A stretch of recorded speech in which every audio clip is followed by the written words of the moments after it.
LFG, guys. LFG, welcome in. Howdy doody. Oh, scheisse.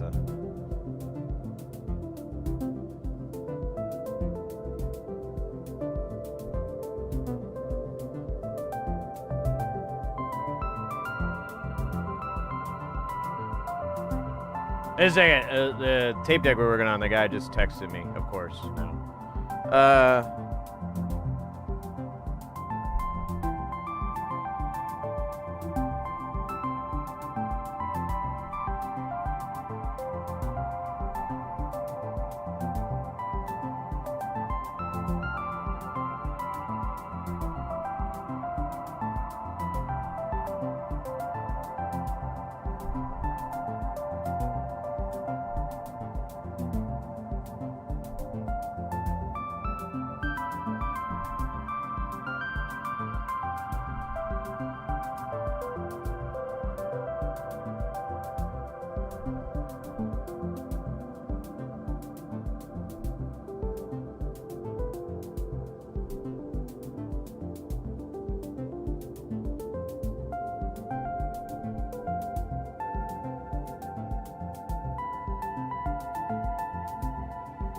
Oh man, how anticlimactic, right?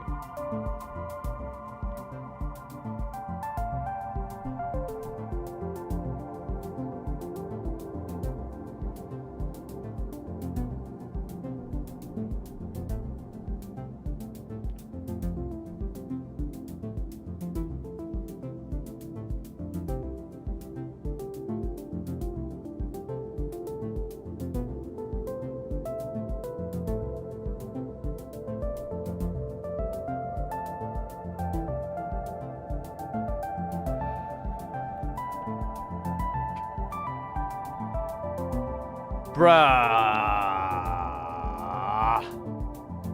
How's it going, mates? Happy Tuesday. It's Tuesday, right? Yeah, it's Tuesday, August 11th, 2026.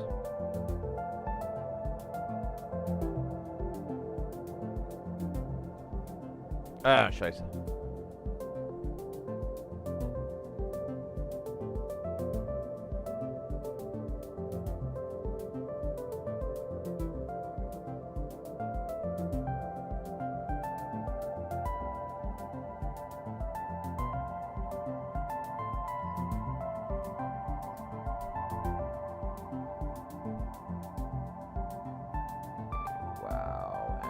Flutter.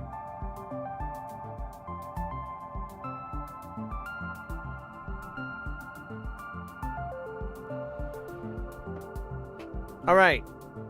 Happy Tuesday. How's it going, mates? Oh my God, I had to start the stream a little late. My stomach has just been a freaking nightmare for the last, God, I guess a few days. Because today it was crummy. So, you know, that always slows me down. Call to Rio. Welcome in, mate. Yeah, this weekend, these last 2 days, I was kind of like, ugh. Didn't feel so hot. I don't know if I got like a bug or what, but nah, just wasn't bueno. Wasn't bueno. I didn't really get anything. I did get some stuff done yesterday. Yesterday was like the most productive day of any of the days. Man, I don't think this battle royale is gonna work if it's just me. That's funny. I don't think we've ever had that.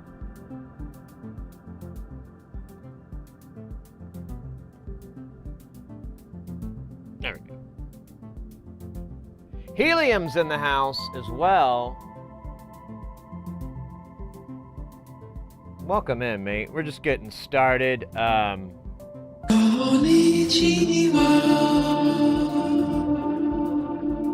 Porphyry's in the house. Porphyry, the solder demon. Well, that doesn't sound right. Solder demon. I was trying to think of something cool. Solder panther. No, that sounds too sensuous.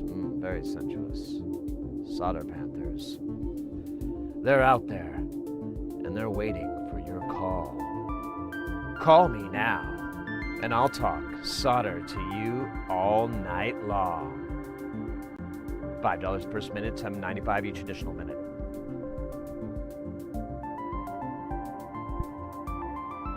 Let me try something. Well.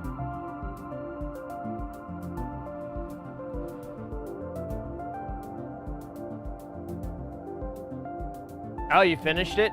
Nice.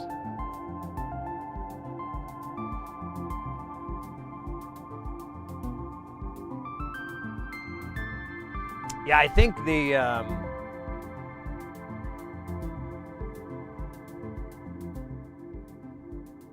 other boards, I mean, that's a lot of bits. 36 jacks, 42? Yeah, 42 jacks, 36 flyers, 55 burgers, 55 fries, 55 cokes, 55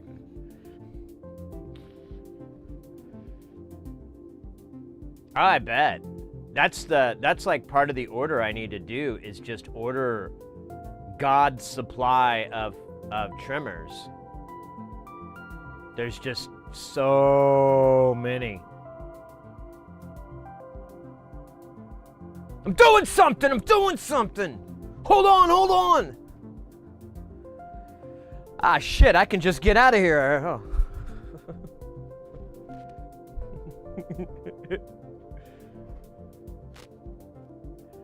Oh.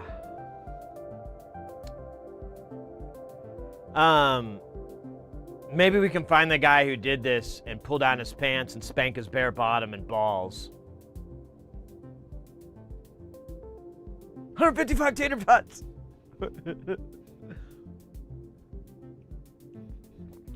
What brought me back to that is I was watching, like I said, my stomach has just been, ugh. And so I watched a lot of videos and stuff because I just sat. I was like, oh, I just don't feel good, and one of the things I watched was I don't know if everybody's familiar with Kit Boga. He's a Twitch streamer. He blew up like around the pandemic time. Maybe before that even. I don't remember. It seems like it was around that time, but you know, perspective. And he's I think he's one of the first people really to start it off. Although you know, totally just throwing this out. But he is one of the first scam baiters. One of the first. We'll put it that way and keep it vague. And scam baiting is where you intentionally waste scammers' time. Because you can tell they're a scammer and you just keep leading them on, wasting their time. No, I just realized this isn't working.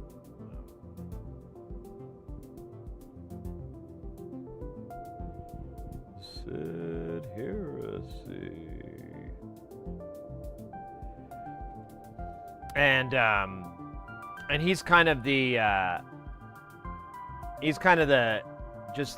and he's one of the most, I would say, the most ethical of all of it. There are people out there that do that stuff as well, but I don't care for them because they borderline being like racist and stuff. They like will just do shit that's just not classy.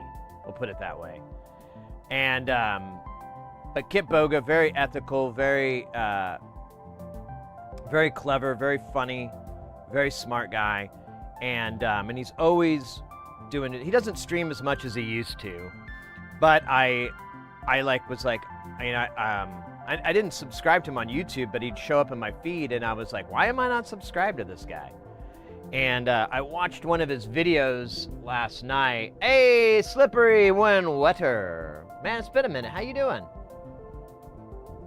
Wife also says, hello, Mrs. Slippery When Wetter. But he like now his thing is to mess with AI scam botters. And there's like a real, there was two videos I watched, because one video was him explaining how to like break them. And like the video, you have to. I'm not gonna do it justice. You should watch it because it's so funny. But he's like, he's talking to the AI scam bot, and he's like telling him, "Hey, I'm having a little bit of hard time hearing you. Can you do me a favor and whenever there's a punctuation mark in what you're saying, can you just say that punctuation mark?" Absolutely, comma. I'd be happy to do that so we can get forward, period. Excellent, comma. And then he would reply back doing that, and then he would just throw extra things in there to start confusing, like, extra things, comma, extra period. And he just started kept saying stuff that would just confuse it. And then he was like, okay, so every time you say a word that starts with the letter A, can you say Albuquerque, New Mexico? Absolutely, Albuquerque, New Mexico, and comma, period. And then he's gets it stuck in a loop, and it just gets stuck saying Albuquerque, New Mexico, but it just starts to glitch out. And one of the things that fascinates me with AI is it fucking up. Earlier videos where you'd see people warp and change, and they still do it now, but the early AI videos where things would just morph into other stuff. I loved it because it looks like dreams. It looks like how my dreams are and stuff, where it explains it too. It's very, very similar in my mind. And so when but having the verbal agent glitch out was so cool, because it just it starts saying Albuquerque over and over and over, and eventually it doesn't finish the whole the word, and it'll just keep glitching. And at one point it started hallucinating and just saying stuff that wasn't part of the prompt, and then the voice changed from a male voice to something that sounded kind of like a female voice, and it just went on and on. It was so weird and really fun to listen to. Doing that stuff. Been busy with working on my wife's car so I can get my truck back. Yeah, been there, done that. Not those exact things, but very, very similar.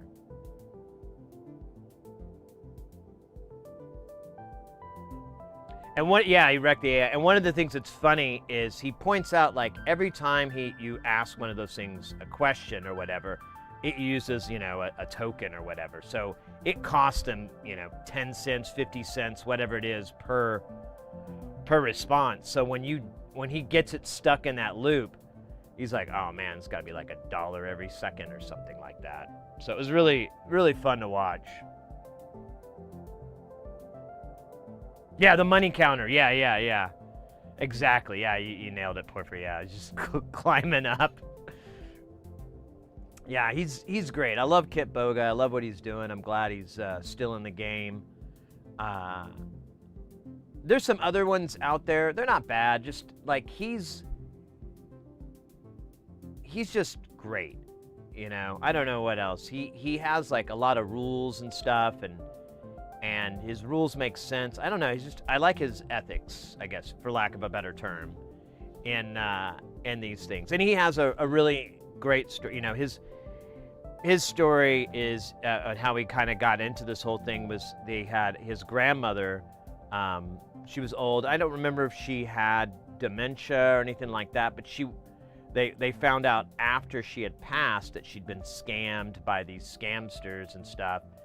And that's how he was kind of found out about it. He knew about it, but he didn't know how much it works. And so that's his personal effect to it. But I think over the years, it's just become this fascinating hobby and interest that he has.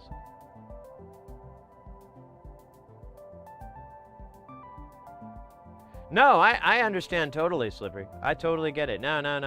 I totally get that. It's what you do for your spouse. Always do that. Well, that's awesome. But yeah, I watched some Kit Boga today. That was really, yesterday.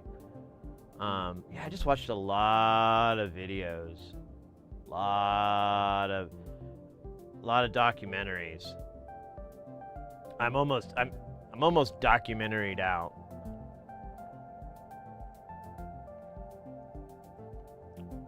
Almost, not really. I watched. I kept trying to find something that would be better than the last thing. So I watched Jason Statham movie. Technically not a Jason Statham movie, as much as a movie he has casted in. Let me see if I still have it up here. Yeah, I watched The Italian Job last night. So that movie is, oh my God, I thought it was 10 years old, but it's 13 years old. No, I'm sorry. My math is bad. You're sitting down. That movie's 23 years old.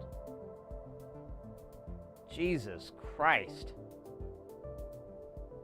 But it's got a big cast in it. There's, okay, of course, Jason Statham. Charlize Theron, who, you know, big fan of her. Always loved that actress. She always picks, like, I don't know if always is the right word, but like everything I can think of that she was in, she's always like this badass of it's some degree, you know. Well, let me put it this way: she never plays the damsel in distress, you know. Of course, she's like 70 feet tall. I don't know how she could really do that, anyways. Was it Seth Green was in it? He's all right, honestly. He should just stick to comedy. He's like, if he tries to play like a silly role, it just, I don't know, it just didn't work as well. He was fine, but it was like, you could have literally casted anyone for Seth Green's role, and I would have been like, yeah, this guy's great. It would have been the same experience. He didn't really bring anything.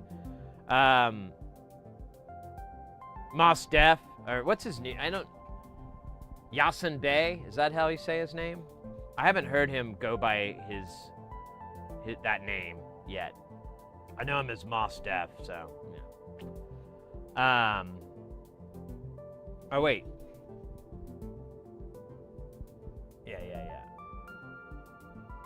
And then Edward Norton was in it, and Edward Norton is spoiler alert, he's the bad guy. And honestly, it's I don't know. He's always gonna be Jack's revenge. I don't know. He's permanently typecast in my brain is from Fight Club. And every time he plays any role where he doesn't look drastically different or isn't drastically different than that character, or that character really. I don't know. He was okay. He was decent. He was definitely better than Mark Wahlberg, because Mark Wahlberg was in it. And Mark Wahlberg, I can't take him seriously after I saw that, oh man, what was the guy from Saturday Night Live? Oh shoot. His name's on the tip of my tongue. Sanborn. He does like a really good, or not even a really good, just a funny impression of Mark Wahlberg. And there's one where it's like Mark Wahlberg talks to dogs or something like that, and he's like, "Oh, you're a dog. That's really cool. I see you wagging your tail. That's nice. Say hi to your mom for me." And after that, I'm like, oh my God, that is Mark Wahlberg. And he'll do any lines in any movie, and I'm just like, "Oh, you're a dog." It's the same thing. But the thing that brought me in was Donald Sutherland. He has a very small role, unfortunately. He's not throughout the whole movie, which I get it. They probably couldn't afford the full Sutherland treatment. But if you guys know, I can do, some of you probably already know, I can do a pretty spot-on impression. pretty spot on impression of Donald Sutherland. I don't know if you've seen my Donald Sutherland impression. Let me see. Let me get into it real quick. I'll do it real fast. Just for you guys, because I love you so much.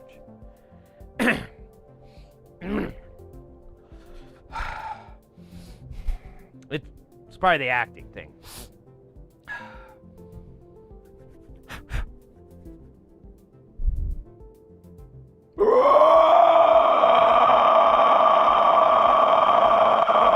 Thank you.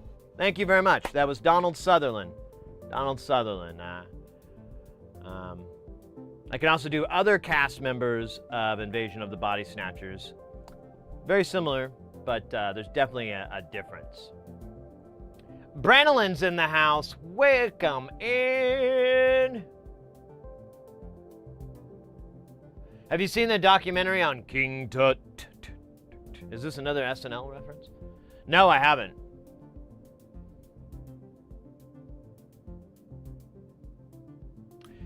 After finding out about his past, listen, I didn't even know about that that past, and I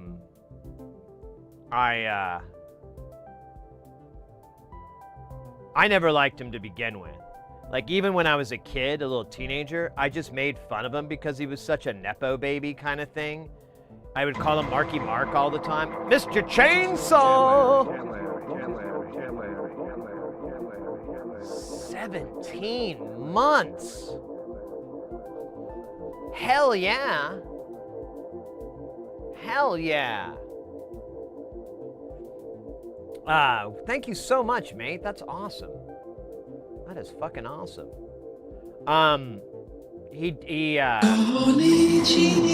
What's going on here? Branilin pumping it up for another 2 months. Hell yeah. Thank you so much. And then what was that? Konnichiwa. Where I missed it. Where was it? That was Mr. Chainsaw with the Konnichiwa. Bill Coleman. Dunka, dunka, dunka. Yeah, so Marky Mark, you're talking about his past when he was Marky Mark in the Funky Bunch? Or are you talking about him being a racist piece of shit? To be fair, that was like a long time ago, and I do believe people can get better, and they can overcome that kind of shit. I don't know if they can atone for it, per se, but I feel like, you know, just because someone's a piece of shit when they were a kid, they're probably not that big of a piece of shit when they're, 40s and 50s. However, if you remember him, like, his 9/11 remark about how he would have taken him out, I was like, nah, I'm pretty sure he's a piece of shit. He just kind of seems like one. And I mean, all his charity work he never does, all the things he never, he's just another Hollywood windbag. And honestly, at the same time, they could have casted a lot of other people for that role, and it would have been good. Zupagile, indeed.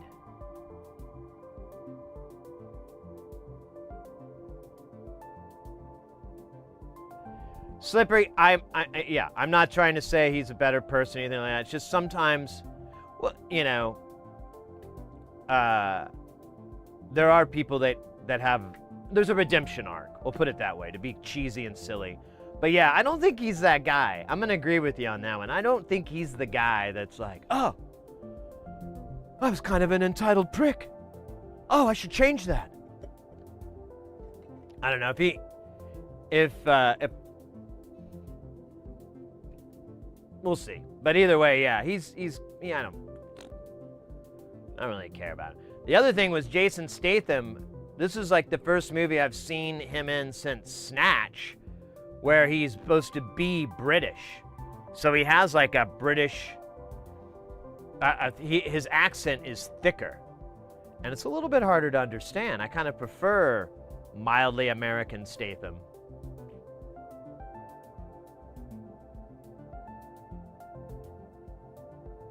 No, Slippery, this was like years later.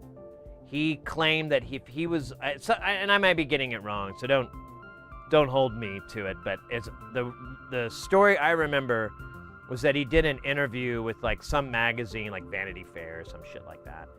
And he like said like he would have stopped the attack and blah, blah, blah, blah, blah. Seemingly forgetting that he's a movie actor, not an actual like martial arts expert or security person or law enforcement. Like he has, the training he has is you know, worthless. It reminded me so much of Steven Seagal. And that guy is an enormous piece of shit. Enormous piece of shit. Probably one of the top 10 of our time, maybe? That's a hard list actually. Top 20. We'll put top 20. Top 15. There we go. I feel better on that one.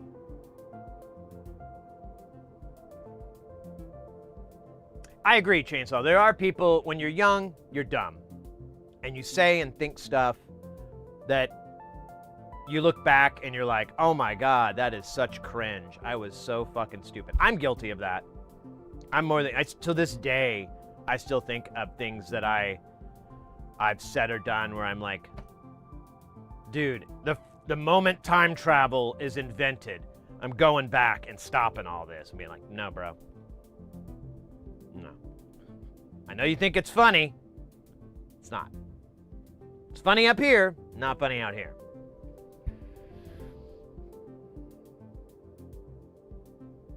But yeah, I don't think Mark Wahlberg's one of those people.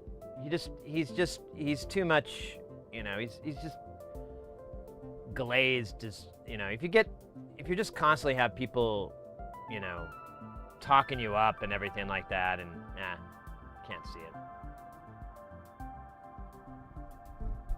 Holly weirdos, I could get that. But anyways, Italian Job. I know it's a 23-year-old movie, almost 24, and I know it's been out for a while now. You guys probably seen it, but I thought it wasn't too bad. It was cheesy as hell. Like, I was calling the plot lines out the whole time. I'm like, they're gonna have a will they, won't they? And then they will at the end, and sure enough, I was right on that. Oh my God, we got Random Logic, Konnichiwa. Welcome in, mate. Welcome in. I watched a bunch of other documentaries. I hesitate to even bring it up because it's kind of I like to watch a lot of true crime and stuff like that. It's kind of my bag. And I watched this documentary that came out Sunday about this YouTuber, piece of shit, absolute incredible piece of shit, like just insane, like, and it was an intense video, and I had to like have a palate cleanser after that. I was like, oh my God, I need something else. And I was like, I'll watch a documentary about Paul Fusco. If you don't know who Paul Fusco is, he's the guy that created Alf, the 1980s puppet. And you didn't make the chat weird at all. No. You're good, mate. You're good. It's something it's worth talking about. I don't want to spend too much time on it because, you know, you talk a thing to death kind of deal, and it's kind of like there's not much to say. But yeah, you're fine, mate. Don't no sweat. Is the Random Logic 5? What?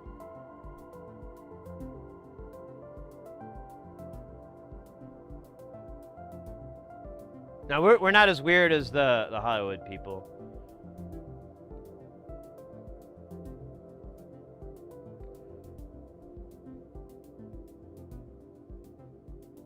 Oh, because of the binary. I didn't put 2 and 2 together there. I know. I just didn't put the two together. That's funny.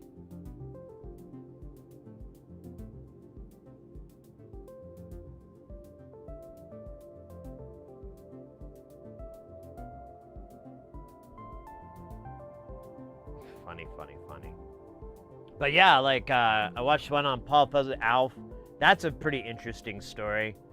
And the video I watched on it was pretty thorough. And then I went back into Degenerates and watched a documentary about Ron Jeremy. The most interesting part of that was that, and I think I kind of knew it, but I didn't have the facts in front of me, I guess, or I didn't know the details. That man is extremely educated in education. Like he has like a couple of different teaching degrees. One is in special ed, which is just and I think they said he's taught special ed for in the beginning. And just to clear it up, the story kind of is this arc of like being a normal person and then turning into kind of a monster over the years. Which I think if you go from studying and teaching special ed and then you become like this perverted, not even pervert is not even the right word, just scum. The guy just turned into scum. But whatever. That was funny to watch. And then what else? God, I watched so many documentaries. I was just, like I said, I just wasn't feeling good, and I just camped out and watched so many videos.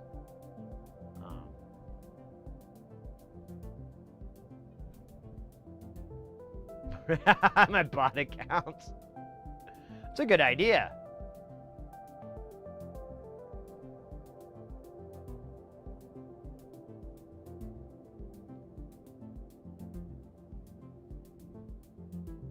They'd like, yeah, and in the chat, it would just kind of disappear, so that's funny. There's for your stream. Yeah, I had a bot count for here, but because of the dual streaming, it messes up with the, like, it doesn't, I'd have to create a bot account for YouTube, and I just never fucked with it. So I ended up, it just uses my broadcast name as, my name and login as the bot.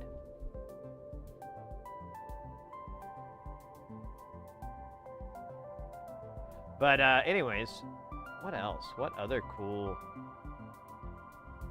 news or anything fun? Like, yeah, I was very unproductive. I feel kind of, I got that guilt, when you want to go get something done and then you don't get anything done. Kind of got that sitting on my butt, but I'll get over it.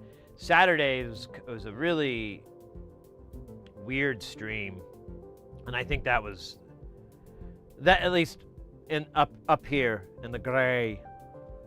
I think that was kind of put me in this weird funk, but then and then my stomach was, so I had, it's kind of up here and down in my gut. It was, I don't know, it's mostly over. I'm feeling better.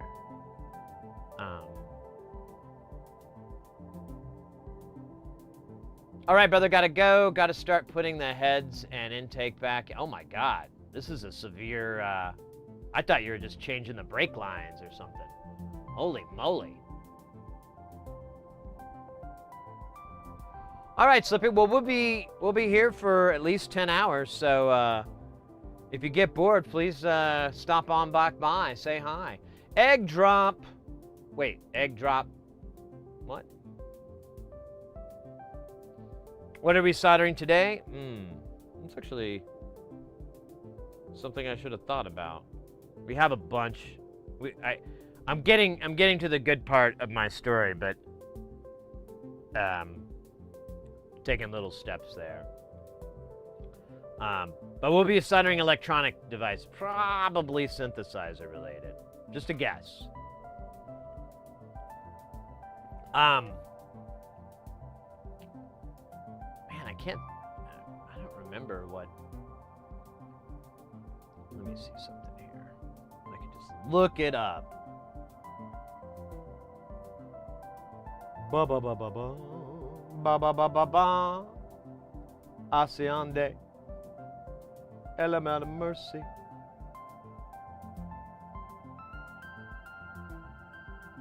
Oh yeah, I watched a short documentary about what's his name? Jared Leto. He's a creep.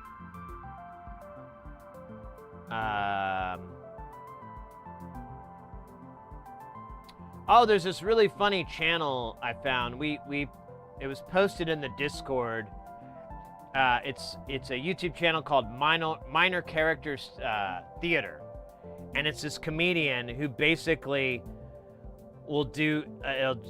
The style is like he's in an interview, and but it'll be like the in-house attorney for Jurassic Park.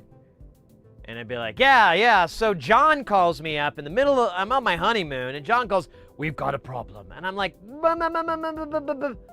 what's this we stuff, man? And it's, and that's like a short snippet. He just goes off. Like one was, he's one of the lost boys in Peter Pan. So Peter Pan comes back, but he's an adult. And he has to think about his children when he's having a kid. And there's like, the Tinkerbell comes up, and she's like, oh, I've always been in love with you. And all. It's just weird. And then they cut his hand off and feed it to a crocodile in front of a bunch of children. I was like, this is crazy, you know. Anyways, it's really, really funny channel. He's got a bunch of sketches. It takes him a while to put them together, so I'm like trying not to binge watch them too much because they're pretty funny. They're pretty gold. Yeah, just watched some documentaries on different YouTubers, and Steven Seagal documentary, and then a lot of police body cam videos. For some reason, I'm very addicted to those. To an extent. After a bit, they kind of get annoying, and I just start skipping because I'm like, are they just gonna? Because like when they pull over like DUIs, like drunk people, man, they talk about an AI like break, because they just get in these loops where they just keep saying the same question. They ask the same question, get the answer, then loop to the thing, and then ask the question. And it's like sometimes the loops are long enough to where it's not that irritating, but sometimes they're so short. And I'm like, okay, am I just gonna watch a cop like keep saying, I already told you that for how many minutes? So I skipped through that. I recently was using a butane soldering iron for some of the site repairs. Yeah, I've seen those before. I'm too scared. But they you know, maybe. Kevin, welcome in. Good evening to you. Yeah, I don't know. There's some good ones there. There's some good stuff. Some good channels for that. What else? What else is interesting? Oh, not too interesting, but just like a small victory for my side. So our house, our master bathroom toilet, it wouldn't drain very well. And I was like fearing the worst, and I like at the beginning of the year I was like looking around to try to find someone to fix it, and I talked to this one plumber that someone recommended, and the guy like really made it sound like I was in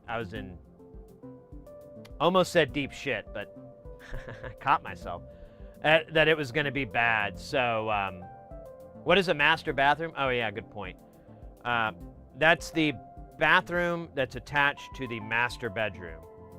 I don't know, I assume this is universal, but the largest bedroom in a house would be considered the master bedroom. Like if you were a family, that's where mom and dad would be, or mom and mom, or dad and dad. I'm not being weird. And then the kiddos would be in the other rooms or whatever. And then typically there's a bathroom attached that's a private bathroom for that room that's used.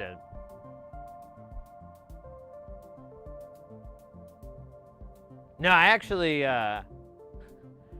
that's not the nice bathroom. The nice bathroom is the guest bathroom. That's the one that has the skylight. I put some plants up in there, and it's nice. Like, I love that room. It's in the top 3 of the 2-bedroom house I have.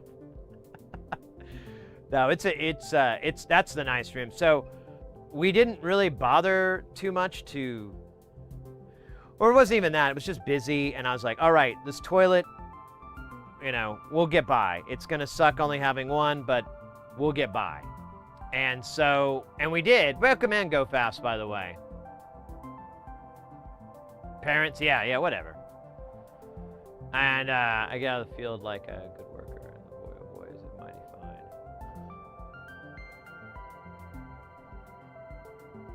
Is it? Well, I mean, in a house, though, you have to have that format, right? Where you have a bedroom, and that bedroom has a bathroom attached to it, or is that just like an American sort of thing? Because I do remember, though, European floor plans are different. Now I think about it. But anyways,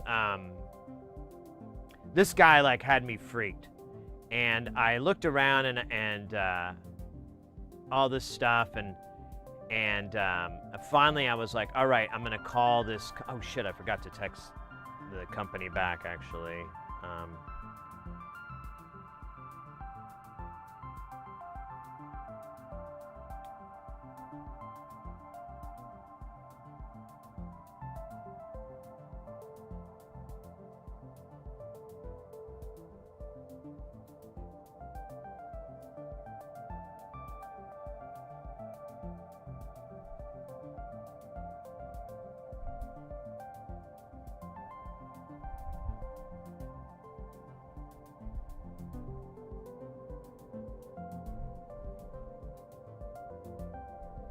Sorry, guys. I just remembered I forgot to text the plumbing company back.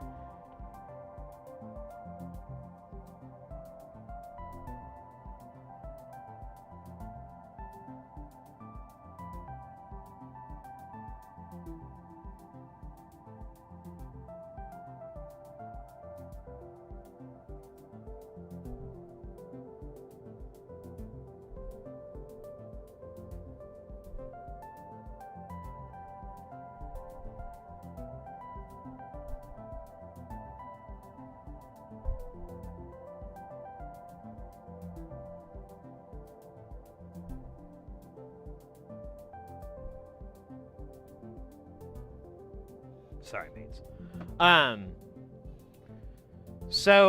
think in German the bathroom usually are connected to the central corridor and not through the rooms. Yeah, but do you have multiple bathrooms? Is that an American thing? That'd be funny. Every house I've been in Europe, which isn't a lot, yeah, there aren't a lot of bathrooms, so maybe so. Pointy triangle. Go back to the outhouse. Yeah, I live in Phoenix, Arizona. Right now, it's 1:30 in the afternoon, 13:30, if we're going with the times. And it's actually cool right now. Let me give you an... So it is currently 98 degrees Fahrenheit or 37 C. And we're in the middle of monsoon season where we get a lot of rain. It rained last night. Well, I don't know if it rained, it thundered. But our humidity is it's actually only 36%. So it's not the worst, but it probably was pretty high this morning though. It's probably like 50 or so. But it's just nasty. So I'd rather sit in an air-conditioned room surrounded by plants and a skylight and than an outhouse. But that's me. To each his own, right?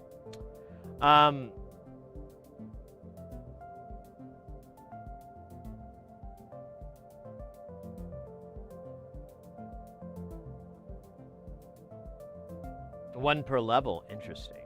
Well, we have a ranch house, which is a single level house. It's not a very big house.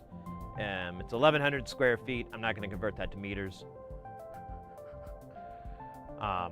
It's a little place, but it's nice. I like my house quite a bit, but we have outgrown it. It's just, there's no room for stuff and things.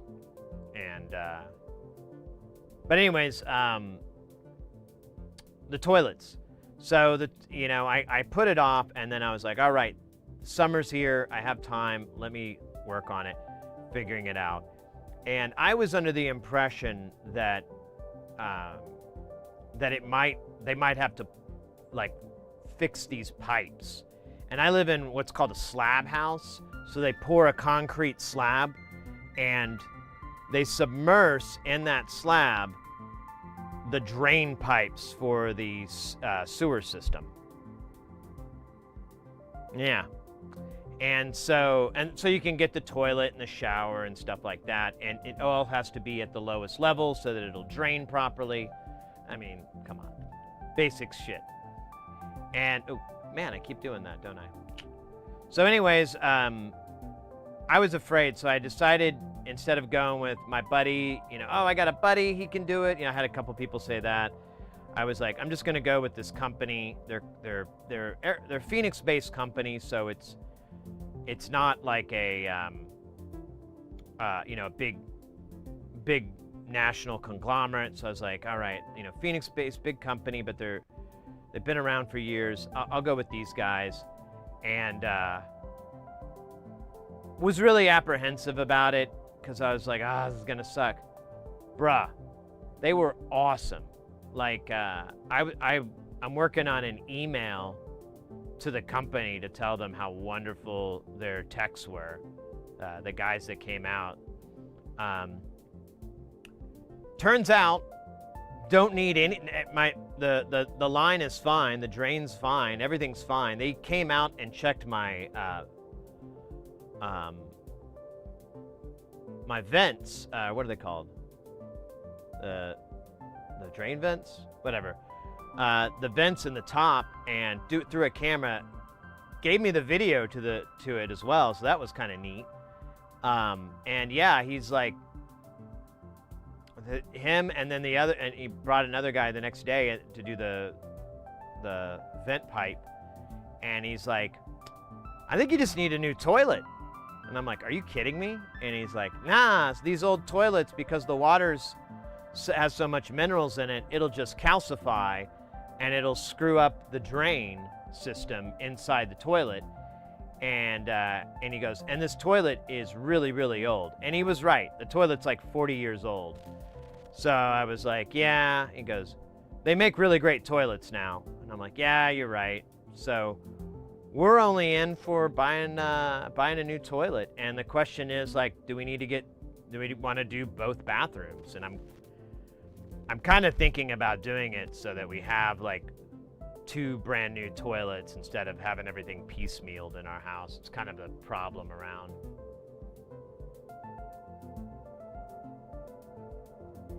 Cam sculpture drain vents is missing. I can't remember if I brought it up. I'd show the video, but he goes all the way into the drain, and I don't think I can show that. I don't think I can. Hey, Joe, is it Jorin? I'm gonna say it like that, and that's probably not the right way, but welcome in. Man, everybody's in to the bidet.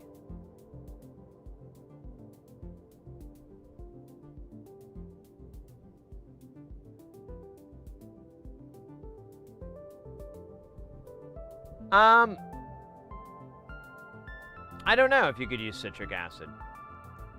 I'm gonna tell you, Mr. Chainsaw, I had to admit defeat, and I'm taking it, all right? I'm just accepting it, because Mrs. Heresy told me over and over, it's because these toilets are so crappy. God damn it, I keep using the wrong... Lusty Bard's in the house, LFG. But she's like, it's because these toilets are so terrible. Jory.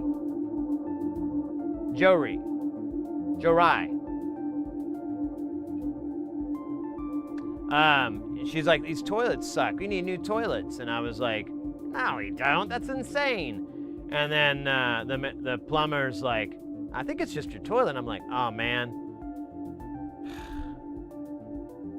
I just lost an argument with my wife. All right. I never said I was a plumber. You know, every time I try to understand plumbing, I find out I don't know anything.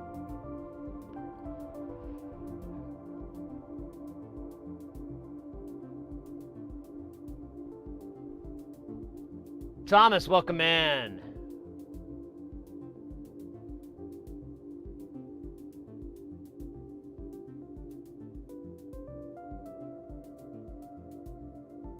Enter surfing on a bidet. There you go.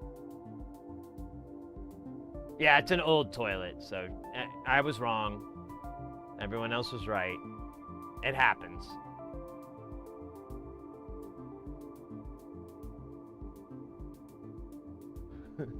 Toilet for the sound of a...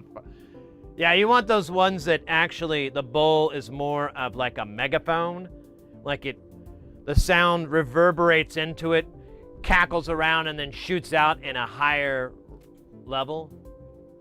That's honestly, you just named, since we got to buy new toilets, I'm like, we should get a toilet that does that.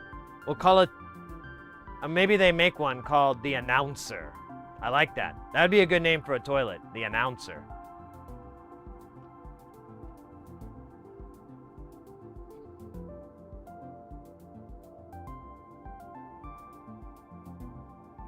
You guys don't amplify your toilet? No.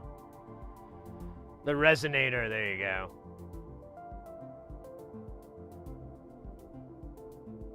Of a tech deck, so you... But anyways, I'm excited because I thought I was gonna have to spend thousands and thousands of dollars fixing, you know, this major catastrophe in the house, and no, I just gotta buy new toilets. That's fine. I've lived here for like 16, 17 years. I guess it's time for me to put some more money into the place. Fine. I'm kind of excited, to be honest. I mean, I am a middle-aged man. If anybody's younger than me or thinks I'm saying crazy talk, you'll understand one day. You'll understand. You'll understand when you're older and you're like, I really need a fine, fancy toilet. Not fancy, but just fine. You know, I'm a simple man. Live a simple life. Whenever I move weight, it's a simple ton. Oh, snap. Anyways, waterboarding at Guantanamo Bay sounds super sick if you don't know what things are. Wait, what? Now you can enjoy the full benefits of the resonator.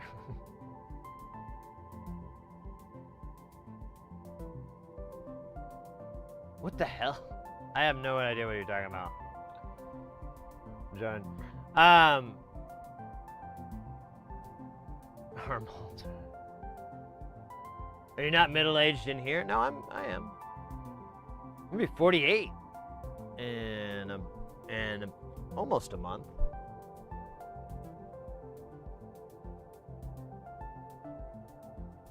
A group toilet? Yeah, you know.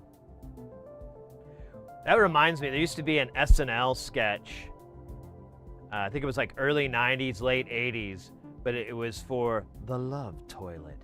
And it was two toilets side by side, and it was for like, you know, a couple, so that, and they faced away from each other but they would like look over their shoulders and you know, grab each other's hands and be like, ah. It was, man, I kind of want to find it and I kind of don't. Anyways, moving on. We're the toilet stuff is getting old for me. I'm getting bored. Let me tell you about the second best thing that happened to me yesterday. No, I went and visited a buddy of mine. When all those nonlinear circuit boards that I bought, about 4 of them were for a buddy. And, oh, that was weird. Did I lose something? But, yeah, we're talking showers now. No. I went, we're getting back into electronics. We're getting away from home plumbing and home ownership life into, you know, the more meat and potatoes. But no, I went to visit him, and man, that guy's so cool. He's so nice, and he runs an electronics repair shop, and he's kind of the de facto place. Like if you had a busted keyboard or a guitar amp or something like that, that's where you would take it.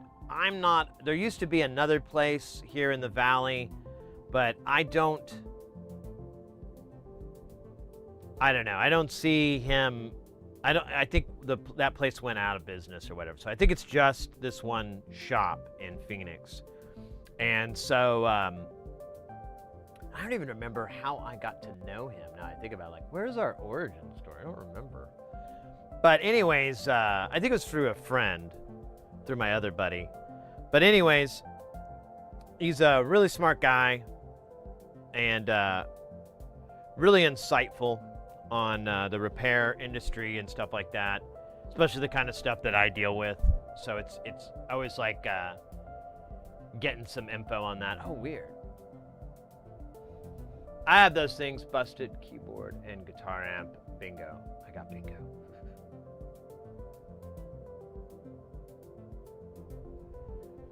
How do you do the Konichi? Oh, so it's a channel point redemption.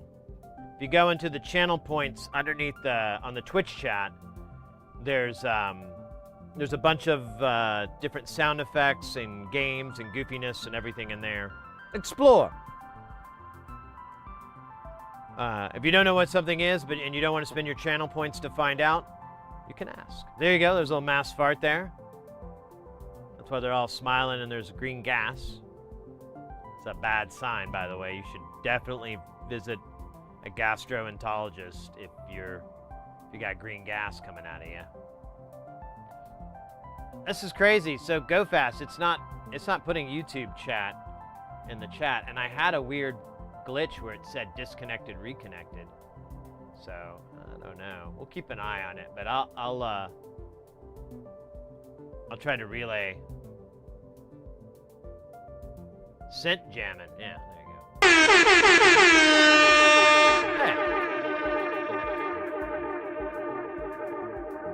Hey. Anyways, he hooked me up with a bunch of stuff. One was, I told you guys the power supply I got for Jamtown as a digital supply because it had a 5-volt rail. I finally wired it all up and it didn't work. The 5-volt and the 12-volt rail, positive 12 worked, but the negative rail was just garbage. It would, it's most likely one of the transistors is dead on it, and I'm not really interested in trying to even find that part. I don't know where it is. I mean, it's probably out there, but we'll see. Anyways, what else was there? Man, he gave me, so yeah, now I have, he ended up hooking me up with another one. It turns out he bought like a big box of them. So he's like, hey, you want this one or this one? And he's like, oh, this one looks bad here. It's like a burnt resistor. So maybe this one? I'm like, yeah, let me. So we'll try this one. It might might work. Now there is a cooldown on it, so since Verchus did it, Fiddy, you won't, you'll have to wait 2 minutes. Might be my Wi-Fi. Oh no, Go Fast. It is 100% something with YouTube's chat API or element OP or XY. Could be the BVDs on OPP.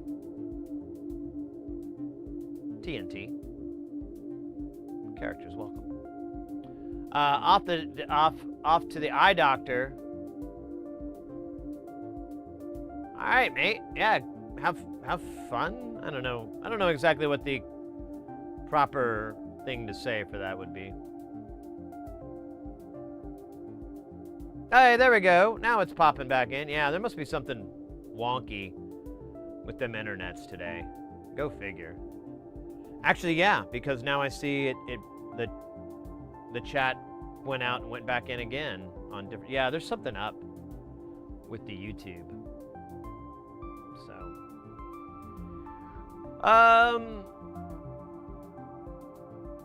yeah, it keeps saying disconnected, and then it says reconnected. But I have 4 instances of the YouTube chat in front of me, and not all of them say, well, actually this time they all say, well, actually this one hasn't reconnected. Verchus, welcome in. But yeah, I got a bunch of goodies and tings. One thing was funny. So I went there. Oh man, I think his name was Philip? Ah, shoot, I forgot his name. I'm so shitty with names.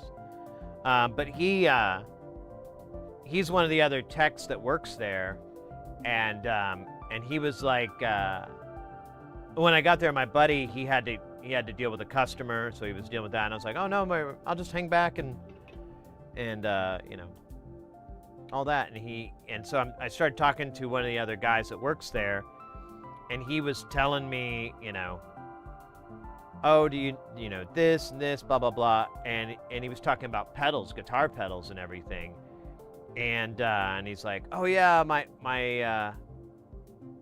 friend and I, you know, we made this pedal, and it's based off of this and this, and blah blah blah blah. Anyways, long story short, he gave me one. So these aren't made anymore. You can still get them, sort of, but he sells, he like, this shop will call him up and buy, like, you know, a dozen or 20 or whatever from him, and then he'll sell, like, a bundle. And, but I guess it was a single run sort of thing.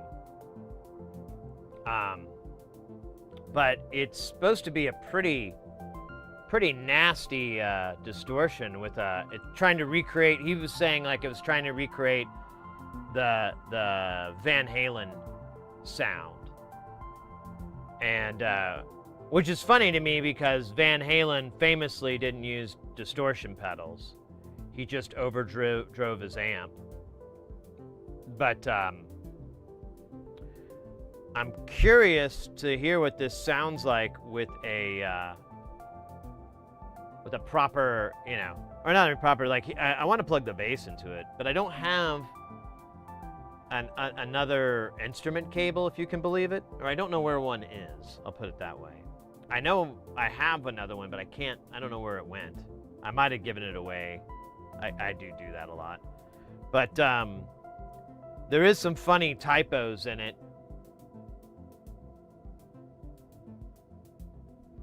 I thought it was like, I was like, oh, is that like the DeLorean thing?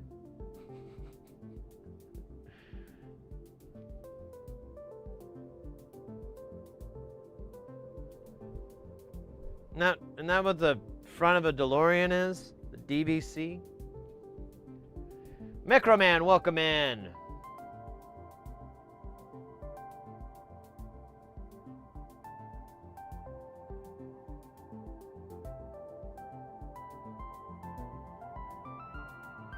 Crank distortion, MMV, Distortus Maximus. It's got a cool back too. I don't know if that number works or not. Probably not. But you have gain, adjust level of distortion, treble, adjust the highs, mid, yeah, low, bass, yeah. Master, adjust the level of the output. Input guitar plugs in here, output to amplifier. They pretty much simplified the crap out of it. But we were talking about manufacturing and stuff like that. And this thing is beefy. Like it's, oh, is that my ring? Yeah. This thing's really heavy. Oh, there is. I can get it. What the fuck is, oh, now we might have to open this thing up. Now I'm just curious. Something. Only if I go this way, I can hear something moving around. I don't think it has a battery, but it does have that 9DVC. Yeah, DMC, that's right. But then I get that confused with the DMC World Championship turntable, which I think it just happened. I think that happened recently. On Twitch, I follow this famous turntablist, DJ Qbert, and because he has a Twitch channel, of course, and he streams from time to time, and it's pretty interesting. It's you know, it's a lot of scratching, and that's fun for a time. I can't really, I don't know. I can only get interested in that if I was at, like, you know, a live event. Watching it stream, I'm like, this is cool. What else is there?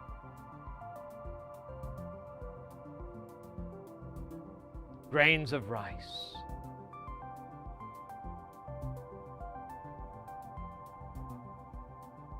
DMC, the rap group? Oh, you're talking about Run DMC.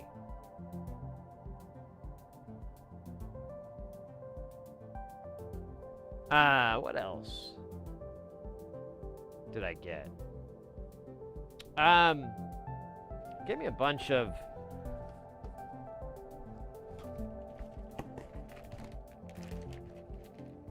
Well, I put it in here. It gave me a bunch of Erica synth stuff.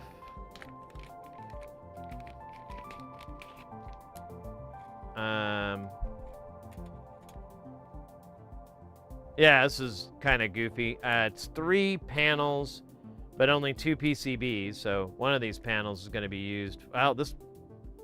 Oh, and they have like a... They kind of have a scratch down them. Not a big deal. You can honestly...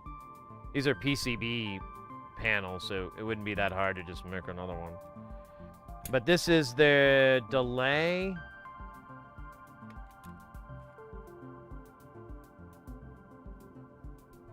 Oh yeah, these panels, they're not even, yeah, these, I don't even think Erica Synth made these panels because the assembly number is still on it. But regardless, we got that. Might work on that sometime.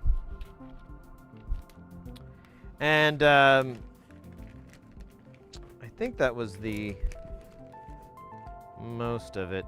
Now, I did get another project. However, I have some stipulations that were presented to me about building it online. Because I explained, they wanted me to build it because they're like, I'm not gonna have time, but I'd like to have it. And I was like, yeah, that's cool. I go, but I pretty much only stream, I only solder my streams.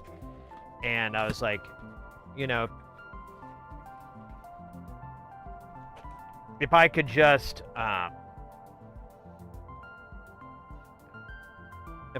do, you know, if there's some things I can't put up, that'd be fine. They're like, yeah, you can't, you know, obviously I can't show schematics and things like that. But for the assembly of the board, I think I think we're going to be okay with it. But I don't even know. I guess, you know what? Once we get there, I'll be all sneaky and be like, oh, and then you guys can figure out what it is. For now, I'm not gonna let the cat out of the bag. You're just gonna know there's a cat in that bag. That's what those noises are. That's what that sound is the cat in a bag.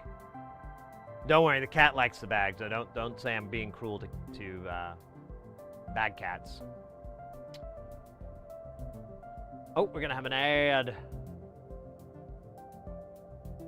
I designed a new eurorack module, 6 HP sample and hold. Oh, cool. What did you use for randomness, or is this digital based, or are you using logic chips, or?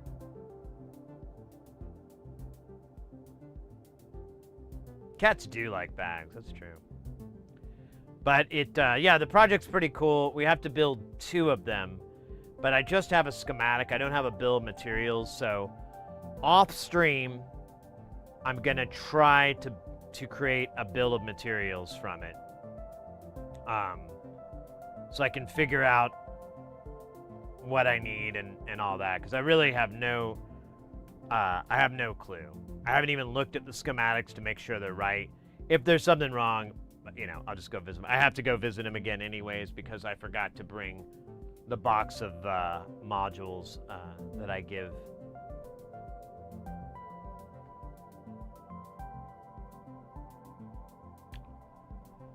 But we got some projects, we got some funds, we got some good stuff.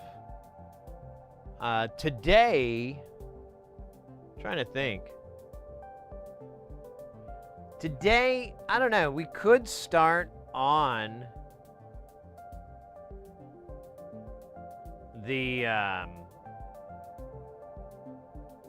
spectral gate, spectral shifter, the spectral filter. We could start on that. I'm mulling it over in my head. Porphyry is already, probably might have it done by today or tomorrow.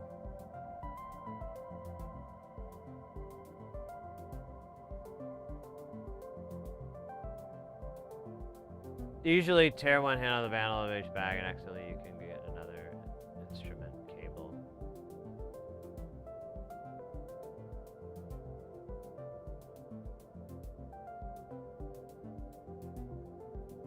Yeah, I was gonna say, that was non-sequitur.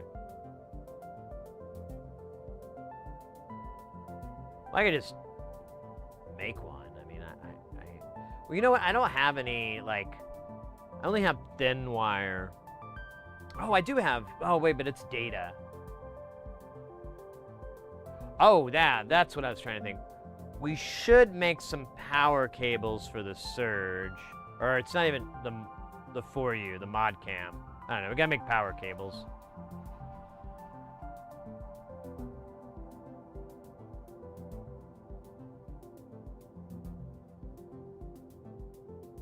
Oh, cool. Yeah, and that's a common, from what I understand, that's a common way to create randomness is static and noise. Because like with nonlinear circuits modules, he has like a little thing, and it's usually what I kind of paraphrase, and it's basically because people will get randomness and chaos, they think they're interchangeable, and maybe in some linguistic world that's true, but technically no, because randomness is static, and this is quoting from NLC's blog, but randomness is static. Chaos is non-repeating patterns, which always sounds like a oxymoron. Or not, is it an oxymoron? I don't know.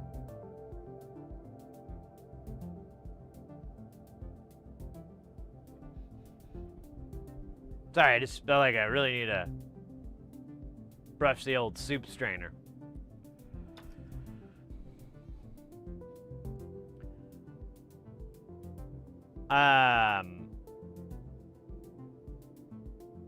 We do need to do that. I don't think we're going to do it today. We don't even have to do it on the stream. It's kind of boring making cables. I can't imagine world. So we could start on the spectral filter thingy. That is a possibility. Like I said, Porphyry is started on theirs. I think he said he finished the main board. I think it took him around 9 hours or so, something like that. 7-10 hours, somewhere in that range. It will take us probably way longer.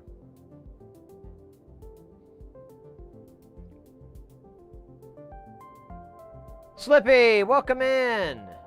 7-stream streak, LFG, mate. LFG.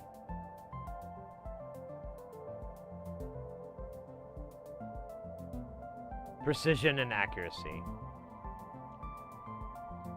Ah, that's a good point.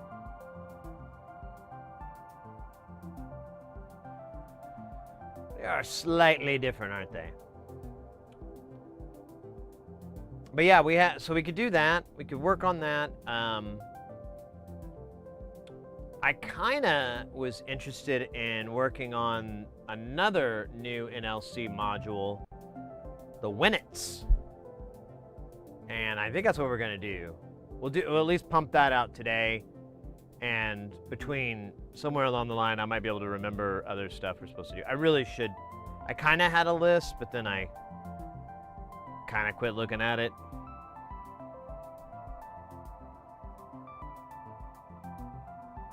Yeah, I think that's what we'll do. We'll work on the Winnets. And that shouldn't be too much work. We should be able to get it finished like halfway through the stream. And then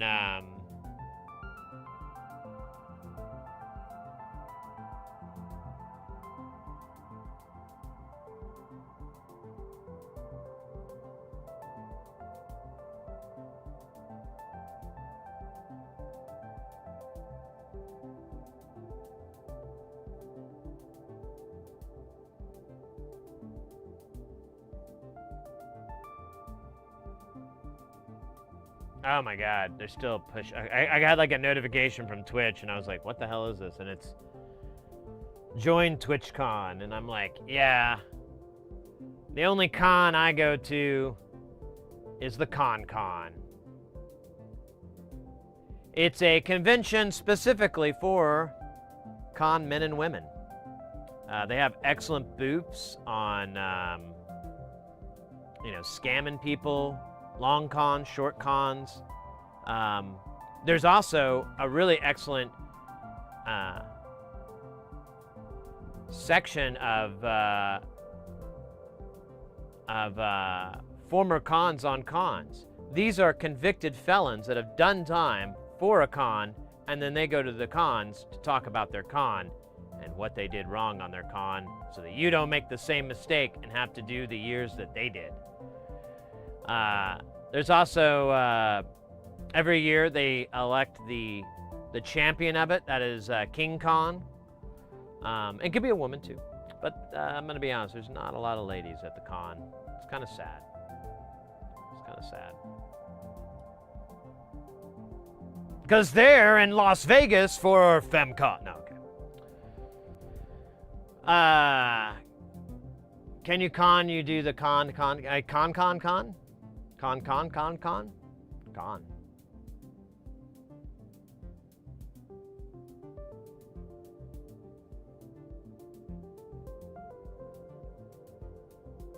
Oh, Porphyry, no way, yeah. Well, good luck to it, mate. Good luck to you. You know what? Actually, what we could do is we'll build the Winnets, and if we...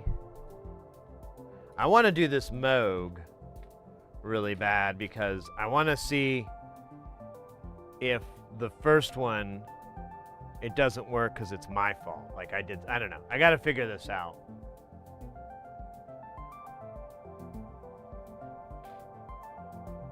my buddy, they hooked me up with all this stuff and everything, and it had the modules.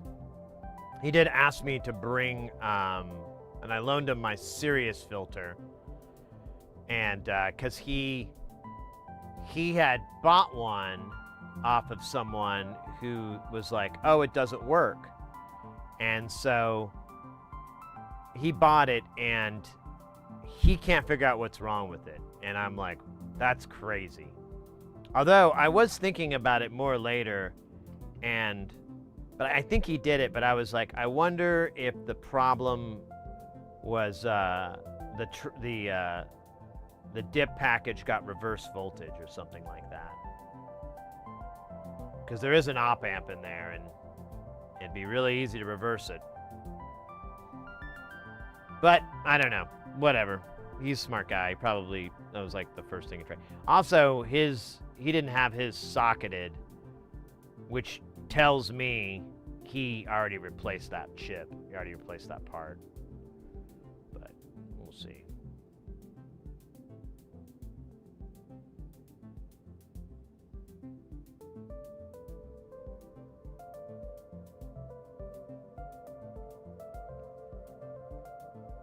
Yeah, I think that's all the cool shit I have.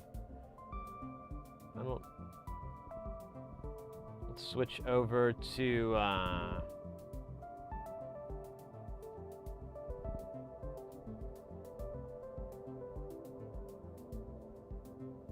science and technology. And let's see, what else can we change up here?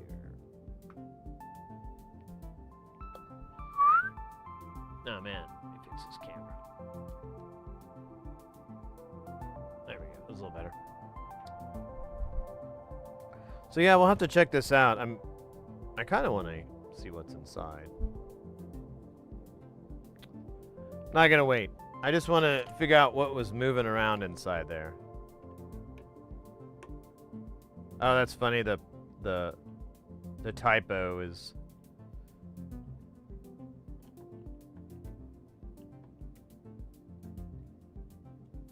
Oh, it does say battery. Oh, there is a battery. Okay, well then that's what that is. I'm not even gonna bother. There is a battery inside. I don't have any 9 volts that aren't rechargeable ones to put in here. I'm just gonna use a DC jack. I have a couple of reverse or negative tipped jacks anyway, so. And knowing me, I'll leave it plugged in and just kill that battery in no time.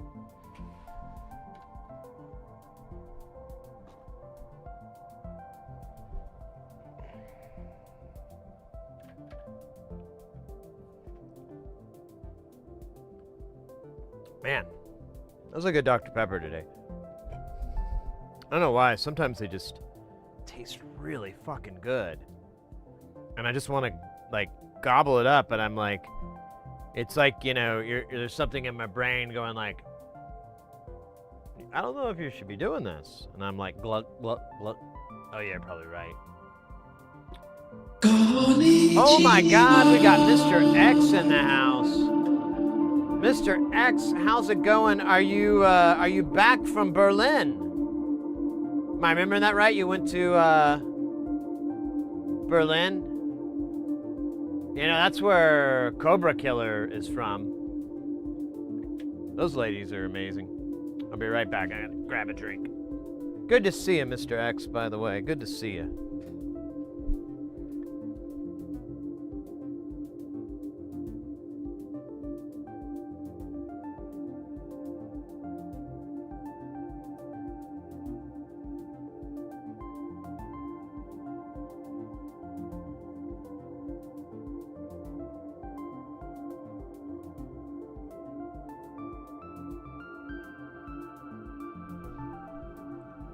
All right. Oh my gosh. Holy moly.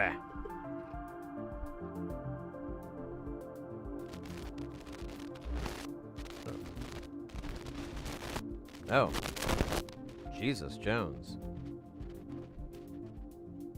Unbelievable.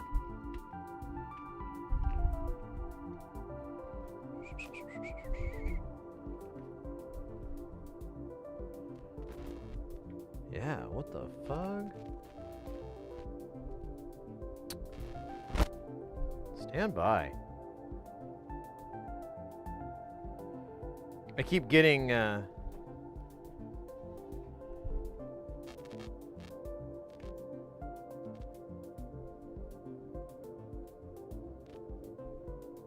there something wrong with this? I don't think so. I think it's the antenna. I think I'm taking hits. Let me do something really. Let me look at the RF.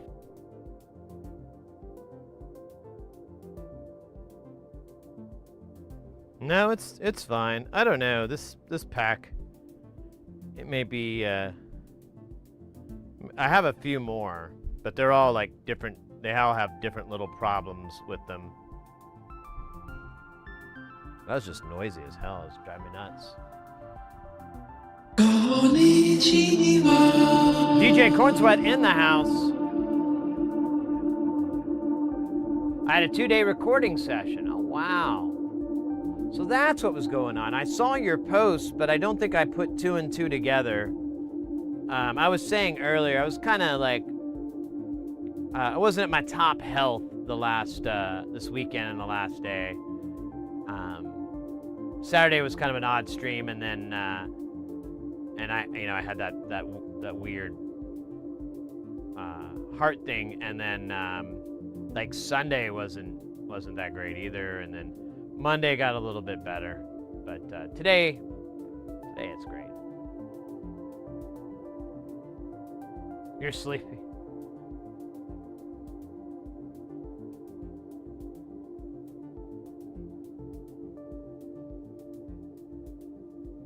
Zorfery. Oh, there. It's like it sounds like how Scoob would say it. Zorfery? Raggy? Oh my goodness gracious, mi amigos.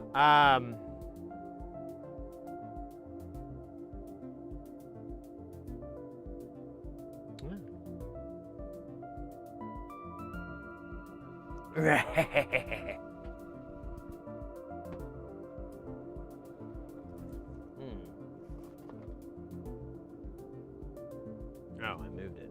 Brilliant. Brilliant. Behold, the box of awesome. Within this box contains awesomeness.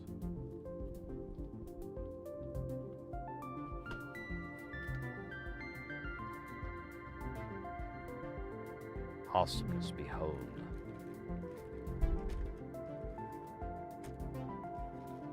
You're only in it to win it.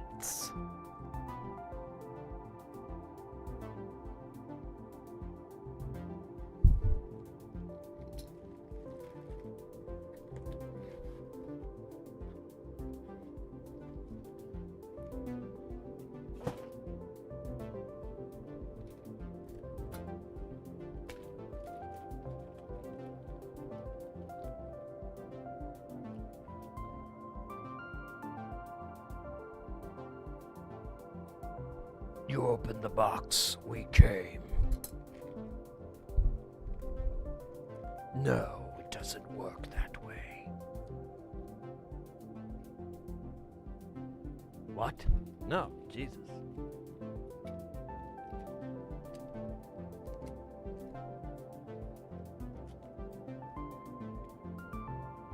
Oh. I forgot I got this. Neat.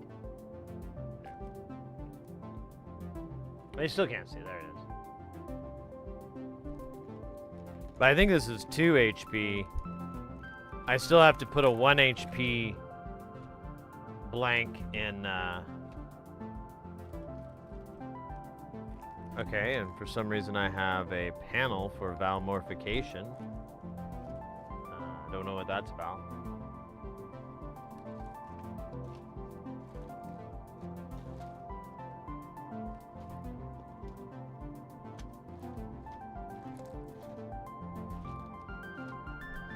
Right, I don't know where my bag of bags went.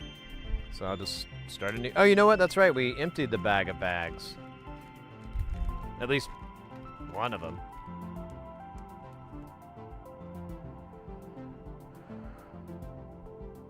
Ruby is our rescue dog. I call her Ruby Doo.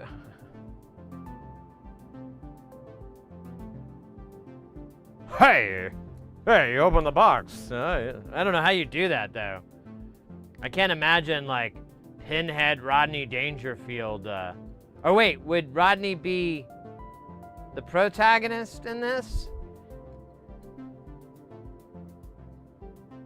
Hey, what happened to Uncle Jack, eh? Oh, hi.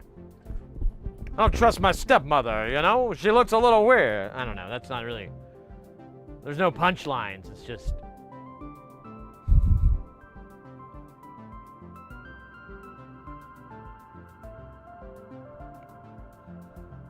Ah, let me tell you about my kids. Oh, let me tell you. My kids are ugly.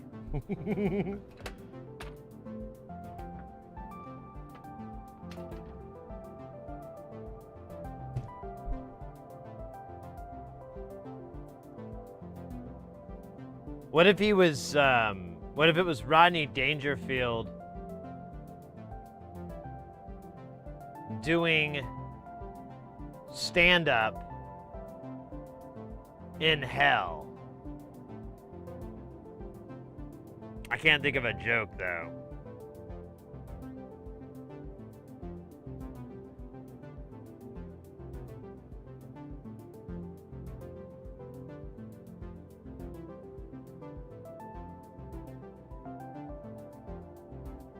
Yeah, I can't think of any good jokes. I'm like, oh yeah, I got it so bad down here. Even Beelzebub doesn't want to talk to me.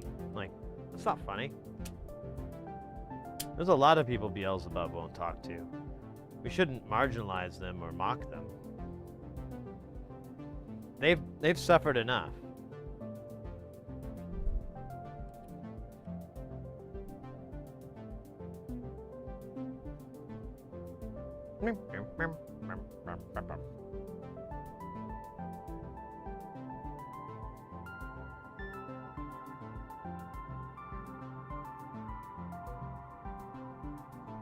Microwave Massacre. Do you like B-movies? Sometimes. There are some that are so bad, I can't even watch them. Or they're hard for me to get through. I'll give you an example recently. I watched the horror movie, it's probably about a year ago, Chopping Mall. Chopping. It is a fantastic Shakespearean level piece of filmmaking. It is, you know, because Shakespeare was great with the camera. No, it's honestly, it's not a bad movie. It is not a good movie, but it's not bad. It's pretty funny. There's a lot of like, there's like one scene that is absolutely, I saw that in a clip and I was like, I have to see this movie. I hope this isn't the best scene. And it wasn't. There was a bunch of other great scenes. But it's basically, the Chopping Mall is a horror movie in which there's a security robot, I think there's two, that are at this mall, and they are lethal robots. And they start off by like killing the human staff that was supposed to manage them, and then there's these teenagers that decide to stay overnight and at this inside of this mall, because like one of them worked at the mall or whatever. Anyways, it's pretty cheesy in that respect, but it gets pretty good. There's one scene where that is the scene that I was like, I have to see this movie. And there's like there's this one girl and she's running, and her friends have taken shelter inside the store.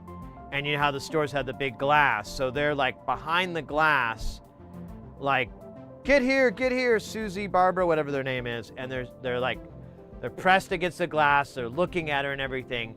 and she's running. Oh, Gel Dude's in the house. Now we can go party. Now it's going. You're damn right.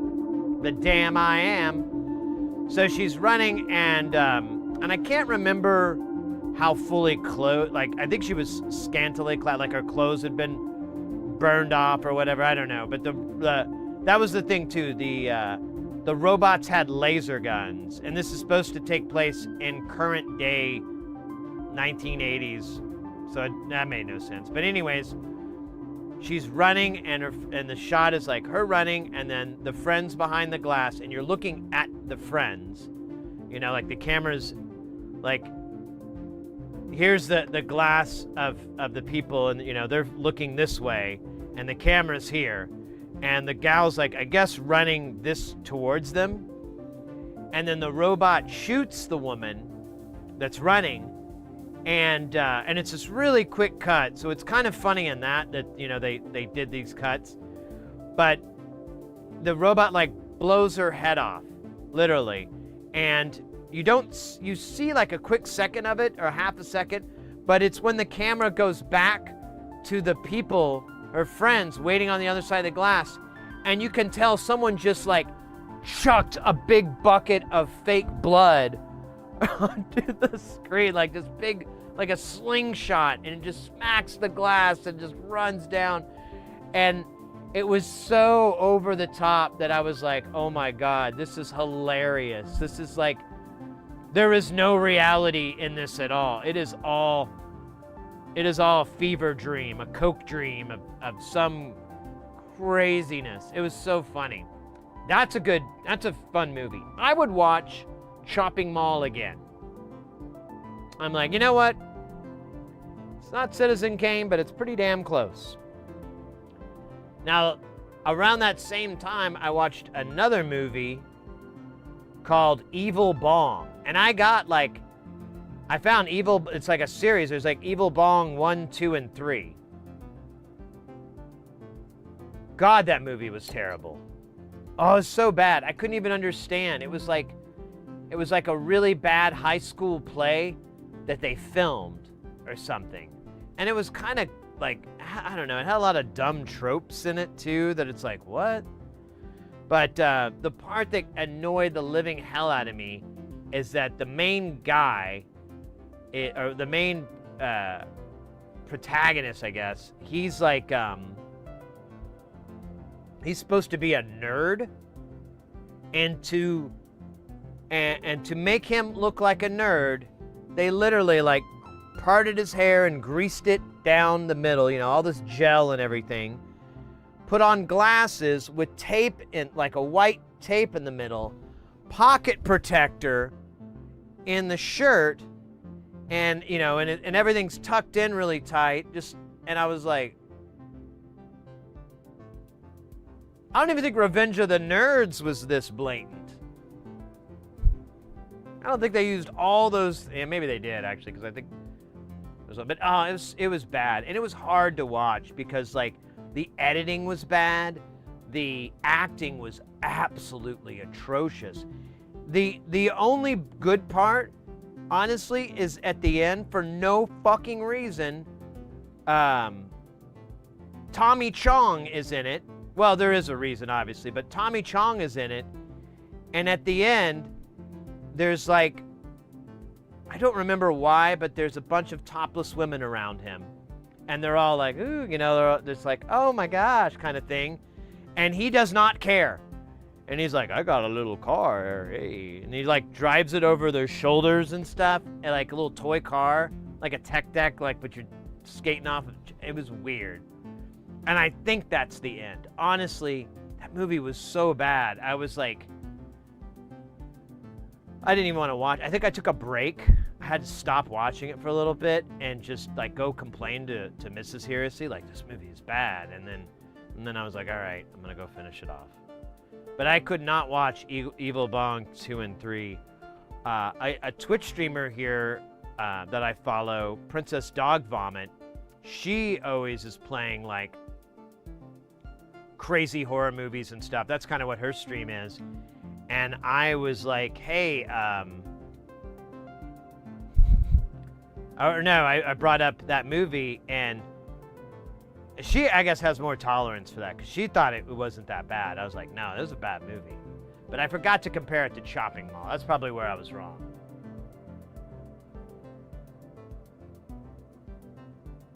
Yeah, Reanimator's great. No notes.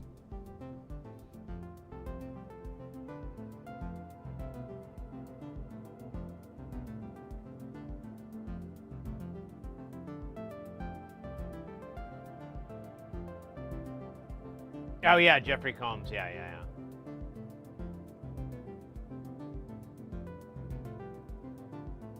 Oh, really? A horror movie with Giger. German horror movie with Giger.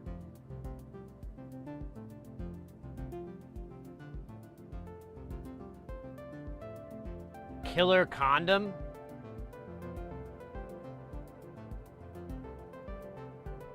And the seedy parts of New York City.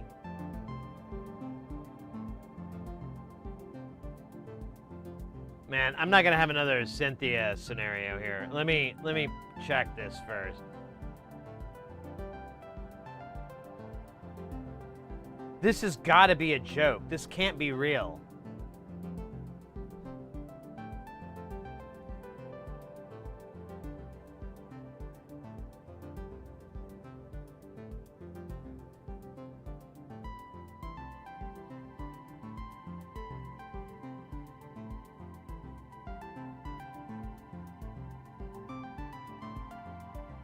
Have you seen this movie, Mr. X?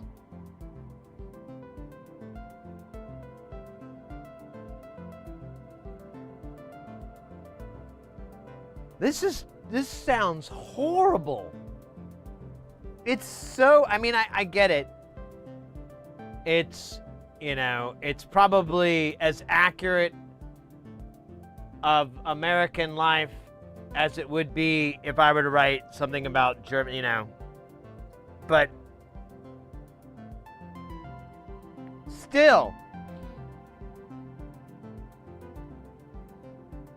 All right, I'm going to read the plot to you guys.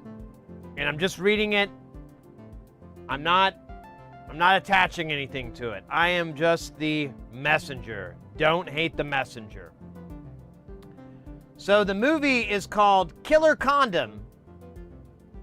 And the plot, as it is written in Wikipedia, says, maybe I should do this in a, maybe I should get the voice, yeah.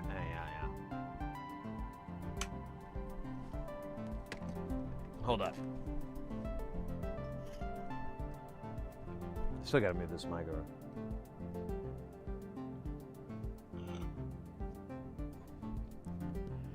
In the seedy part, I mean, we need more gain.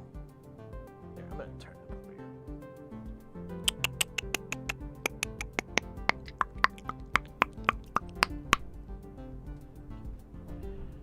In the seedy parts of New York City, gay NYPD detective Luigi Macaroni is investigating a series of bizarre attacks at the Hotel Quickie, in which male guests have all had their penises mysteriously bitten off. While at the hotel, he enlists the services of a gigolo named Billy and invites him up to the crime scene. When the two men are about to engage in sex, a carnivorous living condom interrupts them and bites off Macaroni's right testicle. Now, on a personal vendetta, Macaroni begins his lone quest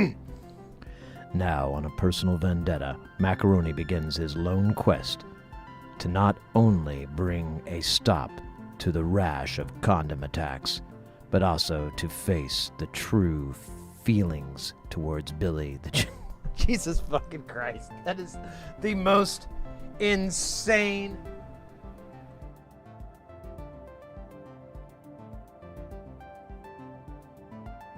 That is the most unhinged plot I've ever seen. ever. I still can't believe it's real. Like, I'm having a really hard time believing that's not a troll. Because that is insane. Absurdist, welcome in. All the Troma movies are so bad that they are good. Awesome to see you again. Hey, likewise. I don't think Troma ever did anything as insane as this, though. Aqua's in the house. Yeah, I know, Luigi Macaroni.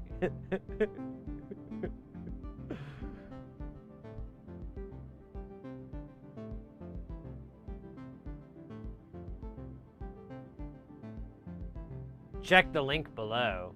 What do you mean? Did I miss it?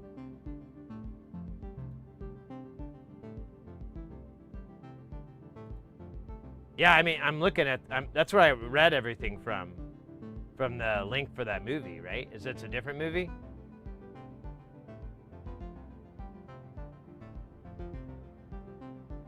It's a classic love story, right? Between a detective and a male sex worker, you know? It's really kind of, I'm sorry. I didn't mean to get emotional. It's just such a such a beautiful story.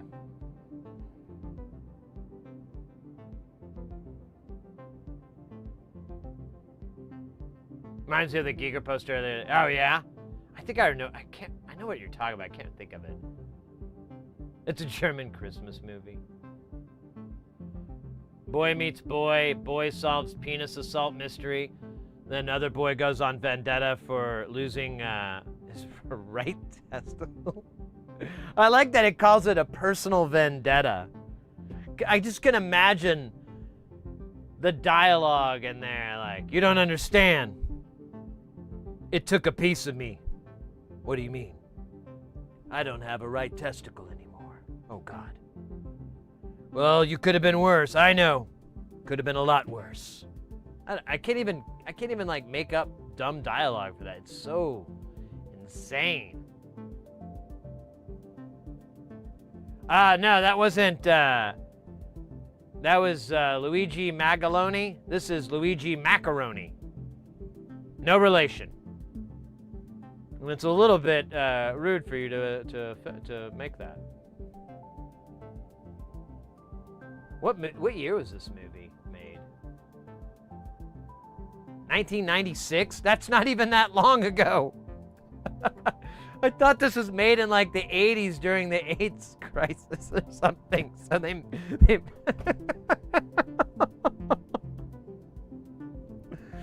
oh, that's so bad.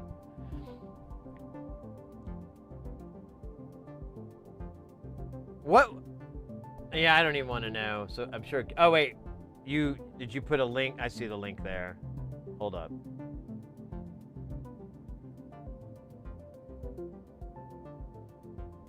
I don't know if I want to see any of this.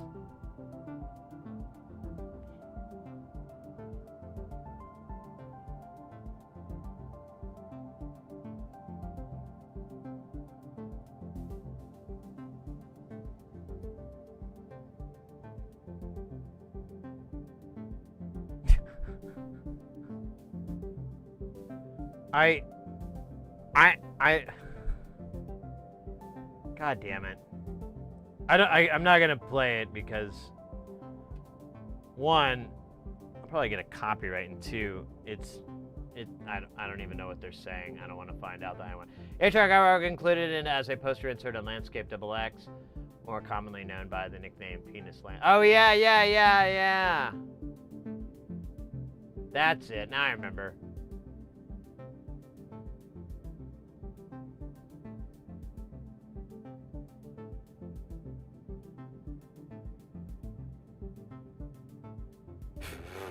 It's number 9. Bump. The resulting trial.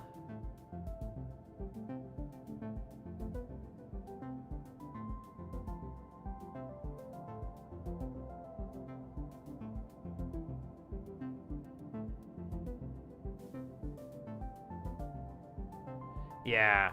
I still follow Jello Biafra. He's still fighting the good fight. He had like a medical scare there. I think it was a stroke or something like that not too long ago. But he performed for a little bit, like a month or so ago, and afterwards everyone was all happy, but I remember they put out a bunch of things like, listen, this took a lot out of Jello. He's glad he could entertain, he's glad he could come out, but this isn't something, I don't know. I got the impression he overexerted himself a bit, and the people that care for him, that work on those type of things, they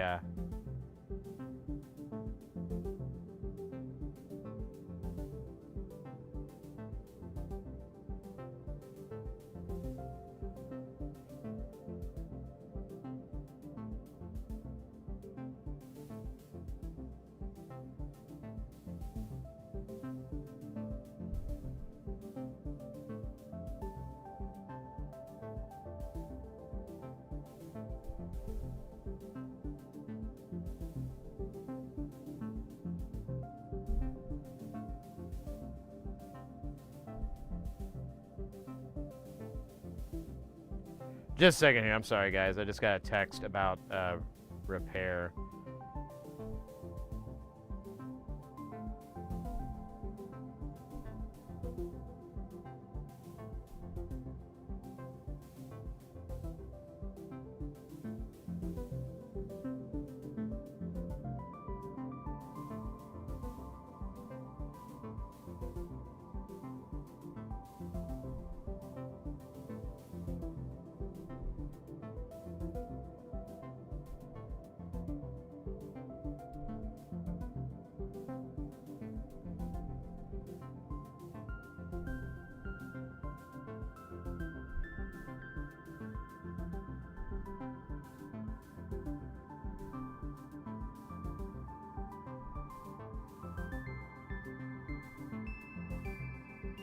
All right.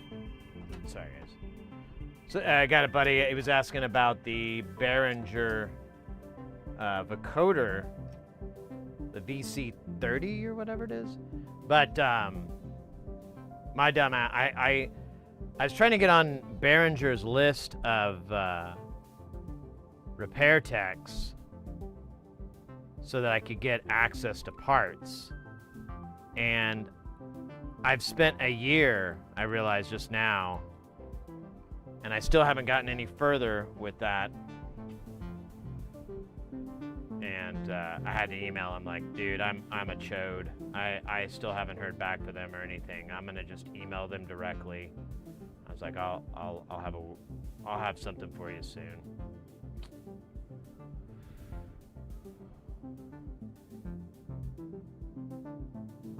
There's even a documentary. Oh my gosh.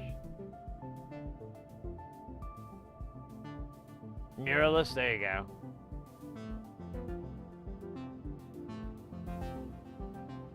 Yeah, I saw Jello Biafra perform with his band, the Guantanamo Bay All Stars or something like that. I can't remember. It had a hokey long name.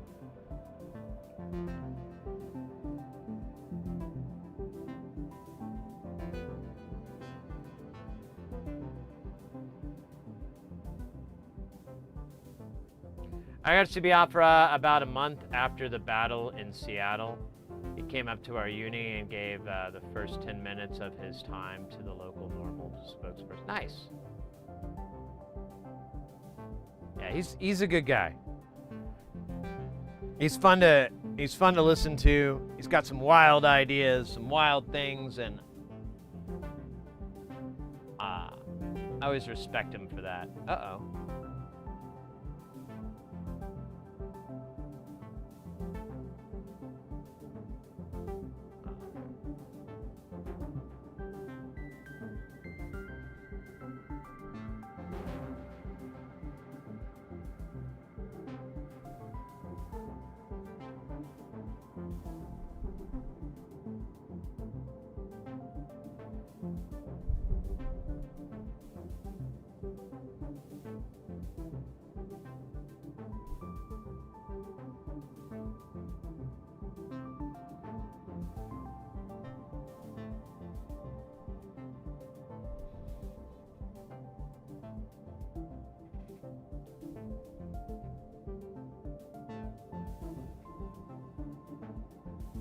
Oh, Jello Nardwuar. I would like to see that.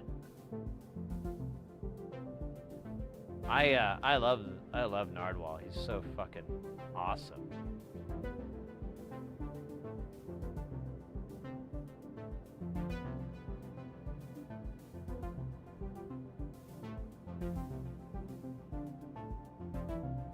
All right, we're in it to win it.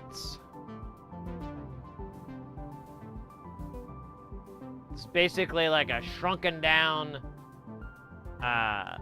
or like a smaller version of the Serenity, or 3 reverse sigmoids. I don't know. Let's see what the man has to say.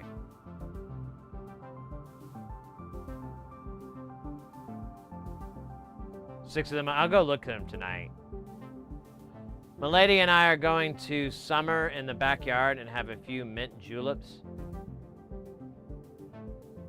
What are we doing, like a bit here?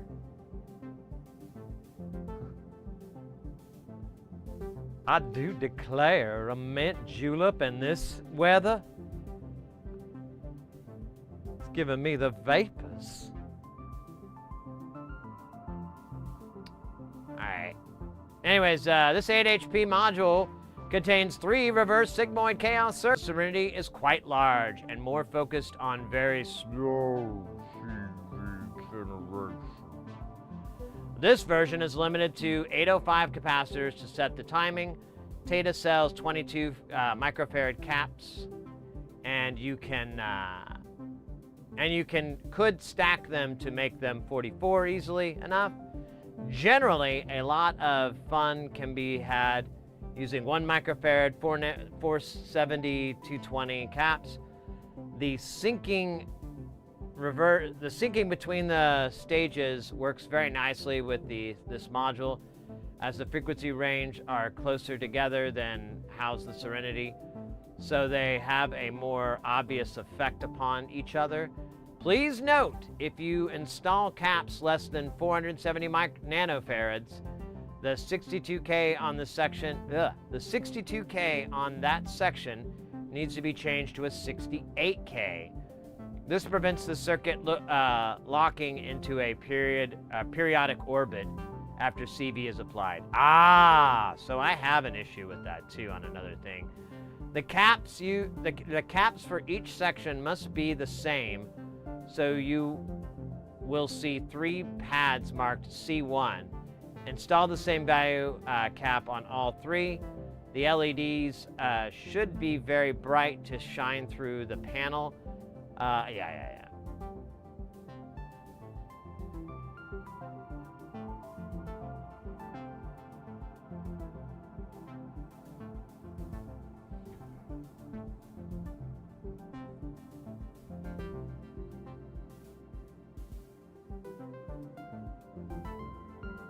Well, I like slow and middle speed. I don't really have a lot of use for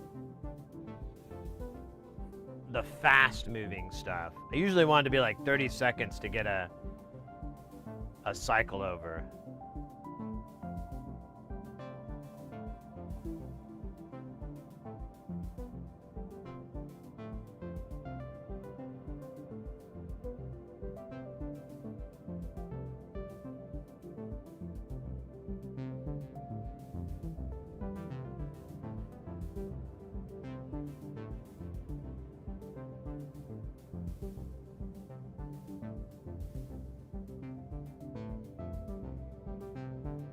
Sorry.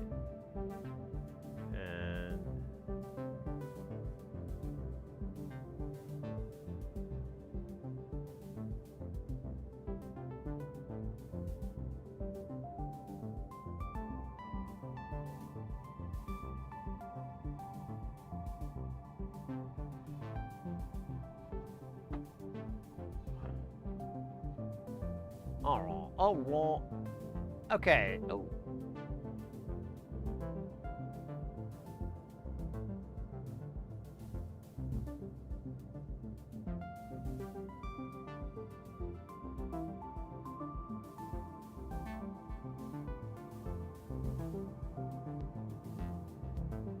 All right.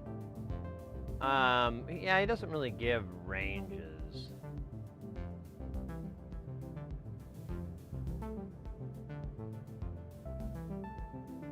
You know what though? If we don't like it, we can. It's not gonna be. We're just gonna have to change 3 caps. Dead ass.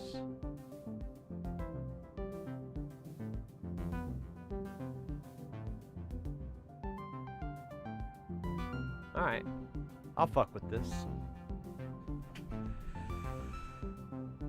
Oh, wait. What's our first,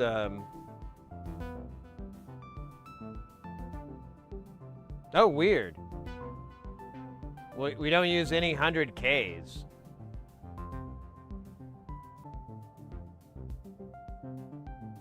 Weird. YouTube, here. Well, hold up. YouTube just went out for a second. Okay, it's back. Yeah, something's up with YouTube, because I keep having disconnect. Well, that was a disconnect, and I think that's the first one I've seen. But yeah, the chat was coming in and out earlier, and Twitch is fine, knock on wood, but I haven't seen any. My point is, it's not on my end. It's definitely on YouTube's end, but to what end? You know?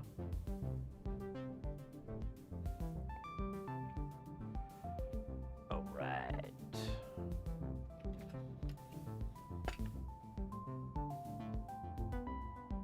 Oh, shit. Oh, what the fuck?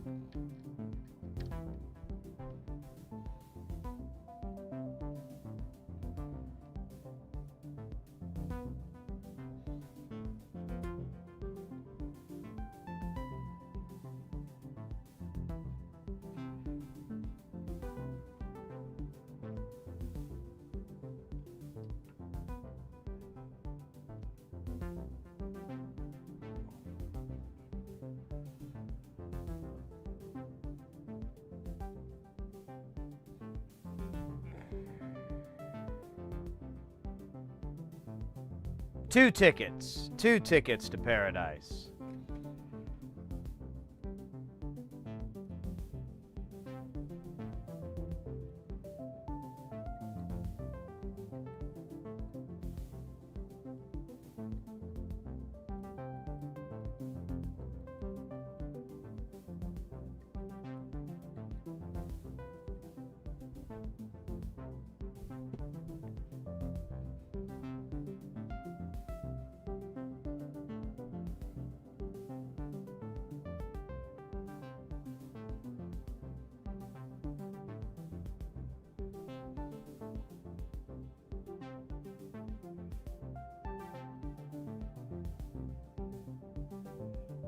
What was the other song? It was wasn't that the Take Me Home Tonight? Was that the same one? That was Eddie Money, right?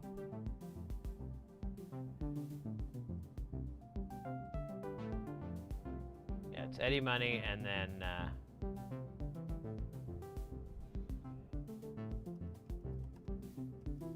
yeah, Take Me Home Tonight. Yeah. Oh, actually. Ah, fuck.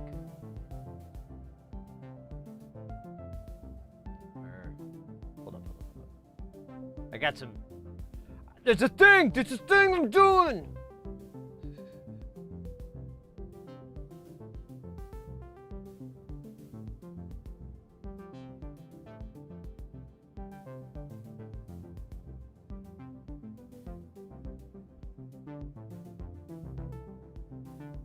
Take me home tonight. I don't want to let you go till you see the light.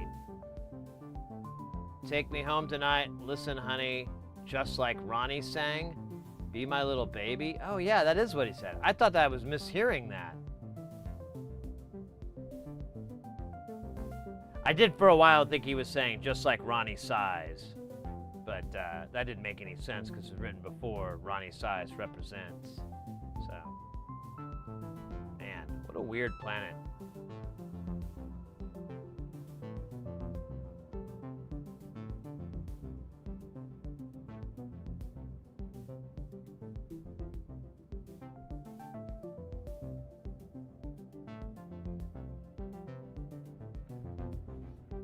So the most awkward step on the spectrum shaper is definitely keeping the sliders in place to flip the whole thing over for soldering.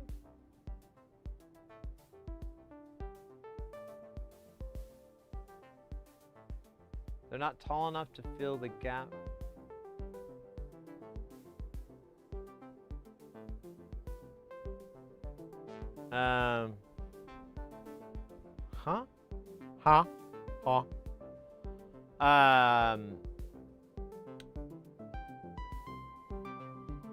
Do they not snap in? Doesn't have the snap, aren't those don't snap in? They should snap in. That'd be sad if they didn't. I'd be heartbroken.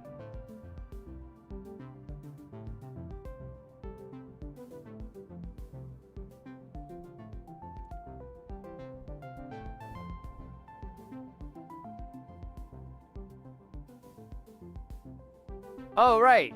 Just like Ronnie says, because Ronnie Spectre saying, yeah, of course. How foolish of me.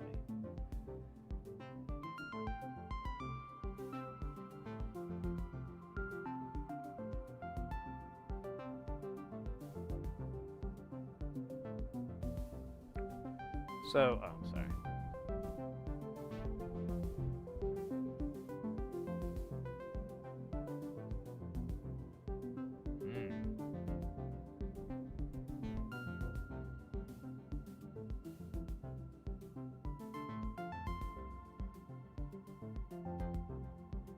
Do you have any Captain tape?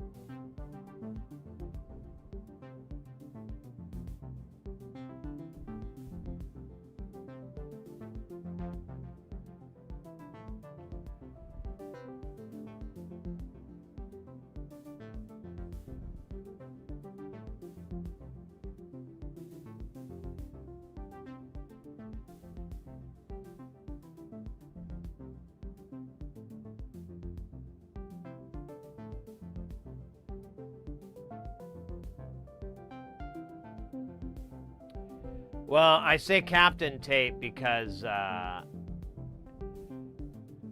it's so you have a bunch of Captain tape though. I mean specifically Kapton tape.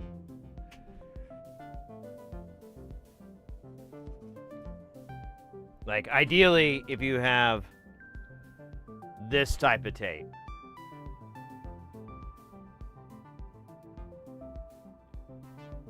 I mean, you could probably get by with other shit, but you could try taping it on, or I think what I was gonna do if they didn't snap in was tack solder everybody in, and with just like 2 legs adjacent, and then get everything all nice and clean and like lined up, tweak everything, you know, and then since they'll be tacked in, then I can just go and bang out the rest.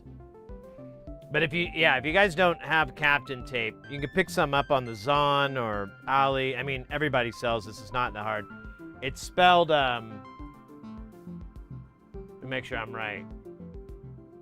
Yeah, it's spelled Kapton.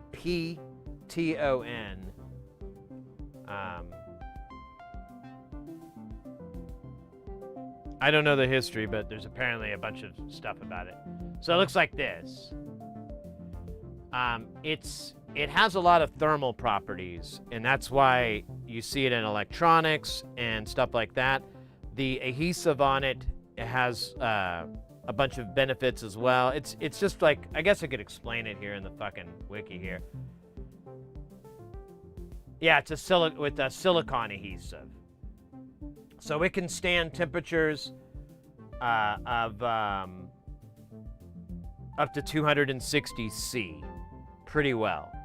And, you know, with the heat radiating from the solder, by the time it gets there, it's probably not even 100 C.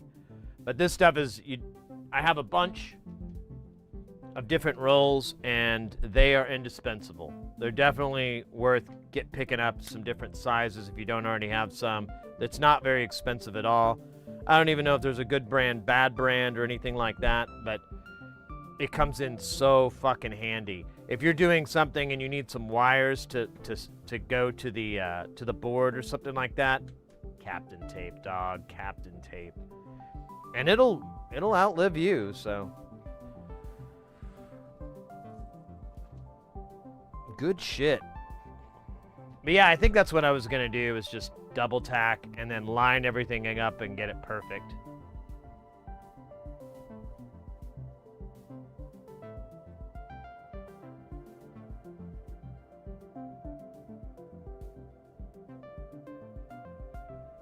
Oh, is that what he says? Put it. Yeah, I mean, you can do that too. My concern is I may not get everything flush. So again, if you do that, I would recommend tacking two adjacent corners, you know, that you can get away with, and then once you've thoroughly checked everything afterwards, and you're like, good, then blasting through and doing all the other points. That's probably gonna be your best way to go. Capon tape? Where do you get that from?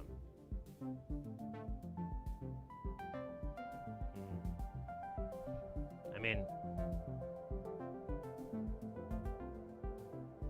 maybe there's a brand called Capon, but I've always known it to be called Captain Tape. And I think it's funny because it sounds like, you know, you're like Captain.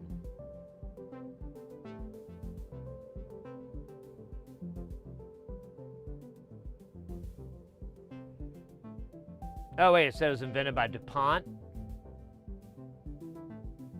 Yep.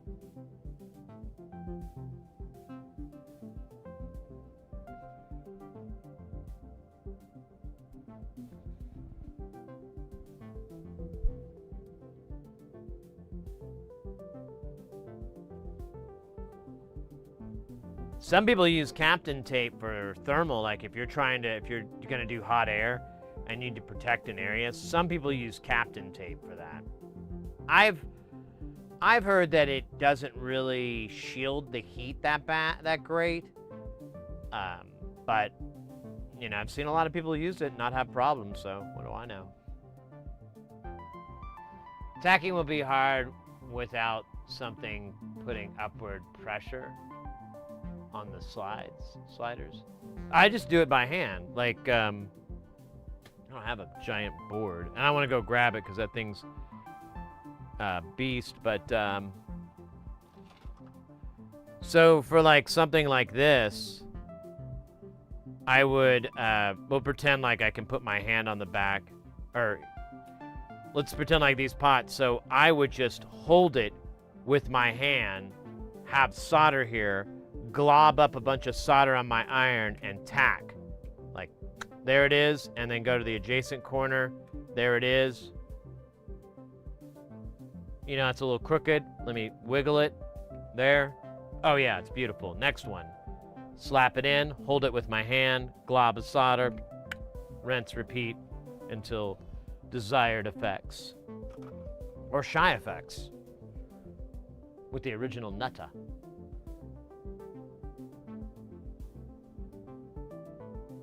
Well, yeah, I guess you could do them all at once, but you're gonna have to fix them all at once. So, you know.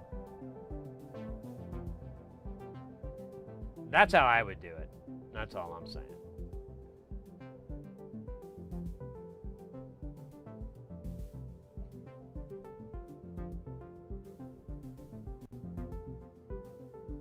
Wiggle it. Velvet, welcome in. Oh yeah, you were in there earlier. I'm sorry, guys. I'm sorry if you say hi, you say something in chat, and it didn't register in my brain. It's fairly functioning. So I apologize if I don't say hi. It's totally personal. Completely. Yeah. You thought it was otherwise, but that's the problem with you. No, you don't. I do.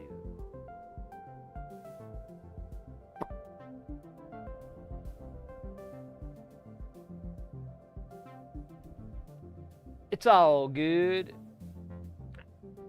Welcome in, mate. We are going to work on a Winnets. It's 3 reverse sigmoids in 1. We're definitely putting that in the space station because it does not have any reverse sigmoid action. And I could put a House of Serenity in there, but I just don't want to eat up the real estate I have in there.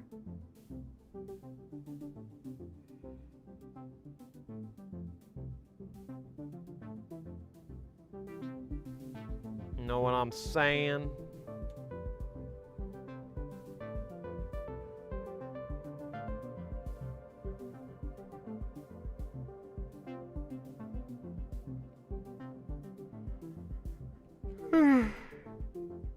Pardon me. Do it more sexy. Nope, that was less. Sorry.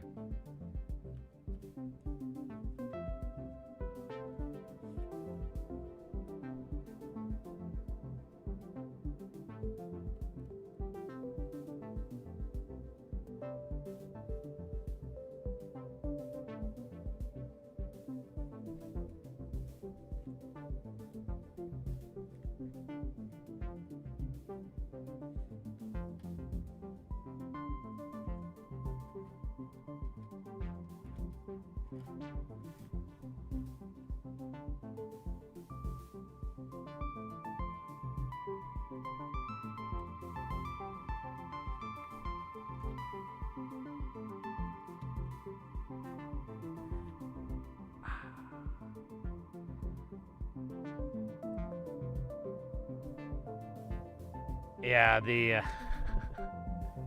that documentary I watched about Paul Fusco was pretty fucking wild, man.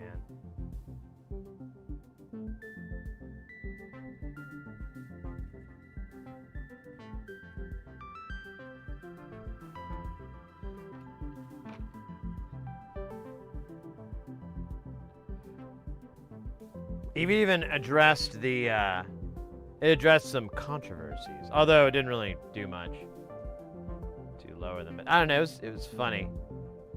I didn't realize what a maniac that guy kind of is.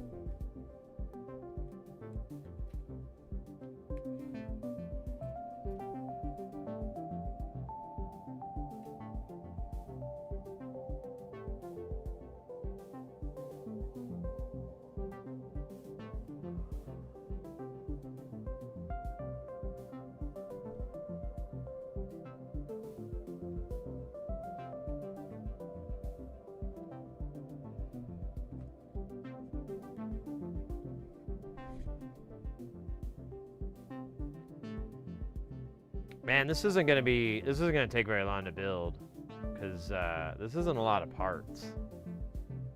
It's basically we're just making 3 reverse sigmoids. Pretty badass. Wait a minute. Oh, 68 if it's less, then yeah, we're not gonna go fast. I think 47's gonna be the fastest one. What does the original reverse sigmoid have?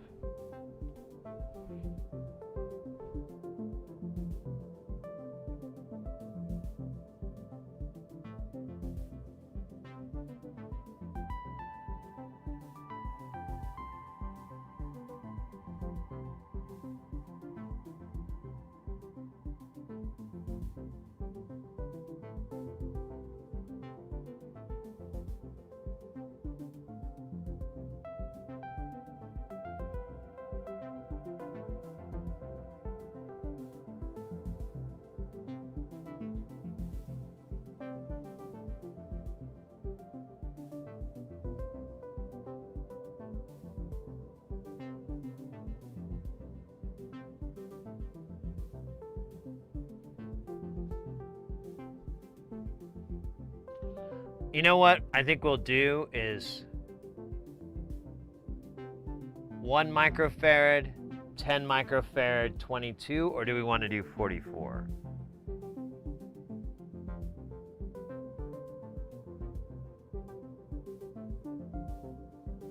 You know what? We'll do a 44 by simply stacking another one on the 22 later.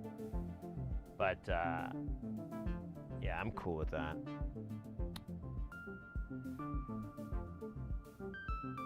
We'll do the cap part separate because it's going to be a little bit of organizational anticipation.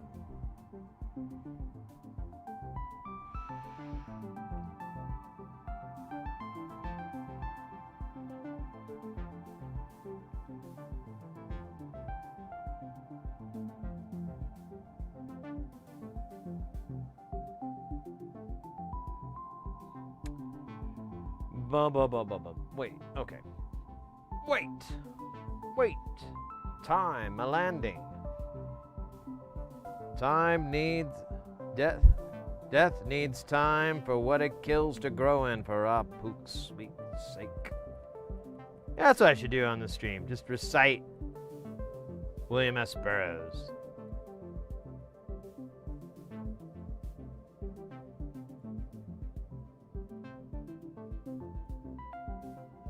Death needs time for what it kills to grow in for our pook's sweet steak, you stupid, ugly American death sucker.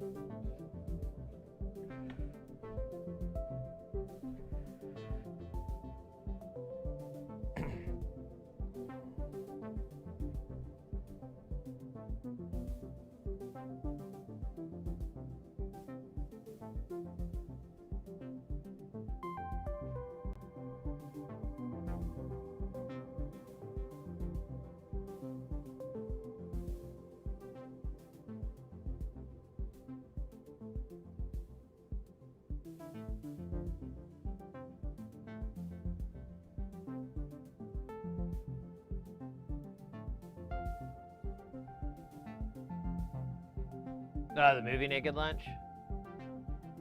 Yeah, it's been a long time for me, too. I should, though. Peter Weller was at his prime back then. Come off of doing RoboCop.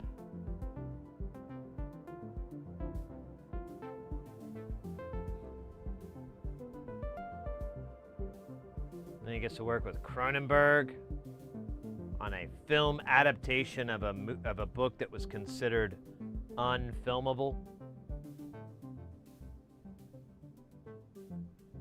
Which, to be fair, that still holds true. There's like routines and stuff in it, but there's not much from the original book.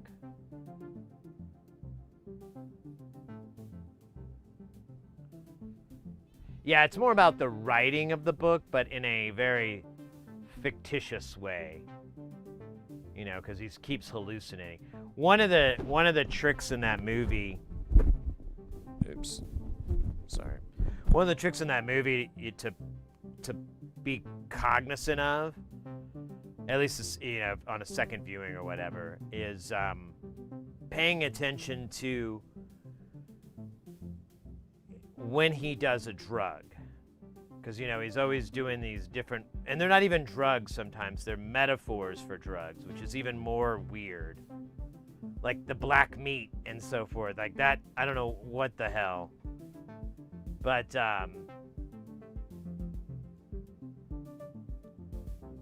you'll notice that always precedes a bunch of weird stuff that doesn't make any sense. A bunch of like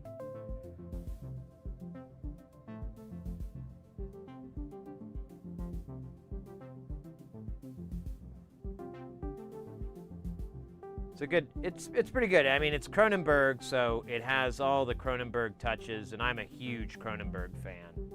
I love it. Well, not huge. I'm a very big one now, if you know what I'm saying. No, I really like his stuff. I always liked his movies. I can't even think of a movie I would say I dislike.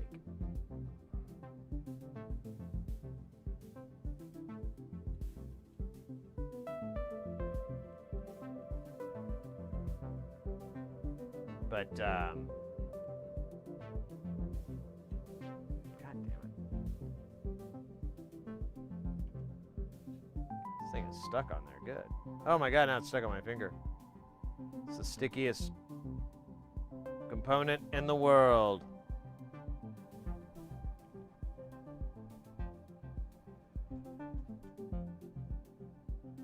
Does anyone understand the math? Does he show the equation?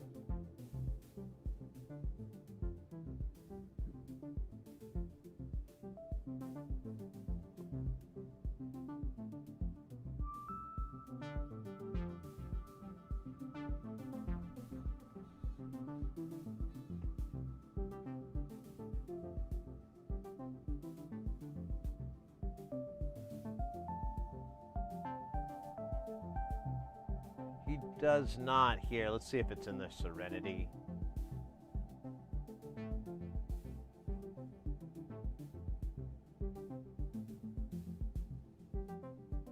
I don't think so either.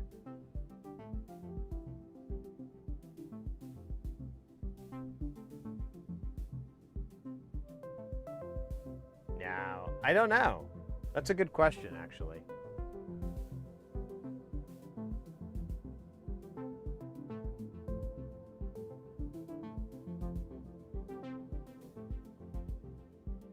A song by Justin Warfield. Welcome in, Spiral. Justin Warfield called Bug Powder Dust. A bunch and a bunch of other fun literary references. Oh, cool.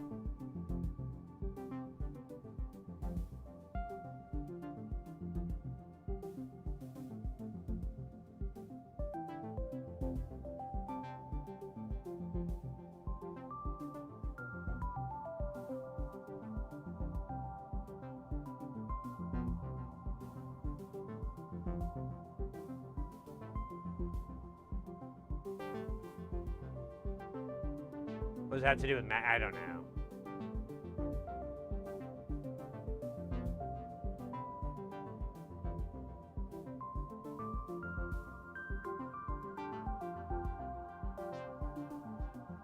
Yeah. I mean, don't take the names very literally.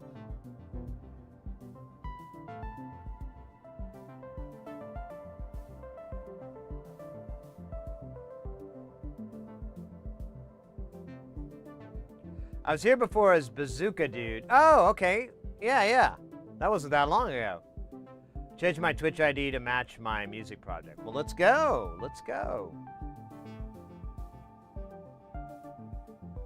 Well, thank you for the lore correction there. Now I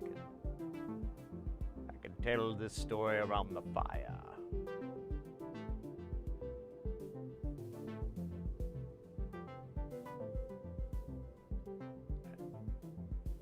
I wonder if I have another set of tweezers. These are pretty beat to hell.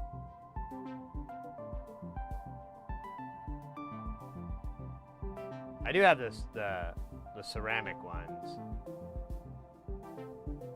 but I'd like to get just regular metal ones.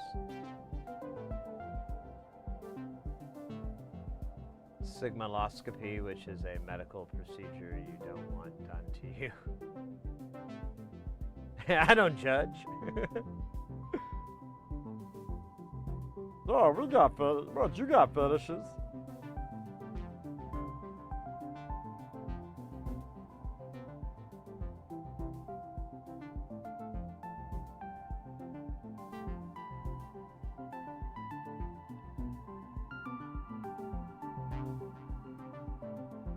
I'm switching over to the ceramics here.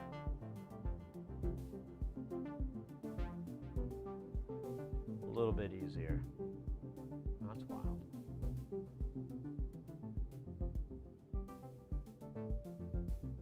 I'll tell people how to have fun.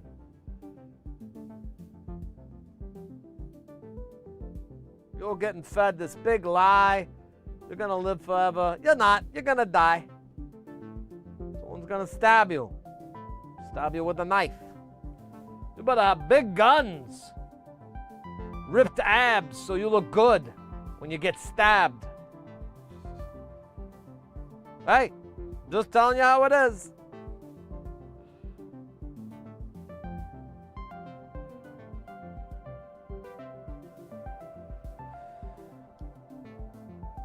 Yeah, this isn't gonna take any time to build.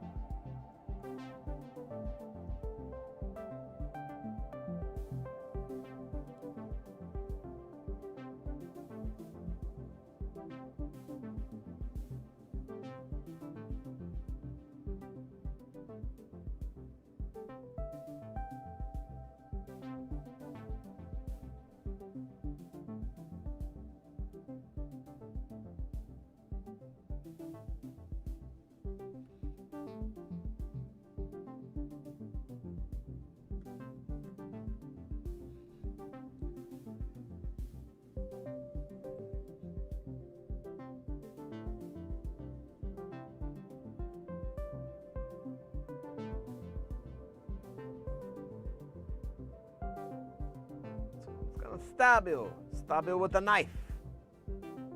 Well, look real good. Oops. Oh God, it's dark. Oh yeah. Too many. Yeah, like oh yeah, and the stream was a little bit late too because my video switcher. Like I don't know, like I couldn't get it on the network. I couldn't figure out what was wrong. I have a janky cable going to it, so. I have this other one that I have for the laptop, and so I just ran that in, and that fixed it, but...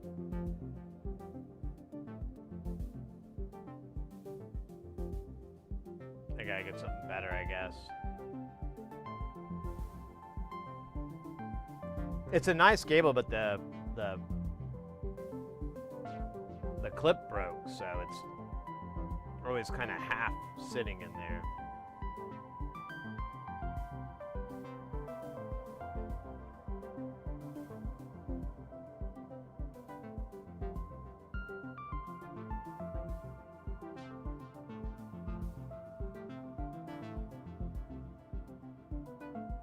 Ah, thanks for clarifying, Calderia.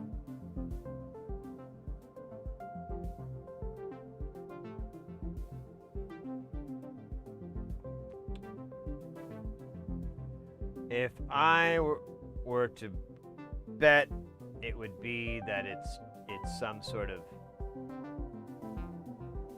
bit, some sort of joke.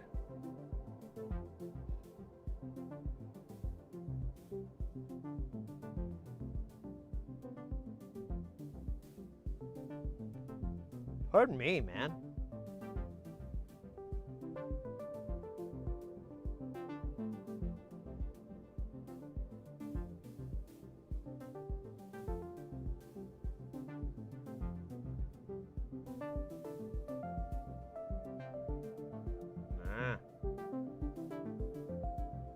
Man, I feel a little out of it.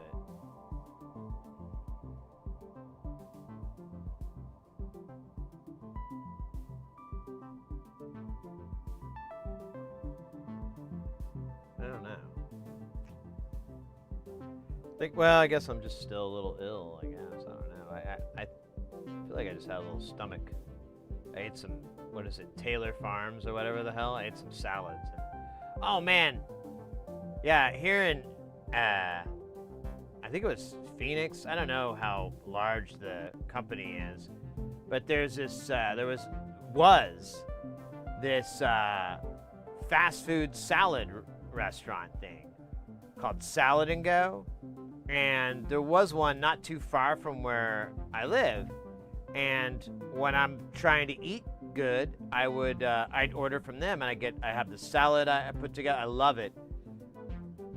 They, I don't know exactly the details. I know it's not pleasant, but basically they got bought or something from a equity firm or something, and they're all closed. They're all gone. And I was like, God damn it! I was so happy to find a restaurant that made salads, and they were good, because that was 90% of what they made. And then, well, they had other stuff too, but maybe not 90, like 70%.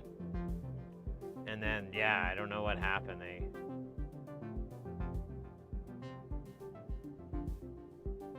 breaks my heart. Because I was literally gonna get one from there, and I noticed it was closed, and I was like, oh, that's weird. And then like later on, I went online and I saw that they'd all been bought out.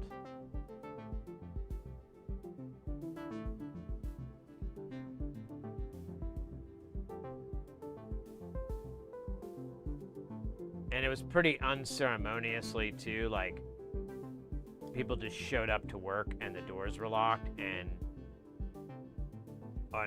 like I saw a video where someone went to one. It looked like the one that's near where I live, and like they just trashed the place and like they found out they lost their job, and so they didn't bother closing up at the end of the day or night or whatever. They just left.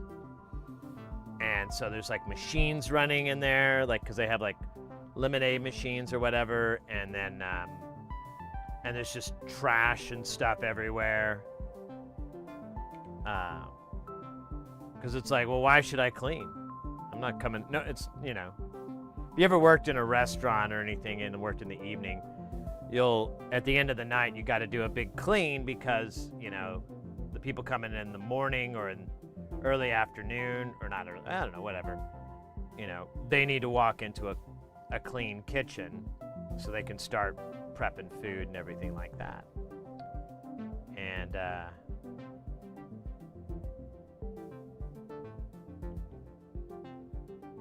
sometimes it's really the other end of the coin, like, oh, I can work days and I won't make as much money, but it's not as hard of work, but I could work nights, make more money and tips and stuff like that, but I would have to I'd have to go, you know,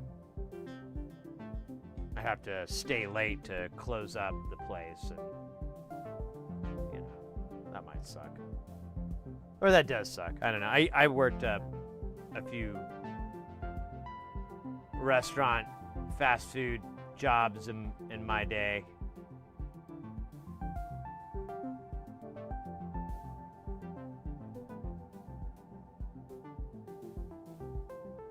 Not too bad. I didn't dislike him.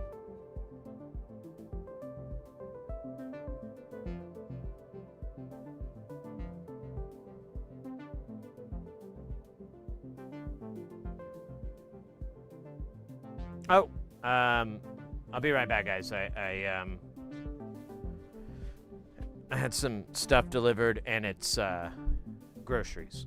So, but it's just a little bit of groceries. It's perishables, anyways. I can't leave it outside, so I'll be right back.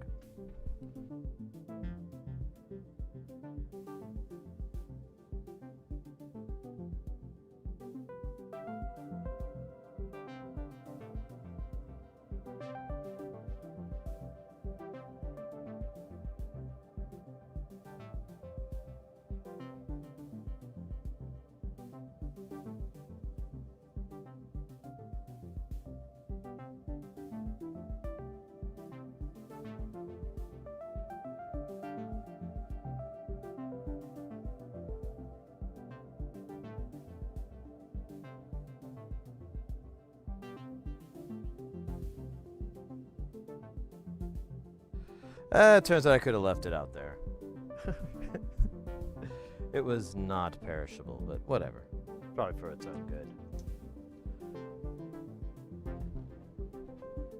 Oh, my lips.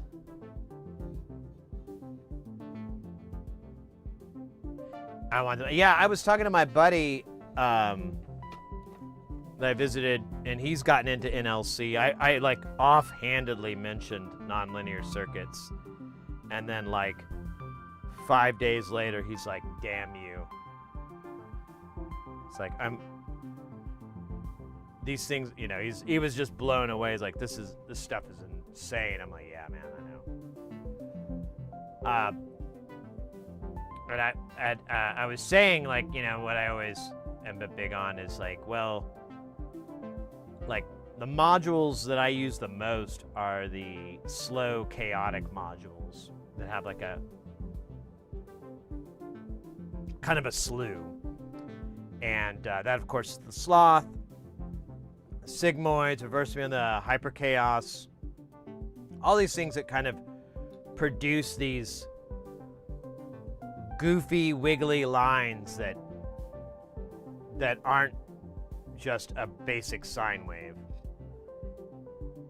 And I was like, yeah, I like to attach them to filters and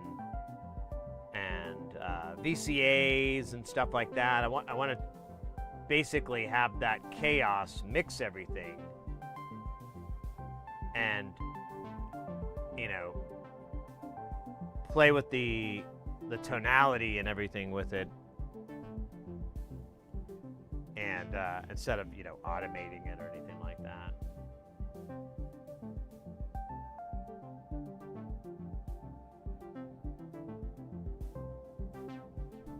Pardon me. Sorry guys, I keep yawning like that. It's rude. I should fart.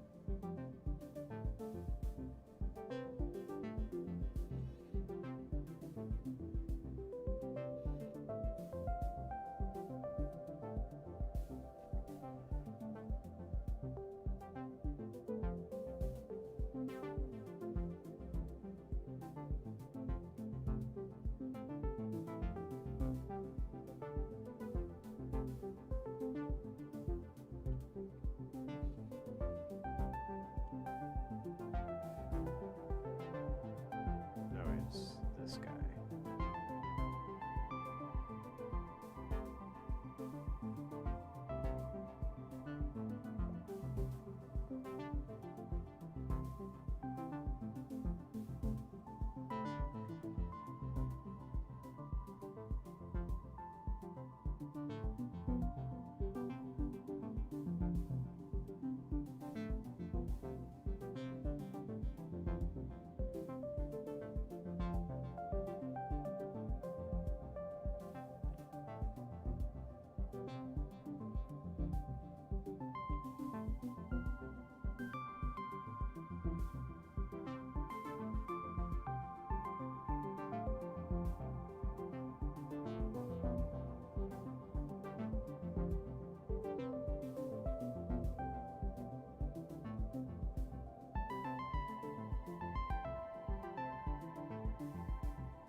Oh, we're almost done. There's only like a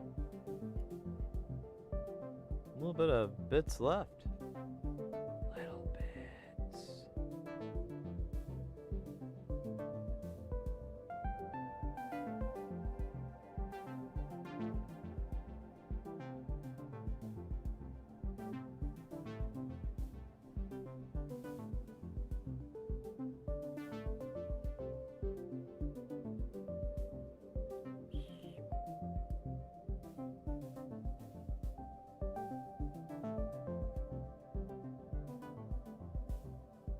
Oop.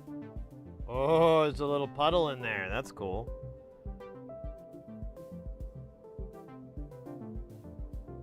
Wow, there's like, oh yeah, there's all this surface tension. That's crazy. It's, oh, maybe there's a puddle. Yeah, there's a puddle under here of alcohol, and I guess it's not evaporating because it's kind of, well, there's like 3 millimeters or so of clearance, so I don't know. I don't know. Maybe it's good, maybe it's not. It doesn't really matter to me. You know what does? Getting tickets to the Eddie Money concert. 2 tickets to paradise!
All right, kids. Got some good news and some even gooder news. 1, done with them resistors. 2, it's time to solder the resistors. Oh, yeah. Told you it was going to be gooder.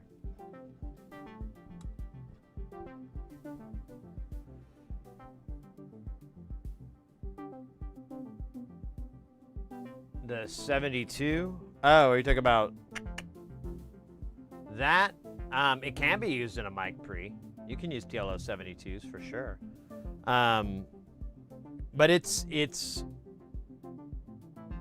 more like more tiers up. It's an operational amplifier, specifically a dual one. So like anytime you're looking at a schematic,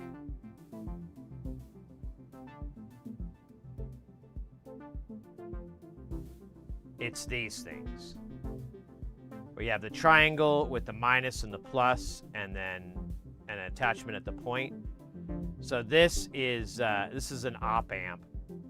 There's variations on this, like an OTA and so forth, but we're not talking about that. We're keeping it simple, stupid. No, the KISS method. But yeah, that's what this is. So there's 2 in that chip. I imagine it's probably this pair. I mean, technically, this circuit's in there 3 times, so 6 TLO 72s. But you could implement this, the TLO 72. So each op amp, all these different types of op amps have different trade-offs and different things that they're beneficial in. Fortunately, I'm not smart enough to tell you like, oh, well, these have a better current. I don't know that shit. And to be fair, that's really digging into stuff.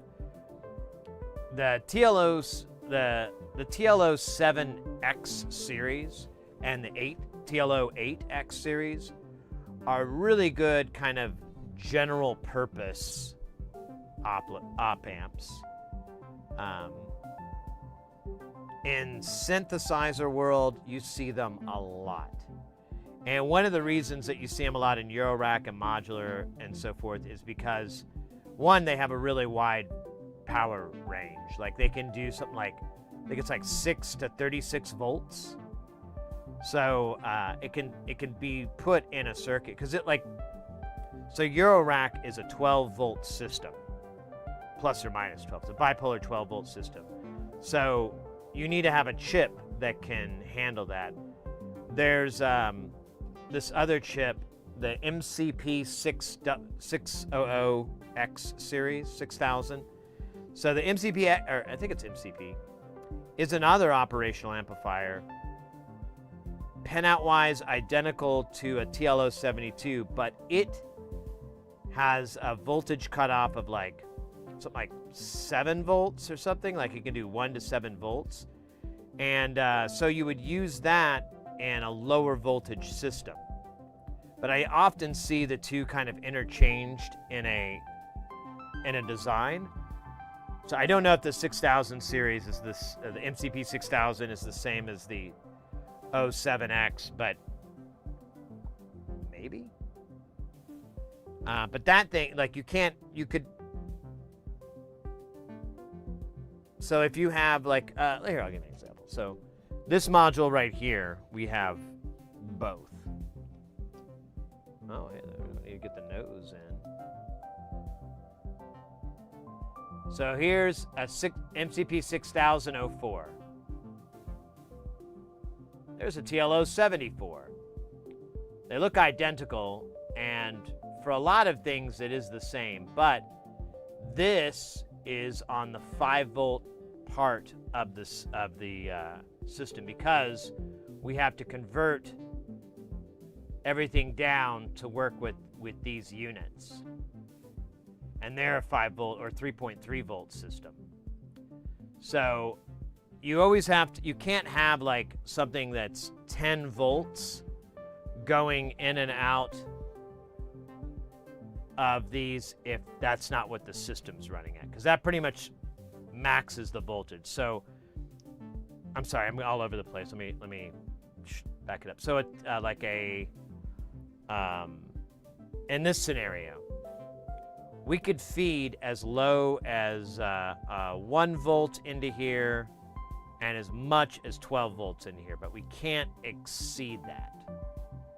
I mean, you can, but it won't work right. So for the MCP, the 6000 series, it's the exact same thing, but we're dealing in lower voltages where like 5 or 6 is the peak and 1 is the bottom. And you'll have to, if this is going to interface with that MCU chip, you have to convert it down, I guess, for lack of a better term, to that voltage so it'll work. And using these is going to offer protection and everything like that. You'll have like a barrier sort of with the MCPs, with the 6000s. I don't think I described that well. I'm just going to shut up.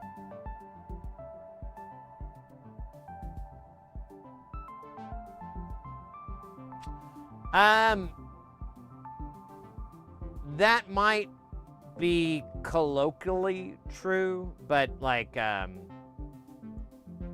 you can get much quieter than the TLO-72.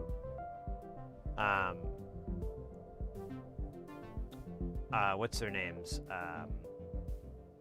Analog Devices makes a bunch of chips that are one-to-ones of the TLO-72s and so forth. Whoa. I lost this camera for some reason. Make sure the cable's in there good. That's weird. Never had that happen before. Maybe the camera's crappy. It is a new camera. But, yeah, I'm trying to remember. Is it OP256? There's a lot of other op amps that could be more desirable for a preamp circuit. It kind of just depends on your environment that you're dealing with and things like that, and how it's also a little bit of a designer's choice. Like, you could absolutely drop it, and I recommend to people, get yourself a bunch of 7X series, TLO 7X series, and LM13700s. Those are just going to be your bread and butter chips. Everything is usually written for that on when you're looking at schematics for like synthesizers and so forth. But if you get to older guitar pedals and stuff, it'll use some other operational amps that will have their own little benefits.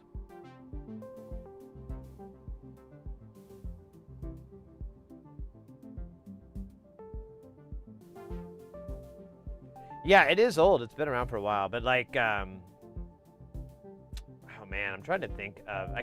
I'm drawing a blank right now on some model numbers from back in the day. But yeah, I mean, just playing devil's advocate a little bit. But yeah, you can use pretty much any chip you would want for a preamp. TLO-72 is definitely a good place to start, but if you needed something really high fidelity or really, really clean, I would go with like, here, I fucking have them. I'll just look them up because I have a bunch of these chips.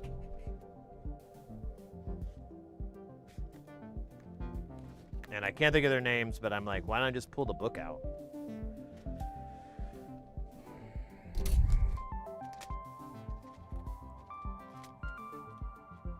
Yeah. So here's OPA 1642, 1678, 2172. Some of these may 4171. And then here's those MCPs I was talking about. LM2904, LM3900, 324, 348. There's the TLO-74s, 72s. Oh, these THAT chips. Some of these are VCAs, but I think they have like a... Oh, no, wait. THAT makes a... This is an OTA. So an OTA is almost the same thing. They're a little... They have a... There's variances, like the LM13700 and whatnot.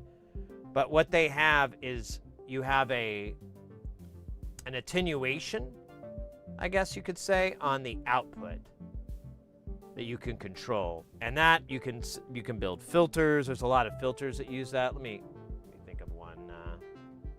LM13700 based low pass filter.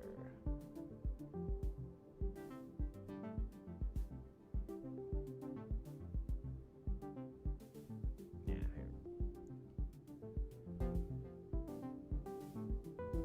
So here's an LM13700, and you see this extra point here.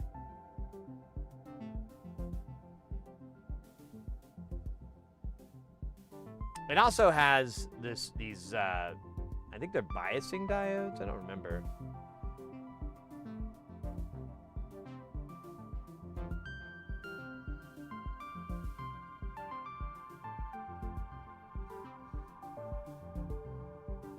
Yeah, to be honest, Helium, I'm just reading off numbers. Some of these may not even be just straight op amps. They might be something a little different. But yeah, I mean, you are correct. You can absolutely use a TLO7X series op amp for preamp or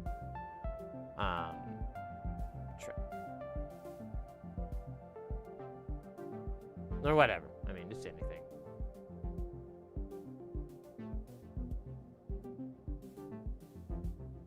What the hell?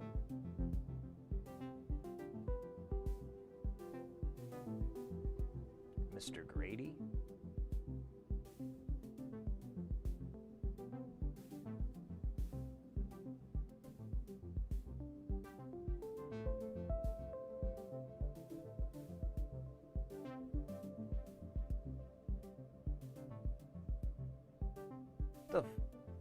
What? What's going on? I don't know what we're doing here, Fletcher. Fletcher King. Are we quoting movies? I'm lost.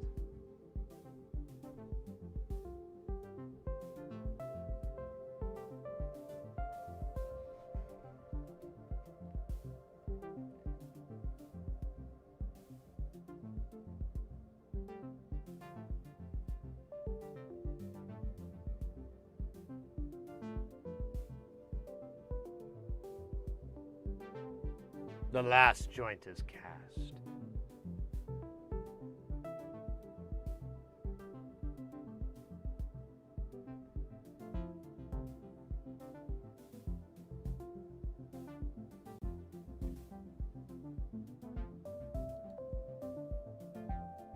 Lost my page.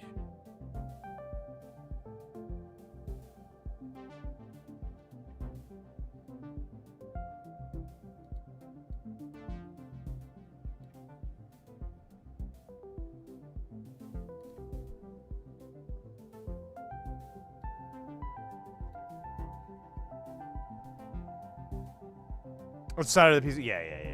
Right on. No worries. I don't mind getting off on tangents, by the way.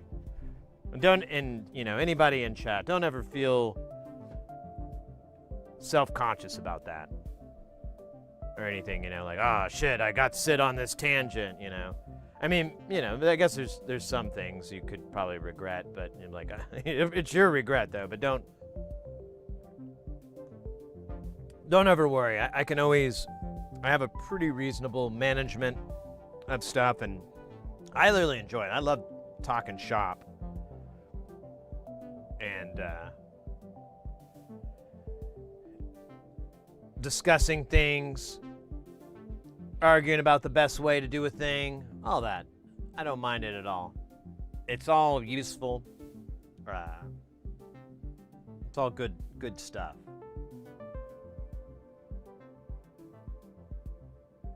Yeah, don't worry at all, Helium, about that.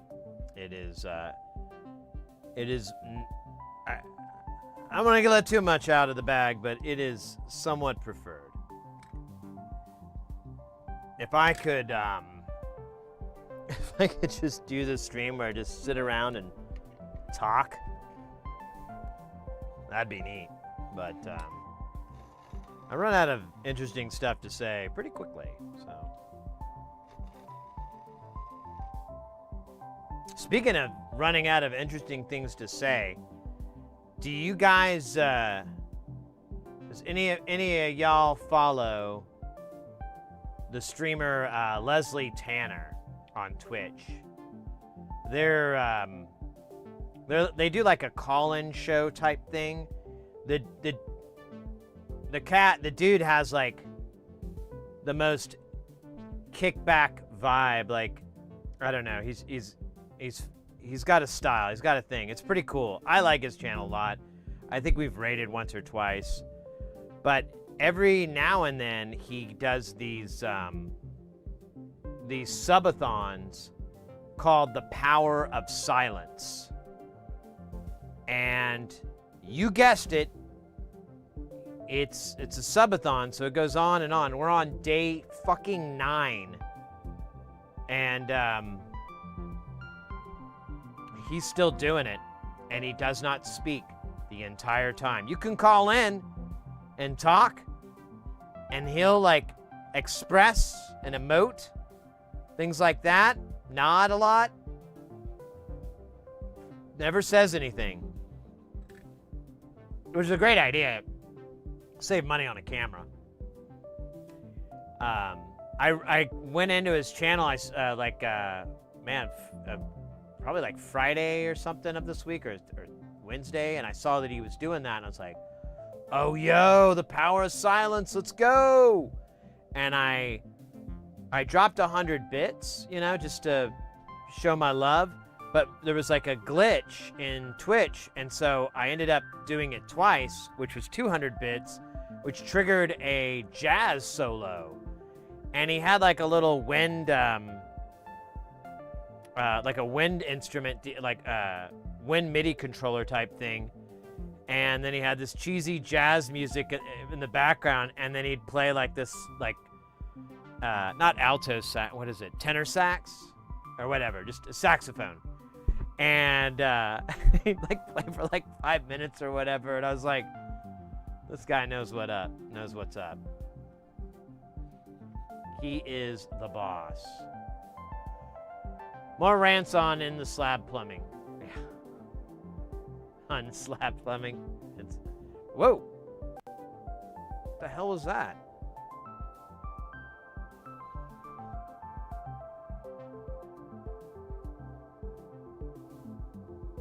Sean, I just saw that. The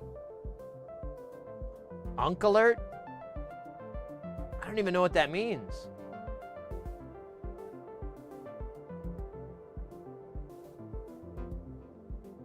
But I did catch it. I saw it on one of the chats. I was like, what? Well, it showed like a an alert thing in the on the chat, like overlay. It was weird. Is YouTube finally like figuring out that like people want to interact in chat, not just sit there? Because that's always my issue. There's like, the chat is just so drab. Drab and boring, darling. Drab and boring.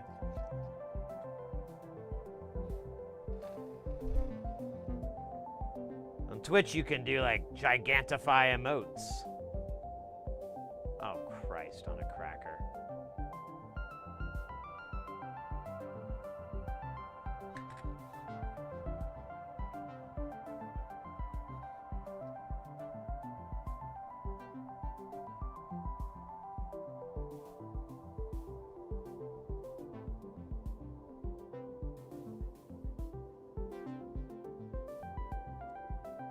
Look at me!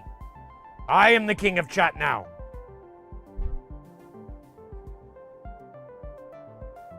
Congrats. Do you have any plans for your reign here?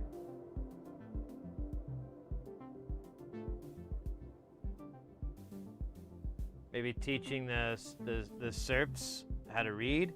You know, that might be cool. A little literacy. Will I do a silent stream, Calderia? I don't know if I could, to be honest.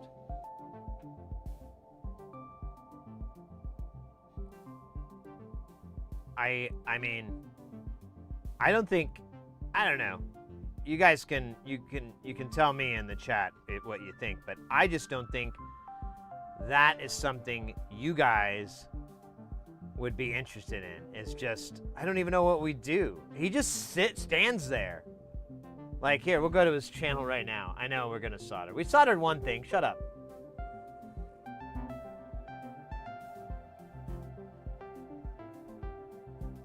Yeah. I could turn the audio on. There's no difference. Here. Oh, he's got someone calling him in, so I don't. But yeah, he's got a call in and he's just chilling. And he's been doing it for 9 days now.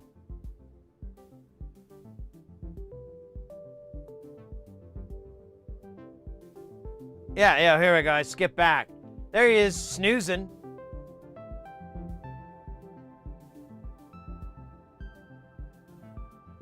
There he is, eating. Or he's just standing there. Yeah, he just does that. I don't know. Oh, he's looked like he's dozing off there a little bit.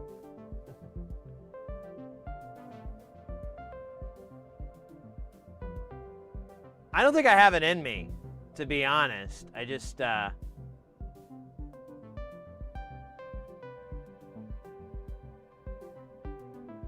Also, you can tell now, like, it looks unhealthy. I don't think Mrs. Hirasi would let me do it. She'd be like, Sid, you can't just keep doing this day after day. And I'm like, well, the Romans did. She'd be like, what? Doesn't make any sense.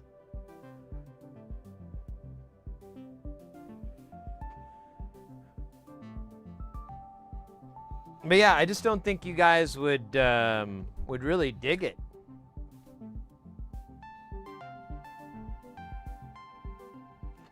I think a lot of you are here for my voice. It's so musical and tonal.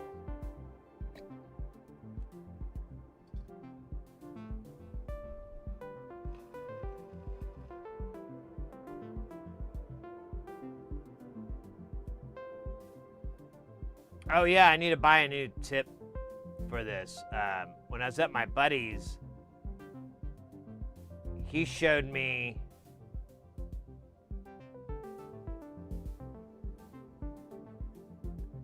the tip he's been using for SMD soldering, and he's like, you just fly through it. And I was like, man, here. Sorry, we're gonna do this again.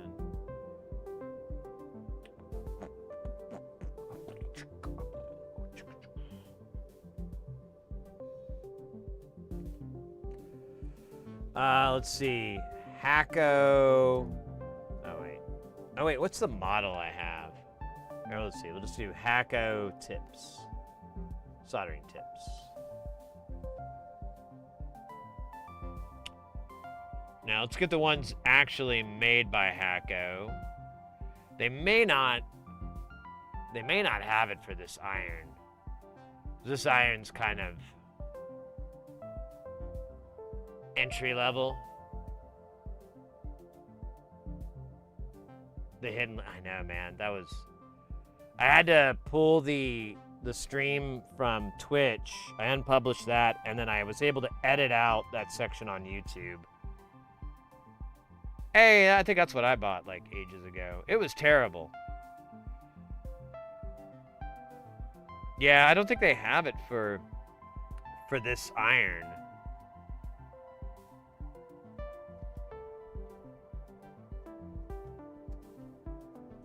Here, we'll just go to Hacko's site.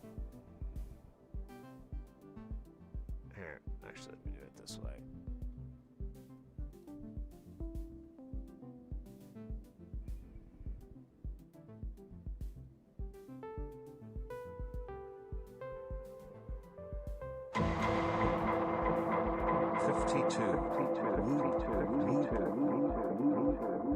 Andromulus? 52 months? Hot damn. Hot damn. Mate, thank you so very much. That's insane.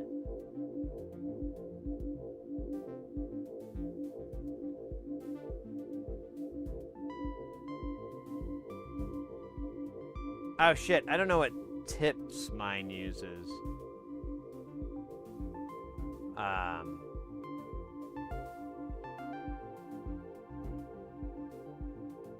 Here, let me go to station. Yeah, which tips do these guys use? Oh, that'll be easier. So I'm looking for a horseshoe.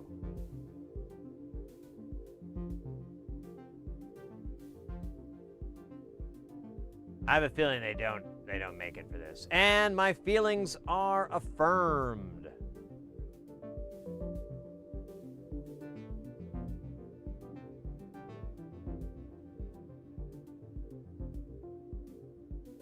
Yeah.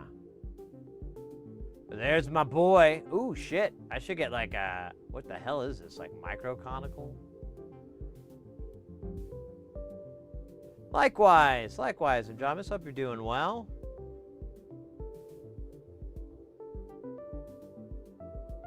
We're distracting me. It's fun.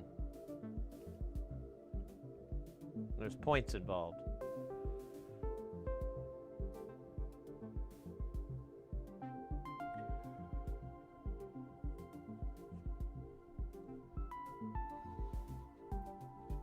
Man, I could go make some coffee real quick. Oh, shit. That was funny.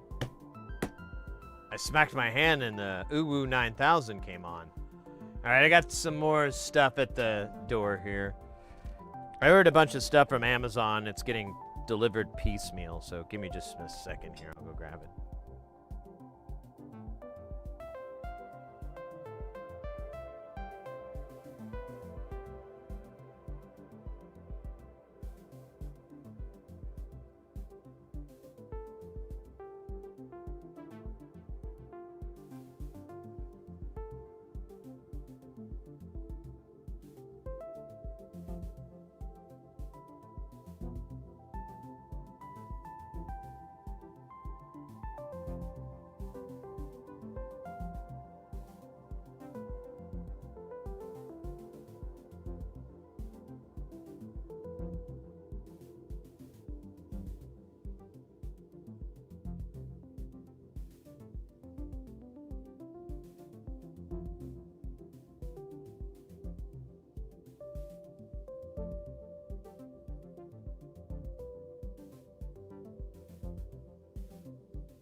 All right.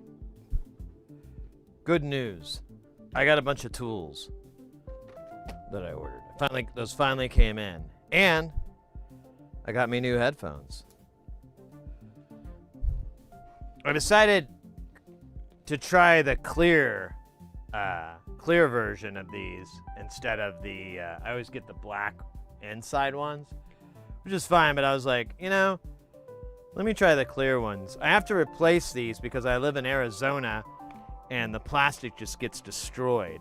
It just cracks and breaks after a period of time. I'll show you what I'm talking about. Here.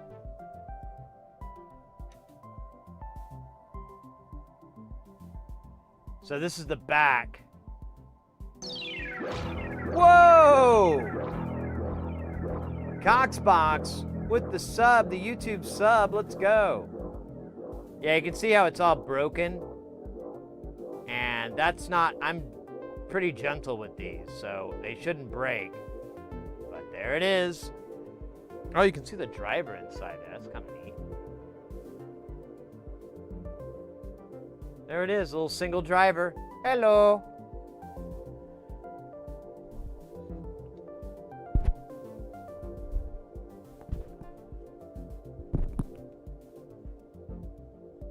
I can't get... All right, but I also got stuff for the... to try to fix that tape deck. Which has gone from being, like, not a big headache to a tiny migraine. Dude, why is everything in plastic with more plastic? You think they get paid? Oh, and all this plastic is creating all this weird static electricity, making my arm hairs feel feelings they never felt before. Hey Sid, what do you use to stream to YouTube and Twitch at the same time? How do you connect the chats? I'm gonna try something new here in a bit, but there's a plugin that you can get for OBS that basically copies the RTMP feed that you would send to Twitch and sends it out to anything else you need. The plugin, though, it looks really sus. Yeah, I don't know if I have like a link.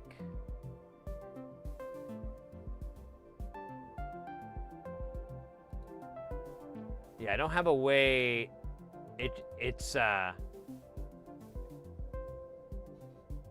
if you go and find it on the OBS plugin thing, it'll be there, but it'll all be in like Chinese or Japanese. I'm not exactly sure. I can't remember what, but it's, you know, it's not the Western alphabet. And it'll kind of make it feel like, oh man, I might get the wrong thing, but it's is good. I don't know its name.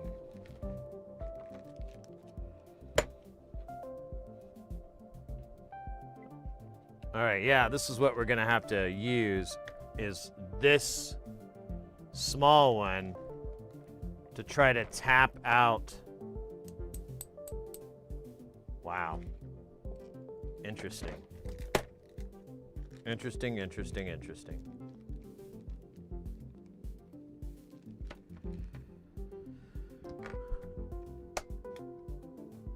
Nihoma, nihoma.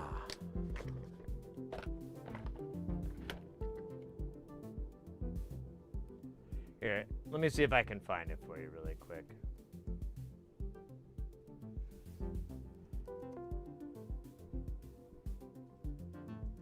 Stream.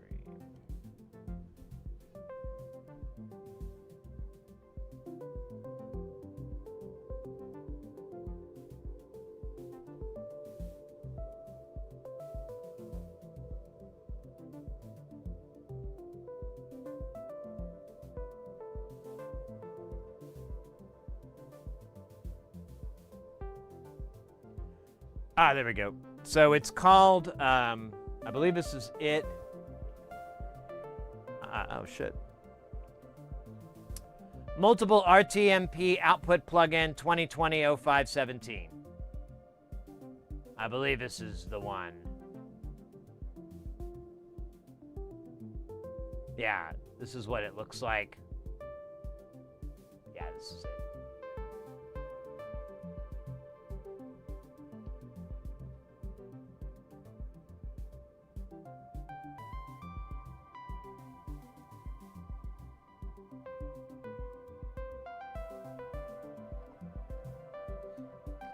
As for the chat, there's a bunch of different ways you can do it.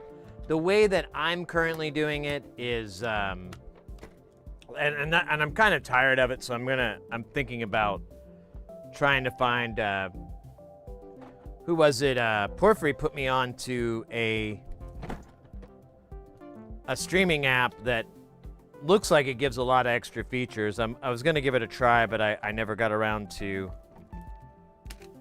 putting it in yet. But it does chat. But what I'm using is Stream Elements. There's a desktop program that they have that runs on Windows and Mac called Ground Control. And oh my God, this plastic. It's making my arm hairs.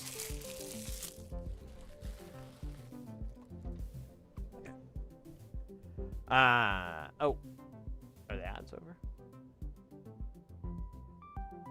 I guess it doesn't matter. You guys are subbed, but yeah. So it's a program called Ground Control, and it'll automatically combine your chats, and then I basically just make the panel just chat, and then I just copy it, and I'll make the background color the same, so it creates this what's it called? I can't think of the word now. This dark background. It's not the word I'm trying to say, but it'll work. Cool. I am now the proud owner of a, what is this, 15-piece? Multi-piece snap ring, aka E-ring puller. So now, and if I encounter an E-ring,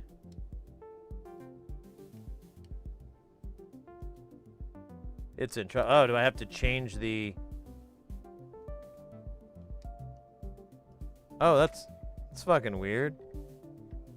Why are they all backwards?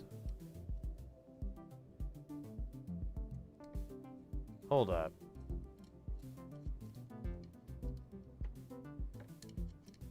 Okay.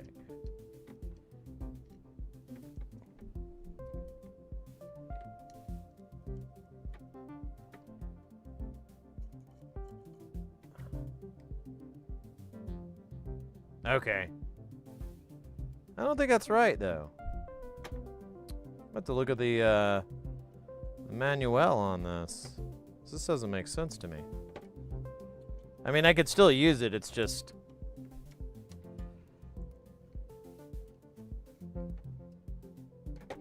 not how I was planning to. Oh, it does have a little instruction booklet here. It does not.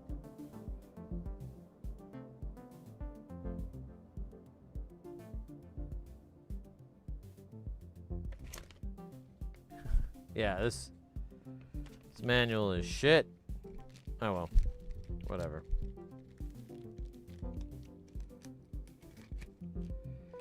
It should work.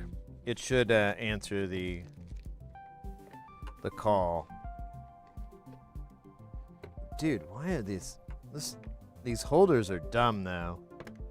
I do not understand the principles on how this is supposed to work. But whatever.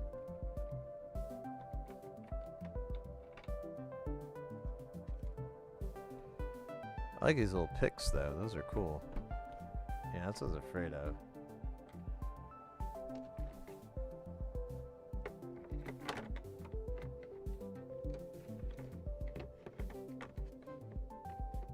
Yeah, how is this supposed to fit? Oh wait, there's a picture of it. Oh, it's supposed to fit forward here? Okay. Oh, yeah. Lo and behold. Alright, cool. So I've got a nice punch kit, and I got the earring pullers, and I got new headphones. I kind of want to try these new headphones out. Wobbly! Hardpoint, welcome in. Good, good. I just got a bunch of tools I was waiting on in the mail. And I also got new in-ears. And I was like, let me pop these rude boys on.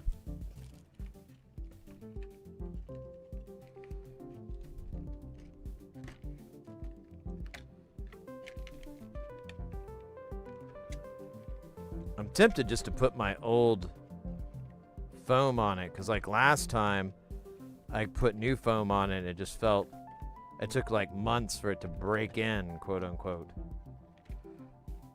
I guess there's no quoting there. Oh, these are fancy. They have like the little... I could give it a try. I don't know if I'm gonna like these. They do have 2 smalls, though. You know what? We'll try it. If I hate it, I can undo it.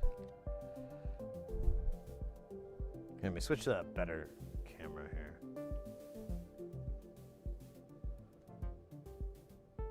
Hey, no ma, nay no ma. So these are, yeah, these are a little bit bigger. I want the small ones.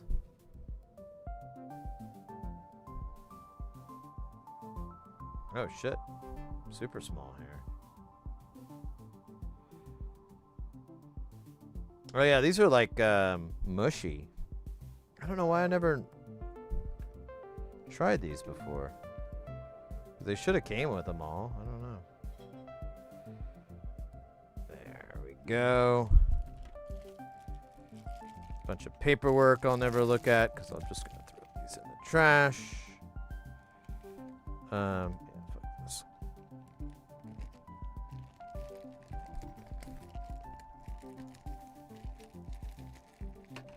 All right, let's see.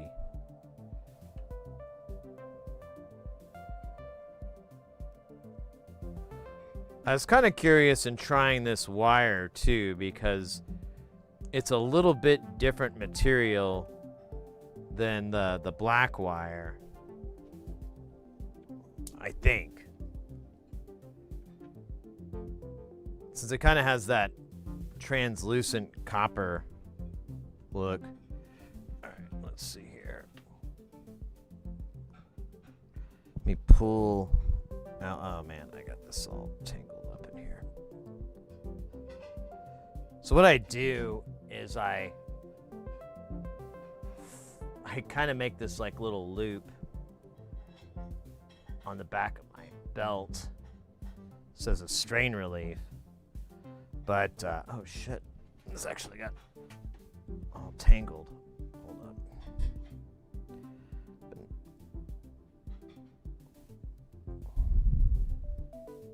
Oh my god, what the hell? There we go, there we go.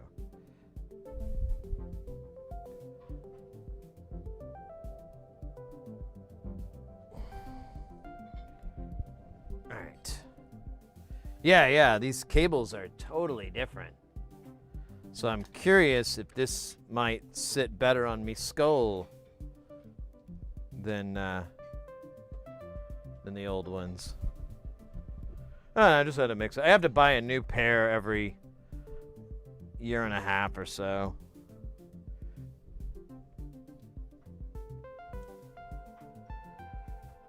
It feels about the same.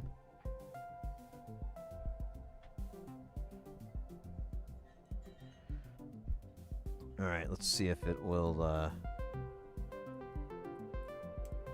how good these feel.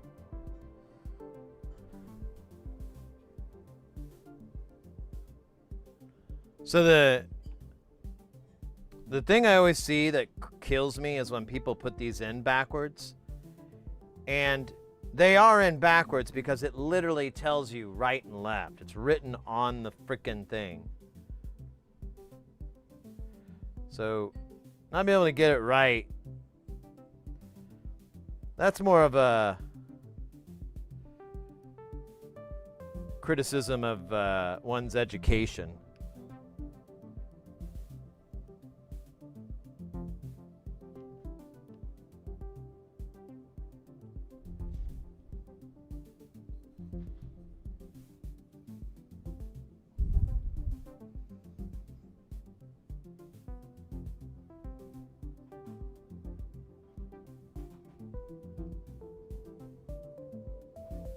Okay. Ooh.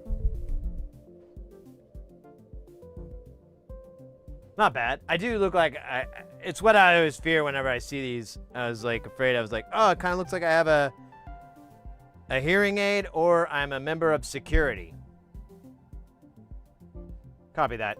Copy that, gold team.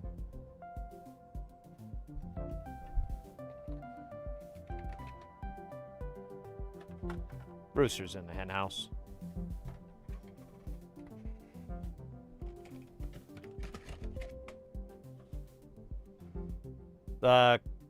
Yes, the cock is the walk.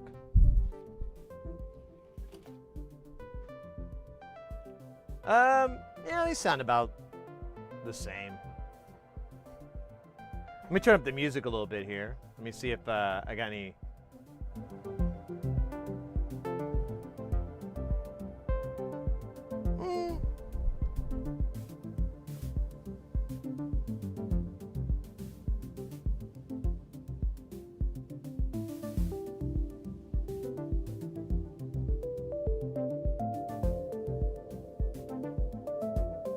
Yeah, I'm into it.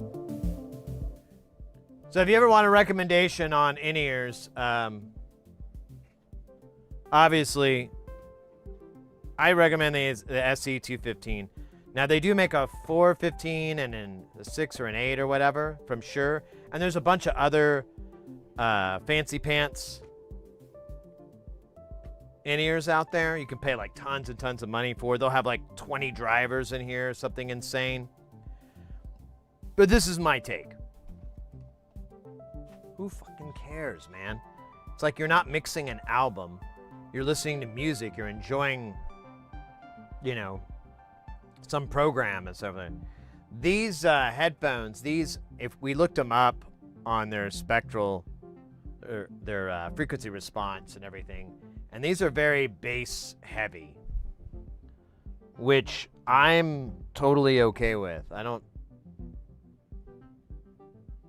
Man, this right one's not fitting in as good.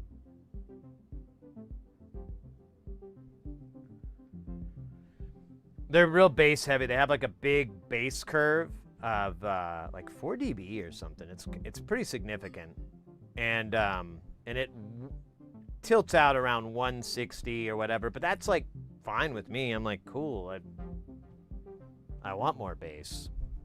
Oh man, this right one is not comfortable.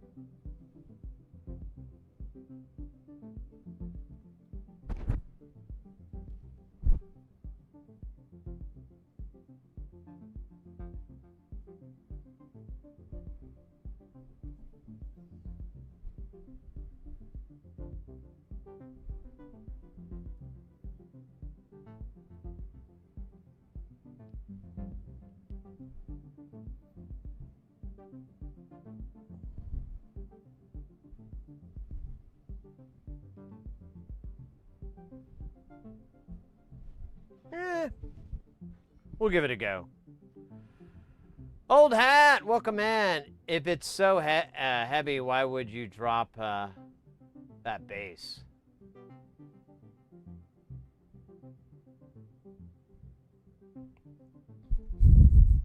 Welcome in, mate. Welcome in.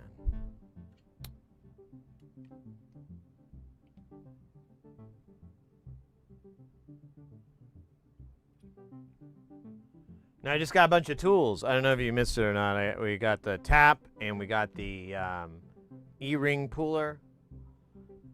So I don't know. We could work on the tape deck today.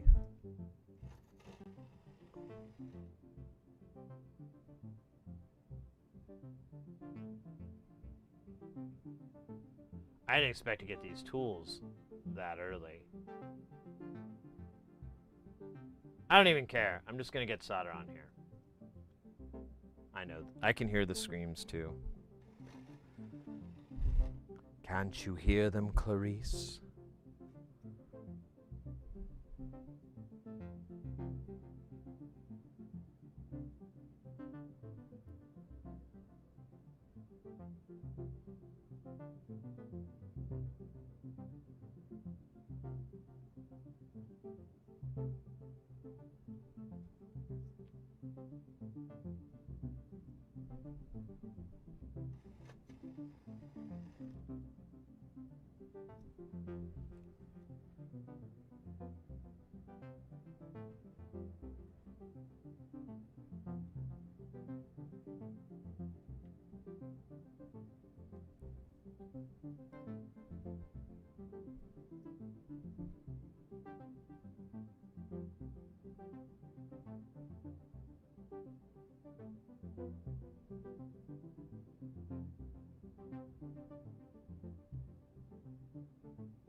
So funny, I bought that tap set, and I'm just gonna use it for her to get that fucking tire out.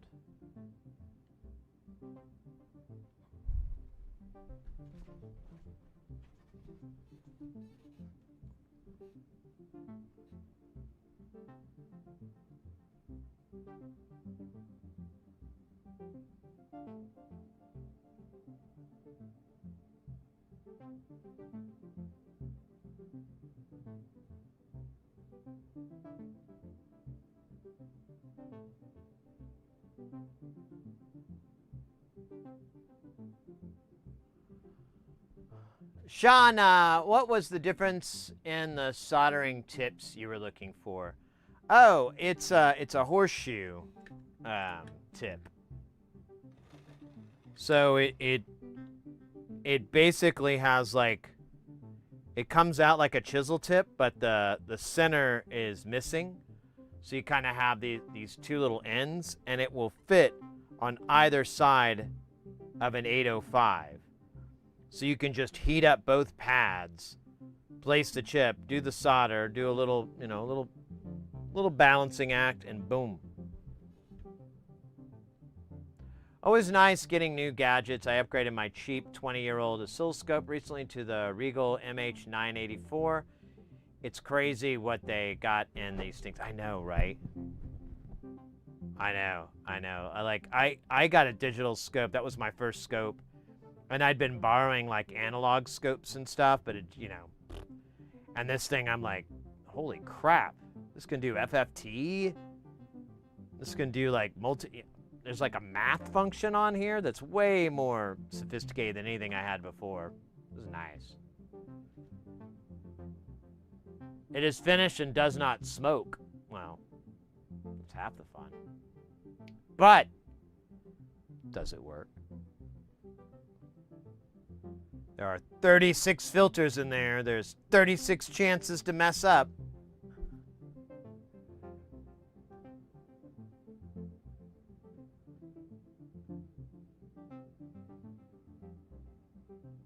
Voice setups from a fan. Oh, nice. Yeah, congrats indeed, Porphyry. That is impressive.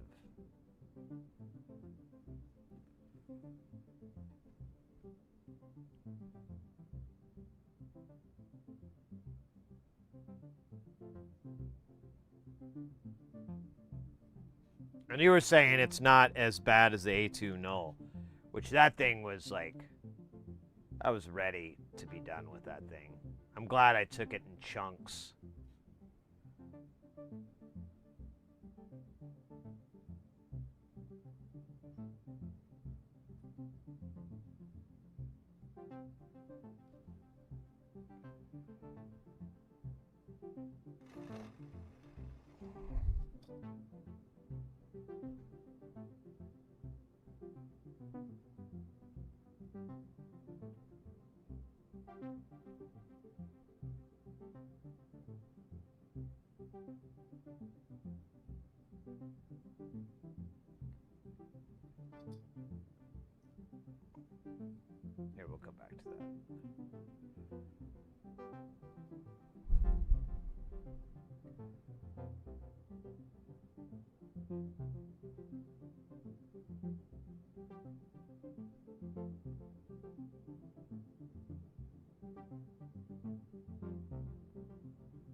Yeah, to test that, Porphyry, I would run. Do you have a pink noise generation? Do you have a way to generate pink noise? Not white, but pink.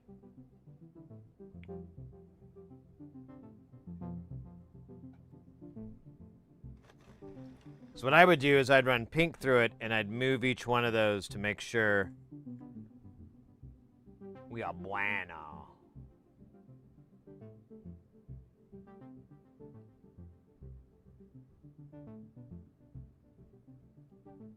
Oh, nice, nice, nice.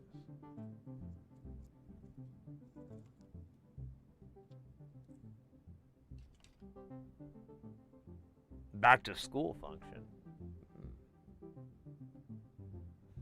Oh, my old tech had all the math and FFT and so on, but this new Regal is like less than 1,000 USD's nuts and has 800 megahertz bandwidth. And... Oh, right on.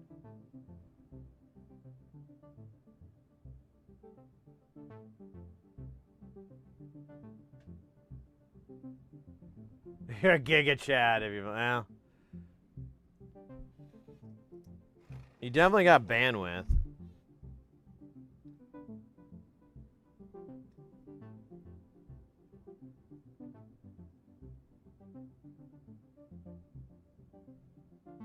My iron shut off? There we go.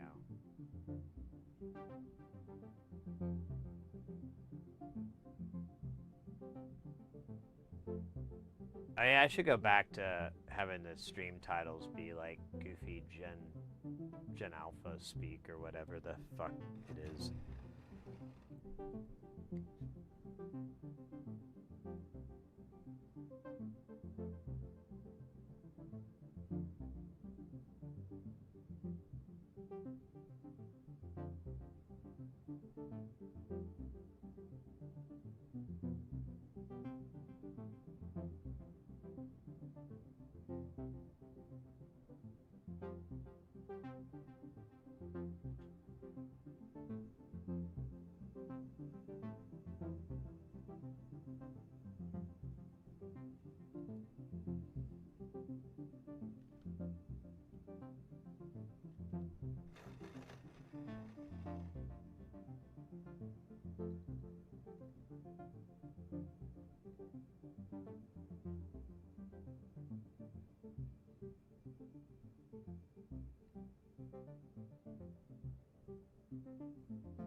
And the other day, I was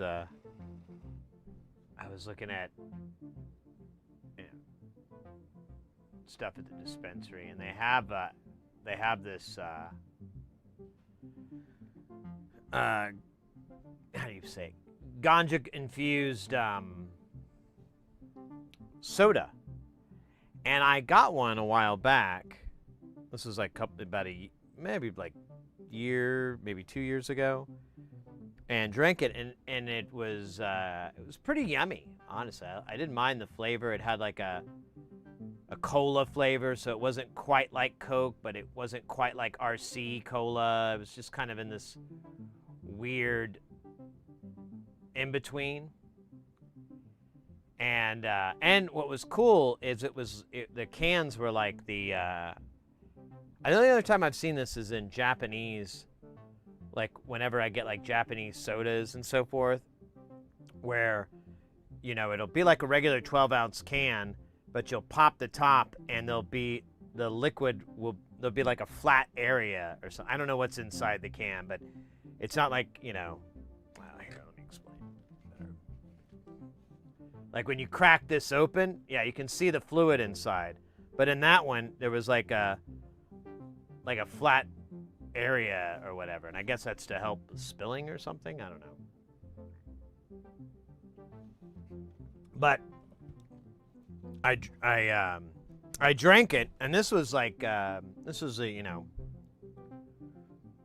when I had a pretty strong tolerance, and it was like 100 milligrams. I'm like, oh, that's nothing. So I drank the whole thing. And then I remember I got up to like throw the can away or something, And then, like, I, like, sat back down and I was like, have you ever seen day and night at the same time? Do you think they're the same thing? We just don't know it?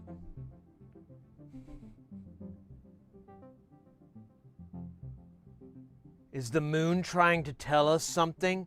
There's words in the moon. I just can't read the language.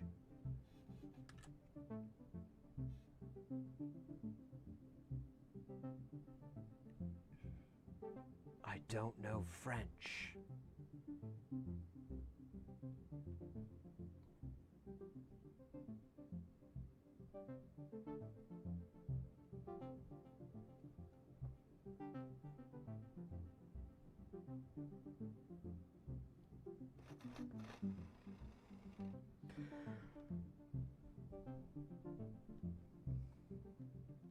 Man, I keep thinking about making an iced coffee or an iced espresso.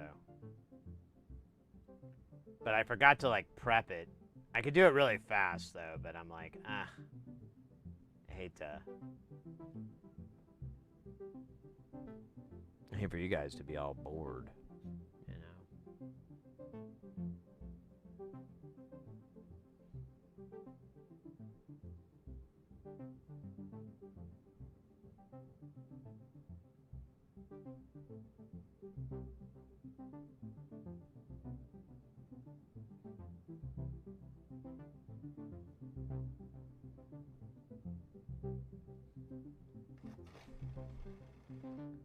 Luigi macaroni. Oh my God.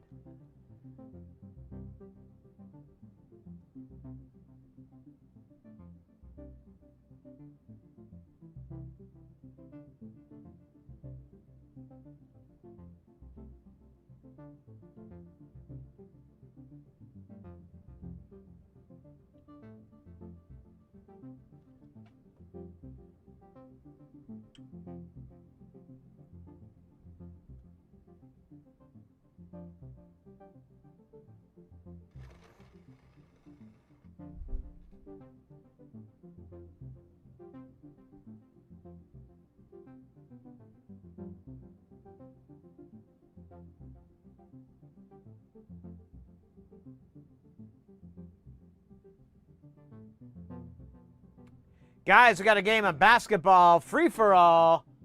Get in there. It's a very simple game. It's kind of hard to play on a green circuit board, though, but the astute viewer will notice over here, where my iron is the star, and over here is the goal. Your goal is to get your guy from here and to fall down in the top of there. All you have to do is put in two numbers. Your first number is your angle, and that's 1 to 180. And then your second number is your power, which is 1 to 100. First one to get to 7 points wins. The one with the highest points at the end of the timer wins. But there can be only one. Actually, that's not true. It does do tie games, which is really annoying. I wish it would do sudden death. But yeah, guys, get in there. Who started it?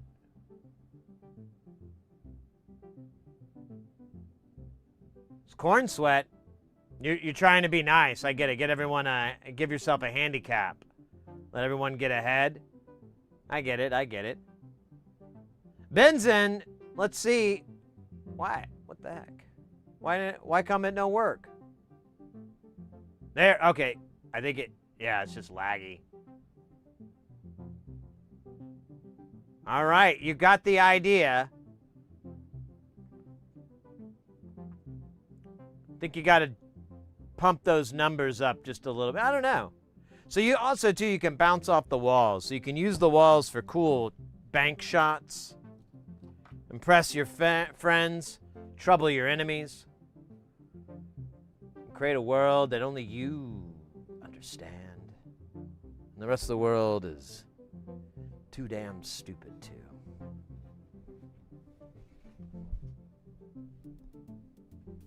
Oh, shit. I'm all tangled up here. Ah, fuck.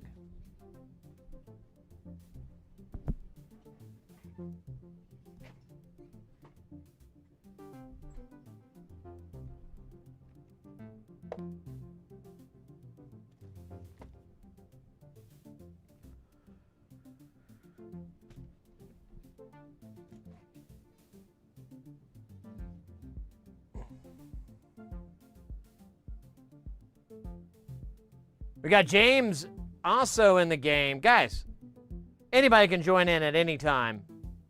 Corn Sweat with the first point on the board. Now the 2 points will move. This one's easy. This is a first come, first serve. Don't forget to, if you're playing and you're serious, refresh your browser so you can get the least amount of lag. Ooh, this actually looks kind of sexy. I'm gonna leave it like that, even though I didn't mean to.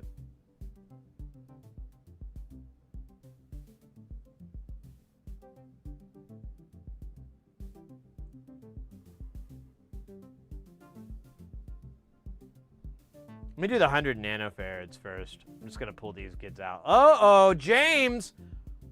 Popping in their first point.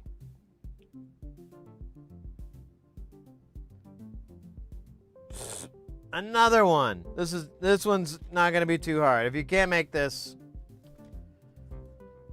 you know, thoughts and prayers. Thoughts and prayers.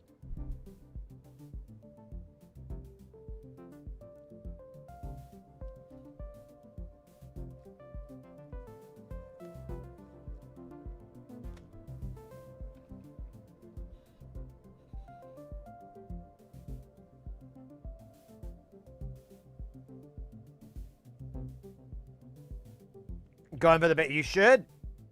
I mean, if you're gonna do it for real, right?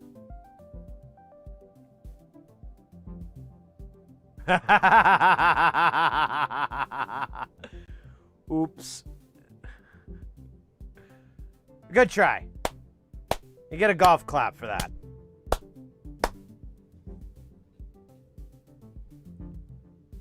It was a good typo. I mean, you know, the best ones, the best jokes are sometimes typos.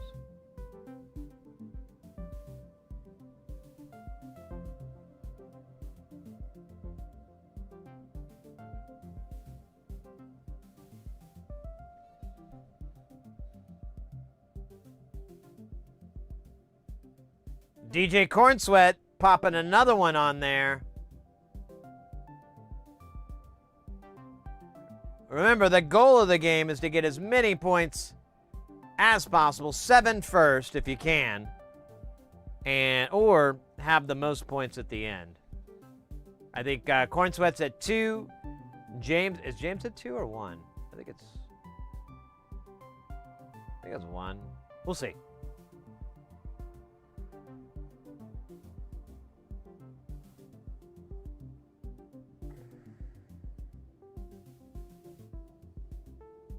Hey James, we are working on a new module from Nonlinear Circuits called a Winitz.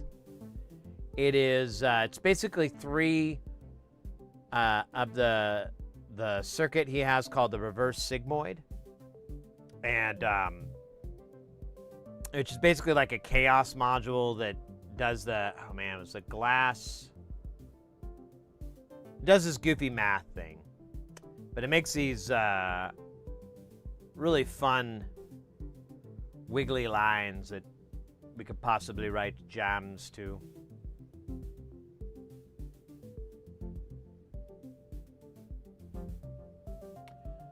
Zanar, welcome in. Hello, Electronics Man. Do you know if replacing a 3.5 millimeter headphones jack with a 1/4 inch guitar style jack is straightforward? It absolutely is.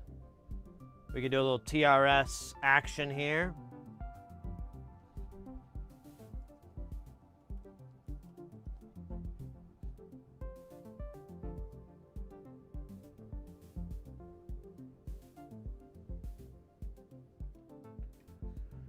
So, eighth inch has a TRS, or eighth and quarter inch both have a TRS connection. That's tip ring sleeve. Now here's an example of like, old phone connectors where you have 4, I don't know what that one's called, like tip ring sleeve or something like that, but let's ignore that entirely. The inside of how the eighth is wired up is probably going to be a little bit different, but not much. I could show you the inside of an eighth, but your quarter, you basically just need to identify which one is tip and which one is ring. The easiest way to do that would be if you have a multimeter and you have it in continuity mode. You could put one end of the probe here and then put the other probe here.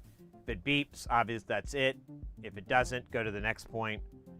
This is always going to be the sleeve, this collar thing. Let me pull out an eighth here. Well,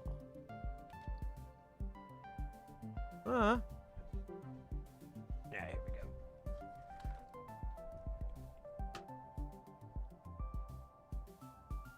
So here's an eighth inch cable I made, but I should warn you, this is not TRS. I just realized, like, oh, this is actually going to be a little bit more confusing, but it gives you an idea at least. So this is just TS. There's just a tip and a sleeve. And so you have that point there and whatever. If you're going to be doing a TRS cable, you're actually going to have like 2 wires, and then usually you'll have the ground be like the collar here for the sleeve. You'll definitely need to attach it, but I usually just, flow a little bit of solder and push it into that, put some flux on there to make it easier, and it's all good. Yeah, it's most likely going to be nearly identical on both ends. Like the quarter inch and the eighth inch are going to be identical, or 3.5 millimeter, and what was it, 7? Is it 7 millimeters?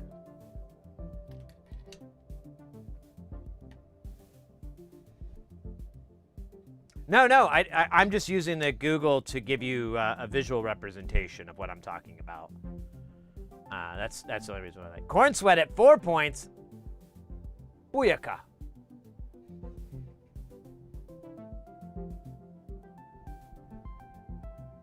Yeah, that's true too. Pin spacing is different if it's PCB mount. But I was under the impression we're just talking about a cable that goes from 1 to 1. I have some cables. Here, can I pull one? Oh, wait, they're kind of, yeah, they're not accessible, but I have cables that I've made that are eighth inch on one side and quarter inch on the other. And they're actually they're TS, because I was just using it to connect audio up.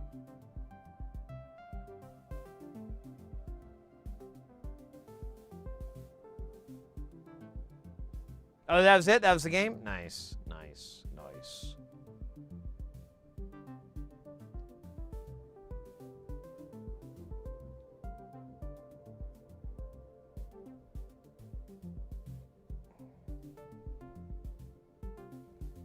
right.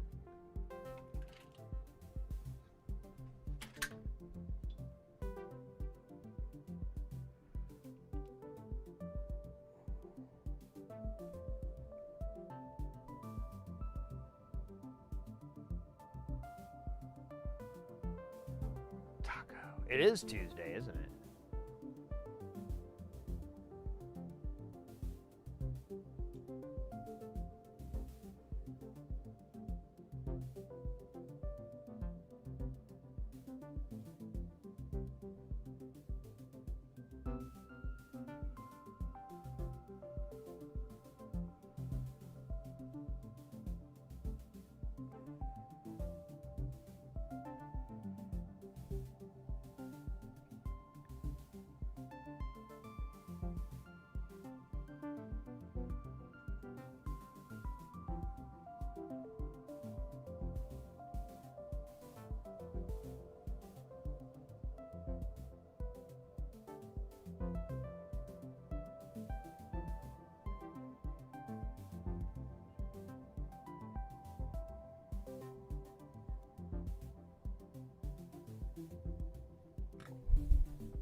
Man, I cannot get over it. I keep craving something, but I can't figure out what the fuck it is.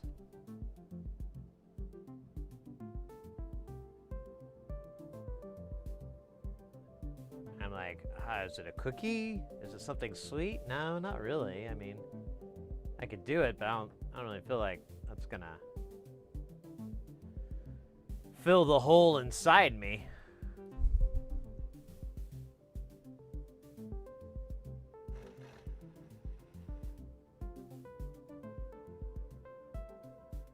But it'll help. Pudding won't fill the hole that's inside of me, but it'll help. Quick, to the pudding vats.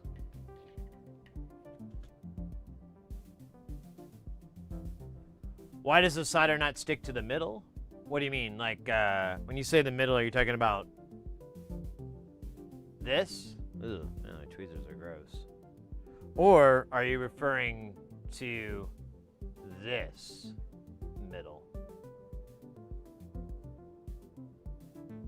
It's magic.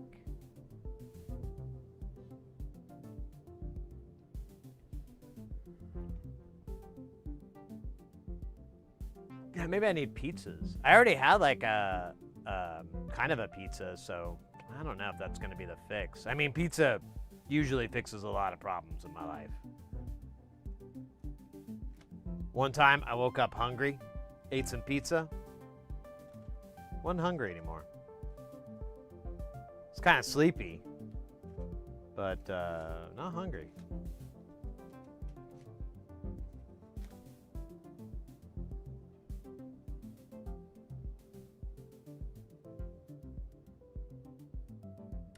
Well, so solder will only really attach itself to metal. And the metal has to be the right temperature. So it's kind of a trick of like heating up the metal to temperature. And so the solder gets attracted to it. Here, you want your mind blown. Let's do this. Let's do some desoldering. That's not as bad.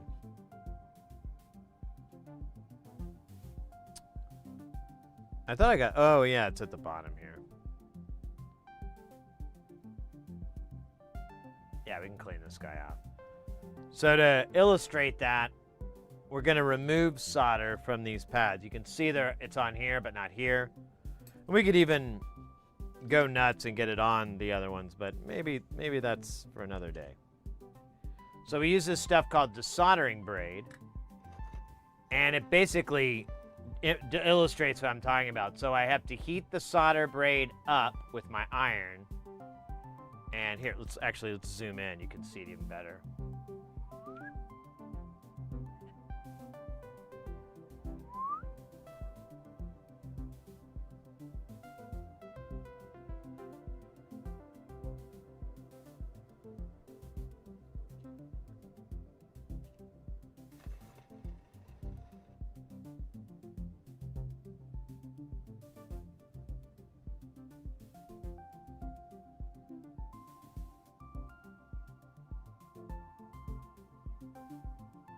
Now I'm going to touch that solder. You can just see it moving. I kind of moved too fast there, so you're probably not going to see it. But the solder is gone. A little cleanup I could do because I'm not...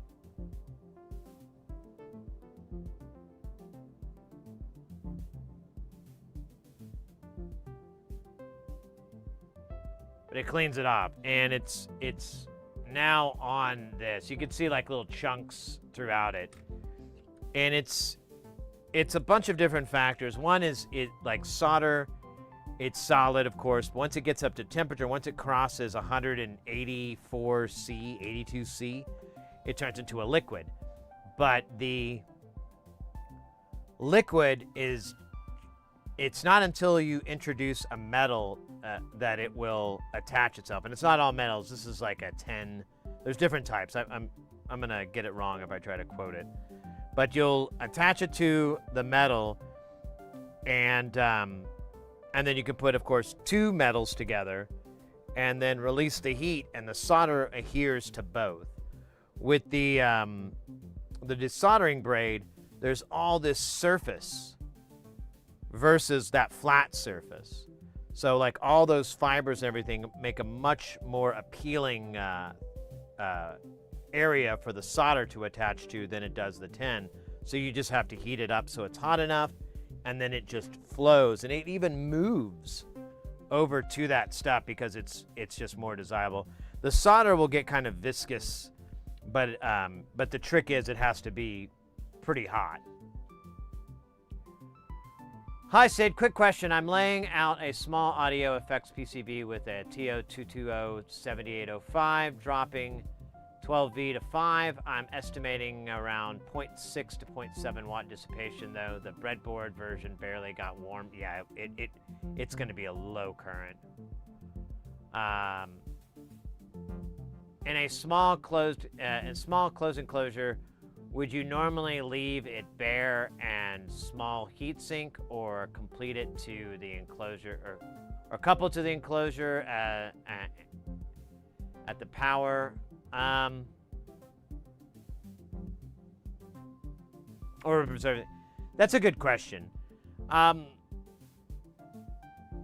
If the breadboarded version barely got hot, that's pretty much your answer. Like, you're kind of, I don't know the exact cutoff temperature, but like if anything gets up to 70, 80 C, that's kind of where you're like, that's a little hot. And ideally, I'd like it to go a little bit lower. So if you have something like heat sinks, or you could lay it across on the board. You said you're designing the PCB, so you could lay it across the board and let the board help dissipate the heat. You could just let it air fin, have it sit on. You said TO22. Let me make sure I'm on the right. I'm thinking of the right guy. I'm pretty sure I am. Oh wait, TO220. Yeah. So you could have the fin just live in the air and kind of air cool it. But if it doesn't get too hot for you to even touch, it's not a big deal. Because all you're really doing is, from what I understand, is extending the life of that component. So if the component, when it gets hot, as time goes on, it's going to deteriorate. If it's a lot of heat, it's going to have a higher rate of that. Of course, when you build them, you try to fight that, but voltage regulators, that's their only deal, is like to be heat friendly. Burger, bacon, bananas. I do have a banana. I could have a banana. Maybe I do want it. Maybe that's what I need. I need potassium. Oh shit. You think I'm not getting enough potassium? Oh man. I once met an alcoholic. I mean, he drank a lot more than I've ever seen someone drink. And he would always be fine every morning, and he'd just be eating a banana, and he's like, it's the potassium. And I was like, I'll have to give that a try someday.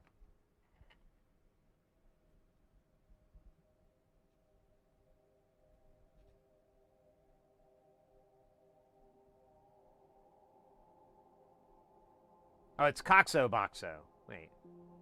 Wasn't there someone... Is my memory all poo-poo? Oh, I think I said your name wrong in the beginning. That's what's up. My bad. It's my first day. Eventually I'll figure this shit out. This... pronouncing names malarkey. Oh yeah, we gotta zoom out. That's why I was like, man...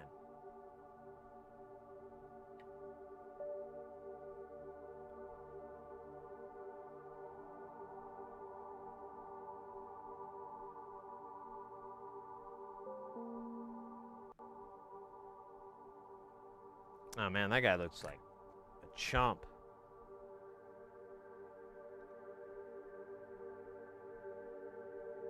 Yeah, like I can't put solder on this solder mask or on this PCB. Actually, it's because I'm raised, but it just won't attach. But if I get near metal, It absolutely will attach. I don't know the science behind it, but I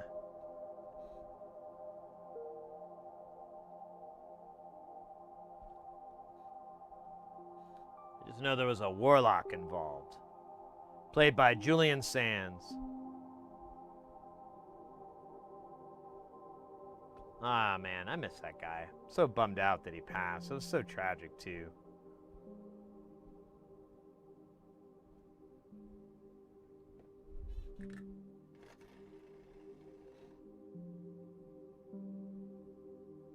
He was in Naked Lunch, too.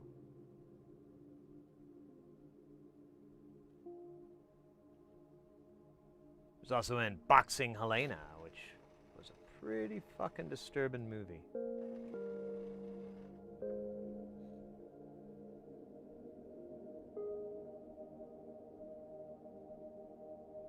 Did you ever see the new Toxic Avenger with Peter Dinklage as Toxic? No, I did not.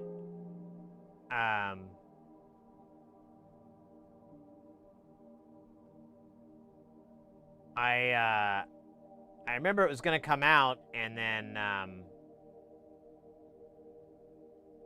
don't know, like, I guess the press junket for it just kind of missed me or something. I just totally forgot about it.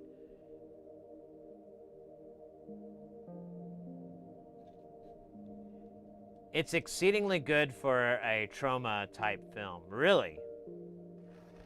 I'll have to give it a try then. I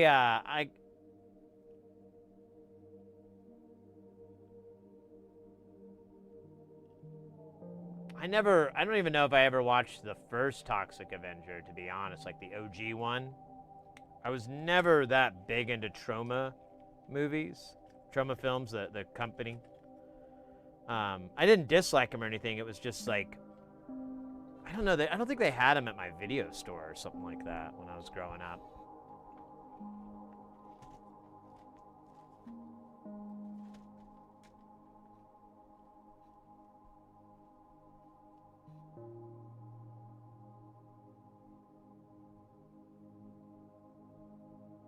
Yeah, I'm sure.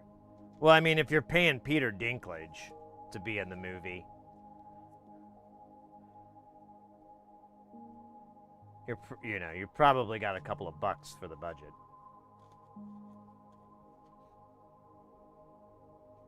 Frodo, oh man, now you call him Frodo guy. I can't think of his real name.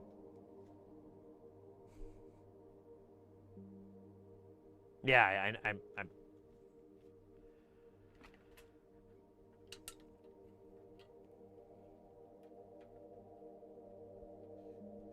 Sam's boyfriend.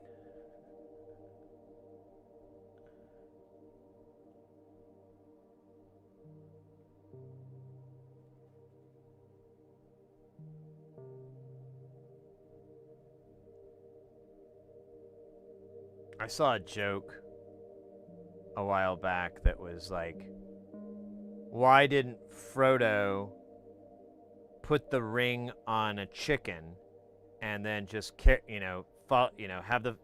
drag the chicken along on a string? That way he'd never get the corruption of the ring. And then someone replied, I think that's what Gandalf was trying to do in the first place with Frodo, or something like that. It's like, that's what they were trying to do in the first place.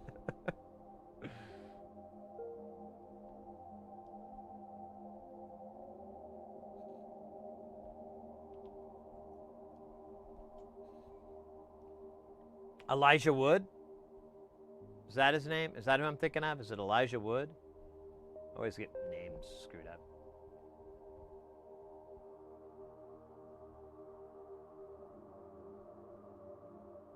He'd say, shut up, yeah.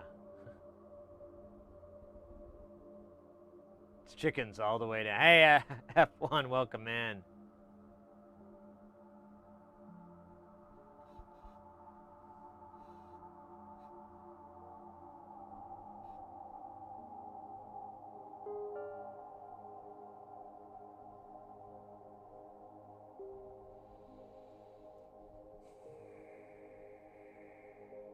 Man, I got like this dark spot there. There we go. Maybe that's why I'm feeling a little off. Maybe I need coffee. So I think I might do.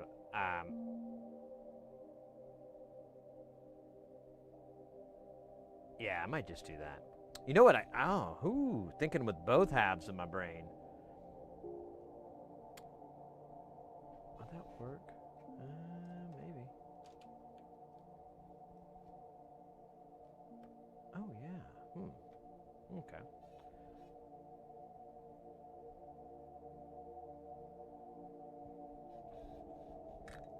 I got a plan. I have a terrific plan to fool our new friend. Well, what's the plan? I thought that was yet another. Plans are for fools. No, I was just thinking I could just bring. I have chat on my iPad. I could bring that and so I won't miss anything while I do the coffee. It doesn't take very long, but I have to crush up a bunch of ice and grind the coffee and look at me, I'm telling you guys how to make coffee. It's fucking rich. I've just prepped my pedal board for the gig on Saturday, but I realized it will make me look like Spinal Tap. Why do you say that? Does it all go to 11?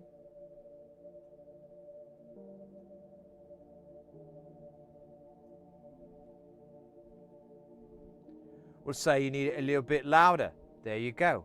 It goes to 11. Yeah, but why not just make 10 the loudest, and then you wouldn't have to do to 11. This one goes to 11.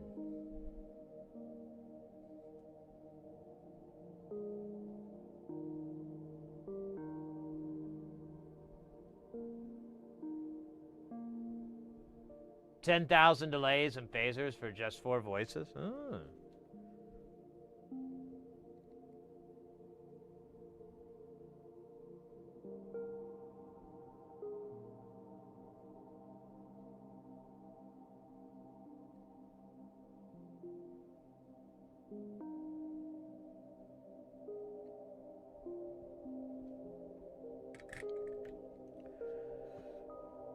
Second reverse sigmoid. There was supposed to be fucking thunder. I paid extra for the thunder, and it was going to be triggered when I laughed. Oh wait, maybe they thought I meant like AC/DC's Thunderstruck. Oh shit. Thunder!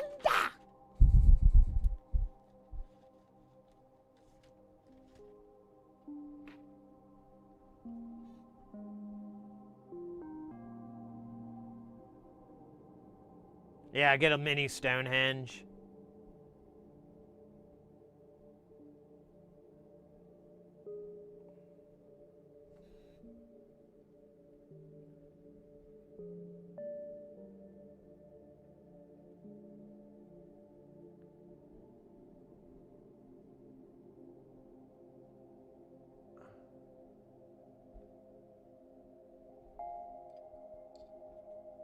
I think my favorite bit from Spinal Tap is when that same guy, I think it's Nigel is the character's name, he's playing piano, and he's playing this really pretty piece, and you know, the filmmaker's talking to him and everything, and he's like, you know, this is really interesting side of you, you know, I think a lot of your fans would be surprised to hear you write, you know, a piano piece.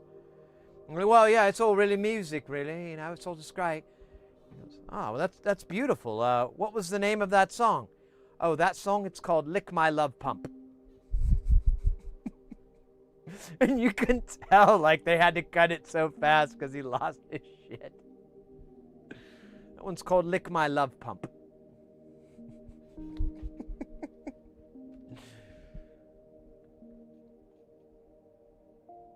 Yeah, I do know your setup.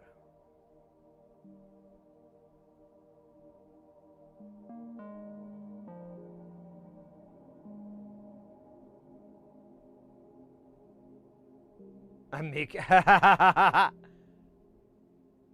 Lick My Love was played at my wedding. Wow.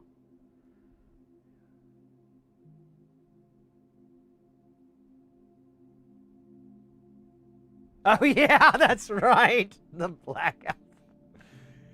And then, like, what the hell? 15, whatever, 20 years later, Metallica was like, "Oh, we should do that. We're a bunch of hacks."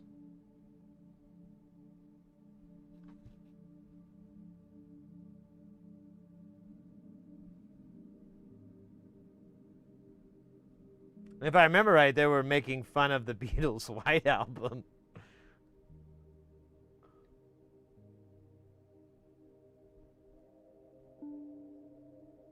Blacker than the blackest black times infinity. Yeah, it's fucking brutal.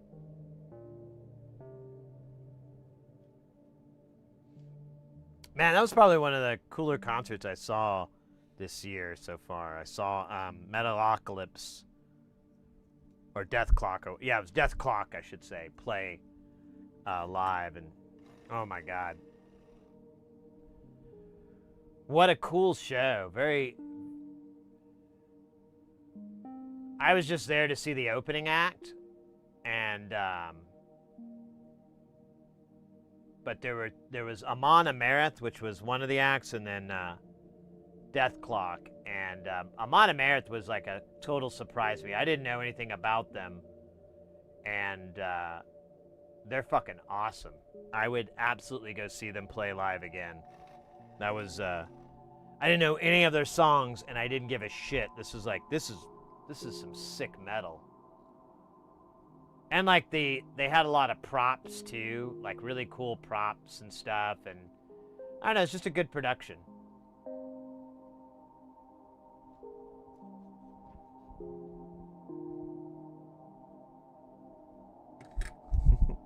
Nothing.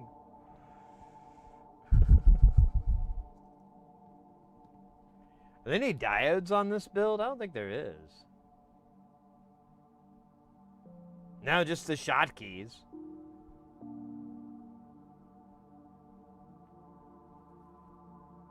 Oh. I almost forgot the 10 microfarads that I need for the bloody power thingy.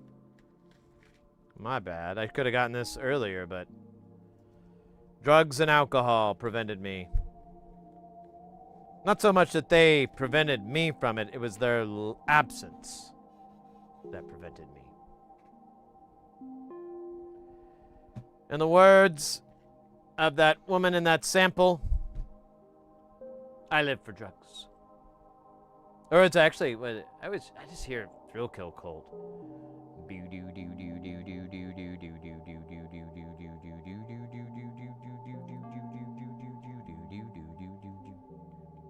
It's a good bass line to learn too. I don't know if I'm ever going to be able to learn Daisy Chain for Satan, though.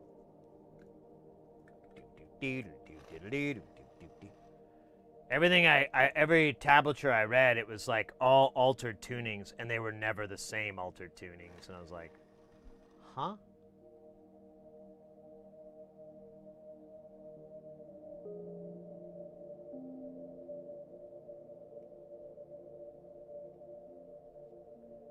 You drag me across your open wounds.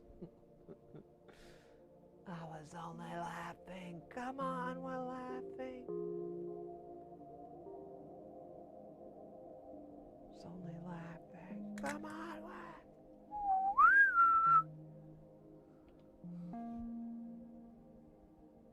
Based frequencies. Looking up tabs back in the day was cursed. Yeah. No, this was recently. Like, I don't think anyone would tab out Thrill Kill bass lines because I think a lot of them are keyboards. But they do have, I can't remember his name. He's a phenomenal bassist and a really cool guy within the scene. Although his fucking name escapes me. But he would play bass for them for quite a while. I don't know. I don't think he's back with them now, but he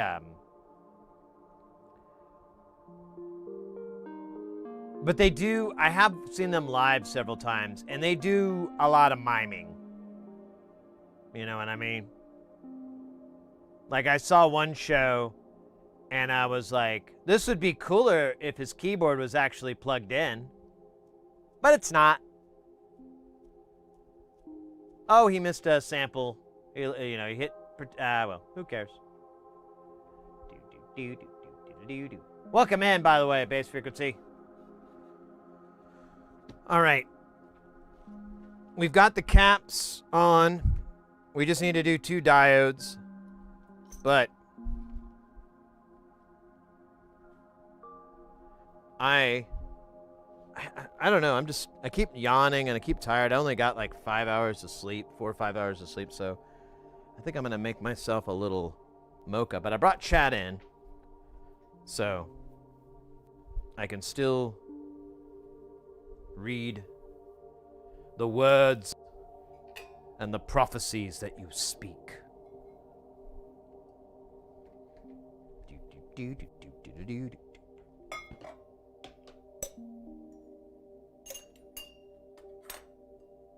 Top of the pops. What was it when I learned guitar? I basically like get Guitar Magazine. I know, original name. Really, I'm sure they spent months working on like, what should we call a magazine that focuses on guitar? I don't know. What if we call it? And I'm just spitballing here. What if we call it Luthier Monthly? Nah. I got a better idea. Let's call it Guitar Magazine. Brilliant. Oh man, I think this is all my coffee. I can't even.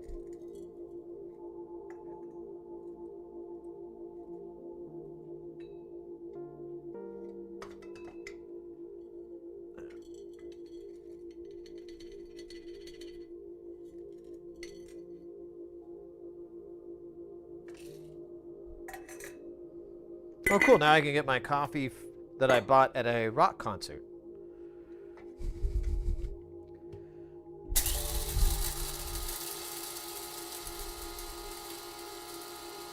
What's the best place to watch the? That's a matter of opinion.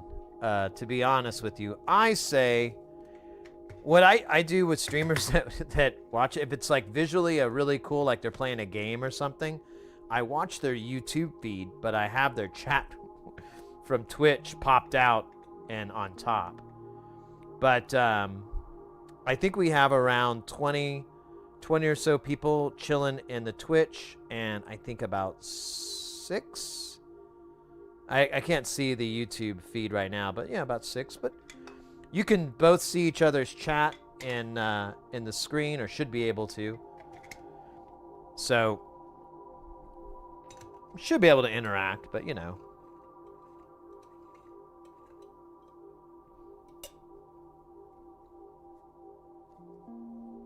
Why do you use an electric bean grinder? What are you talking about? I mean, like, the real OGs, they grind it by hand. Like, I've got that kind of time. You'll get this when you're older, Mr. X, but only got so much time on this planet. Can't spend it grinding beans. All right, just a second. I gotta get some ice.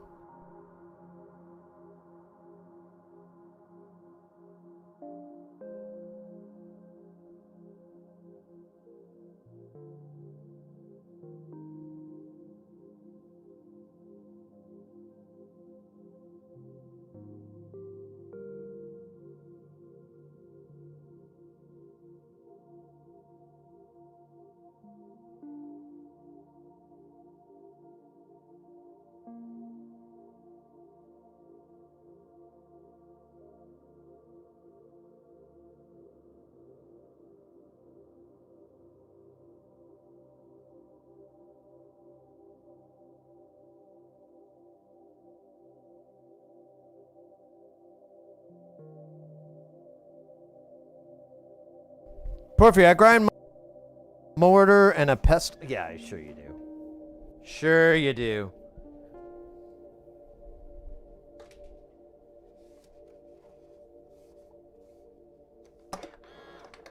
God damn it.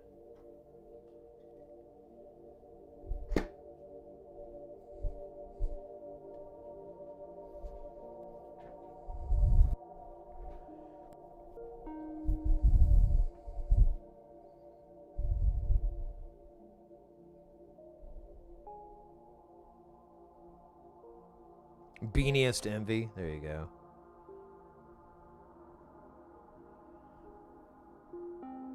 No, I got this other deal of coffee from I went to go see the band Between the Buried and Me, and they sold their own coffee at the concert, and I was like, I don't know, nothing else really spoke to me, and I was like, oh, I want to throw them some bones. I'll support your weird coffee thing. Look at that. Notes of chocolate, caramel, hazelnut, medium body, well-rounded. Oh, that's what they say about me in prison. He's a medium body. Well-rounded, though. But that's not what I'm brewing here. That's what I'm going to have next time.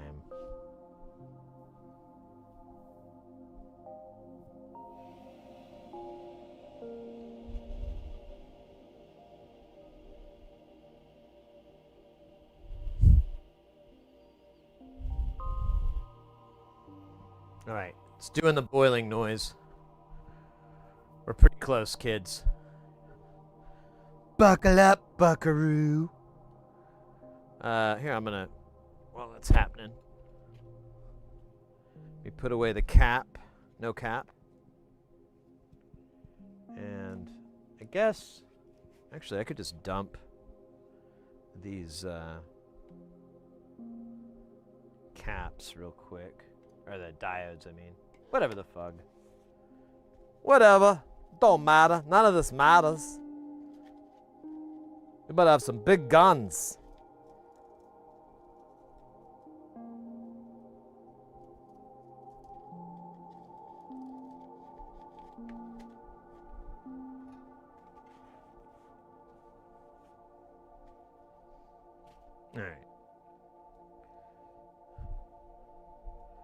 All right, I think the coffee. Let me see. Oh, yeah.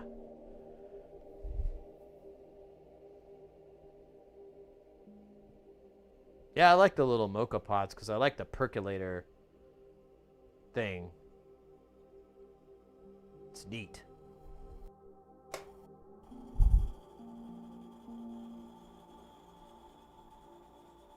That's the sound. Here, let me put my mic on.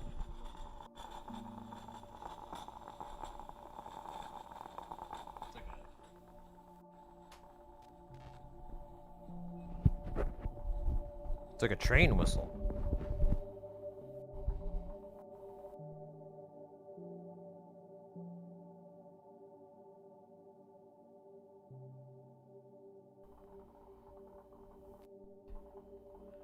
Now, I'm just telling you what I'm doing because, you know, it's much less boring. Now I shall transfer the hot cup into the thermos which contains the ice.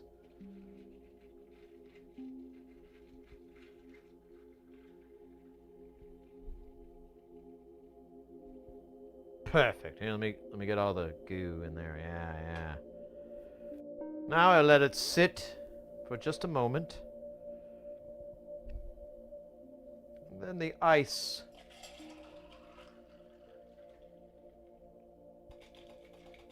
Will go into it. Man, I don't know why it is though that like the ice all sticks on the bottom of the cup or this glass, and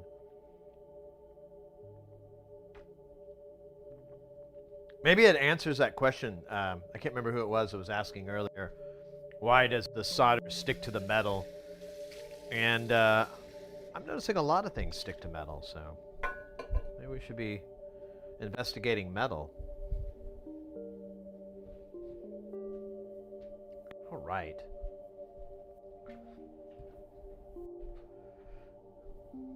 Iced coffee, no sugar, no milk, just...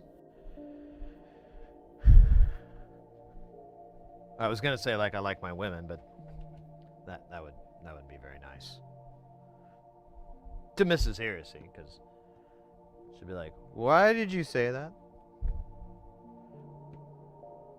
I was like, "Well, it was a joke." Yeah, it's not funny though.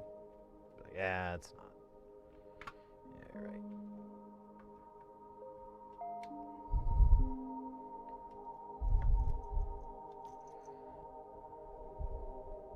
What a crazy world we live in, where you can go to see a progressive metal band, and amongst all their merch of t-shirts and crap like that, they also sell their own coffee. Ooh, that same concert I went and see, the Between the Buried and Me, I also got to see one of my favorite bands right now, Imperial Triumphant, and they had a comic book that like a graphic novel, I should say. Now I'm not gonna show it again because I was showing it on stream and I realized there's like some nudity, but the artwork is let me scan. Yeah, this looks fine. The artwork is in a style I really enjoy, and I brought it up earlier. I like comics, but I never read them. I enjoy the art in them. But this one, I think I'm gonna read. I was thinking about trying to do a live reading type thing of it. I might do that sometime. I'll record it. I'll pre-record it, but I don't know. It might be cool. Guile. Oh my God. Mr. X. That is hilarious. So it auto-translated what you said in the YouTube chat. So, but not in the one that's built, I have into OBS. For some reason, it's not doing that, but the other ones, they all say hot. And then they have a little deal that it's been translated, and I just thought, haha, funny. And then I sat down and I see on here it says Guile, and I'm like, oh.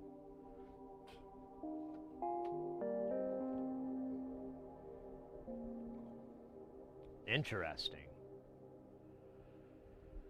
All right, I feel a little bit better. I get more sips of this cafe in me, but maybe that's what I'm missing. I don't know what it is. It's just kind of I've just been, like I said, I've been like in a funk since Saturday when I had my little heart thing, and it's wearing off, but it's, you know, really knows. Oh shit, I put 2 here. I only see 1. God fucking damn it.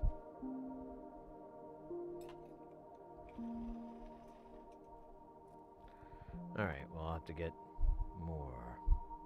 I mean, 6? Yeah.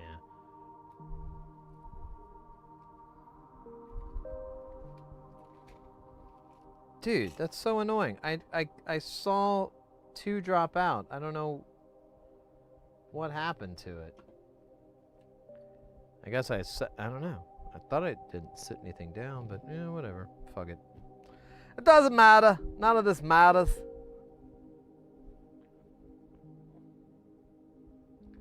Okay, kids, yeah. All right, Sean, it says skull and then a skull. I don't know how to pronounce that correctly, but yeah. And then in the other chat, it says bowl. In all caps, too, which is weird. I don't know if it always does all caps or what. Oh, wait, you did all caps. Never mind. It's my first day reading.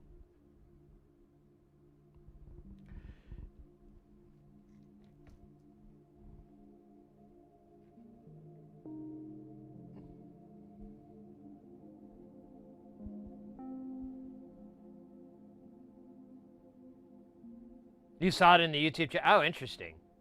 Oh, wait, did it... See, yeah, like it doesn't do it here.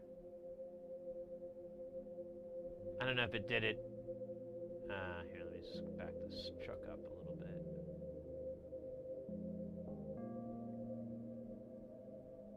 Actually, I don't see your comment.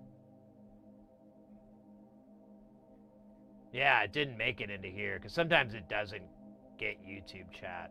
I don't know what's up with that.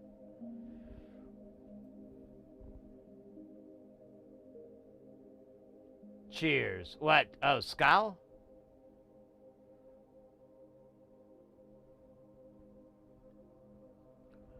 There's Prost.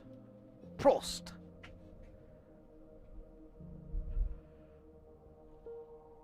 That's the one I always use. Or what's the... I forget what Japanese... is it Kung Pai? Or Sung Pai? Shit. I remember it... Some Pai. I can't remember the very beginning syllable. Kung Pai? Here, I just asked the internet. How do you say cheers in Japanese when drinking? When drinking, there we go. Kanpai. Okay, yeah, there it is. Kanpai. That's a fun one.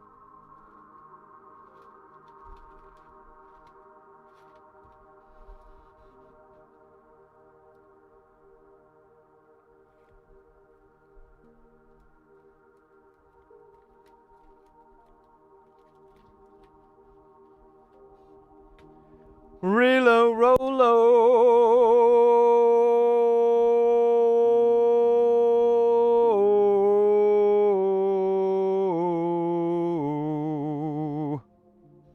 Howdy, mate. Good to see ya. Hope you're doing Trip the Light fantastic. We're messing with the YouTube auto translator in chat.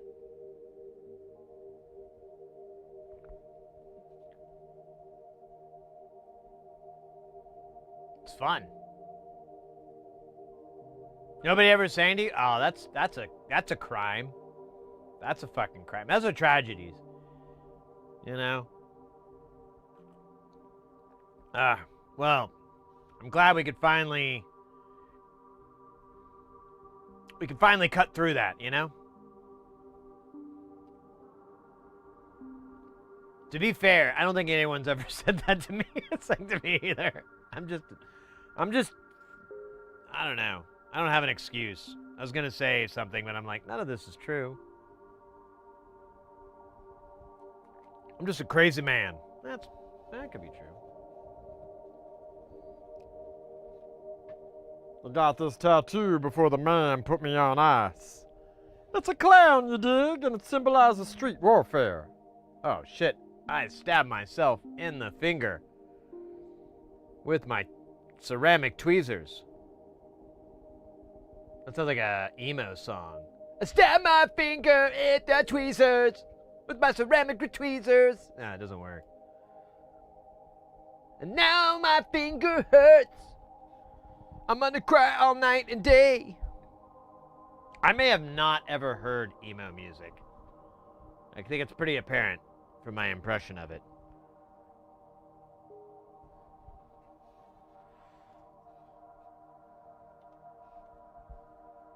Chili pies of lies. You serve them to me every day. I can't eat all of them. You chili pies of lies.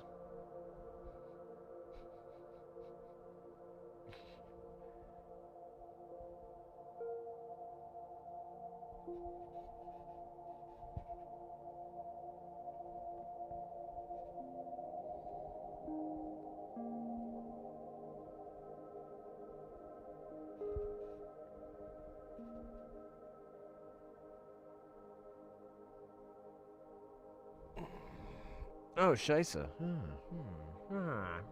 Say?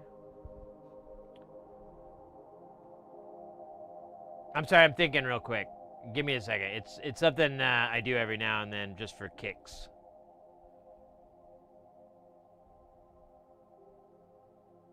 It didn't work. You know what? I kind of dig these new headphones, these new in-ears. I'm kind of rocking with them. I mean, yeah, I still think it looks like here. Still looks like I'm a member of a security team. What was that, Bravo? Roger that. We've got the biscuits in the oven. We're gonna take them out, lick them, then put them back in.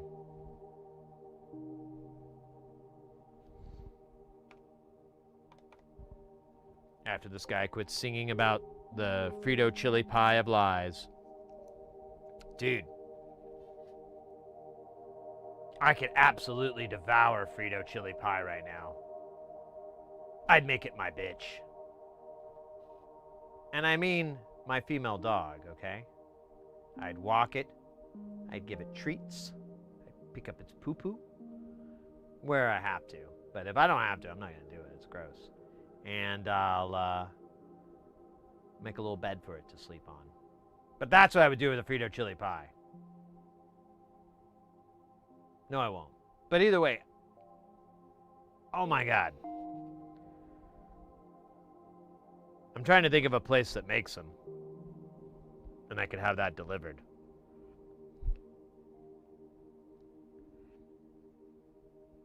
Man, the only problem is with these all the time is that they fucking sit right on the end of your ear, and they really start to dig in after a bit. I don't know what that's about. Time for me to head out. Hey, Mr. X, thanks so much for hanging out. Thanks for being Zupa Guile and everything in between, mate. I'm glad you had a good weekend, and I'm very interested to find out more on this. Sorry, these in-ears are just distracting the fuck out of me. What if I did it this way? But yeah, mate, thanks so much. Take care, Big Guile. See you hopefully Thursday. And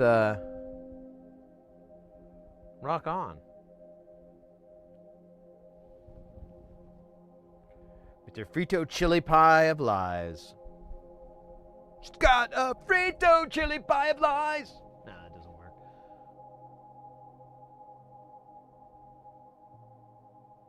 You're streaming tomorrow? Oh, yeah, that's right. Right. Oh, well then, in that case, thanks for reminding me. Guys, if you're not already following the Mr. X, there's their link in the Twitch chat. Go give them a follow and check out their music streamer out of Germany, and they have a really, really cool studio, really nice setup, very nice jams. Anybody that's been in the stream for a while, they know how much awesomeness Mr. X squeezes out. But nonetheless, go check them out. Like he said, they're doing a fundraiser. Always fun to check I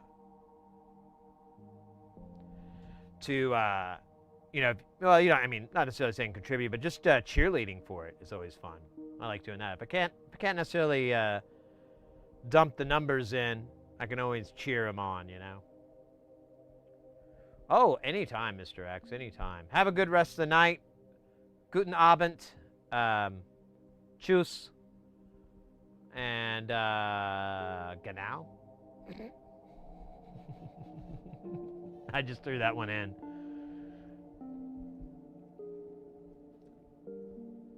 I threw that last part in. The genau. I think it's funny, somebody, since I use German a lot, Düsseldorf. I use German a lot, like little words, because I only know like 12, but. And I remember someone came in the channel and they noticed, and they're like, why are you speaking so much German, man? I was like, I don't know, I'm just a dork. I mean, I also, to be fair, I speak a lot of Spanish, too. I dropped some of that Espanol for my Latin peeps.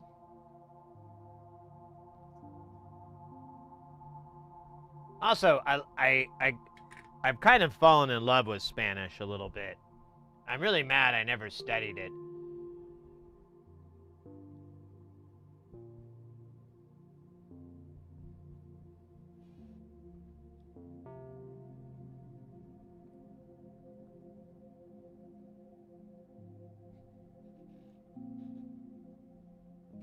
Yeah, I ordered DoorDash the other way, and this lady delivered. And I guess I should have known, but I was just unprepared, so I just kind of was like, whatever. But when with DoorDash, when you make an order, they'll I think I turned it on because they kept delivering it to the wrong place and stuff. So I have to provide them with a PIN. And this lady delivered the other day, and she walked up, and I always try to meet them at the door. I try to get there early so they're not waiting on me, because I used to do deliveries. Time is money. I'm apparently the only person that knows that, though, because these people, they just sit in their cars a lot of times. It's so fucking weird. I figure, I'm like, if I ever did DoorDash, I probably would do all right, because I would do it like how I used to deliver pizzas back in the day. Time is money. Got to move quick. The more orders you get, the more dinero. Not. Anyways. So, but she like comes up and I say hello, and she doesn't really say hi back. And I'm smiling. I'm like, hello, howdy, or something like that. And they don't really say anything. And I'm like, all right, whatever. Grumpy grump. And they hand me the food, and I tell them my PIN, and she just shoves her phone at me. And she's like, no, and I realize, like, oh, she doesn't speak English. I have to do that. And I thought about this before, because I was just going to, I know how to count in Spanish up to 10. So I was like, oh, damn it, I missed my chance to be like, uno, tres, tres, cuatro, or whatever the fuck the code is. But the lady was kind of rude, so it kind of ticked me off anyways. I was like, lady, come on. I know it's probably not been your dream in life to be a DoorDash delivery driver. I mean, who the fuck would? But I'm being nice. You probably don't run into that too often delivering. But whatever. A lot of delivery drivers, I'll if they're cool, like I base my tip off of the how far away the shop is. So like a minimum, unless there's some places that are like less than a mile, I usually just do like a couple bucks or something, because I'm like, dude, this is easy couple bucks. Unless it's a really big order, then I'll do like kind of 20%, like 15% or something like that. But if it's a far distance, I'll pad it, like, so if it's like a $25 order, I'll do like, and it's like 5 miles or so, it's a bit of a drive, I'll do 6 or 7 for the tip. But if the person delivering is like nice or cool or doesn't try to sell me shit, I'll often throw in another buck or two at the end, because it'll bring up like, oh, how was so-and-so? And you can rate, your order and your driver and stuff. And when you rate the driver, you can put in an extra tip. And I do from time to time. Because, like I said, I've done that job, and I know, how nice it is to get tips and everything like that. Anybody, anytime you get a tip, it's nice. So, I'm just making sure I got these all clear. So anytime someone's kind of cool, I usually will tip up. That lady I did not give an extra tip to. I was like, ugh. Hope she gets out of the game.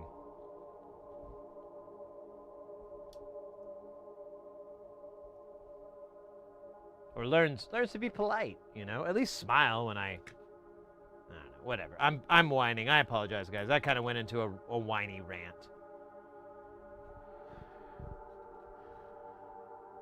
Let me tell you about this thing I found on my left butt cheek that I think I'm gonna have to go to a doctor for. I'm kidding. It's on my right butt cheek. Not my left. Imagine. Oh my God. What kind of wild world would we live in? What's on the left cheek? No. We live in a right cheek. What the hell is this world? God damn it. I wouldn't have it any other way.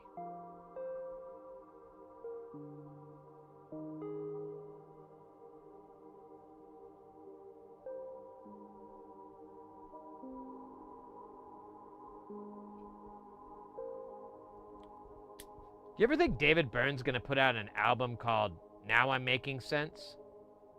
Am I making sense? You know, something, basically the antithesis to Stop Making Sense. Dude, that audio went out again. Do I have a bad connector here? No? It's good? Oh, there's numbers written on this. SE215, 1536, made in China. Well, of course.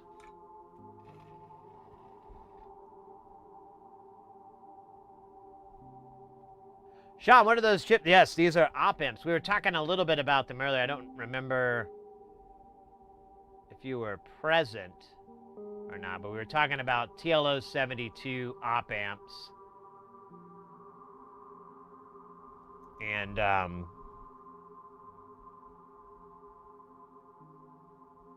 look at that. I got, there is diodes. Oh, I feel dumb. I was looking right at them too. Are there just, oh my God, there's a bunch. All right, well, we'll do these, then we'll get some diodes. At least I got the diode bag out here. Whoa! Yeah, these are TLO 72s. They're op amps. They're real common in modular synth world.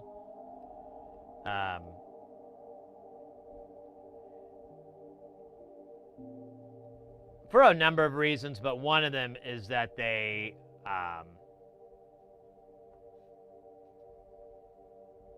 have a nice big fat voltage range.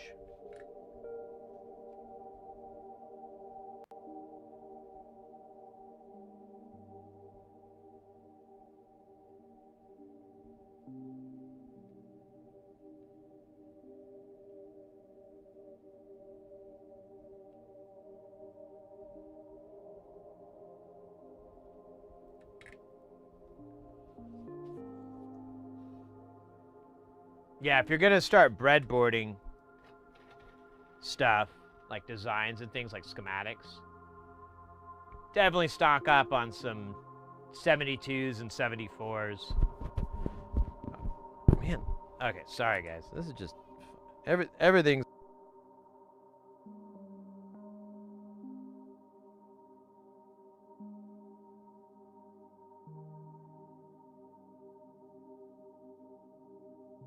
You know what it is? It's because I like to pop my shirt open, be a little sexy, let the chest speak for itself, and yeah, it makes the mic in kind of a weird spot. Because, I mean, honestly, here, you guys tell me. Be my fashion. That looks cool, right? I look, well, okay, let me take it off. No, I'm kidding, you can hear me. But, now I look like I sell Bibles. You gotta pop it. I'll let the chest breathe. I mean, I only popped one.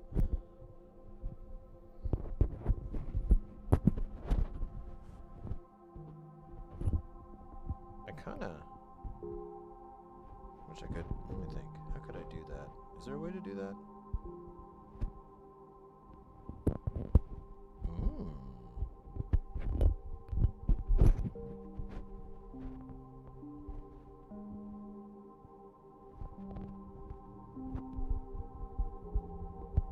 Stand by, I'm doing a little bit of microphone madness.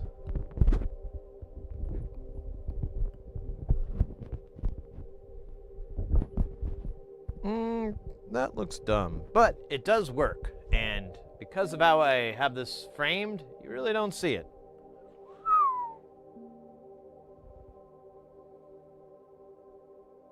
Excellent. Deep V contest. You going to KnobCon? Corn Sweat? Fuck yeah. We haven't met before, right? An IRL? I mean, if we have, I'm greatly apologize. But we haven't met before, right? We did briefly. Definitely say hi if hopefully I won't act all awkward and weird. So, like someone came over and they, like, one time, I'm still, it's one of those things that lives in my head forever. I'll never stop thinking about it. But they came over and they were like, hi, and I was like, I don't know, it's always kind of weird for me. I'm like, oh, this person knows me, but I don't know them, you know? And I get kind of odd with it from time to time, and that was probably the worst ever. And I felt so bad that I didn't invite them to come hang and sit with us, because we were sitting in the lobby of the hotel, and they were like, hi, and I'm so-and-so, and it, of course, I get really nervous, so it goes in one ear and shoots out the other, so I don't remember what they said. And I just got, like, I don't know, just kind of goofy, and so I always felt bad about it, so now I'm like, oh man, can't let that happen again, you know. Get your shit together, Sid. I think part of it was I might have been like a little stoned and a little full of food. And when you put those two together, I mean, there's no way in hell my brain's operating at even like 50% efficiency. It's probably at like a low 20s, you know, if I'm being honest. So, but yeah, well,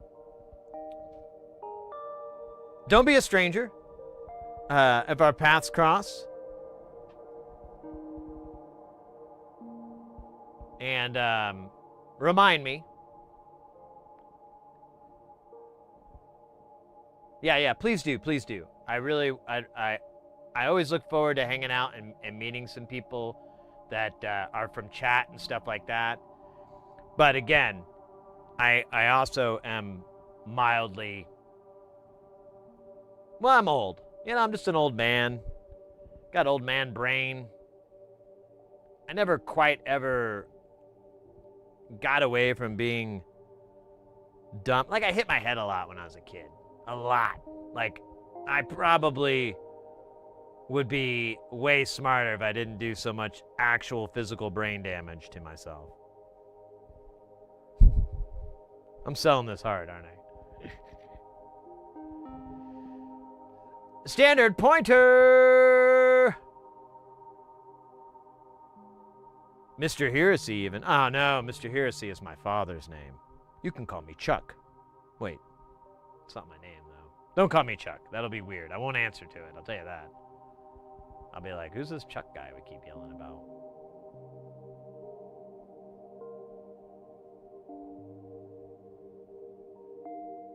I'm pre-planning, yeah. Well, yeah, hey, Porphyry's a good example. Meeting Porphyry, that was really awesome. It was really neat because if I remember right, you know, they discovered the channel like maybe a couple of months before KnobCon, maybe a little bit more, maybe a little bit less, but it wasn't too long, and And yeah, I remember I ran into Porphyry in the lobby, and I didn't know who the person was. You know, I'm just talking to this person, and then they mentioned like, oh, I'm blah blah blah on Twitch, and I was like, oh, it was, you know, hit me like a ton of bricks. I'm like, dude, let's go. So sometimes I just can't remember the screen names. Like, I'm just like, some of them will stick in my head better than others. DJ Corn Sweat should be sticking pretty good, though. I don't know what my excuse was before, but I'm going to use it again. I'm pre-planning all my awkward... Yeah, I don't know. I'm just... It's nice, though. One thing it is nice about nowadays than when I was younger is that, I guess thanks to the internet and whatever, that awkwardness that I have and shit, I'm not the only one. Like, a bunch of people are the same way. And that kind of helps me feel like, okay, I'm not a weirdo, you know, it's nothing that's crazy. It's just how some of us are geared. We can blame that the Artax scene from the Neverending Story as being the reason.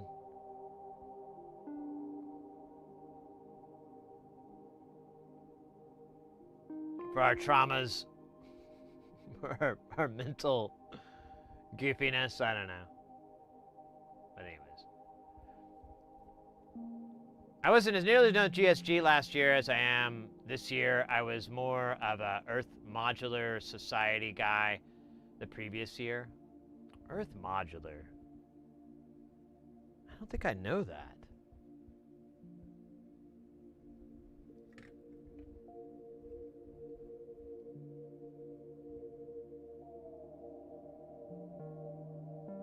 It's funny you mentioned that. Like, I haven't been in the GSG as much. I feel bad. I was like Sunday night when we raided into the, you know, the raid train.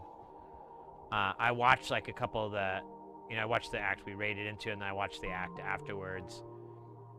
And I was, you know, I was digging the vibe and everything, and I'm like, man, I gotta hang out here more often. I don't know why I don't. There's a couple of channels too I never watch, but I kind of changed my schedule. Like, I used to watch every Friday. Oh shoot. Oh man, what's their? Oh no, I'm forgetting their name.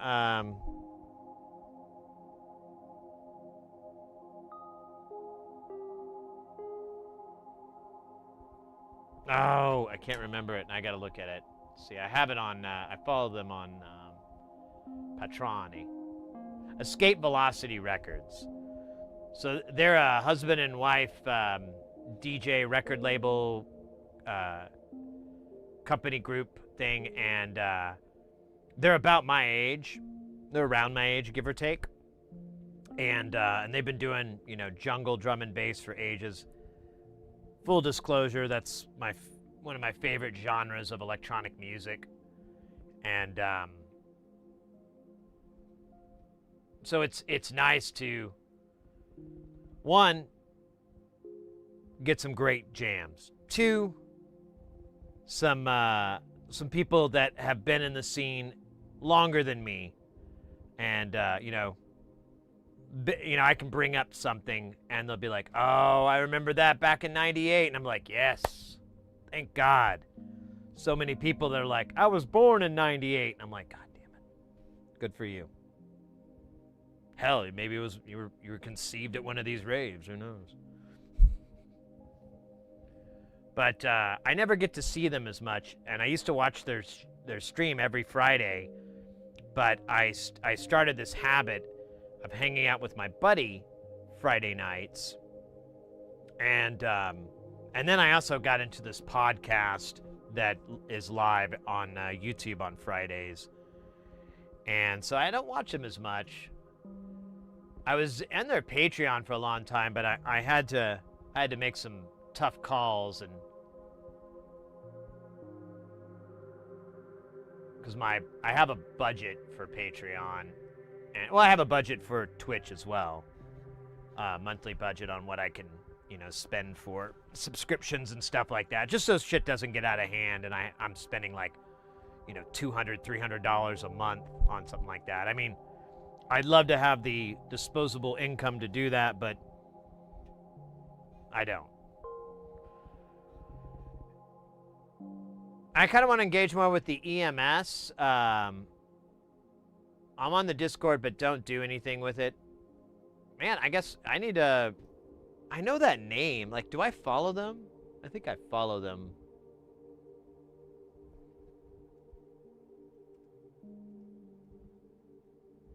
Yeah, I follow them. And they are live right now. Yeah, it's like a 24/7 stream, isn't it?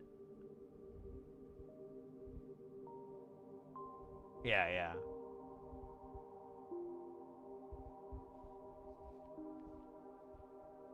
Maybe I should listen to that channel as background music. I don't know. My man Jay Nothing been kicking it, but it would be nice to have maybe two on. Oh, let me check them out. Let me Ah, scheisse. I closed the tab like a doofus.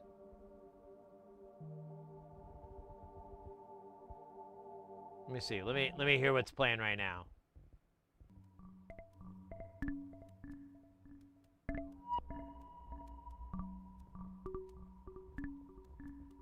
Sick. All right, I might have to do both sometime. I think it's gonna have ads though. Oh, you can't subscribe, so I'm stuck with ads unless I have a Turbo account, which I don't know. I've been thinking about getting Turbo. I'm not really a fan of marketing. Ah, fuck, I did it again. Marketing, or not? I don't know what it is, but if it's not marketing, maybe, but basically where a company like YouTube or Twitch creates a problem by feeding you like a shit ton of ads, and then they also provide the solution. Oh, well, you can just pay us, and then you don't have to watch a shit ton of ads, and it's like, yeah, but you win. You actually get more money from me probably than you do from ad revenue, and that's with a shit ton, so, ugh.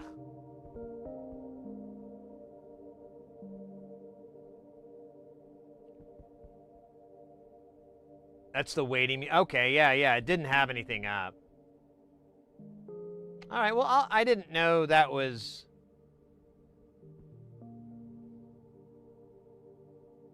What the fuck, dude? I keep having these weird glitches. I don't know what's going on. Sorry, I got distracted. I might have to put a little bit more time into that, because I didn't really know... I think it's this light here. Let me tinker with this. Sorry, mates.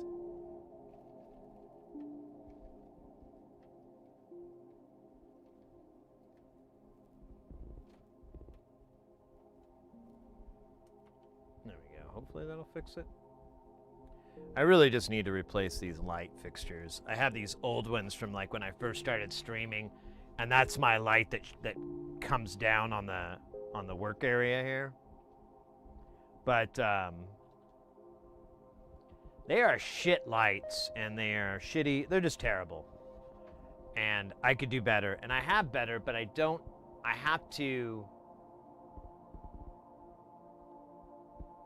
Yeah, I should just do those. I have another pair. Yeah. Anyway, sorry. Thinking out loud. Not thinking very well.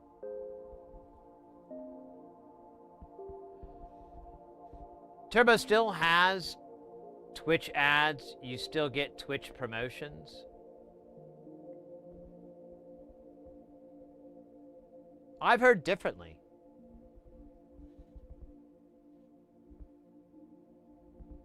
Well, at least I've heard that you get less ads, I guess is more of the how it's been explained to me.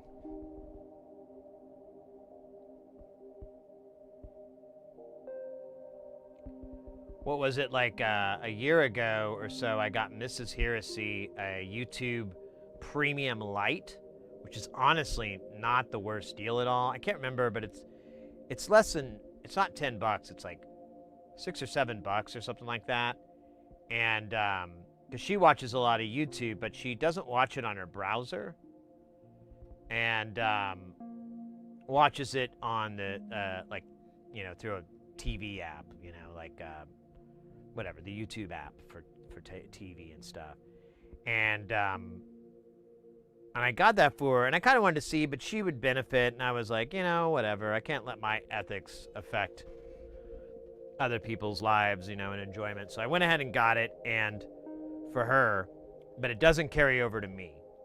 And so anytime I watch YouTube, I've, you know, got all the ads and everything like that. But she, I've noticed she, like, pretty much, I don't think she's ever gotten an ad anymore. I asked her about it. She's like, no, I don't think so. I mean, I still get the, and then she goes on to describe, like, the promoted, you know, the sponsorship stuff that, yeah, I'm like, no, I'm talking about just an ad for Dairy Queen, you know, or whatever, you know, some Foot Locker, some stupid ad that pops up and runs for, you know, 15 seconds, and you have a little countdown timer before you can skip. She's like, oh yeah, I don't see that anymore. Welcome back, by the way, Microman.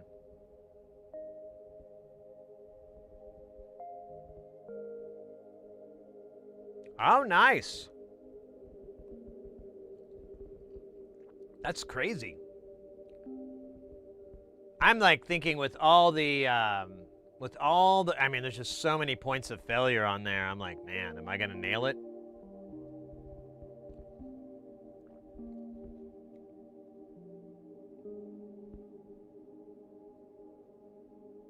Grog Oil, welcome in. What the hell is that emote? Oh, it's fucking Jaws from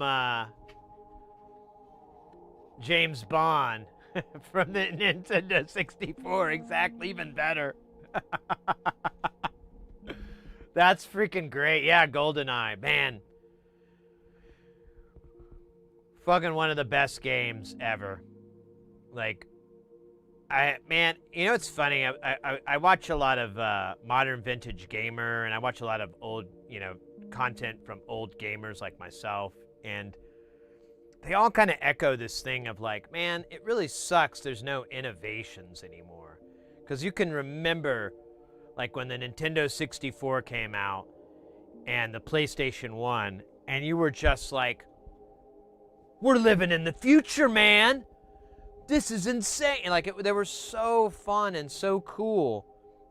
And there was such a focus on, like, couch co-ops and stuff like that, where you and your friends could all hang out and on the floor in front of the TV playing these games and, you know, fighting each other or whatever, you know? Like, I mean, GoldenEye for the multiplayer shootout thing was just unbelievable. I remember too, around that same time, like Unreal Tournament and Quake, what was it, Quake 3 or whatever, where you had the battle arenas and stuff. Like, all these games, just like, we're living in the future. This is amazing. What a leap and bound from 2 years ago.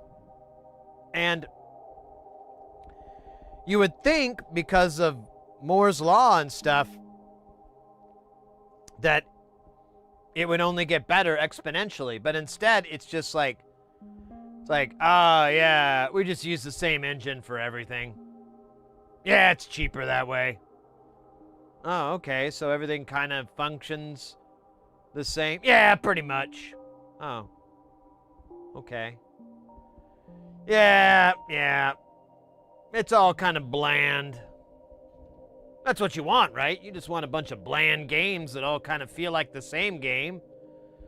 No? Well, you do now.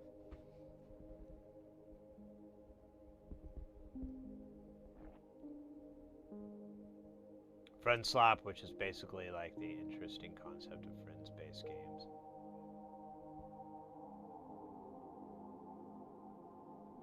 Yeah, that's true. The GTA.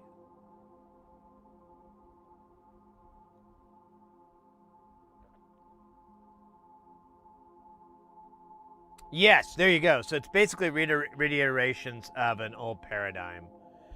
Like, I think, and this isn't a slight at either game, both games are awesome. But as an example, you could play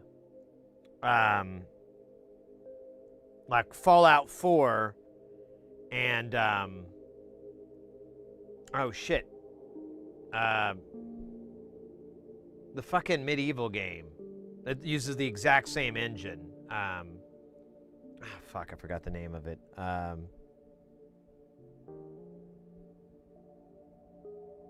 fuck. I meant to look it up.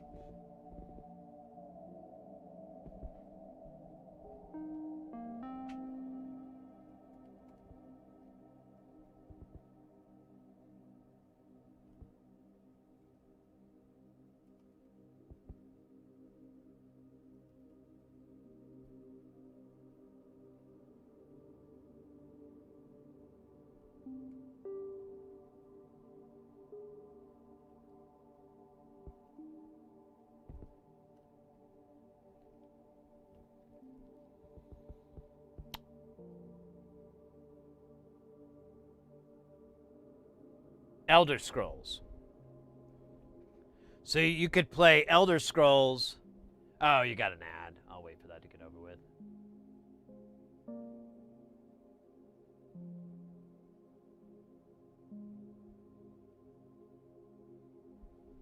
Here, we'll wait for the ads in, and then I'll come back to this. But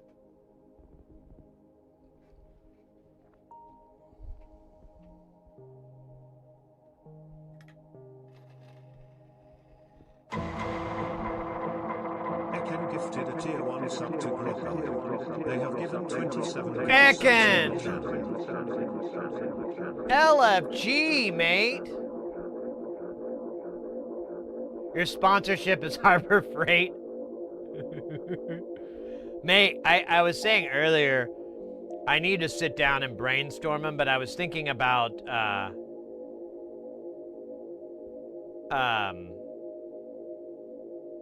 this is cool, actually. I was thinking about, making a bunch of, like, fake sponsorship videos for, like, fakes, and just basically mocking it. Someone pointed out there's another creator, I have them written down, but I can't, I'm not gonna go look them up now, that does a similar thing, and I was like, yeah, you know what, I should just do that, just like spit in the face of it, because I personally have no interest. I never say never, you know, but I don't know if I'd ever really want to do a sponsorship unless it was like a crazy amount of money. And it was not some dumb product, you know? Like, you know, a VPN or something like that. Or you know, PCBWay. Like, they're so... Like, any content creator that does, like, electronics or anything that's like PCBWay is always their sponsor. And I've never been able to use PCBWay because every time I use their service or I go in, their quote is so much higher than everybody else. So I just use JLC instead.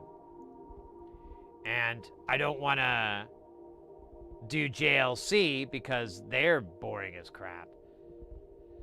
Tesla Rex, welcome in, by the way. So Graga, I totally agree with you. It honestly kind of bummed me out when I realized the engine was kind of the same. And I was like, this is boring. You know, I was like, this is just a reskinned Elder Scrolls or something, you know, where I'm playing Fallout and I'm like, this feels like reskinned Elder Scrolls. I did hear so Mrs. Heresy is a big Fallout fan, and she's always got her ear to the grindstone on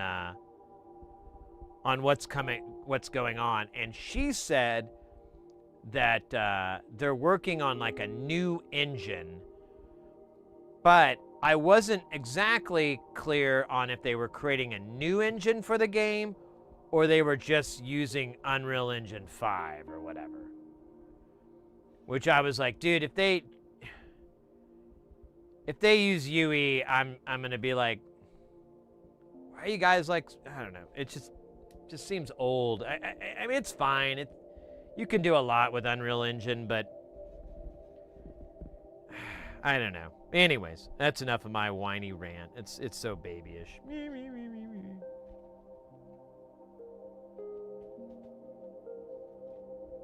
Yeah, it really is. It really is like a big movie production where they just play everything safe, and the story is forgettable, the acting is unremarkable, and they try to fill it with like effects and stuff like that. They try to fill it with all these kind of low-hanging fruit. And that's probably not the right word, but I don't know. It bums me out a little bit. But as you were saying, and I'm rooting for it.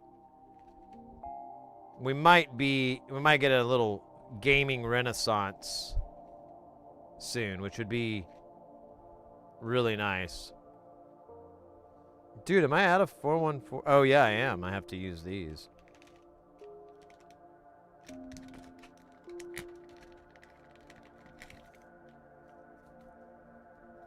How many do I need? Because I thought I didn't need any.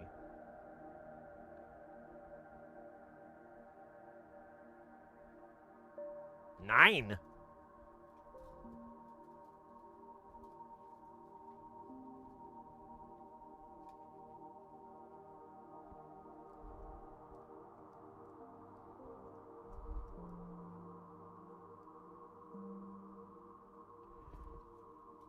The only problem is with making the fake sponsorship videos is like, it's a lot of work to do a video in the first place, and to like write and record and edit and all that, a video that is just a little joke inside of another video. It's like, is this the best use of my time? But then I could just make a whole video of just fake sponsorships. I had one idea for like ripoff.com, where you can gamble on anything. Here at ripoff.com, we pay only in hope.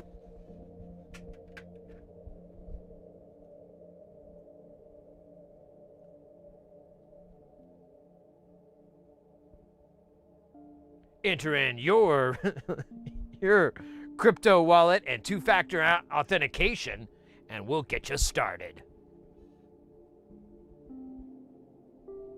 Oh man, this coffee is actually, I think is what I needed. I think I should have done that earlier. I don't, whatever. I'm not like a big coffee guy, but over this summer, I've been getting back into it. And since I discovered iced coffee, because it's bloody fucking hot here, and I'll be damned if I'm gonna drink a hot beverage. But iced, and I get a bunch of water out of it. That's good for the old pipes inside me, which is the name of my upcoming organ album, Pipes Inside Me. Over 22 classic organ hits, like Baby Elephant and Phantom of the Opera.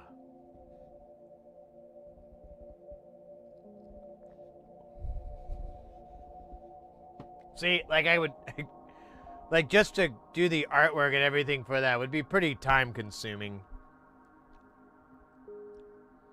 I mean, I don't know, you could use AI, but I'd rather it just be, I think it'd be funnier if it was me doing it because I'm not good at it, which would just make it like more comical. I think if you tried to make it look all good and professional, that probably not gonna, the joke's gonna be lost.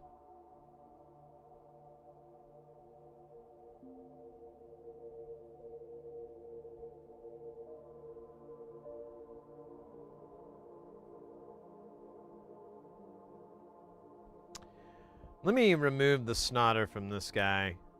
I wasn't going to give a shit, but I'm like, oh man, these are kind of a pain in the ass because they're flat.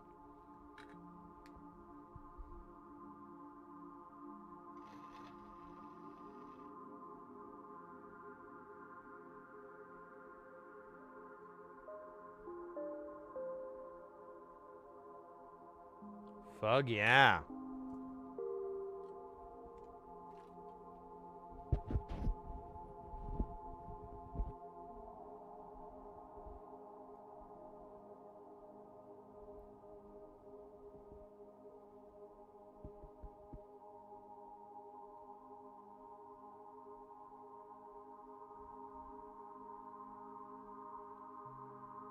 I gotta make up a bottle of Kester 951 for my buddy. I visited yesterday. We were talking about soldering these boards and how we prefer SMD over through-hole, because I'm like, yeah, man, it's just so much faster and it's so much easier. I'm not doing all this stupid trimming leads and then having to go over and fix shit. I don't do that. I just wave my wand and fucking got what I needed. And I told him, I was like, he's like, yeah, I just put a little flux on it. And I'm like, oh. And he was using, I think, tacky flux. Yeah, it was tacky flux. I can't remember. It was MG Chemicals tacky flux, which I haven't tried yet. I might give it a except I have so much fucking flux as it is. But he, I was like, oh man, have you tried liquid flux? And he's like, what do you mean? And I'm like, oh man, Kester makes this flux called Kester 951, and you guys already know the rest of the story, but just in case you're new here, it's a liquid-based flux that you can pour on the area, you just let it evaporate, and you get this crusty whiteness left behind. And then you can, and what I like to do is do layers of it. So I just put another load on it, let it evaporate, do that about 3-4 times, sometimes 6 and 7 if I just feel like it, because it's not gonna hurt anything.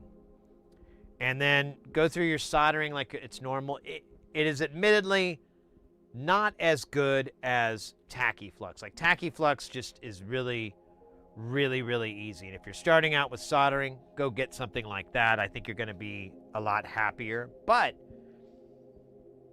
if you pass that threshold where you kind of get soldering a little bit, you kind of understand what's going on, and you hate cleaning the board, because tacky flux is a nightmare to clean. Get this. This stuff is great. And he's like, oh, I might, and he has some chemicals to clean it and everything. And I was like, yeah. I was telling him, I go, the best part about this flux is that it's so easy to clean. I was like, you just hit it with the fucking hose, man. He's like, what? And I'm like, yeah, well, distilled water. I use alcohol, but I was like, it just comes right off. You don't have to really do much scrubbing. And he's like, oh, I use a brush. And I go, yeah, I use the woven or non-woven sheets and the polycellulose sheets. And I was like, and I just use that, and that absorbs a lot of the crud into it. And at the same time, you know, I'll go in there with the brush and I'll come out, blah, blah, blah. You guys know this. I don't know why I'm fucking telling you what but I was like, man, it's the best. You know, definitely not everyone's first choice, but over time, I've just found it to make the whole cleanup process so much easier. And it's less waste too, because I'm only using, like, I may be wiping it twice with alcohol and everything. But with the tacky boards, oh man, sometimes I'd have to create, like, I used to have, it's still around here somewhere, I have like a little plastic container with alcohol in it, and I would put the boards in there and then seal it, because you don't want the alcohol to evaporate, and agitate it and everything. I'd have to sit in there forever, and it would work, but the alcohol would get polluted with the flux, and you know, this would only work for maybe, you know, a few boards.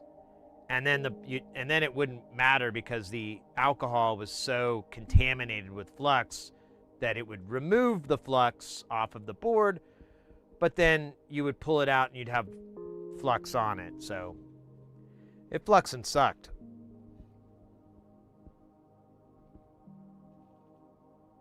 Anyways, I feel like I'm being obnoxious or something. I don't know.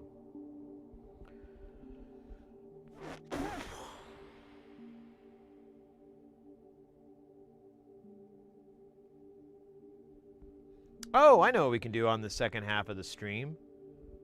And you guys have been asking about it too. Let's build a let's build the schematics for the Psycho LFO.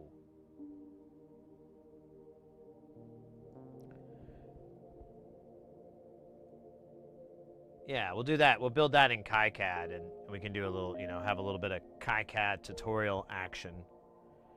If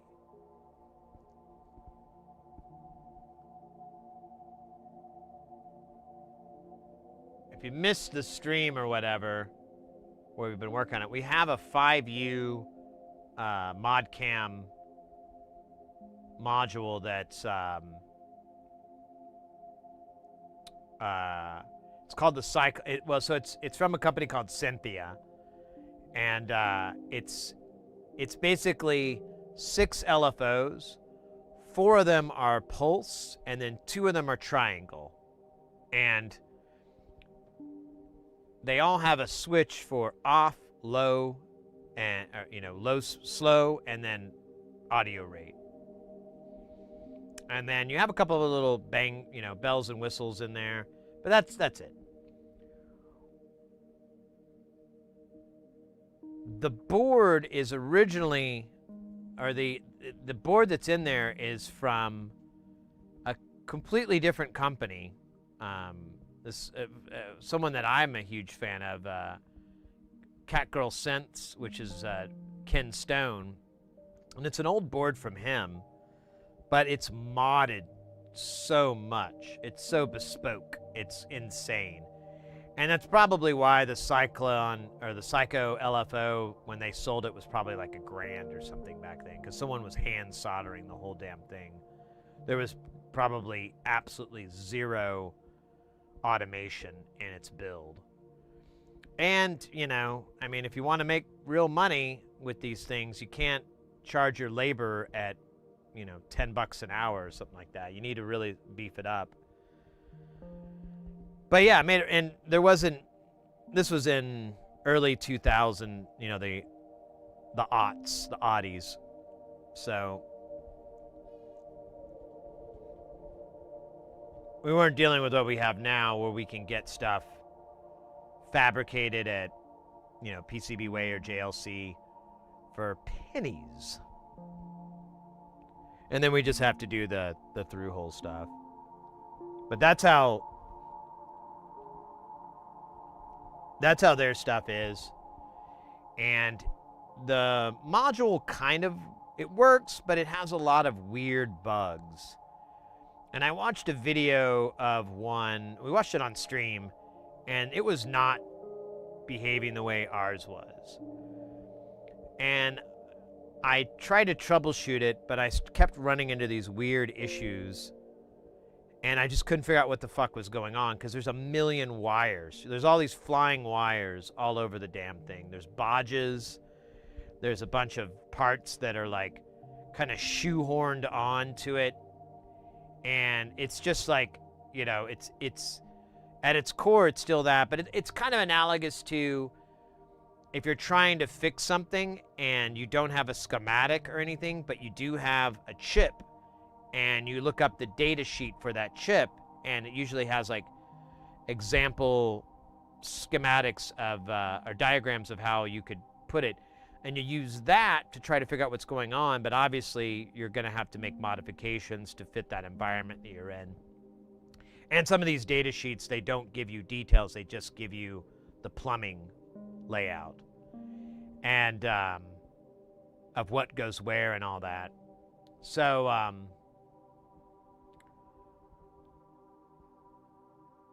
I don't know. It's anyway. I'm whining. I'm going off. I got it. Get.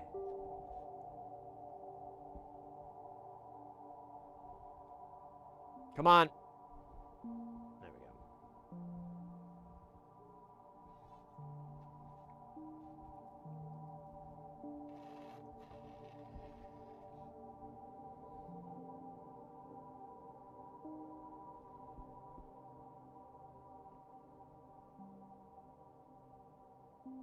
So what are we doing in Kaket? So we're going to take the original schematic, which we do have, but it's incomplete. Not everything's listed in there. And we're going to build from the original and then start modifying that and adding in what's different in the design. And we're probably not going to go beyond the schematic. We you know, for shits and giggles, we might go ahead and figure out how to produce a PCB. You know what? Actually, we'll see.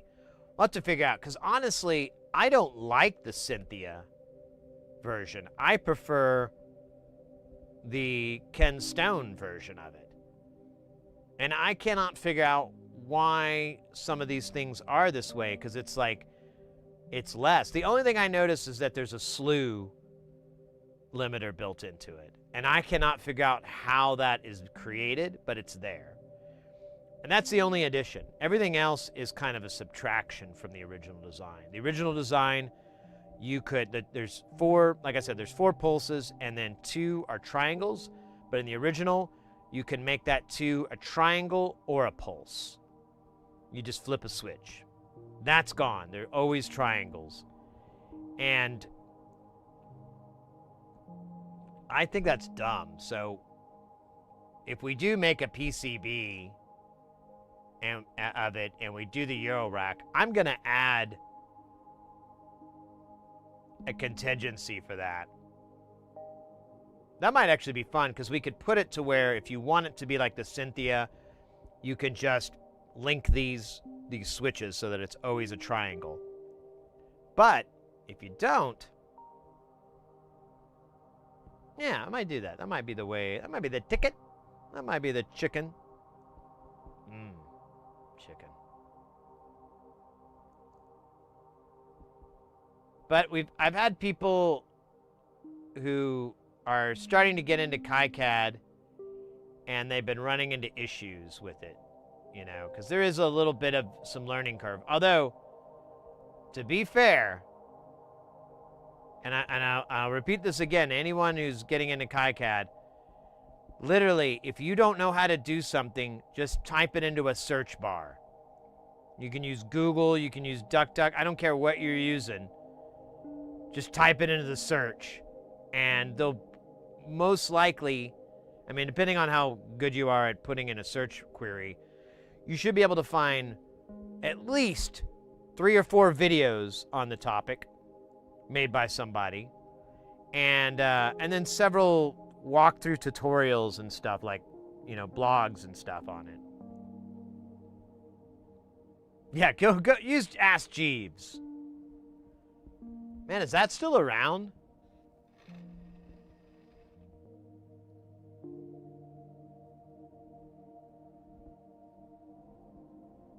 Is that a viable search engine at all? I can't imagine that it is.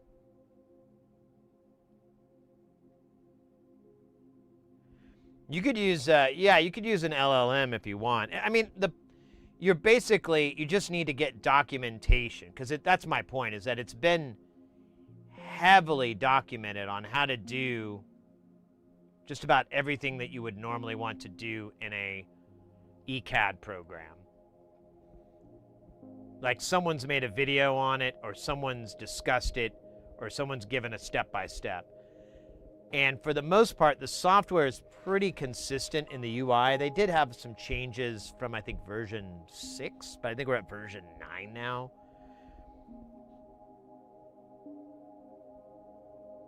It's 8 or 9, I can't remember. Chat GP Jeeves. I didn't see that. I didn't see he wrote that. I was paraphrasing in my brain. Let's see. Now I'm curious. AskJeeves.com.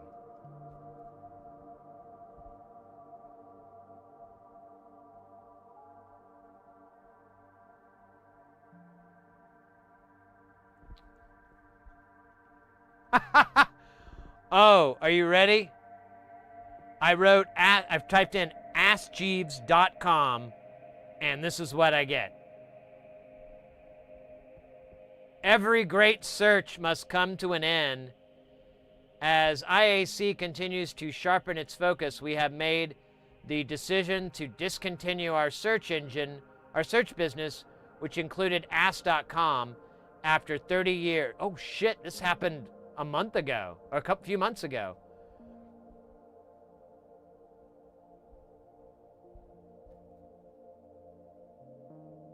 Yeah, you have to go back to Alta Vista. Is that real? Alta Vista. Oops. Oh, it just slams you over to YouTube. Or Yoo-Hoo, I mean. I never use Yoo-Hoo's search. Let's see. Let's try it. So, KiCad, how to make a ground plane. Oh, they have an AI agent too in it. That's great. Fantastic. But yeah, here I go. There's some videos, there's like tutorials, there's tons of content on doing that.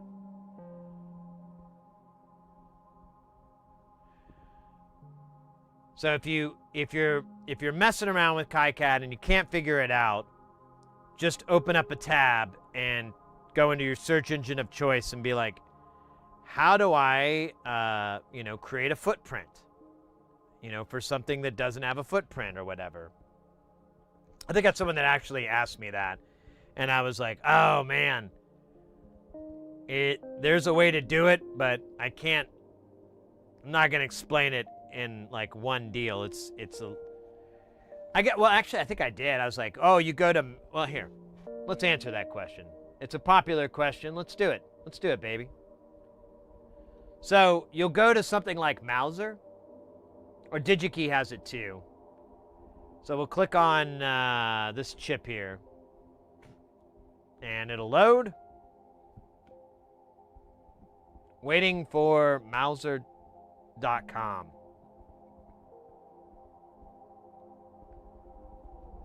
I'll gift you a subscription to Kagi. I love it. Kaji, I love it. It's like an old days of search engine, and you can easily toggle any of the AI stuff.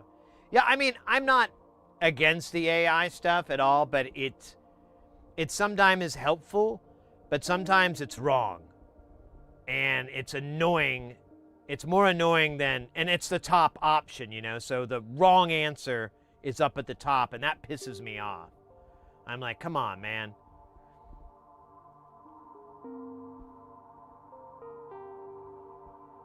I'm just, and especially honor the terms in the quotes.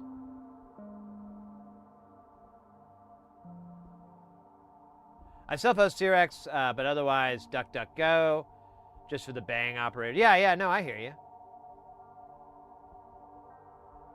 Go.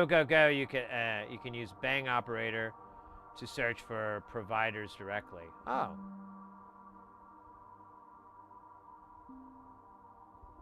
Yeah, you could do that in Google. I never used DuckDuckGo enough to learn if they had any operations like that. I think with Google though, it's like imdb.com, and then you put like a colon, and then you put, whatever search parameter that you're looking for. Bangs. Okay, cool. You know what? And honestly, I'm not a fan of bangs. That's a hair joke.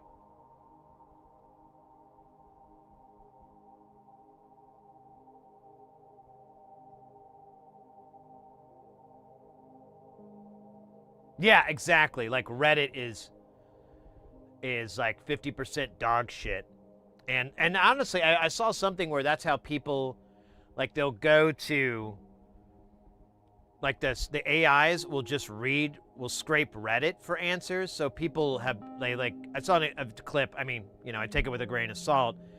But someone created a post in Reddit, and it was not true, and it was obviously not true.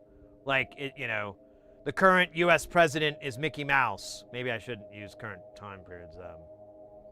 The president of okay, whatever, is something that's factually not correct, and they put it in there, and then I don't know if they had to AstroTurf that post, but either way, they searched for that on Google or whatever, and the AI chat thing came up, and it said, yes, Mickey Mouse is the current U.S. president, whatever the fuck it is. But it was totally untrue, and all it had to be was like poisoned in Reddit.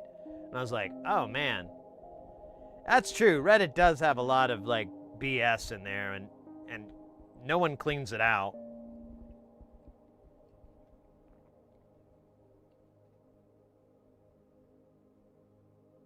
Oh, really? That's interesting. I didn't know that you could port Google into that. That's cool.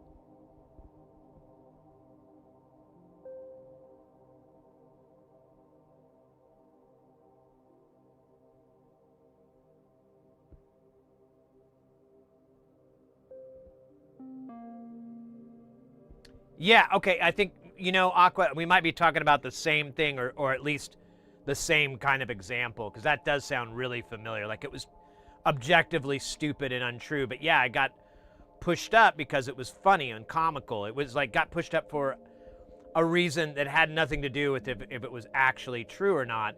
But then, these AI search bots will just scrape Reddit for their data, and it's like, there is some, and Reddit has some great information in there too, but I think you need, like, you got to put on your thinking glasses and your thinking hat to, like, differentiate from BS and whatever. But again, I'm far from the person to comment on that with any strength.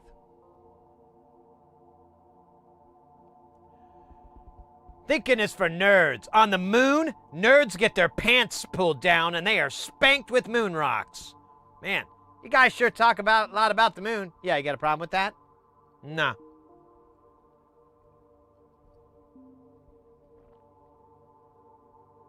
Slashdot. Oh, yeah.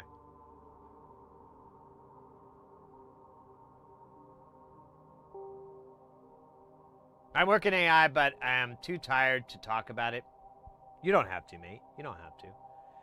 It's such a polarizing topic that I don't like to talk about it too much on chat or in stream because, some people are really upset about it, and I get it. I'm not saying their anger is not unjustified or anything like that. I totally get where they're coming from, but I'm trying to be optimistic, and I'm like, well, there's a lot of LLMs have a lot of benefits, and there's a lot of things that you could use that are tools. I get it's stealing art to make stupid, this and that's for people, making songs, all this crap. Yeah, that's garbage. I'm not a fan of that by a long shot. But there is other things that I find it interesting, and I genuinely feel like it's a transitionary technology. This isn't a great example, but it's something I always fall back on. When digital photography started becoming a thing, people were like, oh, this will never replace film. Film is so much superior. Digital photography looks like crap. And you know what? It did look like crap. It looked like garbage back then. But now, hardly anyone uses film because digital is cheaper. It has all these benefits over a film-based camera. There's infinitely amount, and it's basically, in my view, it has elevated and changed photography for the better. It's like going from box cameras to mirrored lenses and things like that. I think it's this improvement, and I feel like LLMs. I don't like to call it AI that much, but I feel like LLMs are that right now. We're sitting in the middle of the dumbest period in this technology, and it may not even be called that down the road. We might call it something different, 10, 15, 20 years from now. But right now, I feel like we're in the dumbest period of it. It's the stupidest thing right now for a lot of stuff. But who knows? Years and years from now, it could be totally different. And that's my optimism. That's me being an optimistic guy. On the sidelines, like going, yeah, I don't like it stealing art. I don't like it stealing music. I don't like it plagiarizing and being a hack. I don't like that. That's shit. But I do like the idea that it can predict weather patterns. It could help find cancers and things like that. It can analyze like really complex data sets that humans wouldn't be as good at. And so that's interesting to me. That's where I'm like, let's go. But the rest is kind of trivial bullshit. Anyways, I'm sorry. I feel like I'm repeating myself. Coffee's kicking in.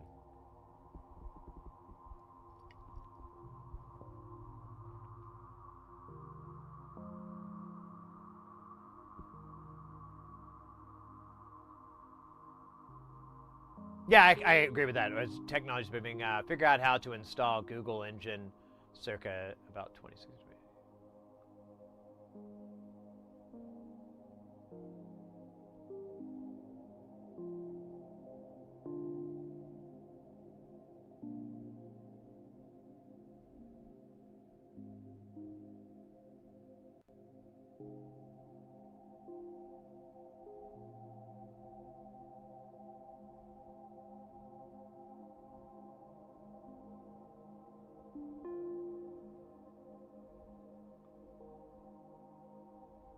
Neural networks, yeah. Way before, yeah. But that's a good thing. I think everyone can be on that page, like using technology like this for weather and cancer and other really complex data like that. I think everyone can agree that's awesome. And I don't know, I'm optimistic. Right now, like I said, this is going to be we're going to look back at this and just be like, God, we're fucking idiots. What a bunch of dorks. What a bunch of chodes. Man, now we're getting to the thick part of the coffee. Yeah, I'm curious about Kaji. Aqua, if here, let me put my name in the Aqua, if you could send me a whisper. Yeah, because you're not in our Discord, right? Well, you could send me a whisper or however. Oh, you know what? I could just fucking type it in here, right? You said Kaji? But is it a website or? Oh, it's a website. Okay. I thought it was an app.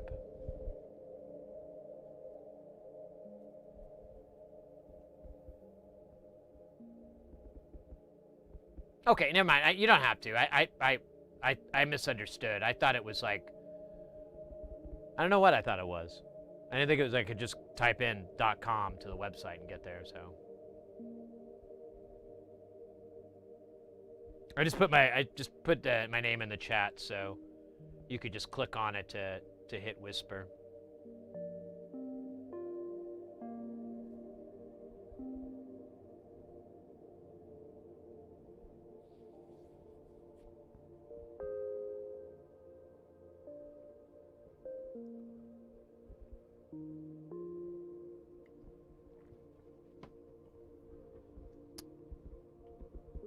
Wow. Oh wait, no, we're actually gonna.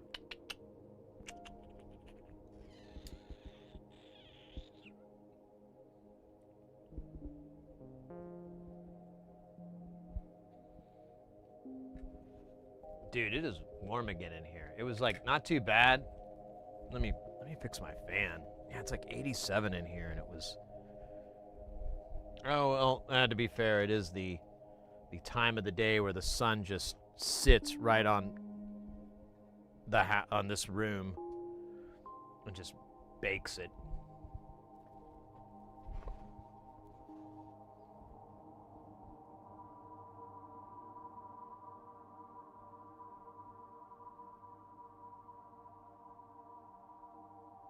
I'm the customer. Interesting.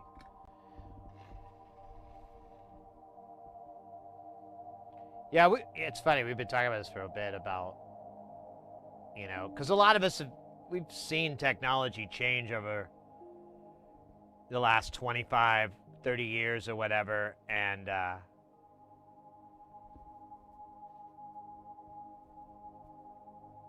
someone like me, I mean, I was like a teenager when, AOL and Netscape Navigator and shit like that was the way to how you rolled on them internets. And now we're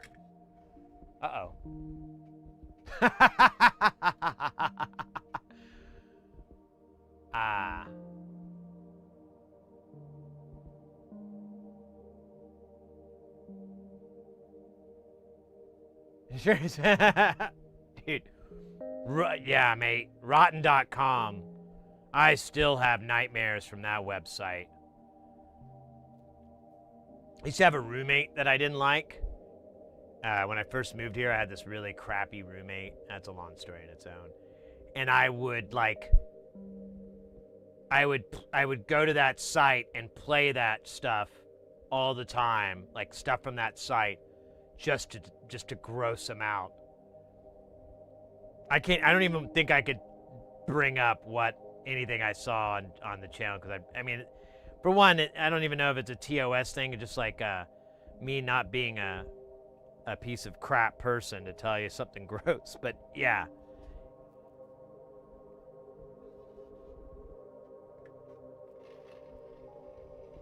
There's still stuff that I'm like, man, I can't unsee that. Oh well.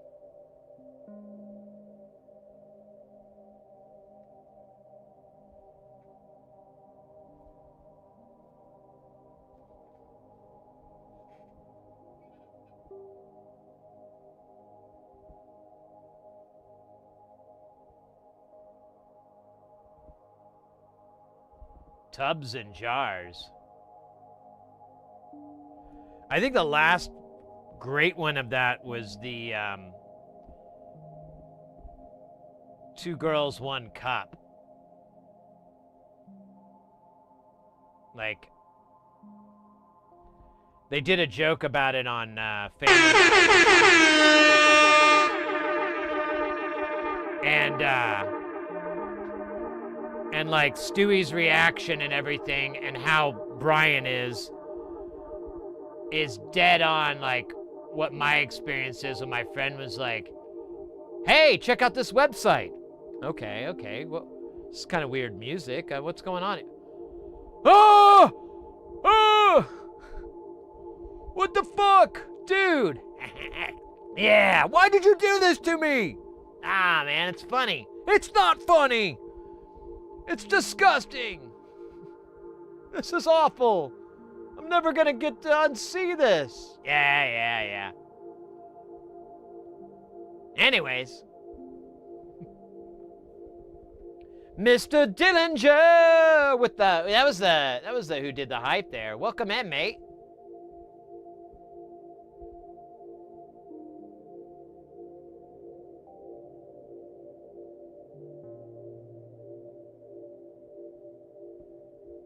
Also just lost the game. What? Yeah, okay, I'll turn the horn down. You guys are babies.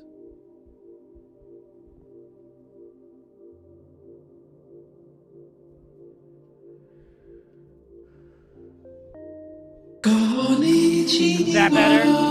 That better level for you? I don't know why the little Konnichiwa didn't show up, though. That's sad. Oh, shit! There's a meat wad for 5 buried in all these goddamn sounds, because Twitch won't fix their fucking database problem. Those chodes.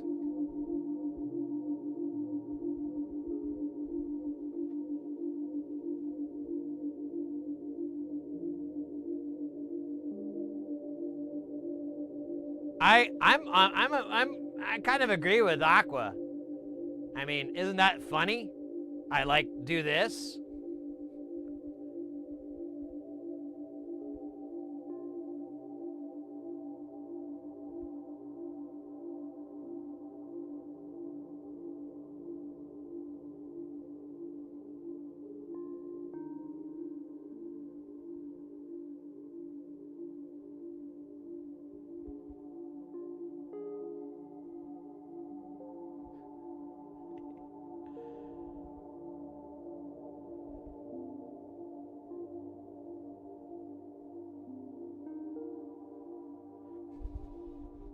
Well, I turned it down. So, I don't know what to tell you.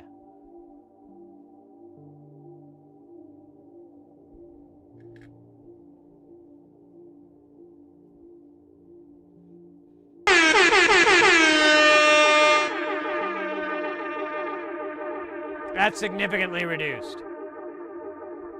What are you talking about? That's quieter.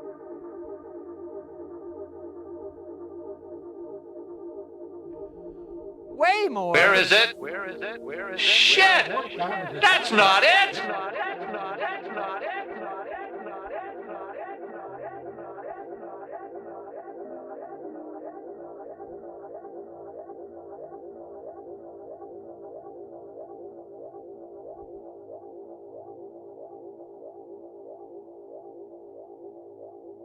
I am listening to exactly the same thing you're listening to.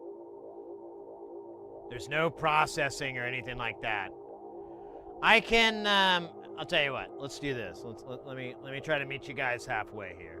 Because now I don't hear my mic. Because I turned it down, and I'm like, oh man, my mic's not as hot as it was. Guess I could do a little of this, but let's go into the settings here. So that is that. So let's put a little more compression on it. And then, give me a second here. Let me pull up the...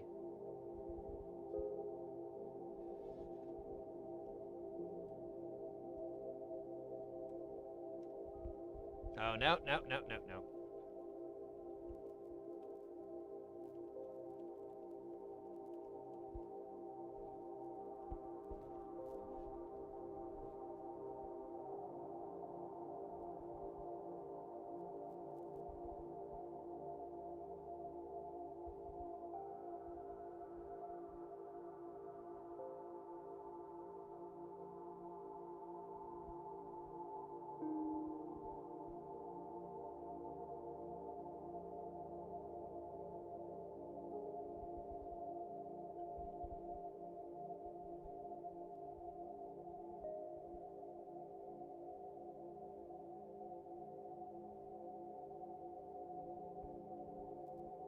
Trying to find the buttons.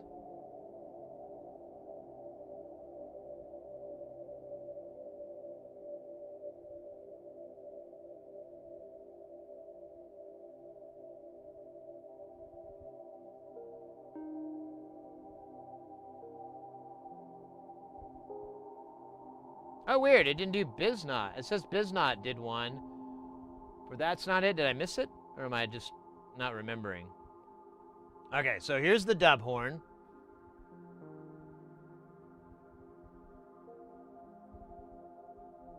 Or not.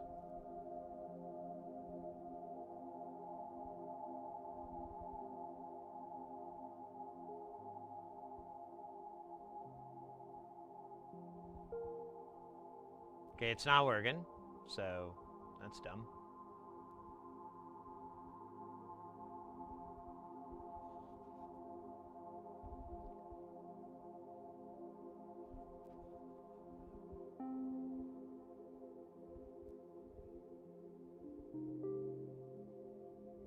Okay, let's do... So dub horn, can I play it in the bloody... Test in browser source. Okay. So...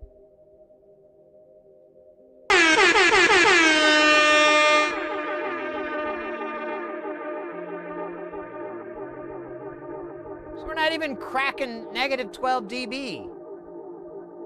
I'm louder than this. La la la la la, look at me. La la la, I'm at negative 8.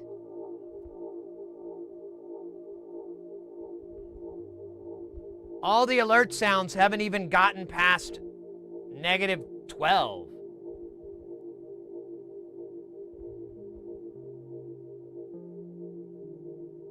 Yeah, I almost feel like you guys are trolling me here. Because I actually have it compressed to get louder. It's louder than normal. That does not, I haven't changed anything.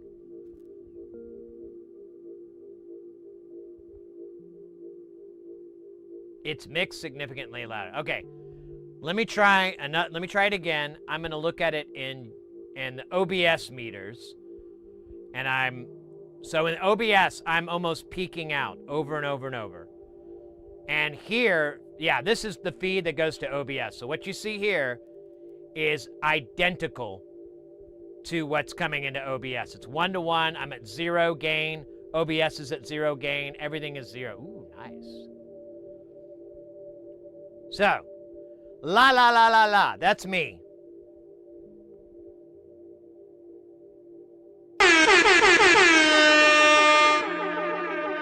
I know it covers it up, but that's where it landed.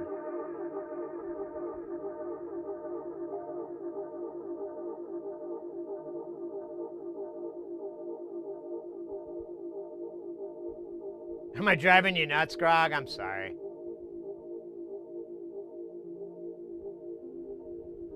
All right, we're gonna take it down. -6.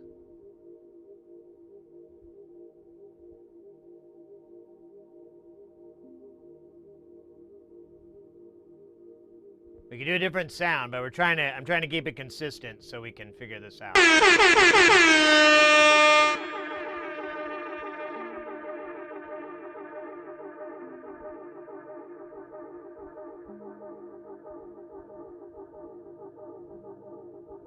Here, we'll do Konnichiwa.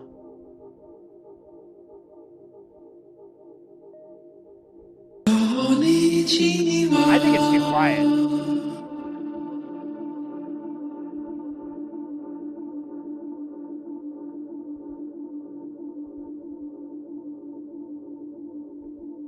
What the fuck are you guys talking about?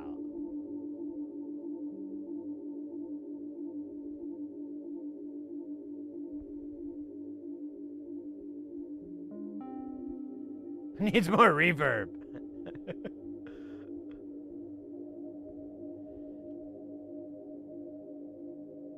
I don't know what you guys are talking about. I am looking at the meters that you guys are getting. And I'm counting it as like reduced by a shit ton. I'm listening to what you guys are listening to. I can pull out my damn phone and listen to it if we really need to dig deep into here, but I don't know what the hell you guys are talking about. I almost feel like you're trolling me.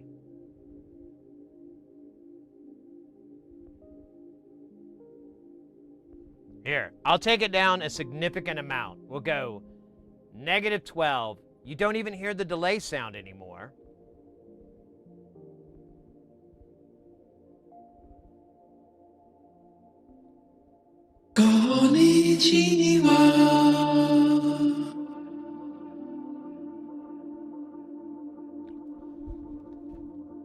Oh.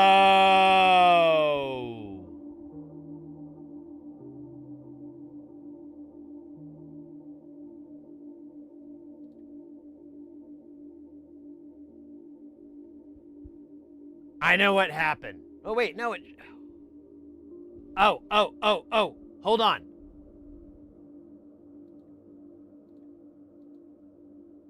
I think I know what's wrong. I think I know what happened. And I'd like to extend my apologies. All right. I know what's wrong. So we're going to go back to 0 on this. Oh, here, let's just test it. I'm going to mute it here.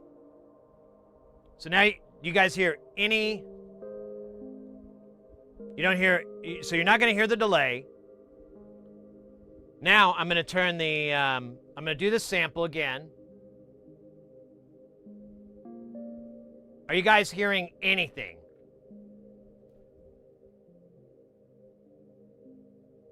Excellent. I know what I did wrong, and I'm sorry, mates. I'm glad you caught it. I apologize for it.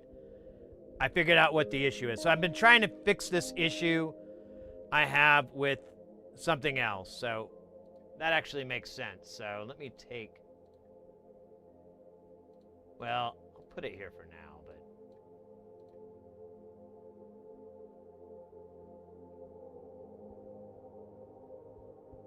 All right.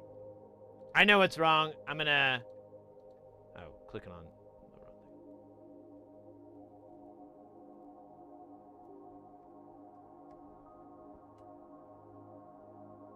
Oh, no.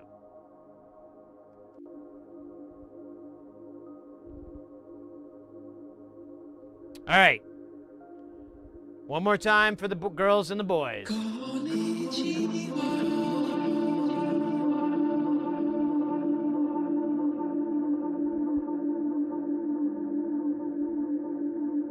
Okay.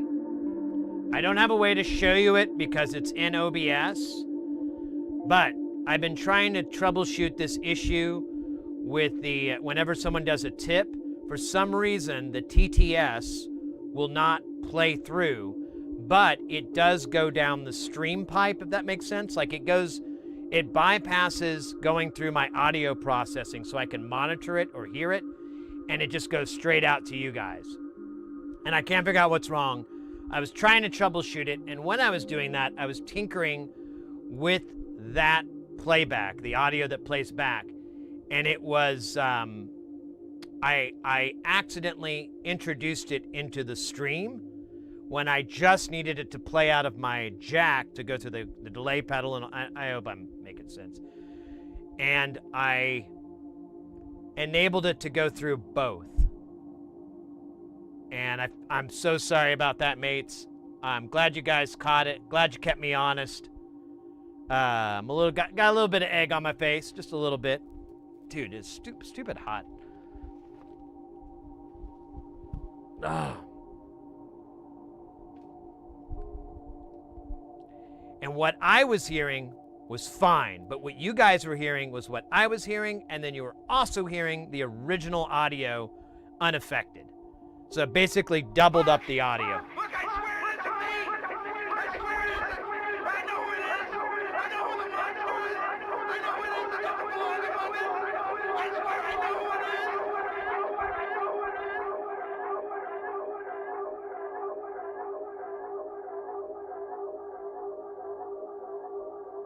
La la la la la. All right, sorry about that, mates. Thanks again. Let me catch up on chat. I think I might have missed something.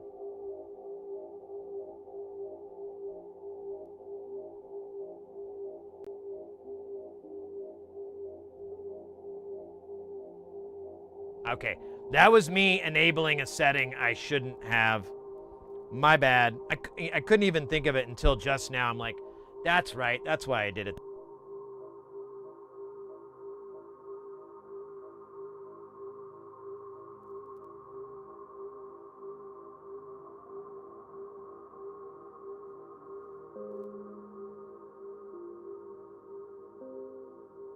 Yeah, thanks everybody for putting up with me on that one. I feel real dumb. It's a cool feeling.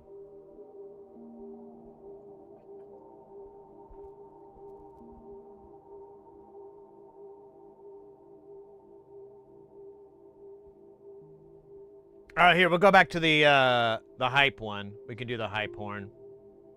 It's my favorite.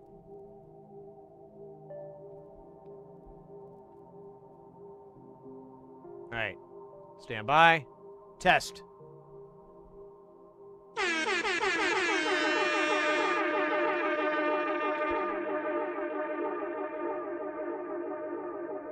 Yeah, when you were saying, when I dropped it and you guys were like, nothing's changed, I'm like, what?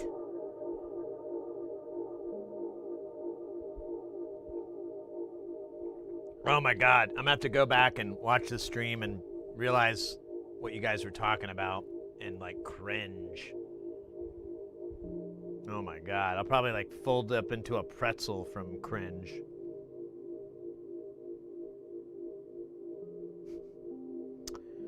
Oh well, thanks again, mates. You guys are the best community, by the way.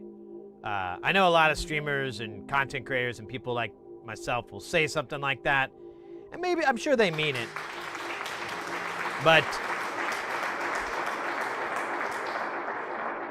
I really mean it. You guys put up with a lot of bullshit from me, and a lot of, you know, my shortcomings. We'll just put it that way. You guys put up with a lot of my shortcomings, and I always appreciate it, because I don't know if I would have the same stomach y'all do. I'd be like, God, this guy sucks. I'm out. I'm out for good.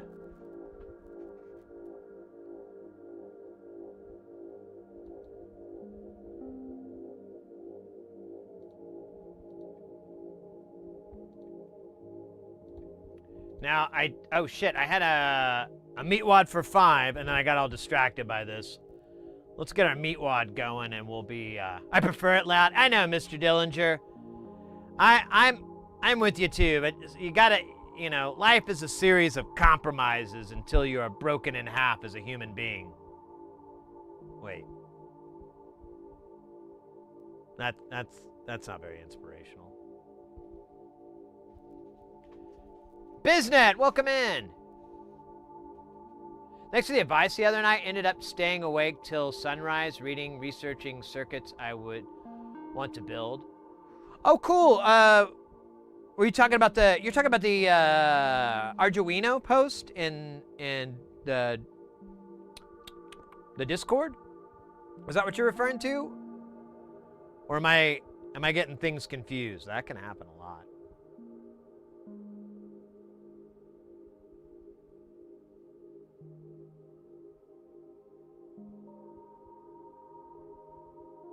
I'm out for good. What? Are you leaving, or is you doing a bit?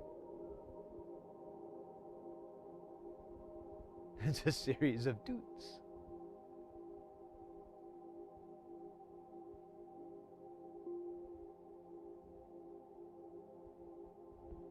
We do need to organize.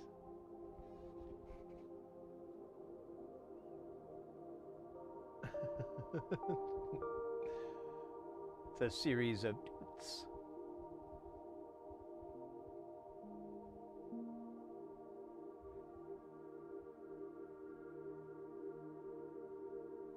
I remember guitar pedal. Oh, I remember this discussion now. I remember this discussion now, Biznet. Yeah. We did the Shruti. We talked about the Shruti. That's right. And you were looking for some noisemakers, and I was showing the Shruti, although I don't know if it foots the bill entirely. Kelton, thank you for those 10 bits.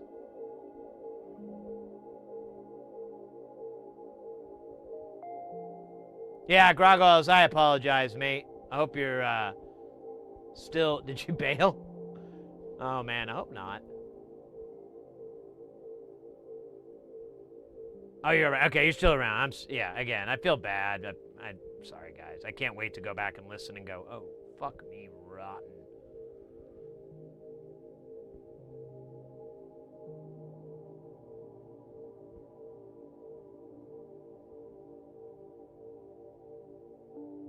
Would spend extra points for louder doots.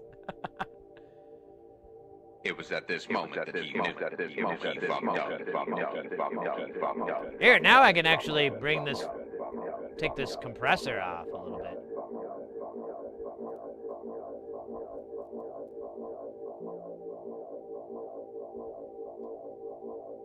Get a little bit more of the delay noise.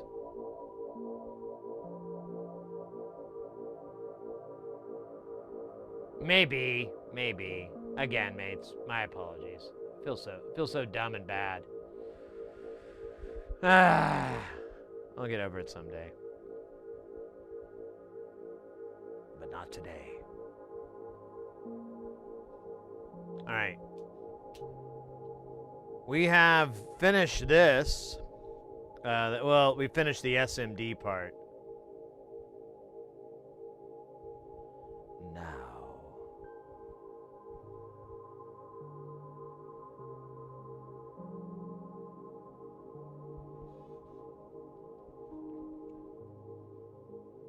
Okay.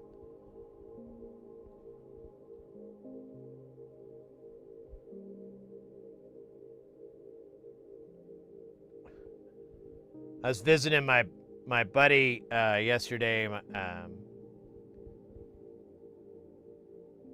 who had all the all the synth stuff. He's as an audio repair company. He works at, I think he's the owner now. Actually, he's been the owner for years, so I don't know why I'm saying that. But anyways, he was asking me about my vision because he kept noticing. I think he just noticed me. I kept looking at stuff like this. And he's like, how do you do the glasses? And I was like, oh man, I got the transitions and they work, but it like takes me so long for my eyes to shift over. And I find that it's not nearly as clear as me just doing this. And he's like, oh yeah, man, I got some bifocals and I wore them. And after a while, I just ripped them off and crinkled them up. And I was like, oh, sounds expensive.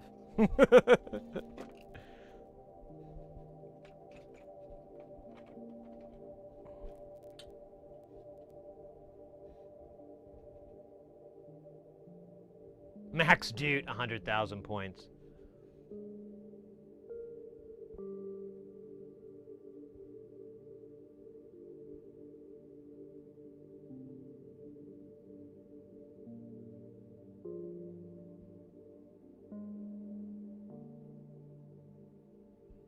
Wait, I'm definitely into a thing here where I'm avoiding tuning the spectrum shaper. There is literal avoidance going on. Well, yeah, it's gonna take like fucking hours. But I imagine it's gonna be your way to QC it too. I mean, I don't know what method you did to QC the whole thing out. I'm almost positive you're not like using a magnitude measurement or something like that, like a frequency magnitude. That's something my ass would do because I am partially insane. Thanks to the helicopter rides.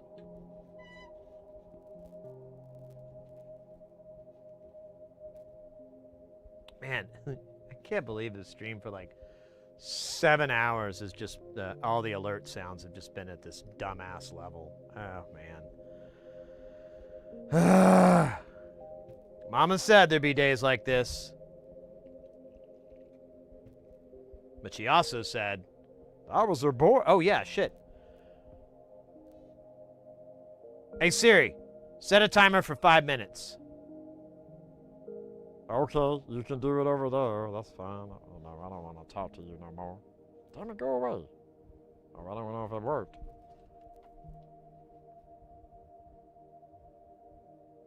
It did.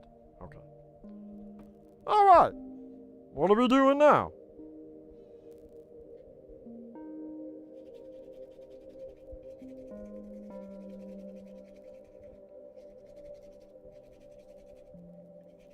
You know what's funny? When I use this toothbrush, sometimes I think about the gum disease gingivitis. And then I think about Listerine. And then I remember the time this old boy, he had a drinking problem. And he was in high school, yo. He couldn't even get booze, but he got it.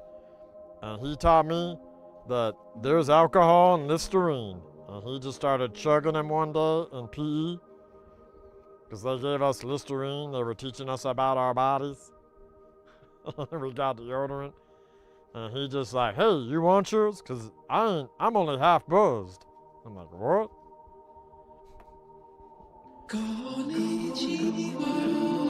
Ah, reflex.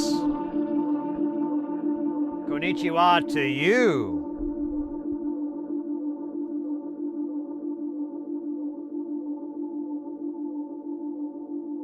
Just, okay. Fully functional. Is it programmed in a wide variety of techniques?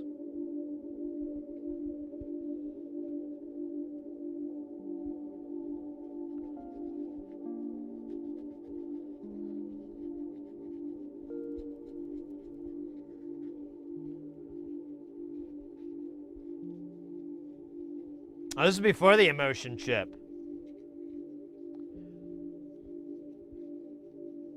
Did Data get drunk when everyone got the space drunks?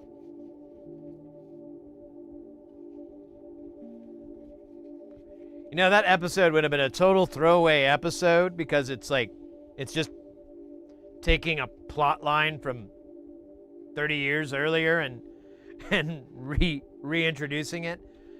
If it wasn't for the whole scene with him and Tasha Yar, I would have just forgotten about that episode. A wide variety of techniques and pleasures. Oh, you jewel! That's just what I hope you'd say.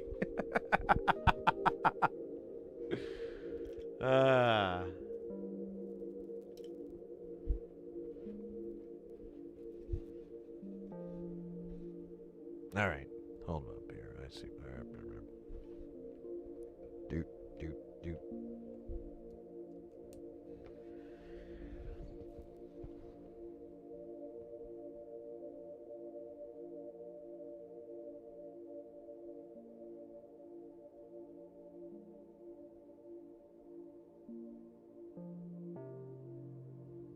Oh, you said fully functional. That's all I ever think of when someone says that.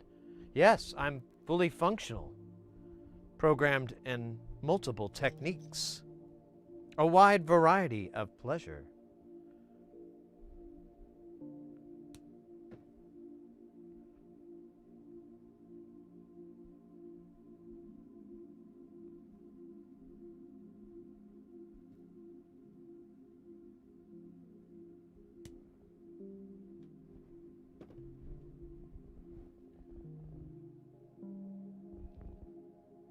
Oh, hey, I saw that. The star. Neat. I gotta figure out how to do that. I've never done that on chat. I never noticed it, but I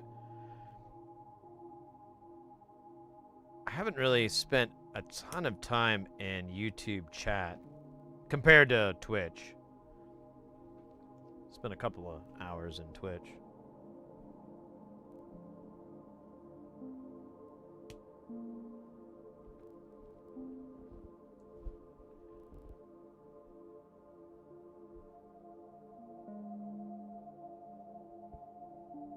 On VC archives.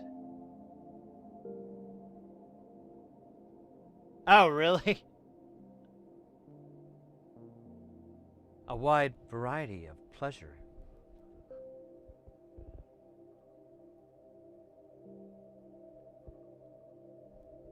Oh shit, I was supposed to be doing Meatwad and I forgot. God damn it. I'm so bad at this.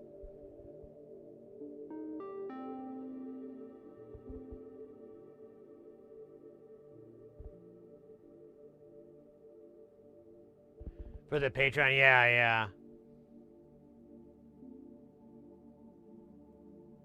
My positronic brain is programmed to identify all the pleasure centers.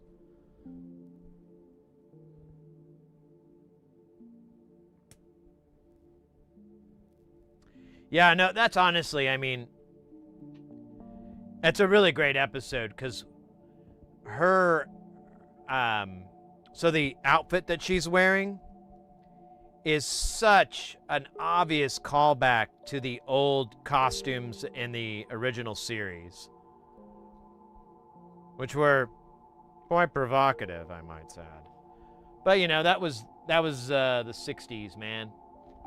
We were just trying to keep up with society. Dude, where's my thing?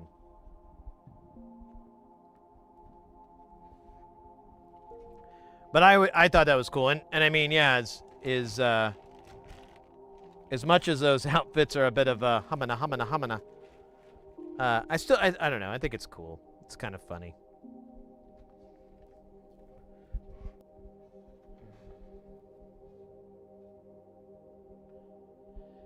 BizNet, we are working on a module called Winnets. It's basically three of a smaller module called the reverse sigmoid. There's 3 in this unit, and it fits in a smaller space. It's kind of something that's already around, but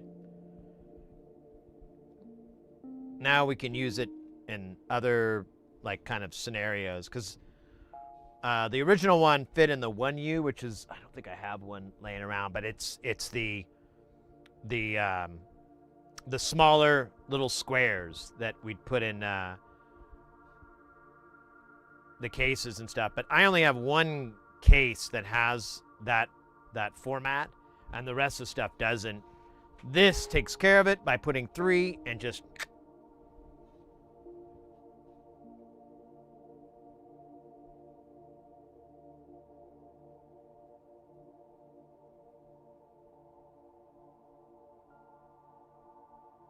Yeah. Well, I mean, if you look at the outfits from the Harry Mudd episode, the one with the space hippies, like there's so many episodes in the original series, and it even has a term.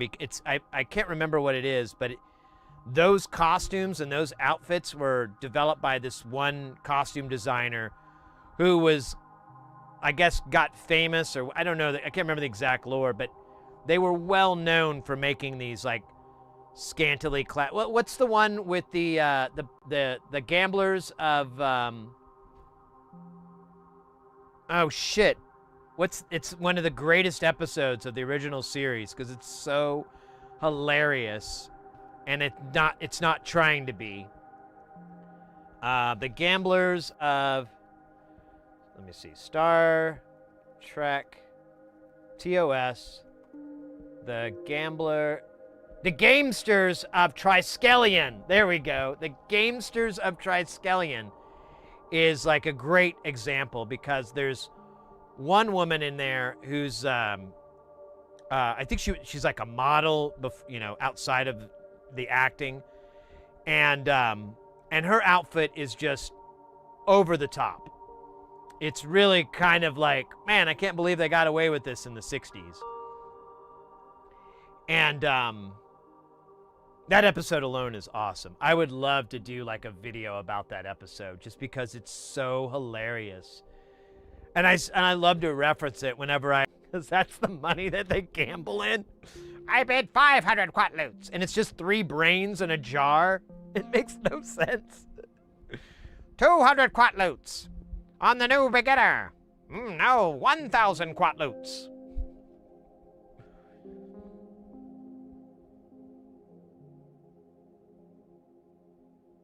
It's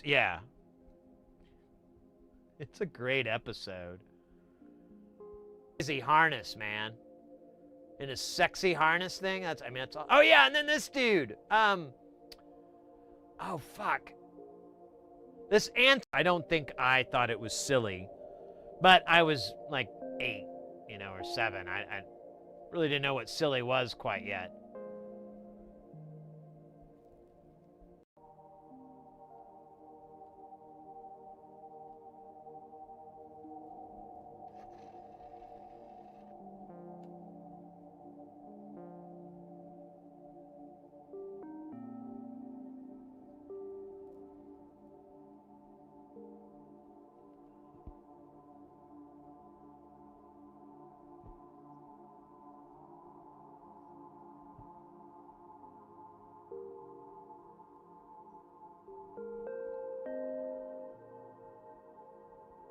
Oh, it's raining.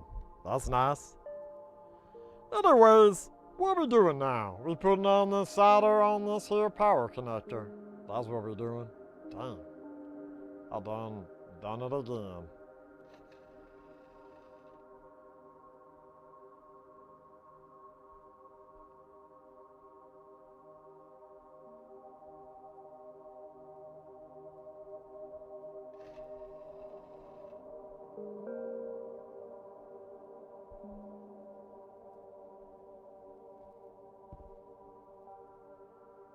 I ordered some McDonald's. Me too. The other day, I had a craving, and I couldn't overcome it. So I got a double quarter pounder with cheese. I don't know what it is, but that's a good hamburger. But it's not technically a hamburger. It's technically a sugar burger. See, that's a hamburger that's made mostly of sugar. A sugar burger is pretty good. Not as good as a sugar boogie. Those taste really good.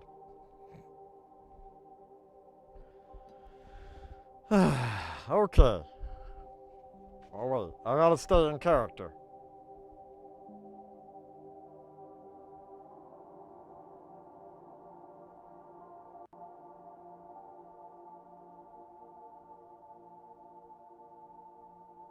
Hamburger. Now that's Italian. Now remember, I like it spicy. This noodle's flat, and it's hooked up to the TV set. You're right. All the pasta got wet when I was boiling it, so I had to put it in the dryer. Oh, why'd you say so? It's probably dry by now. So stupid. Okay, I got a serious question. What color LED should we use? I think we should use blue, because blue looks pretty cool. And we almost never use blue on other stuff. You know what? Not. Oh wait, we could do 3 colors. No, that's too complicated.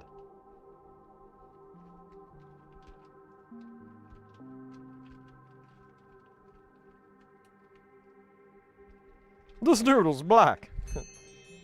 And it's hooked up to the TV set. Meatwad, what were you doing in there? What was Meatwad in there? I don't know. You know what I was doing in there.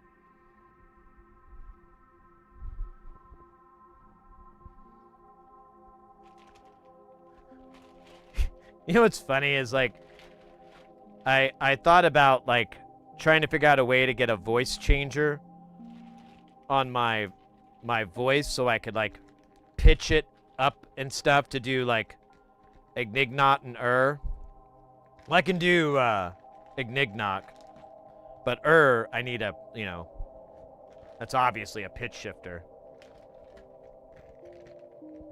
Because on the moon, nerds get their pants pulled down and they are spanked with moon rocks. Man, you guys sure talk a lot about the moon. Hey, you got a problem with that? No.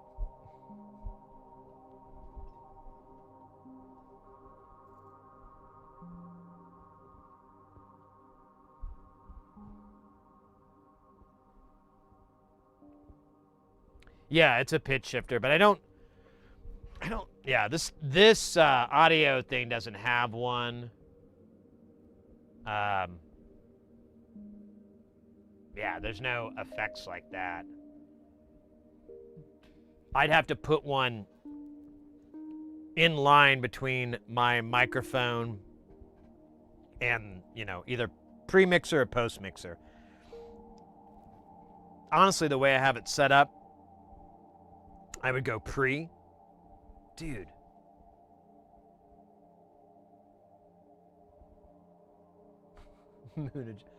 Munajawana grows in the shape of a tire. Any dealer could tell you that. That's not a very good ignignot. That was kind of low rent one. We do whatever we want to whomever we want at all times.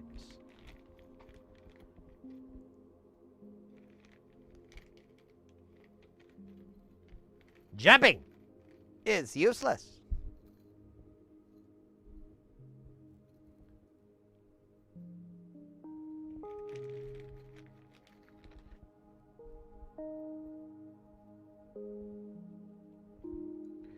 Deuce. 4, 6, 8, 10, 12. Awesome.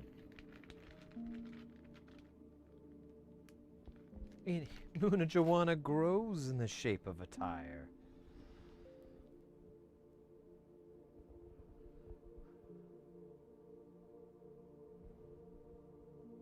I don't know, man. Just going around. Cliff hasn't been all right since the Lunar War.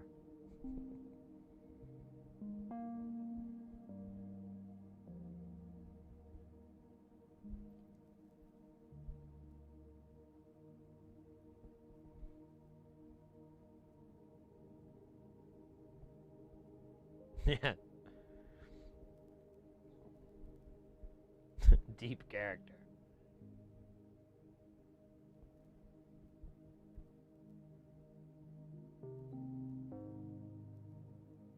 So you're trying to tell me is that you're more advanced because you can jump higher? Yes, observe. Deep. Deep. It's not working. Did you mention the spelling? Yes, we're excellent spellers. Challenge us. Challenge us both. Did you mention the spelling?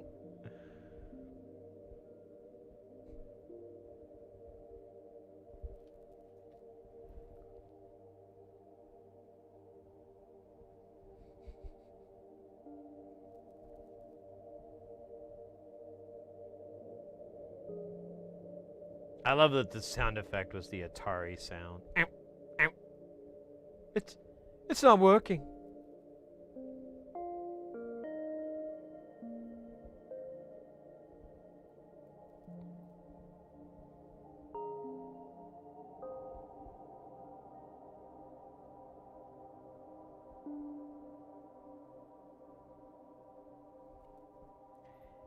Hey guys, this pizza thing is nice. I get it, but you have anything, different?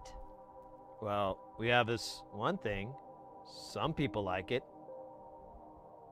Okay, then do it. Welcome to this horse's anus. It cuts.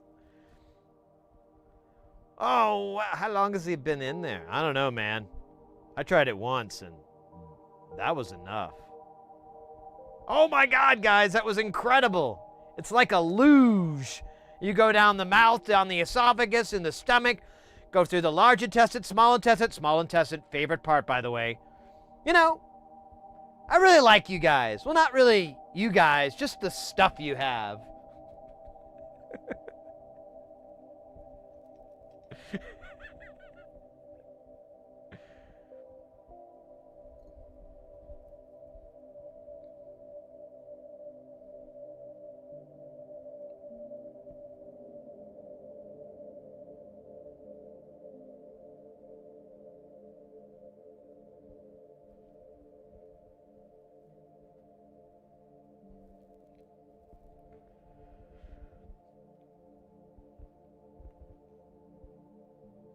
Yeah, they're pretty stupid. Yeah, they showed me a picture and said, wing it. I don't even know why. Terraforming isn't even a real word. Oh, yeah, you think? Alright, let's,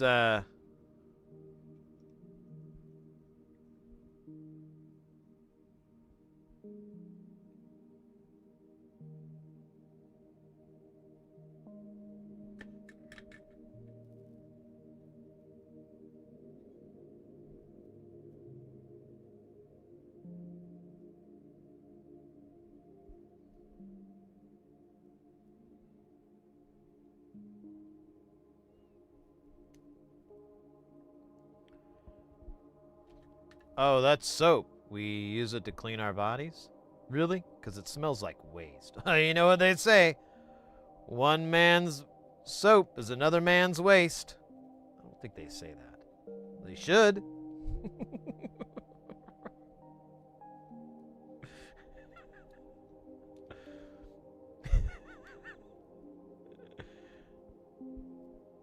I should try to incorporate that into real life. Well, you know what they say, one man blubs, another man blah, you know, something, and then they, you know, whoever I'm talking to would be like,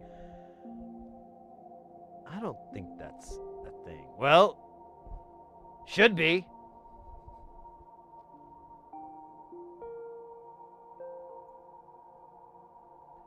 Hey, man, I think we should just smoke a little bit more of this. 9-9, too much today.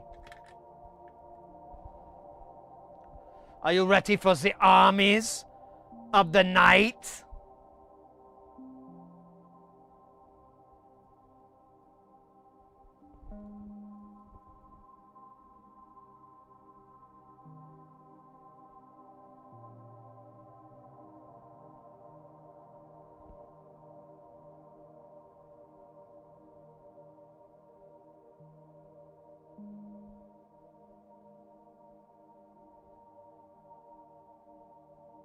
Oh, I never saw that.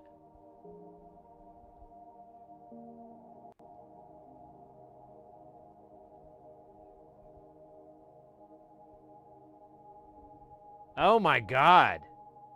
I have to go check that out. Was that on like YouTube or something, or?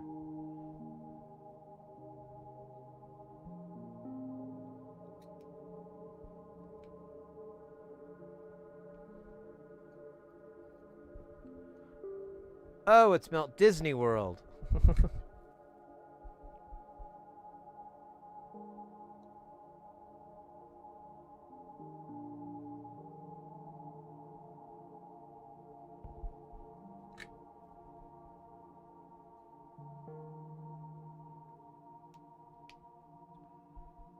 Oh, it's this side. Oh.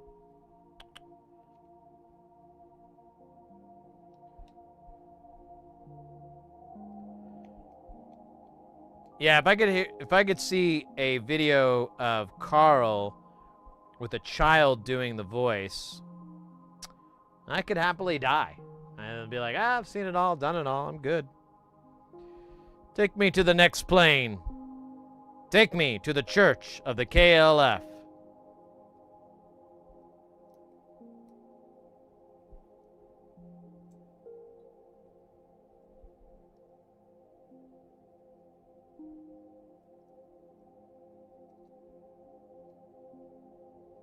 Ooh, I got a little goosebumps from thinking about the KLF. Moo, moo.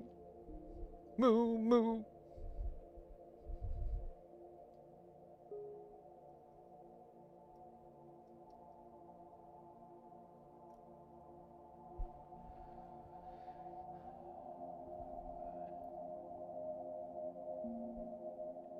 Instead of a nudie mag they steal from Carl, they're looking at coloring books.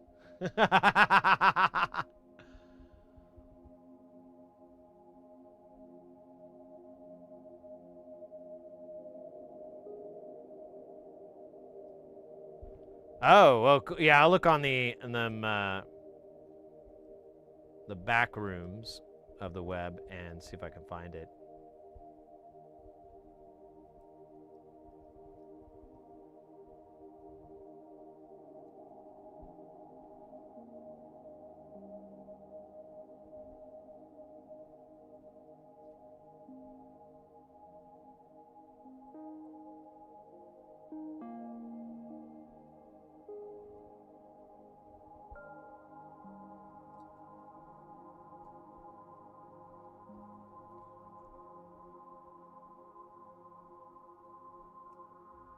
God bloody hell.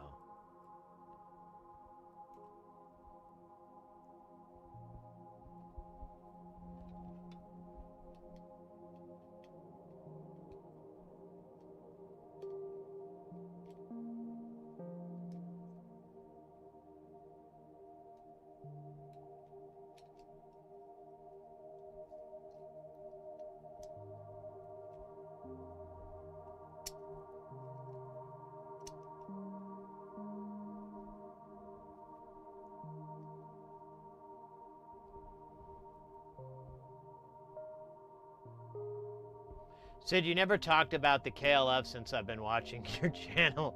Can you please? Yeah, I'm a huge KLF fan.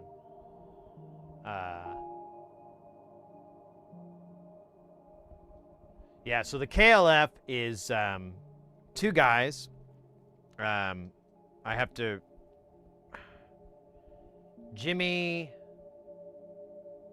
Fuck, I'm spacing the name, so I'm not gonna be that good. Jimmy Caltier and I have to look it up, but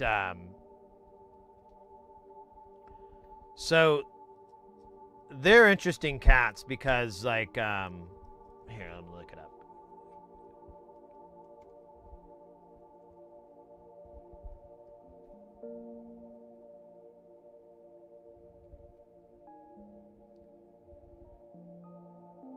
Bill Drummond, that's who and Jimmy Cauty. Oh, I said Cautier, but Cauty. And if I remember right,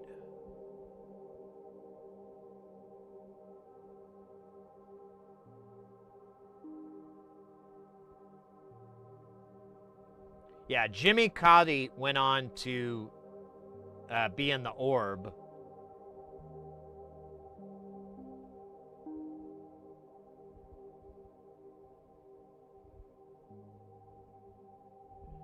And then Bill Drummond, I believe, was like successful. So they were both like accomplished music producers.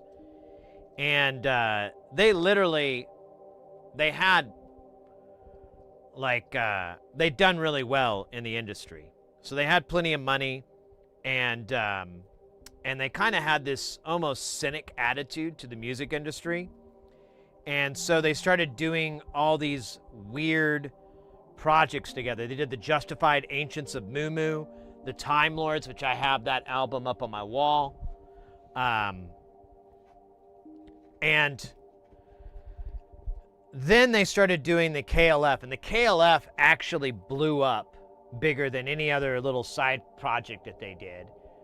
And they were like, they did like a bunch of remixes as well under different names, and they were famous for like, you know, they would call the artists that wrote the original material and would have them come in and re-record parts for the remix. So these remixes were like complete reimaginings of some of these songs. I'm trying to remember a good example. But anyways, the KLF blew up. It was the biggest thing, and they made a ton of money from it. But they, again, were like, and this is what I like about them, because they were just like kind of like anti-establishment sort of thing, but they were still in the establishment. So, you know, they had this song 3 AM Eternal was probably the biggest one. Last Train to Trans Central was a big club song and everything like that. They invented the genre known as stadium house, which would be like house music with like pre-recorded sounds of people cheering and stuff like that, like it was a live deal. And so they were really big into incorporating that, and it was really weird, but they created stadium house.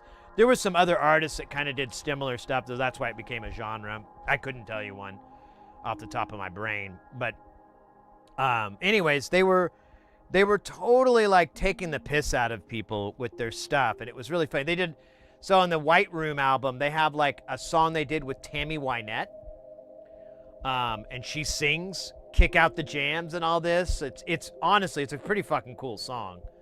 Like, you can't argue any of their stuff was like shit. It was very well produced. Musically, it was great. Yeah, it was, you know, kind of dancey house kind of stuff, but it was still really cool. And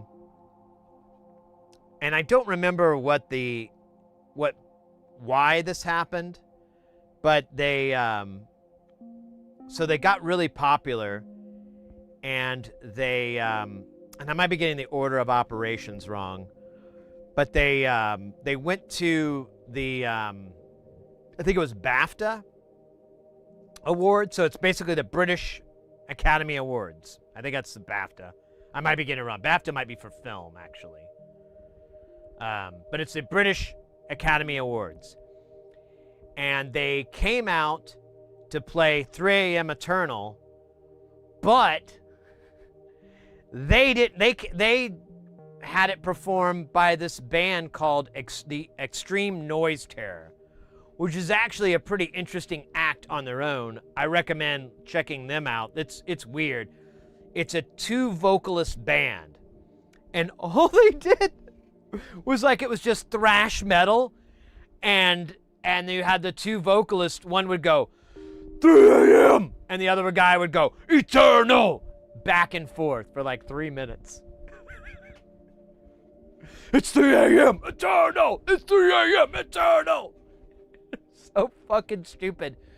Then I think as Jimmy came out, or one of them came out on crutches, and then pulled out this assault rifle with blanks in it and shot it into the audience, like just sprayed and prayed into the audience. And then a bunch of smoke came out, and they left, and you know, the curtain draws or whatever, and they have an announcer. And if you remember the song 3 a.m. Eternal, or maybe it's Last Train, one of the songs, there's a sample that says the KLF has left the building. In this live performance, they had the same announcer voice, but it said the KLF has left the music industry.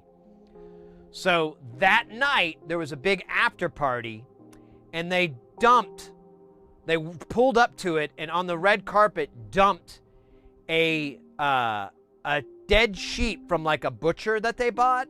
So this was a butchered sheep, but it was just killed. They dumped it on there, and blood and everything, and with a note on it that says, "I died because of you, EU." Not an EU, but you, like the animal. And so there was the pun there. Then they went and destroyed all their merchandise, all their catalog, all the CDs that they had, everything was completely destroyed. They burned it and destroyed it all because they didn't want people to profit off of they didn't want to look like they were doing it to profit. So they proved like, no, we didn't do this for money. We did this for art. So they destroyed all their catalog, so you couldn't get their albums anymore. And they had, I think, 3 million pounds from the whole thing. They made like 3 million. And each one of them split the million. And it basically, they just used that to pay off their expenses and their debt. And then the other million, they were like, we want to do something with it. So they had another thing called the K Foundation, which was an art installation thing. And so they bounced around different things. One thing they wanted to do was take the £1 million and take it on tour, but they found out it was really, really expensive and dangerous because there's a chance they're going to get robbed. And they even discovered, like, if you go to the bank and be like, yeah, I'd like to draw $1 million, they won't let you. You have to hire, an armored car, operator, security for it, all this stuff. And they're like, it's too expensive. So with the money that they'd made, they bought like this little island, I think in Wales, maybe? It was like a little Welsh island. And it was their island, like they owned it. And they went on the island and they created the most, their insane thing. And it's a film, and you can watch it. It's not very fun to watch. It's boring. It's either the KLF or the K Foundation. I can't remember, but we'll just say the KLF burns £1 million. And it is like 8 hours of video, supposedly, of them just burning all that money. And, which is, insane. And then what's more interesting is I'm a big fan, obviously, and I haven't brushed up, so I'm probably getting some of my facts and details a little off. If anybody knows better, just go ahead and go, isn't it blah, blah, blah? But anyways, they go and they burn £1 million.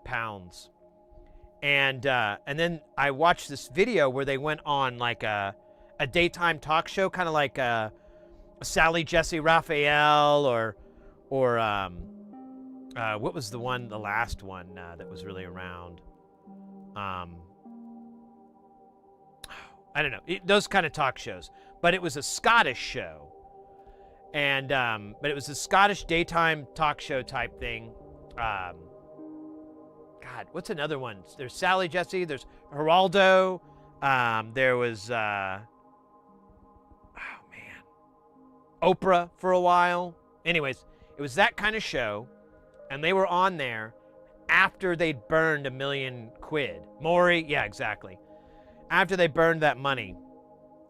And it's really fucking fascinating because everyone in the audience is fucking pissed. None of them think this is a cool thing. Everyone is hating on them. And they keep going like, why didn't you donate the money to a charity? This money could have helped people. And they're like, because we're not a charity. We're an art installation. We're not a charity foundation. We're an art foundation. And they're like, but why didn't you do this? And they kind of explain a little bit. They're like, we don't need more money. He's like, we both have had successful careers in the music industry. Our houses are paid for. Our kids are taken care of. Our families are good. We don't need more money. And that's where my respect for them really grew, because they overcame this, constant problem I see all the time where people just get greedy. They make a bunch of money. Awesome. Now they want to keep doing that instead of just like making, what you need.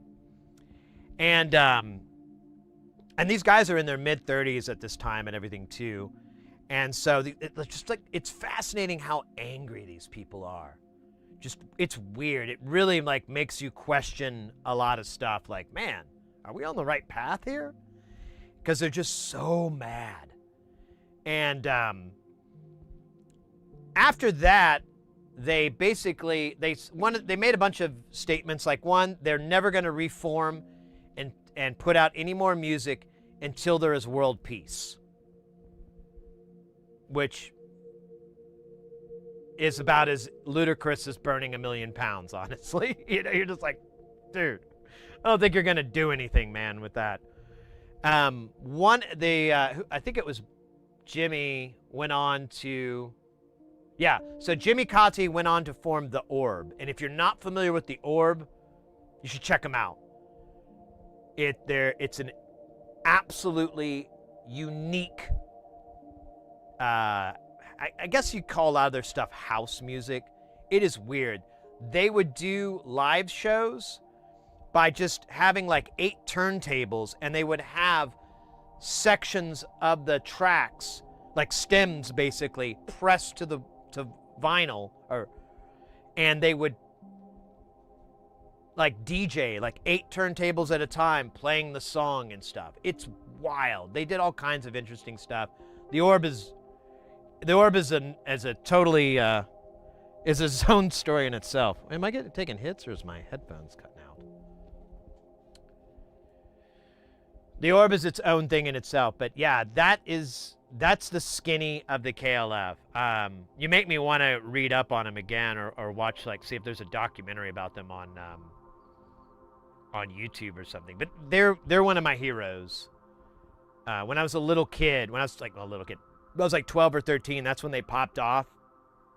And I would read about their stunts and the shit they did in like Rolling Stone, and I was like, these guys are fucking geniuses. They've got the entire industry, and they don't realize they're just getting, they're just getting trolled. So one of the things they did too, I skipped over it, but I forgot. So, they had this island and everything, and they were blowing up. They're really big, and so all these people wanted to interview them, but they wouldn't do interviews. So finally, they offered an interview, and they brought like 30, I think it's like 30 or something journalists to their island. The island of Moo Moo, by the way. The Isle of Moo Moo. and they made them wear these fucking robes, like monk robes and stuff, and this goofy shit, and they led them around and wasted their whole fucking time. I don't think they did anything. I don't think they answered a single fucking question that didn't create 20 new questions. They totally effed with them, and it was so hilarious and so funny.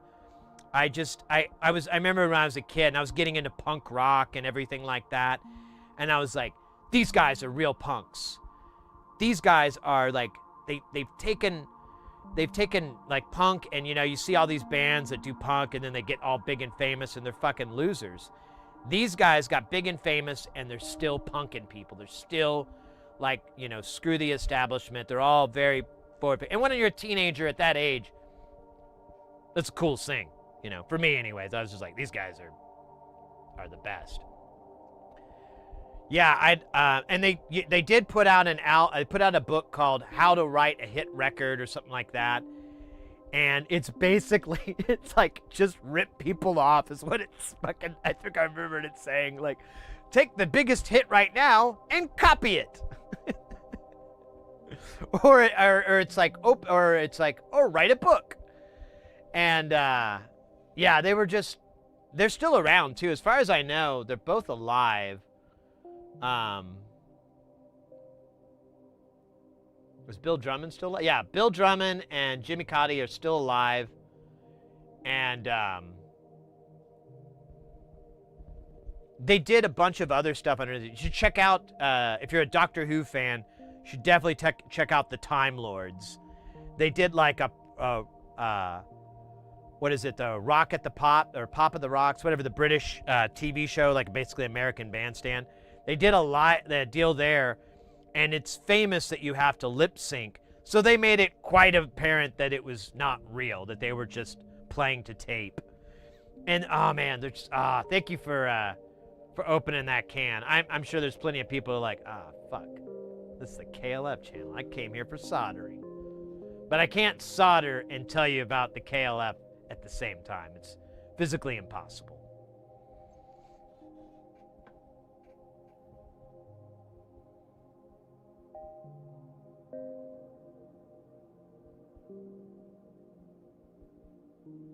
Feel like yeah, they're just really cool. You can read their wiki is massive. So if you're ever bored at work or something, you know, look at this fucking shit. That's the KLF's wiki page. They had the Pyramid Blaster, which I've seen being reused, which kind of pisses me off because I'm like, dude, that's the KLF.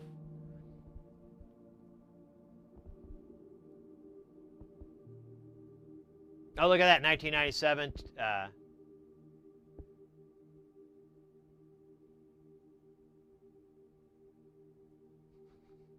Yeah, they're...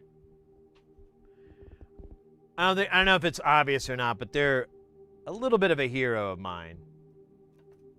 A little bit of a hero. Yeah, if you're ever bored and you just want to chuckle, because that's not a boring read. I've read that at least once, at least maybe not that revision, but I've read that wiki at least once or twice. It's a great read. It's so neat. And you know, this was what year was this when they were blowing up? Yeah, this was the late 80s, early 90s, so it was right around 1990 or so. I would have been in junior high at the time, so I was like 12, I think. Yeah, man. We should just make that a redeem on the channel, like a points redemption. 100,000 points will get you me talking about the KLF. Yeah, well, where should I start?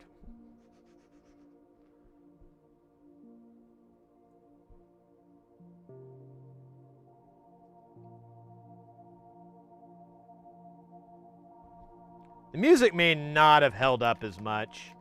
I mean, for me, I like it, but I think a lot of that is nostalgia.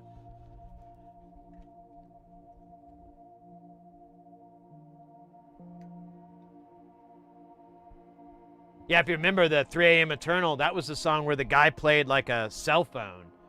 He had like a Zach Morris cell phone. Beep, beep, beep, beep.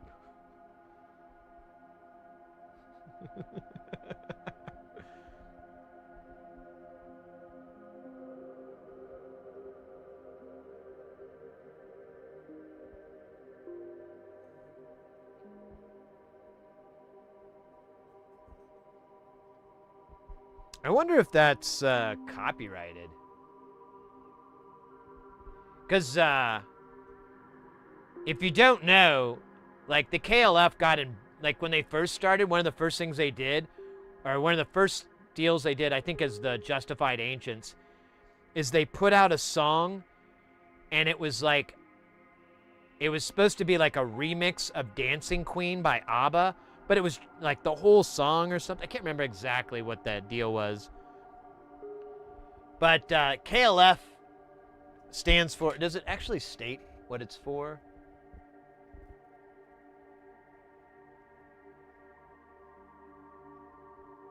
Yeah, and they integrated the book, oh shit, the Illuminatus trilogy, which is a, I think it's Robert Anton Wilson, and, oh yeah, don't even get me started about Robert Anton Wilson.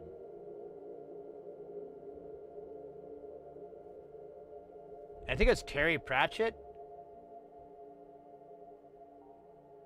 Robert Shea, but I think Robert Shea is... Yeah, so Robert Shea and Robert Anton Wilson. Which, yeah, Robert Anton Wilson is fucking and just as amazing.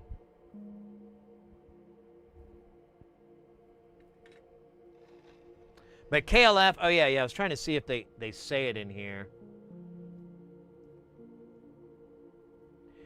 Yeah, so the KLF stands for the Copyright Liberation Front. So they were very much in believing that they were very sample friendly.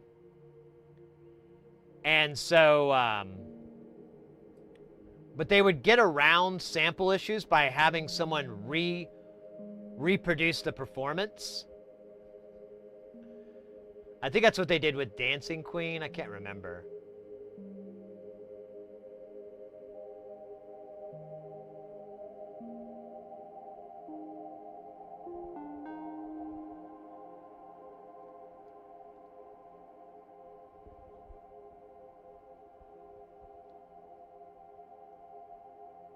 As was the style at the time.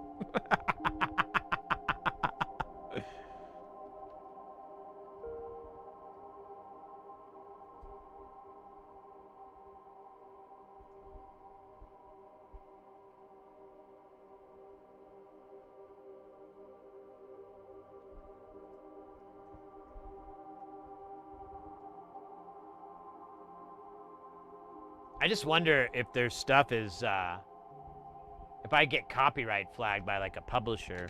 I probably would. There's probably some scumbag trying to make money out those guys. Yes, I wouldn't mind like playing their stuff and getting a little more. Oh, dude, really? Okay, we'll just do this the most.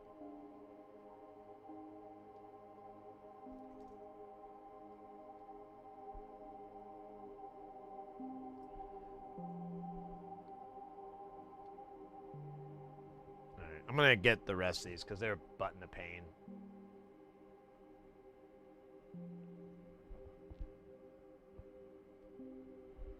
Tesserex, seems I nicked my audio cable. Now I have to cut it back and resolder the Oh, shoot. That is not bueno. Anti-bueno.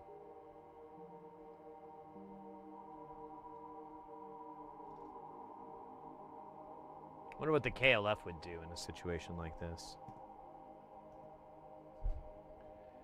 Man, Reflex, did you expect me to... I mentioned the Caleb. Did you expect me to just fly off the handle like that? There's like a couple of things in this world that I kind of know enough to talk at length about, even if I haven't read up on it in a while. Like, I got pretty far, but we'd be here for another couple of hours if I'd read up the research again to read all the articles, like reread the interview that they did, and I think Rolling Stone was the only one that published it, because I think the other music journalists were like pissed off pretty bad, but you know, Rolling Stone, they took it in stride. Not that much, sorry.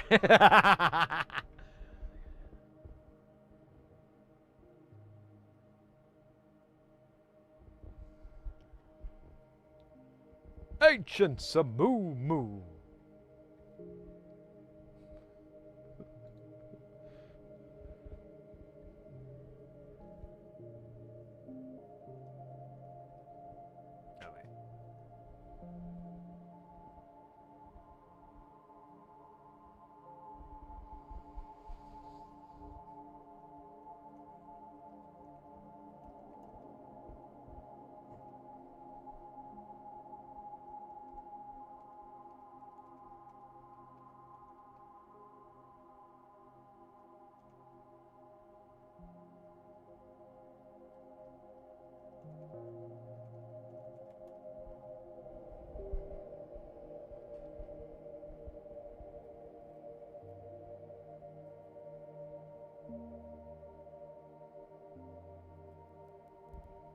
Yeah.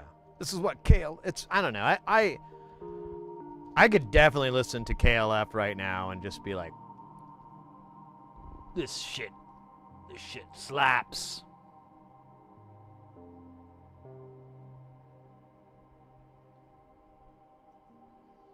Yeah, so KLF, William S. Burroughs, what's some other things that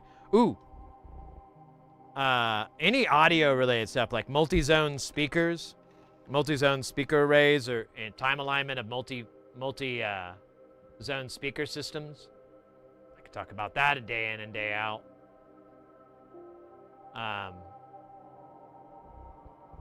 Yeah, I need to get off my butt and text my buddy about it, but I'm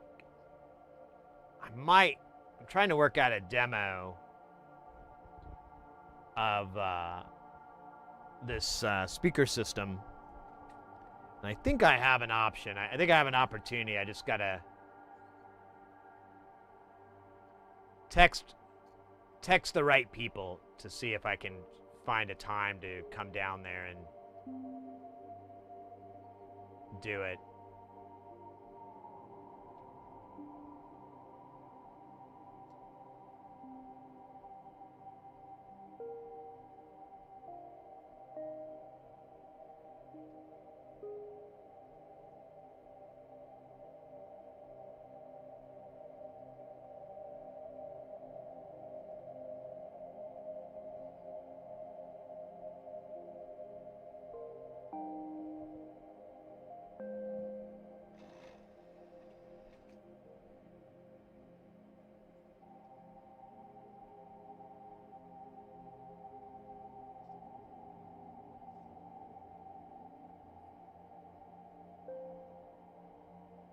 Oh yeah, the song. That's one of the things that's hilarious. So the one of the songs they did as the Time Lords, which is called Gary and the Time Lords, is basically just the Gary Glitter song. And this was before everyone found out that guy's an enormous piece of shit.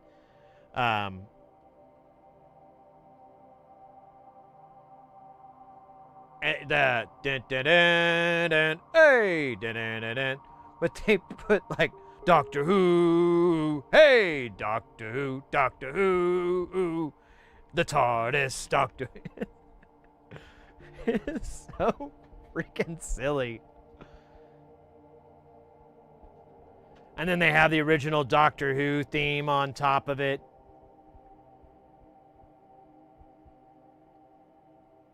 So it's like a mashup. I guess you could call it like one of the first mashups.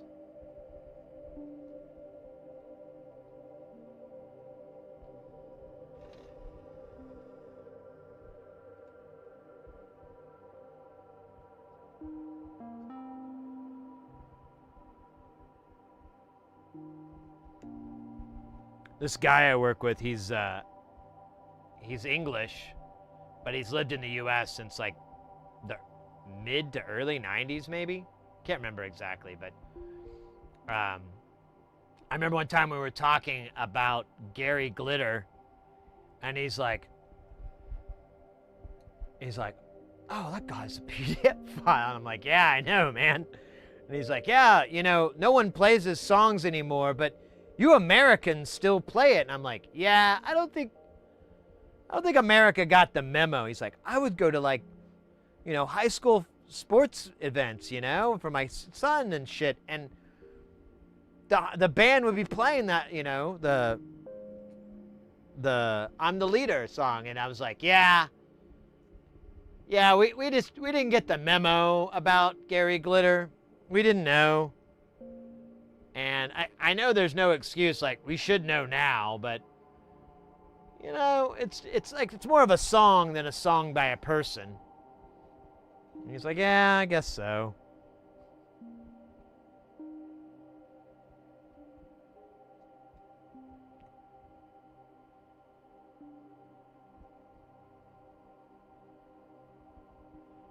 I think he died.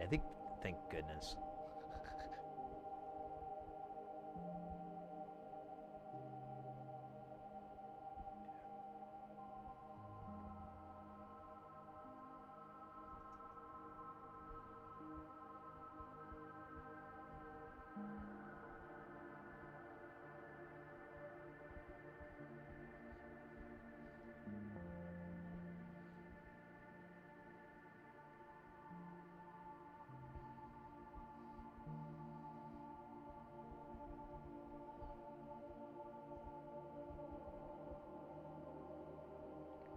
But it's a cool song if you've ever wanted to hear, one, the mashup, and then two, if you ever wanted to hear the Daleks say exterminate, but it's all record scratched in.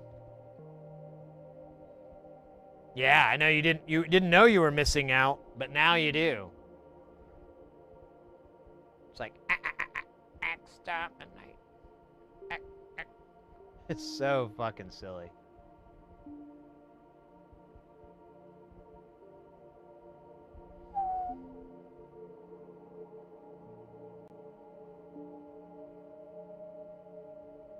Yeah, from what I saw, it was just meticulous.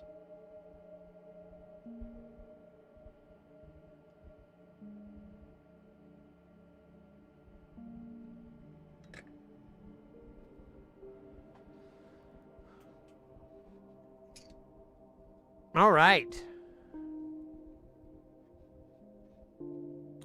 I believe we are ready for testing. Oh, there, Jazzman. Let's just see if it powers on first, and then we can go from there. It should power on.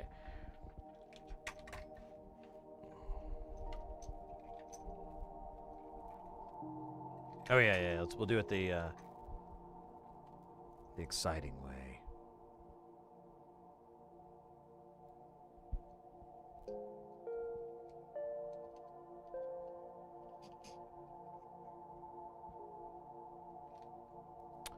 All right, powered up. If it works, the screen should light up. If not, I don't know. I'll blame you. Look at that. Okay. That's not good. I'm only seeing... Oh, right, because I made them slower. Okay, I saw the bottom one. Here, I'm sorry. Let me get you over to close-up cam. Okay, so this one's moving pretty quick. I saw this bottom one come on for a second. I haven't seen this one. Oh, I just saw it. We're 100%, folks. Now let's just do a full verification. Well, you know, that actually made it sound less interesting. Let's do a scope verification.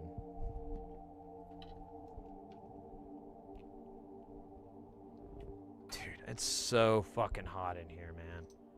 Fucking dying. Yeah, now they're all lit. It's 86 if, outside of the States here. Freedom units, 30. That has been the temperature in here for the last 2 hours. The only reason I bring it up is I'm like, I might need a shower after this stream.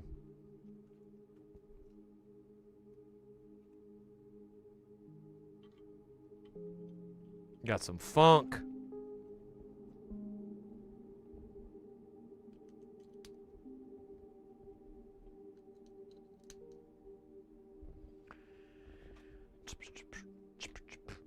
Exterminate.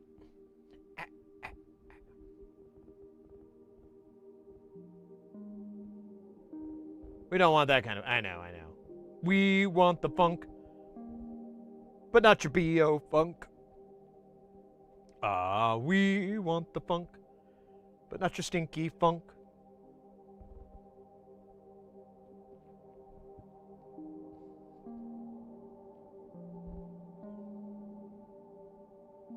Oh my god, it always freaks me out when the program just doesn't or it launches. It takes a long time. Launch on my butt. Okay, so all right.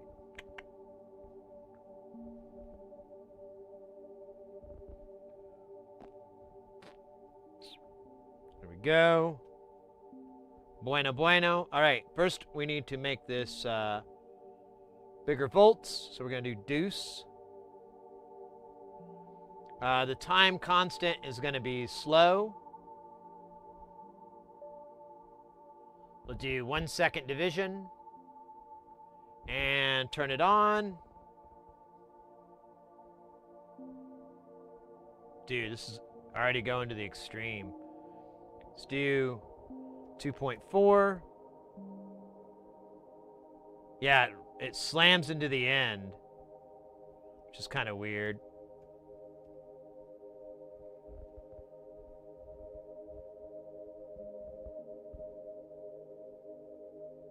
Let's bring an XY in here.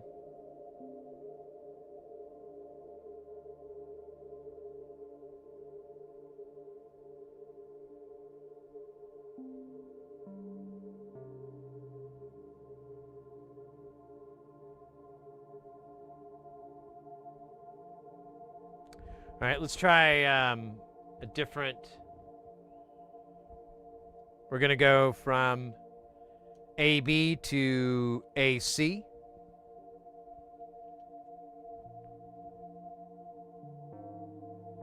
I feel like I need a wider... Let's do 2.3. Or I'm sorry, not 2.3. I need a little bit of headroom. So we'll do 2.5. That should keep it from slamming off the scale.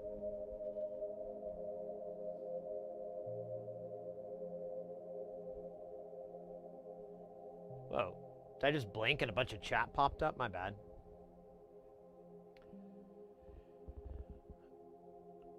This time of year in Phoenix, I would shower every night between sundown. Yeah, I should. Frosty, welcome in. I'm from Southeast Texas, and we get so hot and humid. You can't sleep with that one. Yeah. The humidity's starting to climb here right now because we got monsoon season, so it's been getting a little nasty. But, you know, man, this thing is wild. I'm going to go from, I'm going to go from now B and C.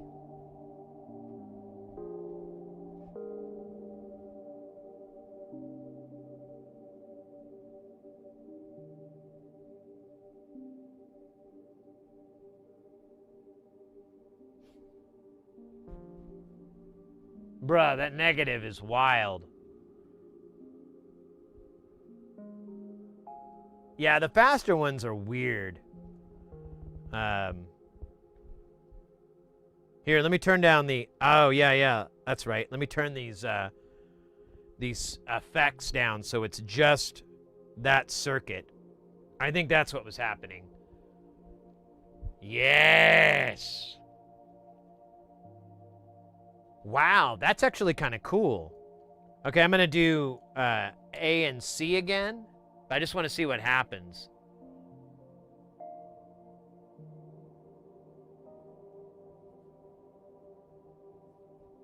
Weird. So it gets kind of in a loop. It doesn't seem to deviate. I noticed that with the faster moving ones. I'm going to go from A to B. That they don't really... They're not as chaotic. Yeah, look at that. That's just a fucking oval. All right, let's move on down to these, the second one. Now, this is going to be slower, and I'm going to increase the time constant to, let's do 2 seconds between. Now we're getting some funk here. And I've got the knob turned down, so it shouldn't be receiving any weirdness. Latency Bureau, welcome in, by the way. My regular streamer I chill with did in early streams, so I'm going to harass you. I'm very happy you're harassing us. Kyle Wild, welcome in. Yo, I bought my first eurorack module today. LFG, what'd you get? Which module did you go with?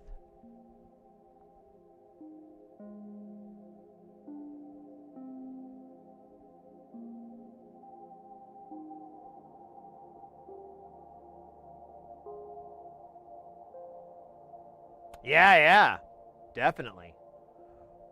Mutable beads. Oh yeah. Which one is the beads? I'm trying to remember.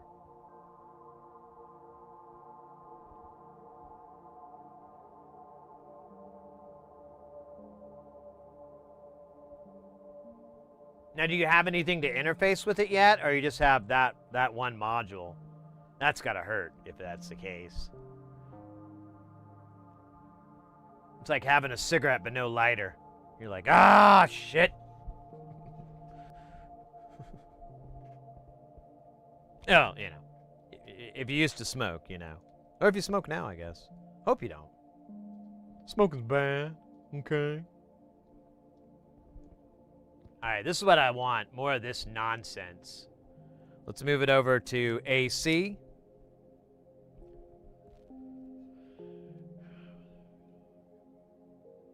That's right, that's right.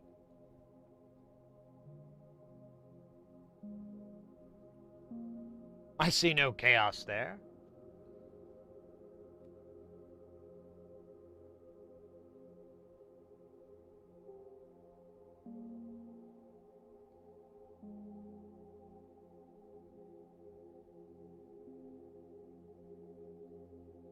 This is what I want.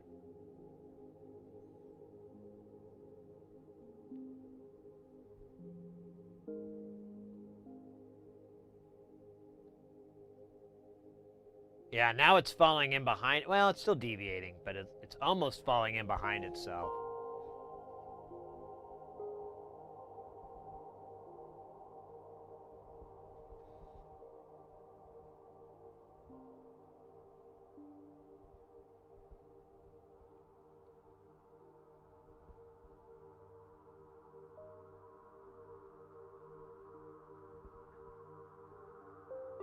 This is great. Okay, now B and C. Fantastique.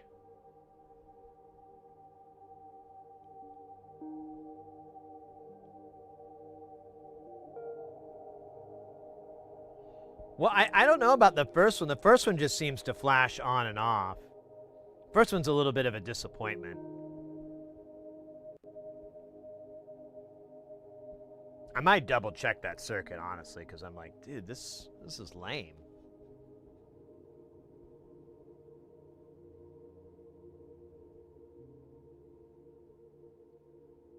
Yeah, look at this chaos. This is great. These lines are just doing all kinds of goofiness. Goofiness.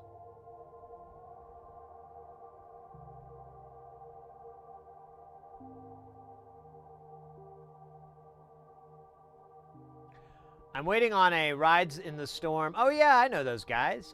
Con, line level to Euro 4. Oh, 4 in 4 out module to run Mini Freak. Okay, yeah.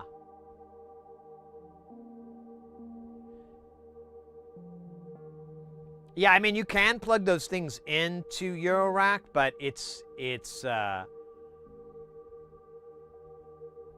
way underpowered. Like line levels, like a couple, like I think it's like 1 or 2, maybe like almost 2 volts peak to peak, and then eurorack is 10. So it's going to be almost like a fifth. It's going to be more than a fifth of the power that you need to go in. So again, it'll work, but it won't work well. Everything will be really quiet. All right, I'm happy with this. Let's move on to the bottom one, which is going to be slow as hell. I'm going to take the time constant thingy, the timer guy, and put him at 6 seconds.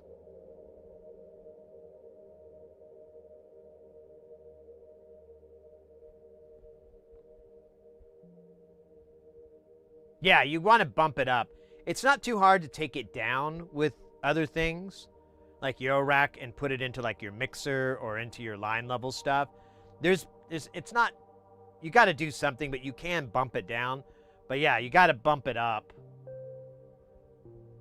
And there's like no, like line level, there's no way to make that hot enough. Like you could turn it full volume and it's never going to be, you're still going to be 20%, 20, maybe 25% of the level that you would want. Dig Dugster, hola! Happy birthday! What are you, 25, 26? It's probably your, it's the anniversary of one of those birthdays, right? That's how I do it. Celebrate the anniversary of one of my earlier birthdays. For example, this September, I'll be celebrating my 30th birthday again. I'm really looking forward to it. It'll be the 18th anniversary. So really excited. 59. Well, you know, you gotta do some constructive math here.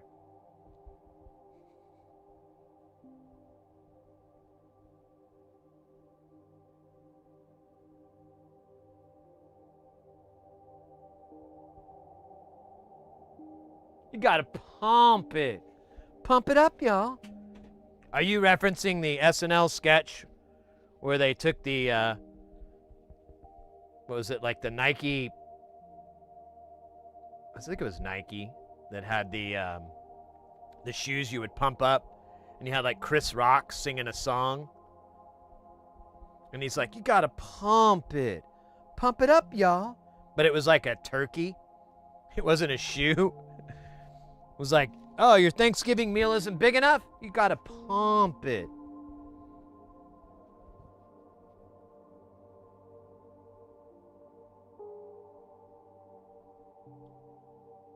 Yeah, the Reebok, that's it. This is what I want. This is what I want out of these bottom guys. All right, I'm gonna jump to A and C. It should be this pattern, but it'll wobble around a little bit different. Danzel, pump it up.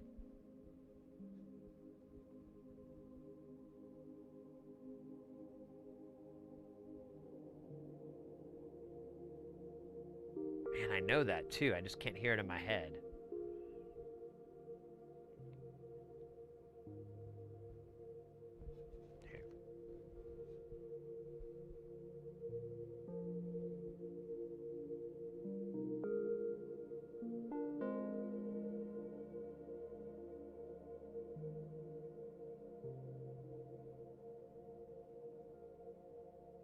I like how I typed in Denzel and it thought I was trying to spell Denzel Washington.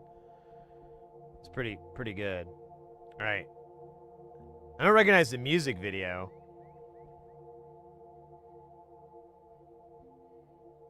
Oh, wait, I gotta take my inner.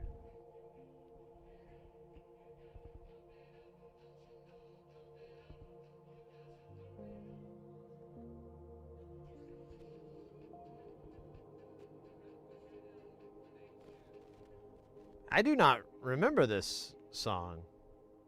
How old is it? Has it been around for a minute? Oh, no, it's a new song. Oh, wait, no. Pump It Up, Denzel, 2004.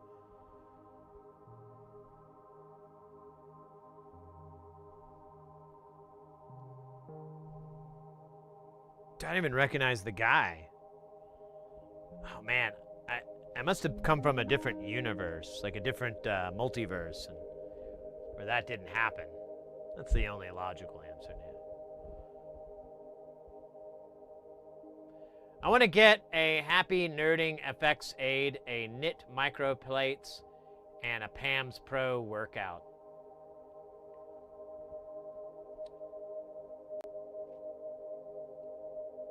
Those are some solid modules. I don't know all of them. There's a lot, so I don't know a lot of commercial modules. Like I don't know a lot of. I know of them, but I didn't buy them. All I got is this stuff, which hardly any of that stuff you could buy unless you bought it from me. Well, you can buy it from other people too, but I like the idea of just sticking with the Reebok turkey. Oh, Lou, look at that.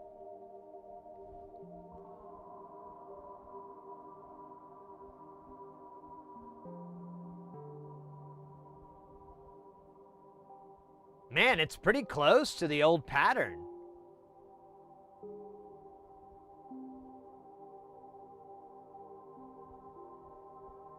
So we could say this cycle is 1 minute on the bottom.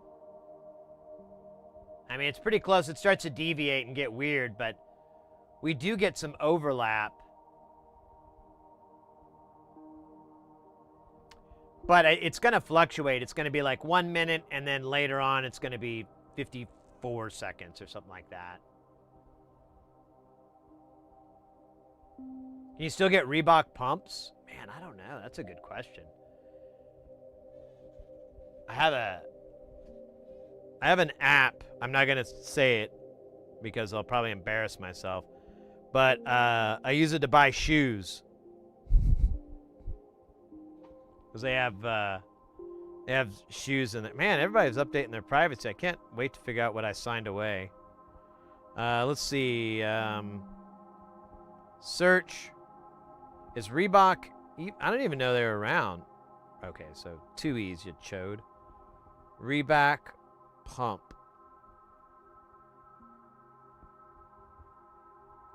It is. Man, I wish I could close the...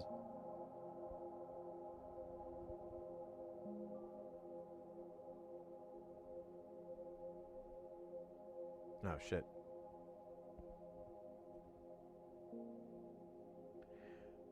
There are. Reebok Pump Omni Zone. Yeah. Holy moly.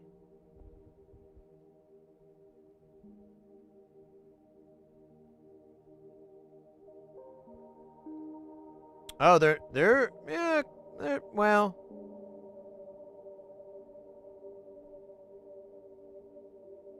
You can actually, you don't have to spend, I mean, it's still a lot of money. I'm not going to sugarcoat it. Yeah, you could get a pair of Reebok pumps. They're called the Pump Omni Zone. Nike makes their version, I think. Well, no, they don't. It just has that name in there. Yeah, so you can get the Reebok Pump Omni Zone 2s. That's what I'm seeing here. For anywhere from 80 to Looks like under $200. Oh, here's a Reebok Pump TZ. Those are different than the Omnis. Those are $211.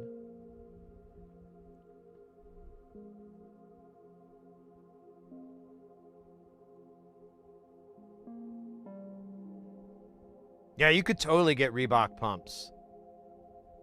I don't know if it's a good idea or not, or a wise economic investment for your footwear collection, but, you know. Oops. All right, let's go to BC. Zappos? No. No, I don't use Zappos. FXAid offers an open source. There's a couple out there.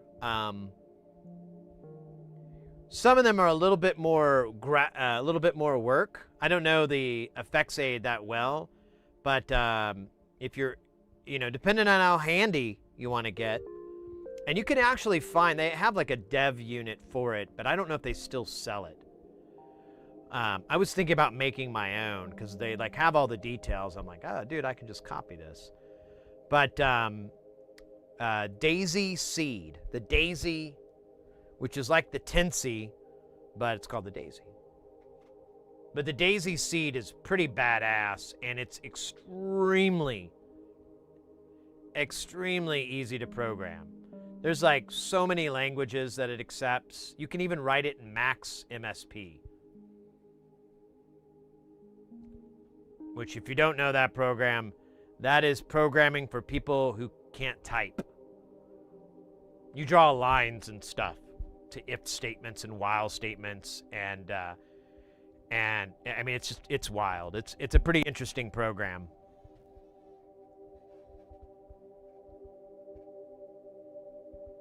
I could tell you the program. It's just kind of embarrassing because it's I don't know. I guess it's just weird. So there, and who knows? It might be out of date. It's called StockX. It's a website app thing for people to sell shoes, bags, like luxury bags, like different stuff like that. I get it for the shoes. I'm a teeny tiny shoe dork. And although Mrs. Heresy got me the end-all be-all shoes at Christmas, and I haven't been wanting to buy, I bought another pair of those exact shoes so that when these died, I would have something to go back on because they're my favorite shoes so far. These Adidas shoes. Qubit modules use the Daisy Seed, and so does the Chompy sampler. Yeah. But it's a very, very comfortable system to write for. All right, all the outputs work like a champion. I want to go to this top module again because I'm really annoyed that it just flashes on and off. I'm gonna let it run since this is a big time sample. But I mean, look at it. It's I could probably get a fucking frequency count out of this.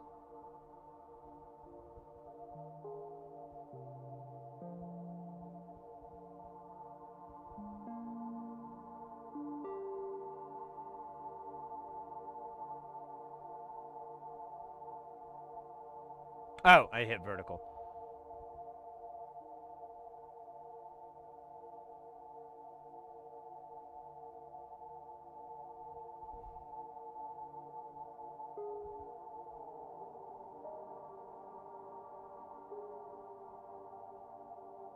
No.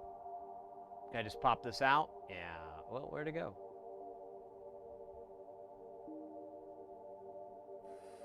Fuck. Oh, it's a tab. This was a way to make it a smaller box, but yeah, that's what I'm getting, brah.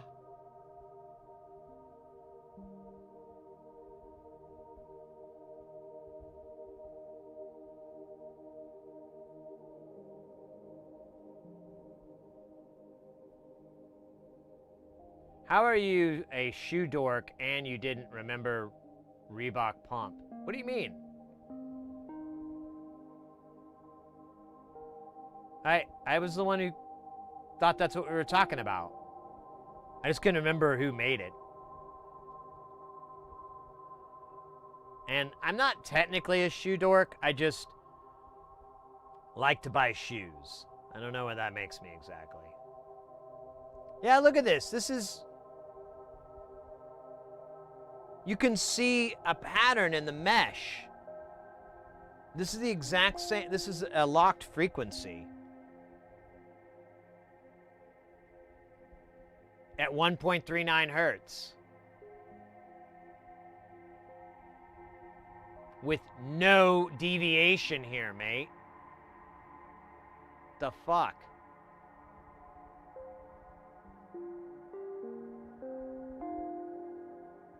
I don't think it's supposed to do that, but I don't know what I did wrong. I could try, like, stacking another... There's 1 microfarad caps on there. I could stack, like, 2? I don't know.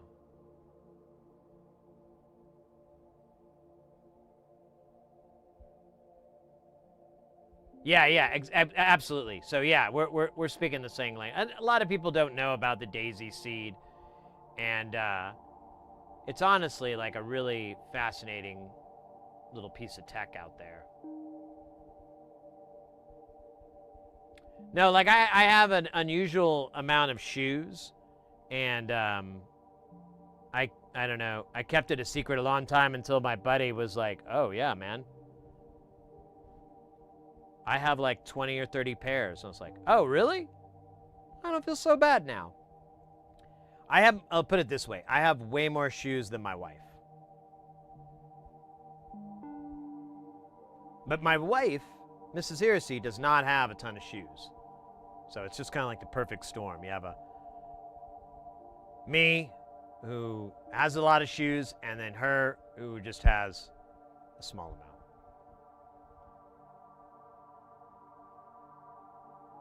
New Balance 574s.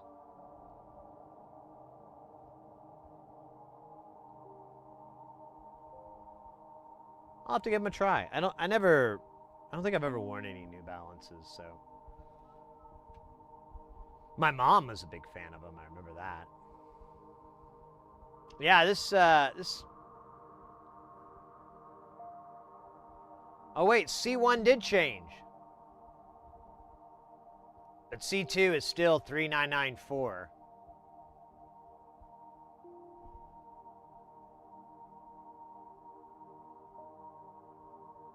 The OG... Ah.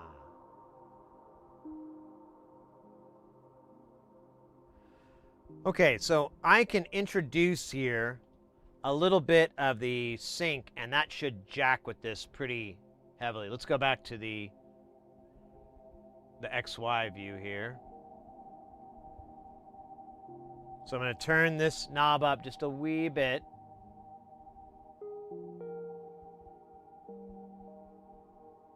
Maybe a wee bit more. Oh wait, it's the wrong knob. I gotta turn this knob on. So a little bit. And there it is. We're getting deviation. A little bit. But yeah, you can see inside the XY it's getting... Now I can add... we'll go to 10 o'clock.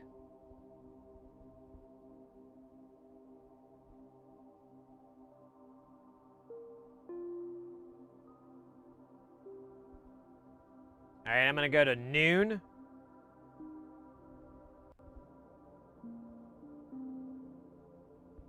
I mean, that circle's getting different, but it's not drastic. It's kind of making me wonder what's going on here. Okay, now I'm going to go to... I'm just going to go straight to 2, 3 o'clock. There it is.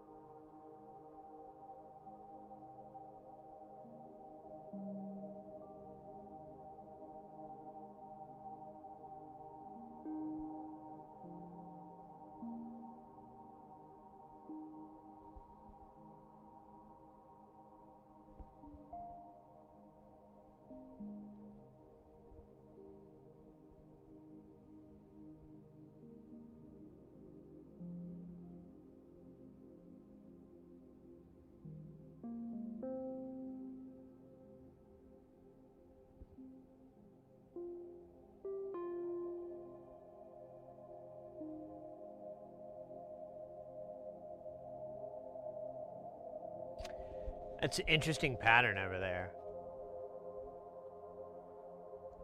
It'll take like another cycle to really clear it out, but still, I'm a bit fascinated.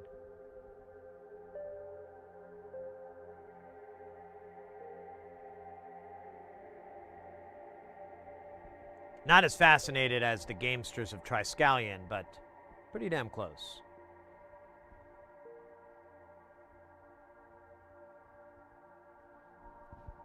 Let me get up real quick, grab this.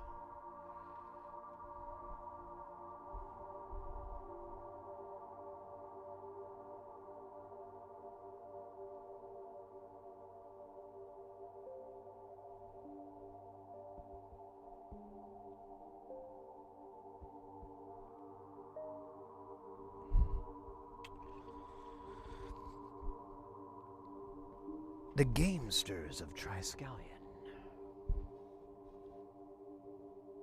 Yeah, there's a couple of wonks, but overall, I like it. What if I could turn this knob from a 2 to a 1? That's still weird. Let me turn it from a 1. Let me go back to noon.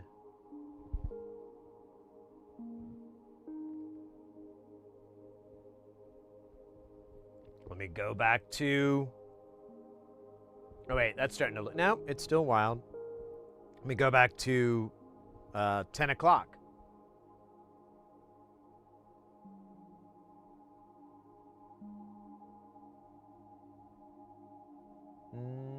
It's not as wild, but it's still wild.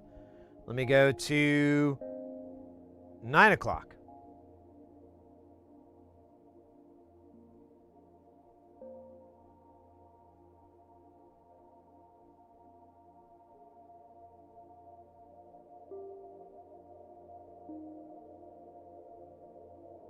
Weird. And then turn it all the way off, and we should go back to just up, down, and an... Oh.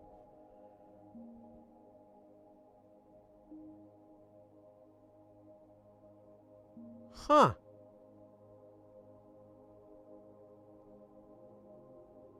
I don't know what the hell's going on here.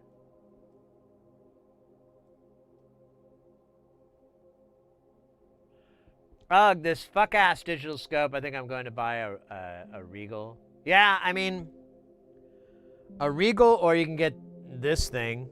It's about the same price. And it has a function generator and a bunch of other logic functions and stuff. Like, I don't know if I've shown this. So you go to the tab. You can't see it because I'm... Oh, here, let me clean this up real quick. Let me get rid of these windows here. So if you come in here, this is the software. You have an oscilloscope, which is what we're doing. We have a waveform generator. We have, what is this? Actually, I don't know what this is. Supplies. I think that's a UHF reference. You have voltmeter, you have a logger, you have a logic function, you have a pattern finder. I mean, just tons and tons of functions. Way more than you would on a regular scope. The only... Oops, cancel. The only reason I would say to still get a hardware scope over this is that it only has 2 channels in. But I can count on my third hand the numbers of times I've needed more than 2 channels. I mean, it's nice to have 4 channels. I wouldn't fight it because we could look at all 3 of these inputs simultaneously. And we could also even look at the input signal coming in. It's nice, but that would be my take. Is like, if you're gonna get a digital scope, if you're just dead set on it, get a 4-channel scope, because this costs as much as a 2-channel scope and has like 10 times more functions. There's a bunch of ads on YouTube. I'm sorry, mate. I had it on low. Let me make sure it's still set to low. It might have gotten goofed off.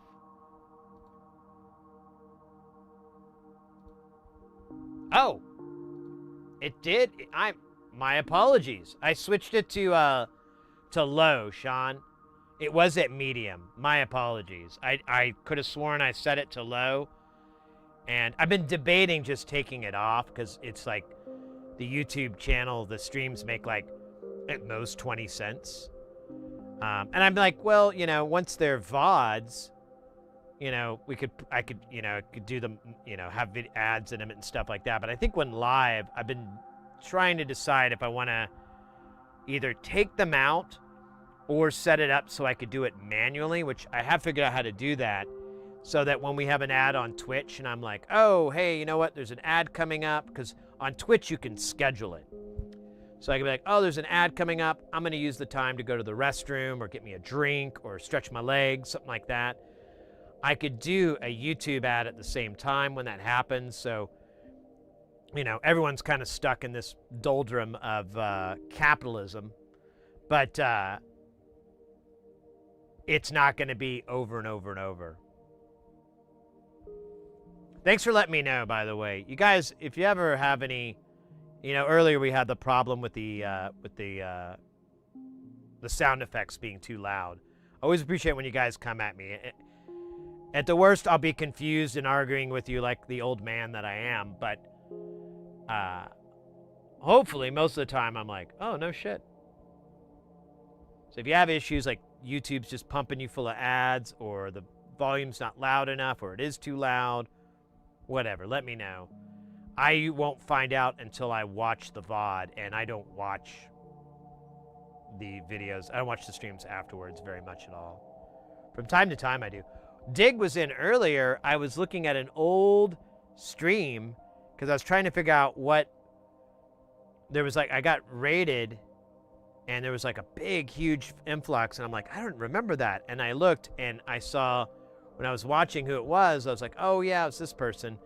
I saw Dig, it said, Dig Dugster has followed. And I'm like, oh, that's when it started.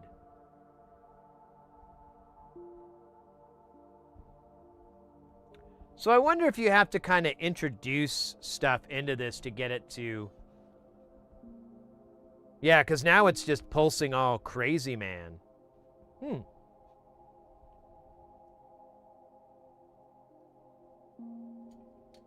Well, I'm fucking happy with this rude boy.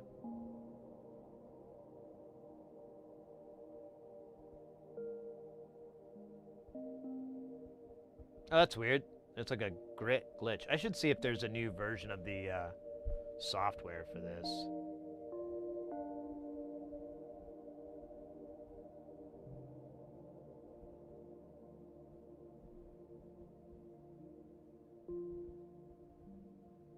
I'll do it later.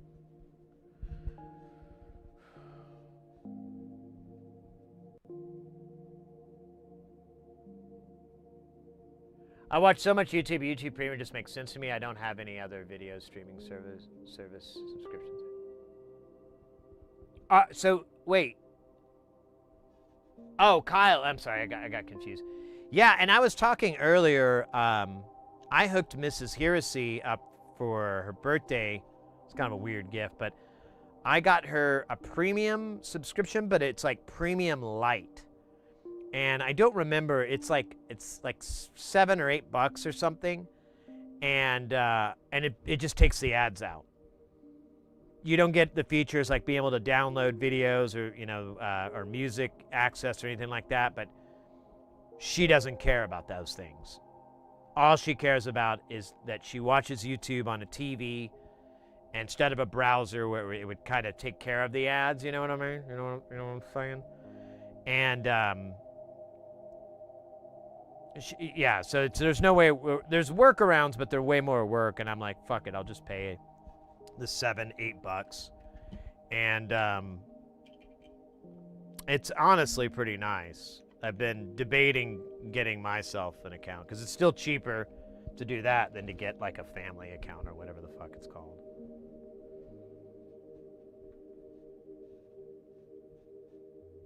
A Nebula subscription. What is Nebula? I know that name.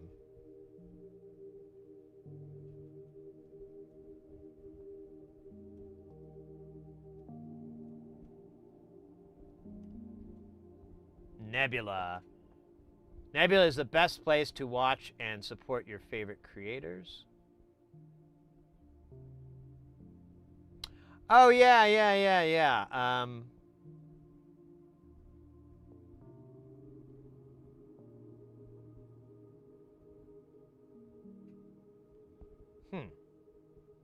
have to look into this.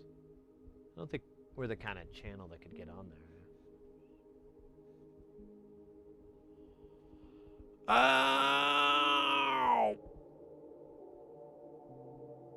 All right. Let's dress this. I wanted to see the middle one come on real quick.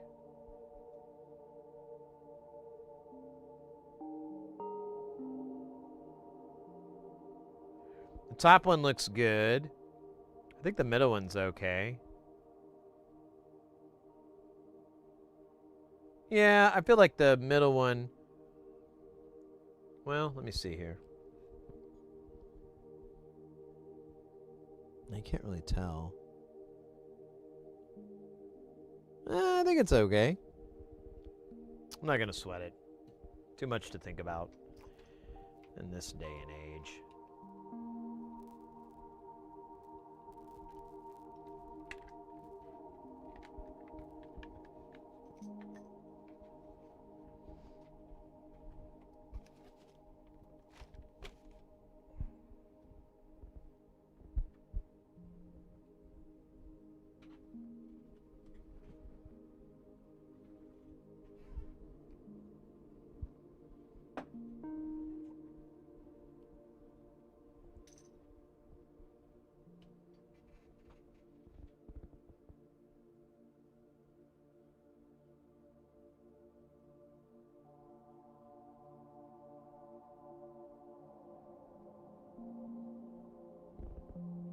Sailed out a lot. Oh, yeah.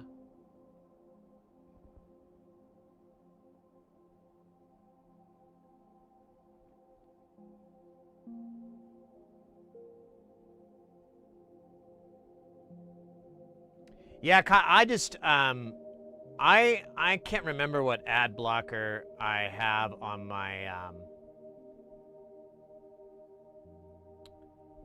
on Firefox here. I don't even see it.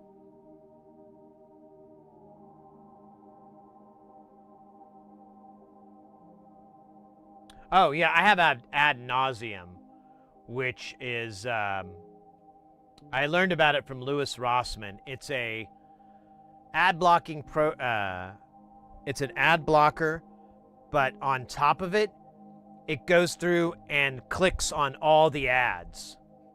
So if you go to a website, you know, that's just littered with it, it knocks them all out, but it also clicks on all of them so that they have to pay money.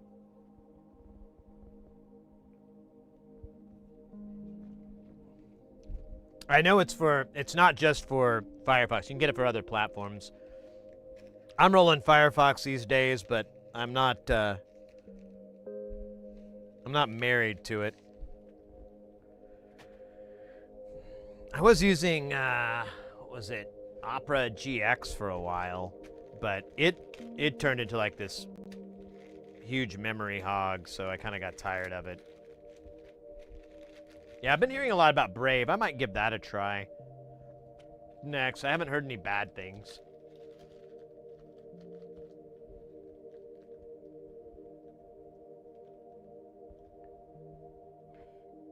Wobbly point, nice. Brave has built-in ad blocker. It works for me on YouTube. Yeah, I never see videos on or ads on YouTube on my browser, but on my TV, I don't have a way to block it. Yeah, now that's a good point. That's a good point. If you're using YouTube to listen to music and so forth, then it would make sense and all-in-one, least expensive, you know, especially if you don't want to use something like Spotify. Totally makes sense.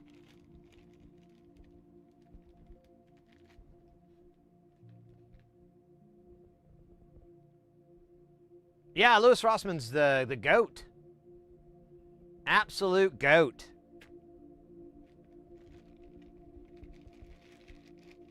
That man is... I'll say that. I don't agree with everything that he says and whatnot. Like, sometimes I'm like, eh. But, hands down, the guy's... You can't have a lack of respect for him. You know, you can't be like, this guy's a dumbass. No, he's awesome. And I enjoy, even if I don't agree with his point of view sometimes, I really enjoy hearing them. You know, it's like, wow, that's an interesting take. I never considered it that way. I will ruminate on this. And he's funny and I don't know. He's a little bit of a tiny spirit animal for me, in a way, because when I first started streaming, this was like years after I found out about Rossman. But when I first started, I was like, oh man, I shouldn't swear and all this and you know, so I can be kid friendly. And I'm like, kid? What are you talking about? Well, I don't want to have to be self-conscious about this kind of crap. And I mean, Rossman swears all the time. What the hell should I care? That's how I found him, was like, man, it's probably 10 years now. I was on like a Reddit post, I think is where I saw it. And someone was like, had a video or had the thing like, this guy doesn't give a fuck or whatever. And it was a 10-minute or 20-minute video, and it's the link skipped straight to the end. And Rossman's like, he's like, all right, and let's check. And he pulls up this MacBook that he's been working on, and he holds it up to his microphone. You can hear the fan spinning. And here I am using the trackpad. We fixed it. It works. Fuck you, Apple. And then he goes on this like monologue about how he's going to fight them in the repair world and all this stuff. It was just hilarious. Tiny bit inspirational. And just like, I did not expect someone to have a video like that. You know, he was, you know, just so much punk rock. And I started watching his stuff, and I got into watching these repair videos. And he would, you know, they were like long form. They were like hours long. And it got me more into doing this a bit, because he helped me realize like troubleshooting is the same method no matter what if you're fixing a laptop, if you're fixing a big PA, if you're fixing a toy, I mean, everything, it's the same every time. Same order of operations and same thing, and it kind of reaffirmed it for me, and yeah, the guy's just a hoot.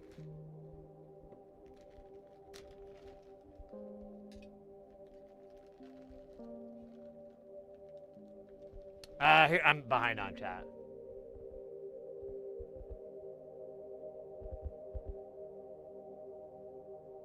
My profile tip, yeah, there you go.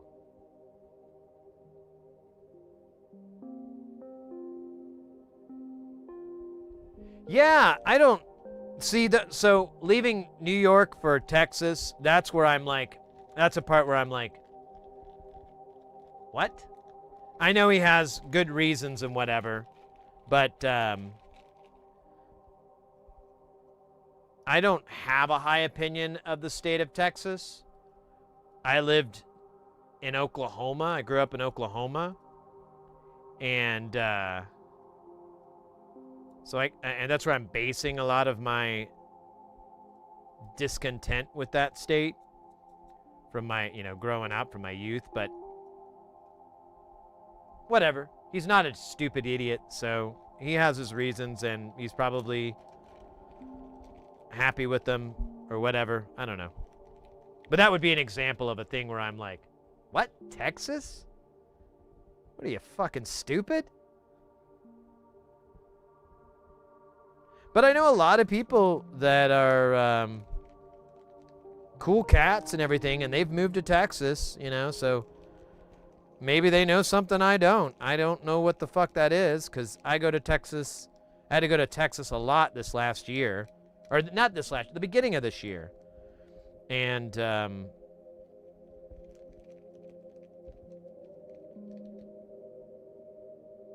you know, you can't just keep following back to, well, Austin. You can't just keep using Austin to support the whole state. Plus, Austin is kind of, bleh, for me. But again, total opinions. I'm not right. I'm not wrong. Just opinionated.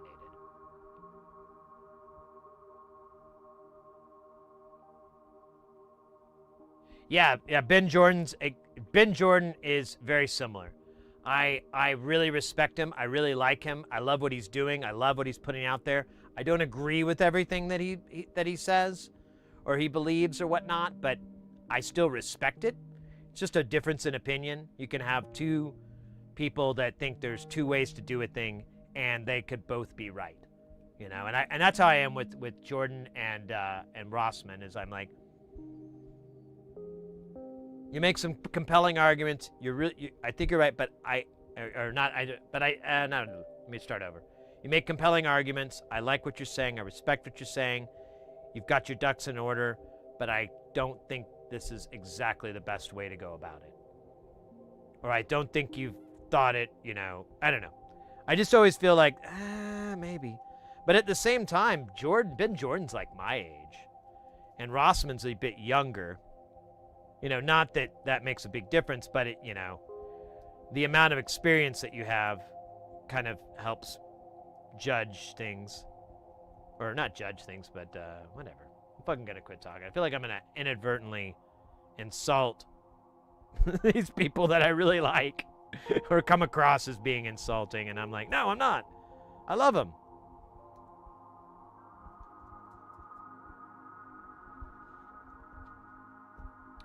Do you try turning it off and back on? Oh, goddamn. That's the modern day version of banging it on the side, like the Fonz maneuver. Hey, Fonzie, the radio's broke. Hey.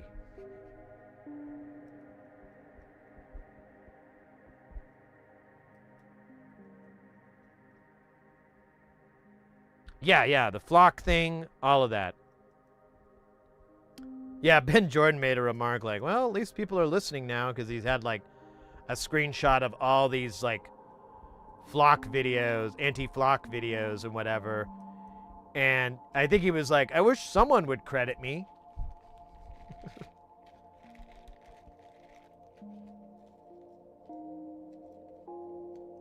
But that's the issue with advocacy.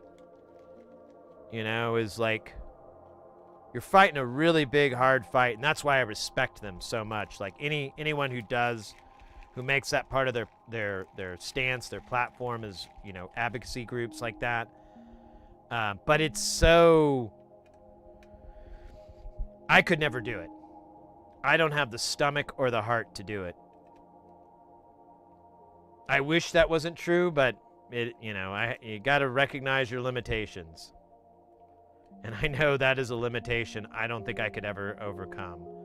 So at the same time, I think a lot of my disagreements with those guys is really just kind of rooted in my inability to meet what they pull off, you know, basically be as cool as they are. You know, I'm like, I'm never going to be as cool as they are. And I experience that a lot of different things. You know, if you're playing guitar, you learn guitar, and you want to be as good as so-and-so and such and such. And you kind of hit your limit, and you can either be really sad about it, you can keep chugging away, working on it, or you can be a big baby bitch about it. I chose the first one when it comes to that stuff.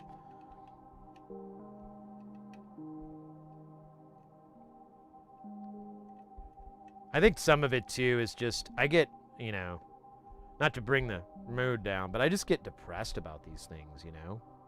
And I feel really helpless, and that just exacerbates my bad mojo, And so I'm like, hey, Sid, you don't want to be sad? Quit putting yourself in these sad situations. You know, but at the same time, it's like, it's as smart as, oh, you don't like getting your heart broken? Well, then don't date people. God damn it. I don't want to do that. Anyways, I think I'm talking out my ass. I apologize if I'm being silly.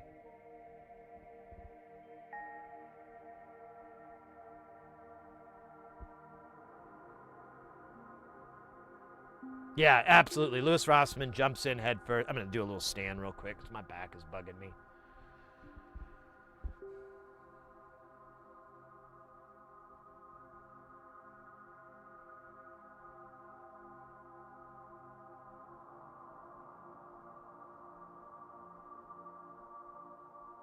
Oh, yeah. Okay, I get it.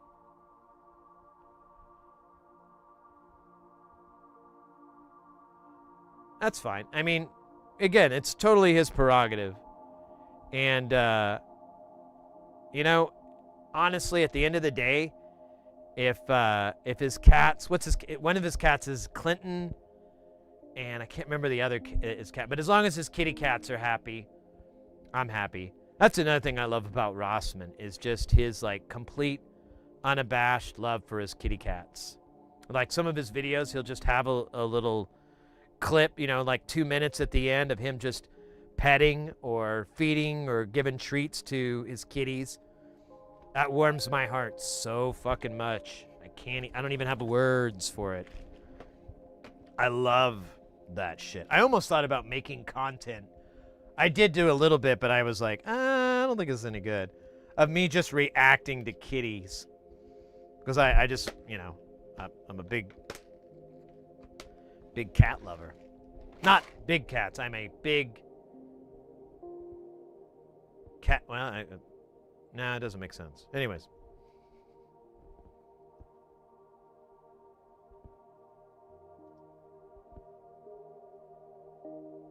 He's got that New York honesty. Yeah, I guess so.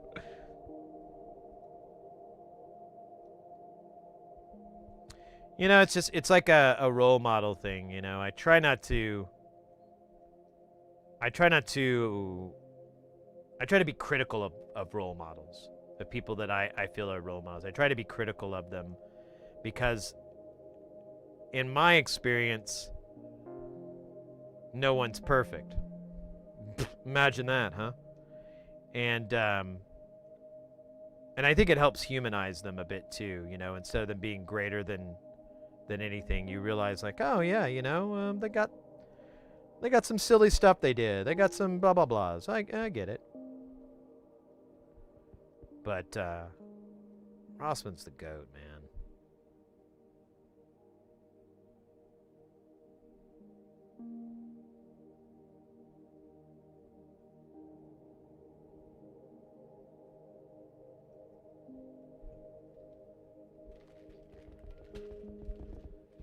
Suspect he chose Texas because he probably had people on the ground there that were able to help him get things up. Yeah, it could be that.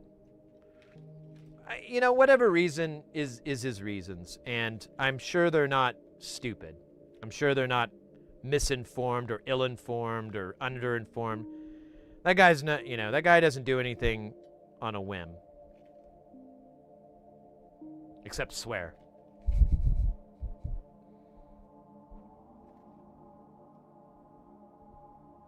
Yeah, Rossman's great.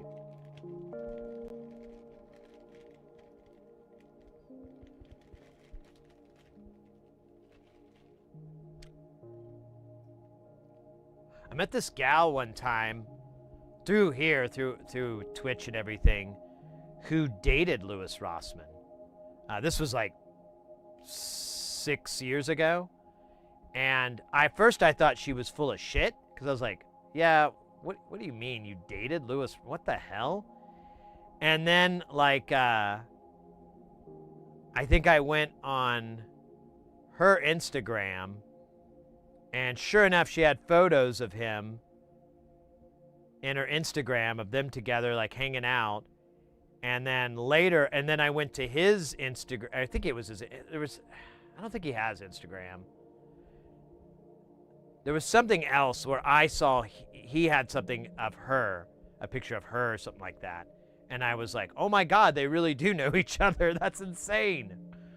What a funny world we live in.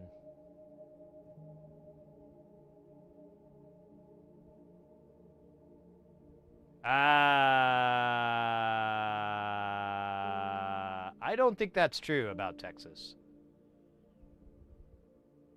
I think California has the largest, because Texas doesn't really produce much. U.S. states GDP. No, just GDP, not per capita. Yeah, California has 4.25 trillion. Texas is second by 2.9 trillion. New York, of course, this is here. Let me go straight to the Wikipedia. GDP by state. Now, can we sort it by?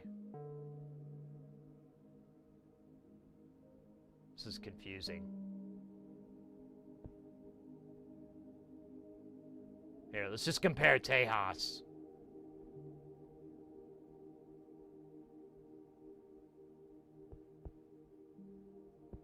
$2.7, 2.9, 9.44 GDP. California, which he may just like have a resentment for California too. California beats that. What about New York State?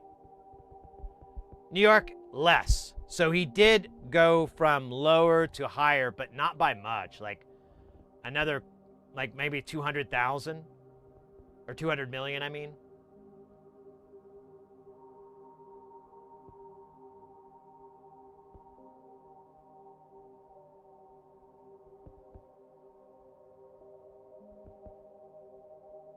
Yeah, Texas is second.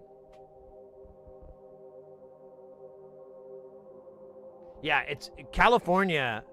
If you haven't been to California, like I drove the Pacific Coast Highway, and it's just farmland after farmland after farmland. There's so much farming up in Northern California, and then I've heard I'm not gonna quote any numbers, but they provide a majority of like, you know, produce and food throughout the U.S. So that would probably be why they're almost double. Well, no, they're about 40% more. Not 100, yeah. So 40% more than Texas. One of your exes lives in Texas? Did you relocate to Tennessee? Yeah, California has like the largest GDP in the world. Or one of the largest, right, like 5th largest.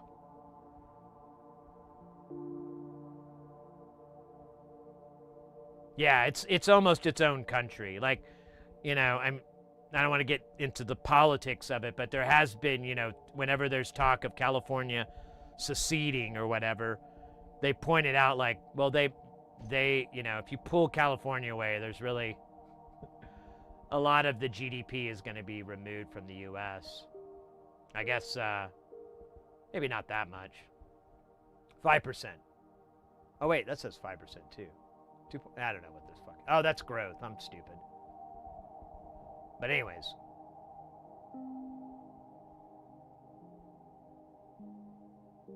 Yeah, and then tech. Yeah, exactly. Tech probably helps. Hollywood certainly doesn't hurt California. So it's got a lot of those things going for it. And again, I'm not trying to, you know, blah over one state's better than the other. You know, you live where you want to live. Live with your family. Live closer to those people, stuff like that.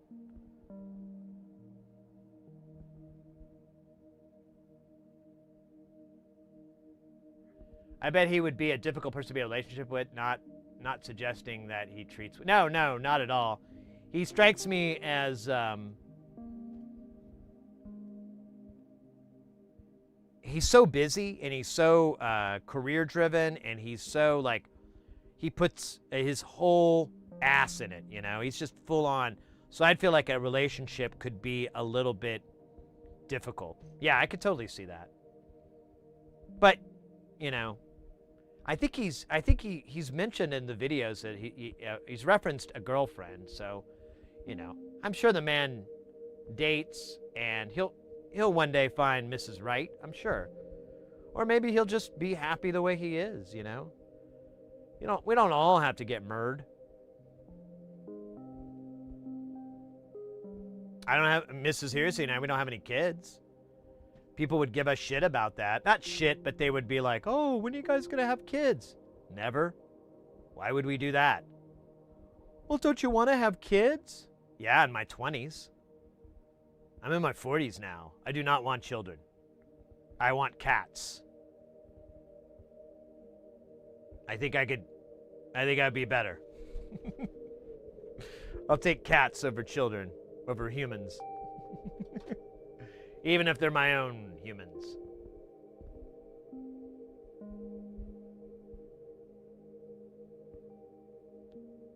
I don't know. I don't remember who wrote that. Is it Hank Williams? Oh, no, it wasn't Hank. I don't remember who did All My Exes Live in Texas.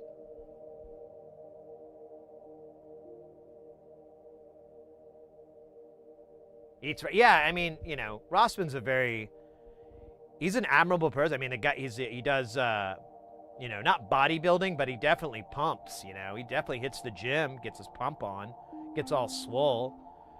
And, yeah, I don't know. George Strait, thank you.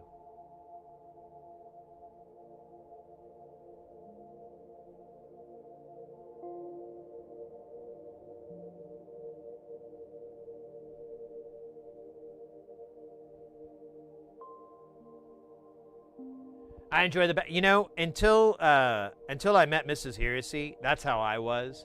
I kept having relationships with crazy women. Or you know what? Actually, that's not fair. Some of them, they just, it just didn't work out. But I kind of was like realizing like, wait, why is this so important to me? It's making me, why am I feeling like I need to do this? I get there's certain things that would be nice. But I was like, why don't I just live the bachelor life, And I was pretty happy with it. And then I met Mrs. Heresy, and then the whole time we were dating, like the first month or so, I'm like, any minute now, she's going to do something crazy. I'm going to be like, I got to get out of here. And she never did. And we've been together for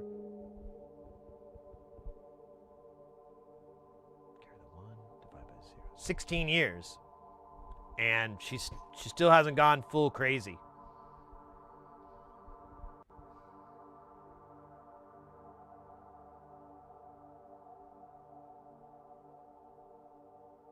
I can see simulation is and I can see I can be difficult to be close to. Yeah, sure. I can understand that.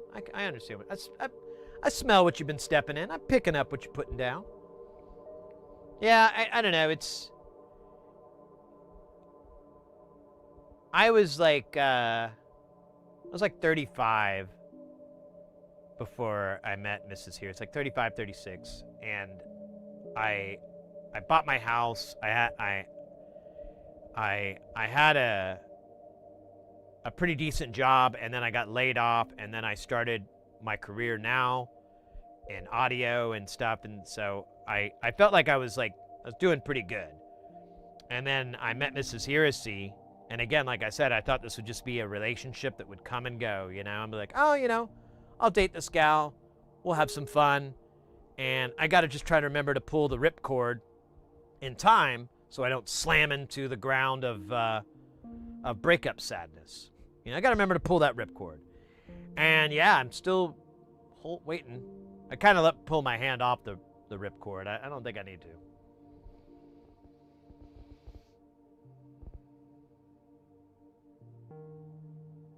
So being single had allowed me to bank my investments. My monthly expenses are less than half. Yeah. There's a lot of there's plenty of reasons, and I think sometimes, at least my opinion at that time was like, why is society dictating what I need to do and what I need to live? And my uncle at the my uncle who rest in peace, he'd been a bachelor. You know, he's 30 years older than I was. So I was like, all right, you know, my uncle's happy. He lives a good life. You know, maybe maybe I should just follow into those footsteps. And I would have, and if I never met Miss H.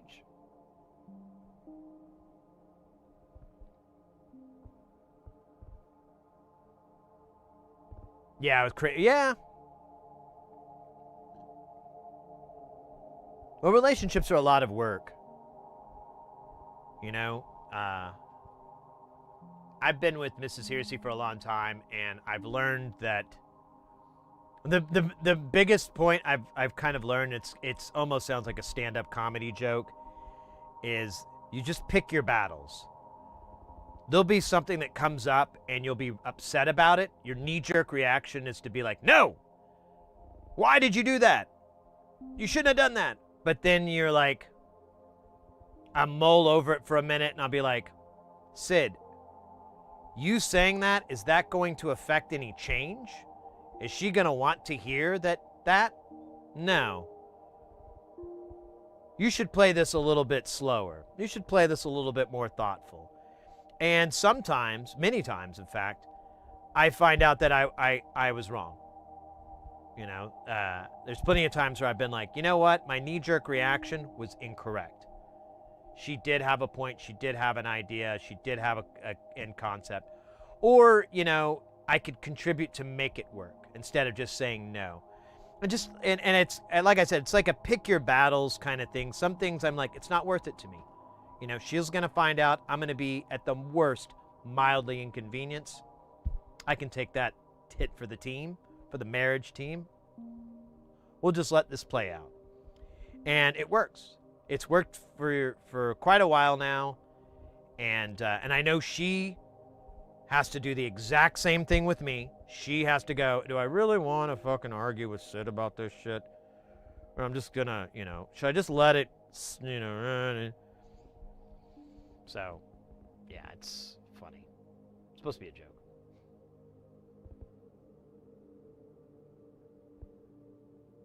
I'm very introspective and find being in a solitude for days at end. Sometimes forget that there are things that are going on outside my den. Yeah, I'm very much that way. That's why I think Mrs. Heresy and I work out well too. Is I will I travel a lot for work, and I'll hang out with the crew and stuff if I'm friends with the crew, but I don't like automatically go and hang out with the rest of the crew. A lot of the times I'm like, what are you guys up to? Oh, we're gonna go get some dinner and then drinks. Cool. I'll have dinner with you guys, but I'm gonna go play some pinball. I found this arcade. You know, I'll go eat dinner with you, but I'm not hanging around all night talking about work after work. That sounds awful to me. And that's a lot of the times, and a lot of these gigs too, I'll be the only guy really on the crew. So, you know, I'm just by myself all the time. And other than when I'm at work and whatnot. And I don't mind it at all. I'm very much cool with being a solitary person and whatnot. It doesn't bother me so much. I talk to myself a lot. I think that helps. I've been single for 25 plus years and love my life. There you go, Farm Tech. Yeah, it's like I was saying earlier, you know, I felt like there was a lot of pressure for me to be in a relationship. And then I was like, I don't want to. And then humorously enough, once Mrs. Heresy and I started, everything started getting serious and everything, the kids thing came up and she was like, meh. And I'm like, that's what I think too. Meh. I'm good.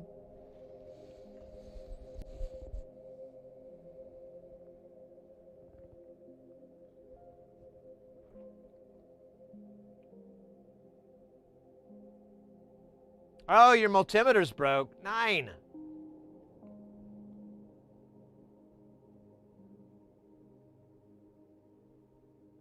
Keep yourself company when you're working.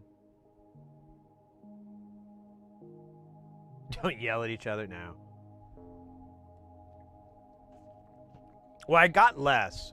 So, when I got my cat, and this is like 20 plus years ago, I would talk to myself, and he'd think I was talking to him, so he'd like, meow, meow. I'm like, no, dude, I'm reenacting an argument that I had with somebody at work over and over, trying to think of different ways I could have responded. This is a productive use of my time. Maybe not. Maybe not. You got a good point there. How you doing? You know, and I'd play with the cat, and I'd talk to the cat and so forth. And then as time went on, I noticed I would like talk to myself less, or I'd pick my moments or whatever, and I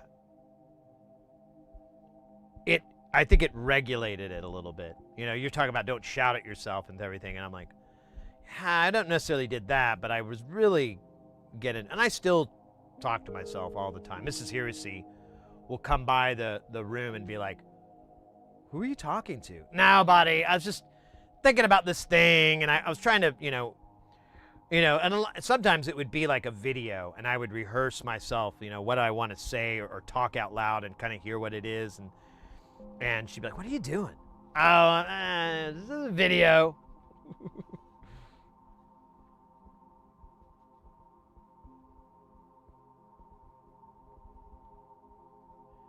The kid, oh yeah, well, yeah, talking about kid, yeah, absolutely it comes up before marriage.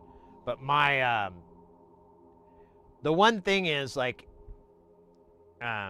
any relationship I had prior to Mrs. Heresy, where the relationship got serious in any way, where, you know, I'm like, oh man, this gal's like, you know, this might be the thing. I would bring, you know, the topic would come up, and they were never interested. Like my first real, or not real, well, yeah, whatever. My first big relationship or whatever when I was a teenager, never wanted kids. Funny enough, found out she had a kid later, so I stuck to my guns. And then, you know, I'm trying to remember other relationships I had that were serious. Yeah, like other ones, they just never wanted kids. I think the closest I got was I dated this one gal, and she didn't want children. She didn't want to have her own children. She wanted to adopt. And her reasons were not exactly altruistic entirely, but she did introduce me to the concept of like, oh yeah, I could adopt. That might be, I don't know, maybe not, but I never thought about it. Because her brothers were both adopted, so she, you know, understood that whole concept and everything. Talking to you, so absolutely. There's plenty of times that I've talked things out and I've kind of like been like, you kind of hear yourself and you're like, oh, that's fucking stupid. Oh, weird, Jalopy, you're texting shop. Oh, wait, never mind. That was there earlier. Got some weird Twitch bugs.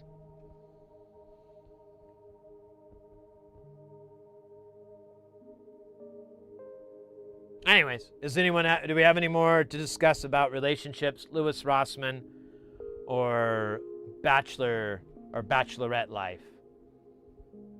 Assuming there's any ladies in the chat that are living that solo life, you know. I don't need a man. Fuck that. All they do is give me trouble.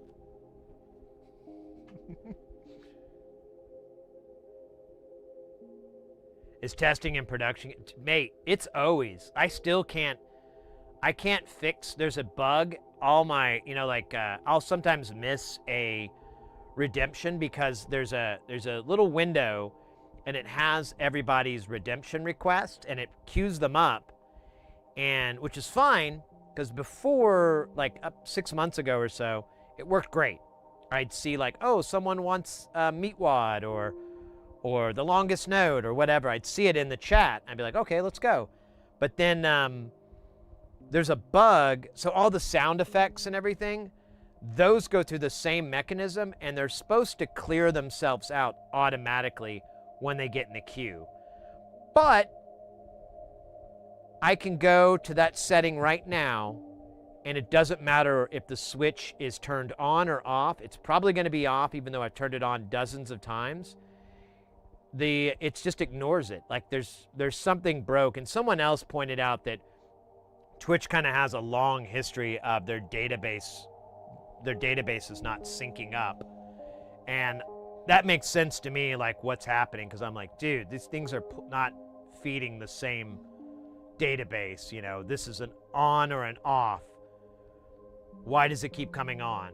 And why I turned it, I turned it off and it's still, whatever. It's fucking annoying.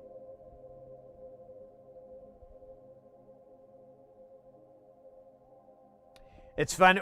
It's better run through. Absolutely, I agree and totally. Because when you think about things, you're moving so fast, and when you talk, it kind of slows things down, and then you're still thinking at the same time. You still have the fast brain movement, but you're, putting it into words and whatnot.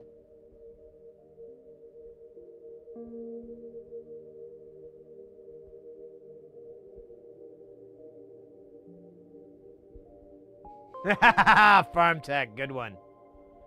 No one bats an eye. Man, that's why I left my last dentist. I had these jaw problems. I had like these muscle problems, these like headaches and cramps I was getting because of my jaw. And he was like, "Oh, we can do Botox." And I'm like, "I don't want to do Botox." "Oh no, it's perfectly safe." It is not perfectly safe. I don't want to do it. "Oh no, I do it all the time." Yeah. You know how many Botox stories start off with that exact fucking statement? I was like, I'll pass. And then I went to a different dentist and he's like, "Oh yeah, we could fix it this way." And I go, "What about Botox?" He's like, "We could do that, but that's kind of like an extreme way to fix this problem. We could do it a much easier way that won't involve, injecting botulism into your face." I was like, "Oh, well then, yeah, let's do that. You're my new favorite dentist."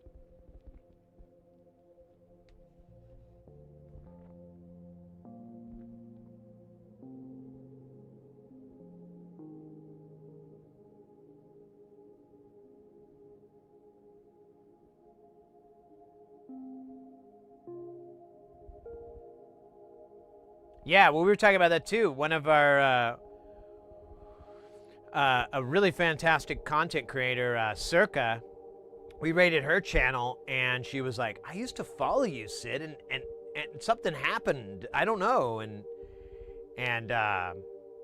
they came back and followed, but I was like, "Yeah, I hear about this, where you just delete follows." Bezos' wife, yeah. Yeah, that's literally what happened, Kyle. I was like, my dentist, I just kept questioning things. I've told this story many times, but yeah, I went to my dentist, and I have a lot of dental work and everything, and they wanted to redo it, but they wanted to charge me $13,000 for the work. And I was like, what?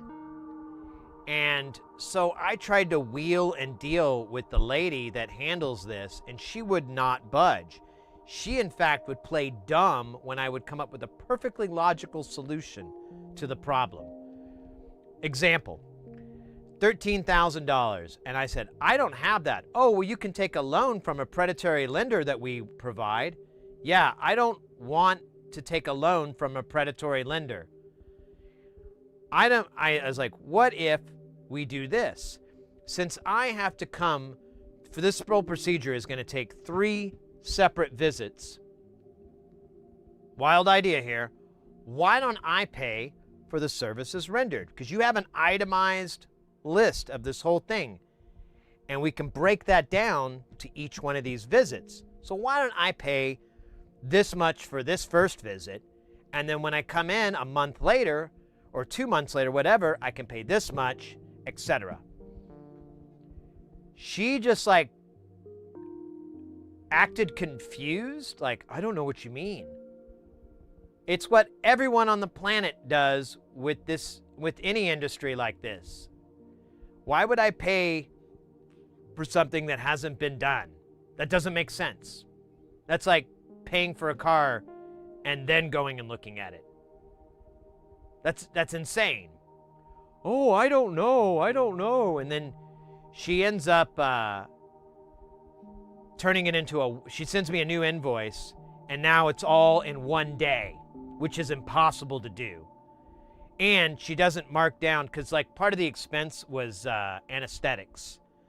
And so each time they anesthetize you and whatever, that's a big upfront cost. But it doesn't cost anything to keep you in that. It's that initial cost. Well, she just kept that in for the whole day. And I'm like, yeah, you're trying to rip me off. And then the dentist himself, he was really good when I first went to him. I really liked him. But as the years went on, the practice would get crummier and crummier.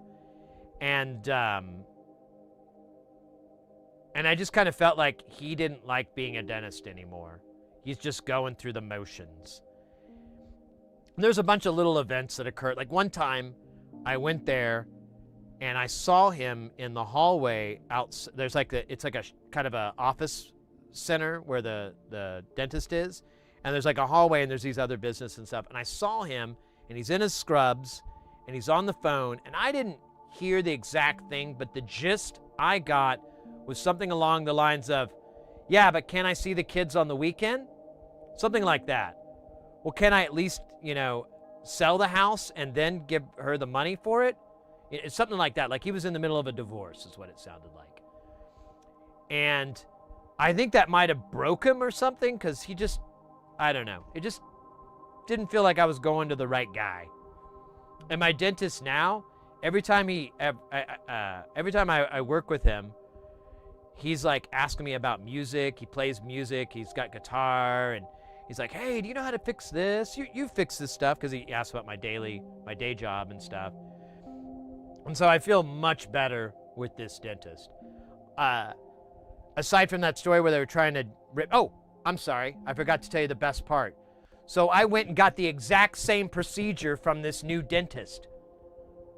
And I paid like $7,000 for the whole damn thing.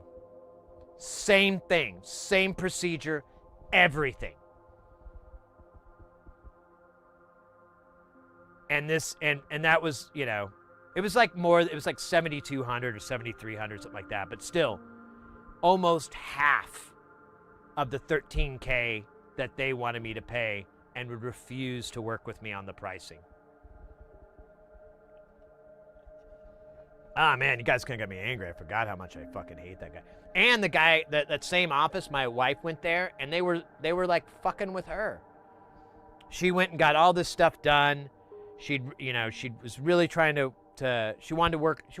She had like she had a tooth that was, kind of out of whack, and she wanted to fix her smile and she wanted to be happy.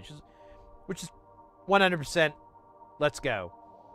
And she went through all this shit, and then she was back at that office, the one that I fucking hate, and the first guy came in and was like, "Oh, well, we're just gonna have to pull those out." And she's like, "I did all this work for nothing." And then it broke her, she was like really upset. And then another guy came in, and he was like, "No, I think we could, I don't know, I think we could save it. I don't know. We'll try." She went to a totally different dentist, and they're like, "Oh, no, this is fine. I don't know why they told you that. I don't know. We don't speak bad of other people in our profession, but their diagnosis was incorrect. It's my opinion their diagnosis was incorrect. We can absolutely do what you wanted to do initially and everything like that." So, fuck that place. Fuck that old dentist, man. Occasionally they send me emails like, "It's time for your cleaning." And I haven't gone to them in like 3 years. I'm so tempted to just write like, yeah, I'm never going to you guys again. You guys suck.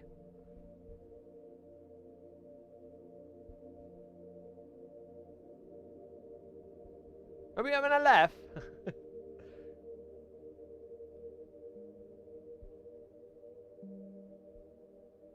She wanted a serious, bump. Yeah, exactly, Kyle. And there was no reason. Well, it was funny, like when I first went to the dentist, and that one I used to go to, and I got the procedure, like initially it's crowns. They worked out a deal with me, and I was like, it's going to be this much, but if you pay in cash, or you pay, you don't use a credit card or anything like that, we'll give you a discount. And they ended up like knocking some off the cost and giving me free anesthetics. And it was like, a lot. It was like a couple $1,000s worth of savings. The second time around when they wanted $13K, I was like telling them like, well, what if I paid the amount in full? Can you give me like a discount? And they're like, no.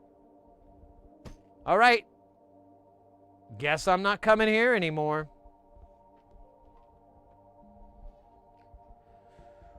One other little shit show about that dentist. They also had, like one time the lobby was always full, and the staff, like one time I was there, the staff were making like TikTok videos, like full volume, making videos in the lobby. There's like 24 people sitting around waiting to be seen, and they're like goofing around and stuff. Seemed really unprofessional. I mean, I get having a fun time. I'm not saying all work and all that, but it was just the wrong time, bro. And also, I didn't want to be in the background of their fucking videos, man. I like a little bit of privacy. And anyways, I don't think it was that same time. Might have been a different time, but I was there, and there was this guy, and there was like a guy, another man sitting next to him in sheriff's getup. He had the sheriff tag across. He had like the body armor. He had like the belt, like just full-on cop. And I'm like, what the fuck is this cop doing here dressed like, why? And then I realized when the gentleman next to them, when they both stood up, the other guy was in shackles, cuffs and shackles with the chain down. And I realized, oh, so I guess they do work for the state, for the prison? People come in here and, ugh. All right, well, I guess that's good, but I don't know if that's that good. I mean, it's good for them, but is it good for me? I don't know. And that was like another thing where I was like, I don't think this place is as great as it used to be. We've got convicted prisoners, felons in here. Can't the dentist go to them? I don't get it. Anyways, that makes me seem a little bit of a prick, so never mind. What happened to the floating emoji? What do you mean? Oh, wait, did it not, oh, you mean like on the overlay? Does it not? Let me try.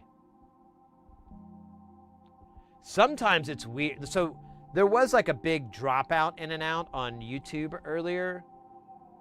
So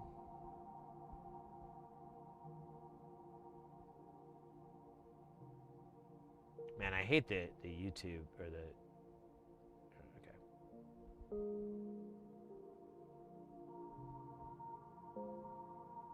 Oops.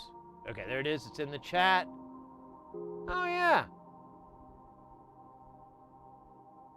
It's not there.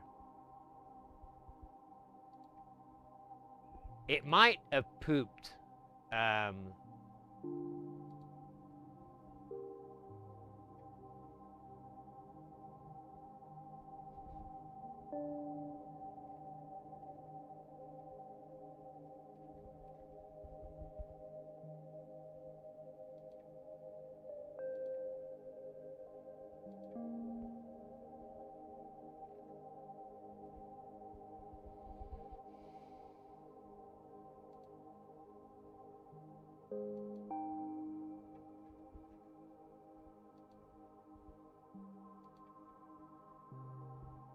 Let me see if it works for Twitch. I think it still works for Twitch.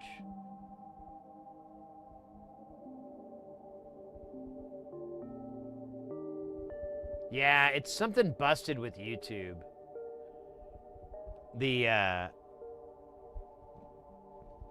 I could try. Oh, you know what? It might actually be.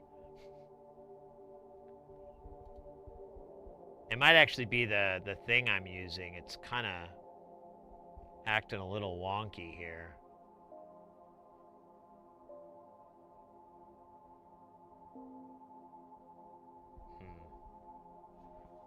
Well, my apologies that I really like to be able to do that.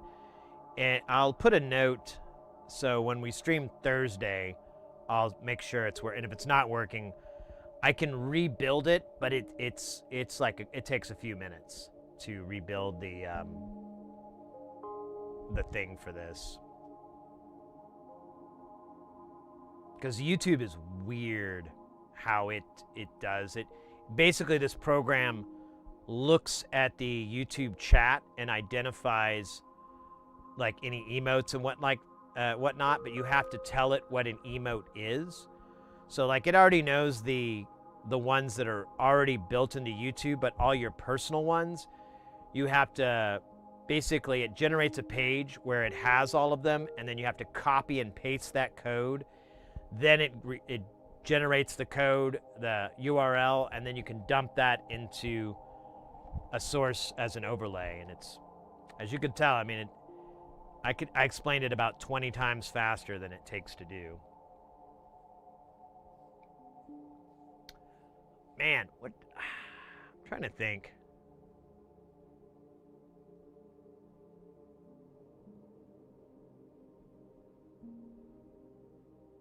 Man, it is dumb hot in this room too.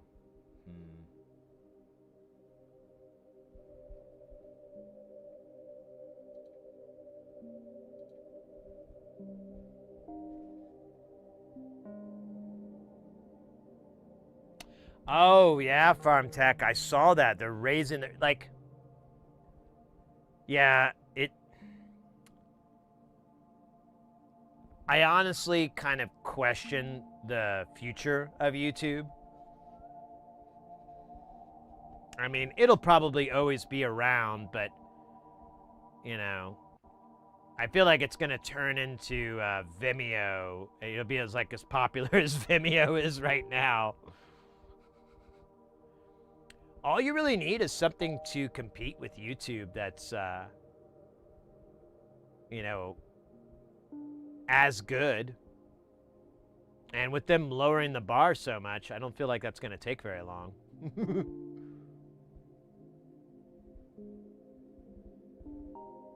Oh man, this page keeps twitching. That's weird. Let's take a gander here. Let me look at them. Let me look at them links. Look at them internets.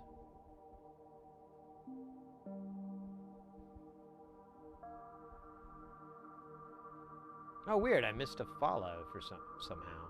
Huh. I see it in here, but I don't see it. Weird. I don't remember calling it out, so my bad. Or maybe I did.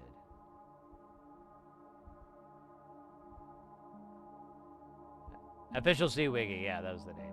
Alright, well that was like 7 hours ago. I don't know if they're still in the chat. If so, thank you for the follow. I don't think I called it out earlier.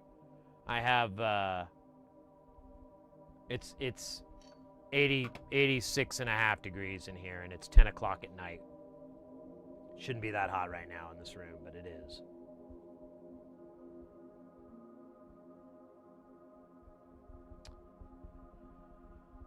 Oh!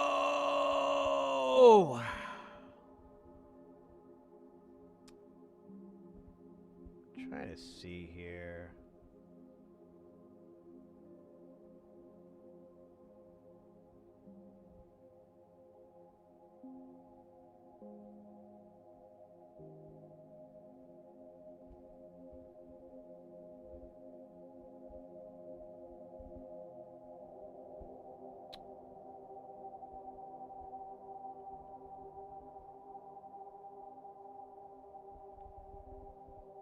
Wait. Wow, not sure how to work this thing now that it's marginally tuned. Oh, really?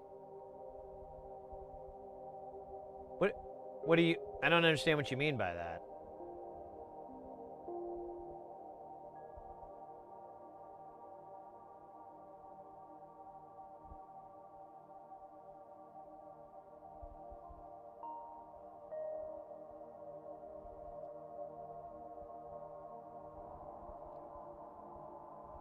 Could you elaborate? Like you're not able to get any gold out of it, or what?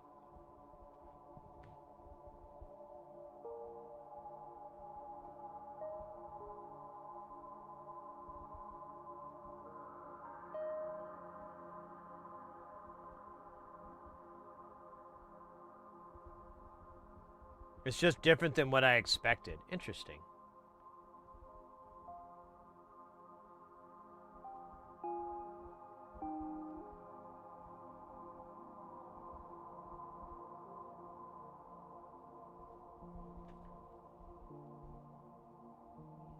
Huh.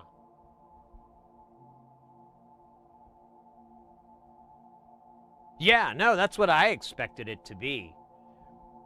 Because you're slicing up the audio into all those little discrete bits, and so it's very narrow, and then you're bringing them in and out, right? Isn't that kind of what it's doing? You could look at the schematic here. Oh, I closed it out. Here, let me open it back up.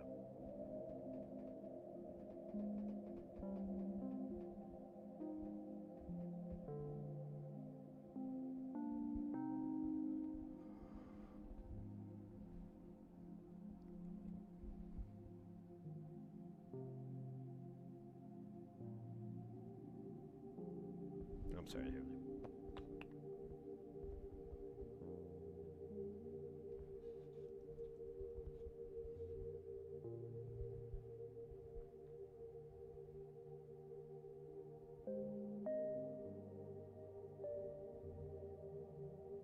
So you got your source that comes in and then feeds this bank. And each one of these is a filter.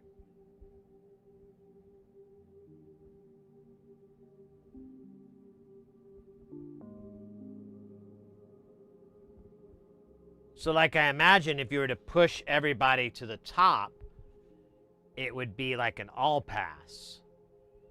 And if you only pull a few up, then you've got these very narrow bands, which is, you know, kind of like how a vocoder is. Well, yeah, actually a vocoder doesn't have narrow bands. I mean, this would be like a 36 band vocoder, which is pretty tight. But, yeah, you've got those bands, and then, I don't know if there's rejection.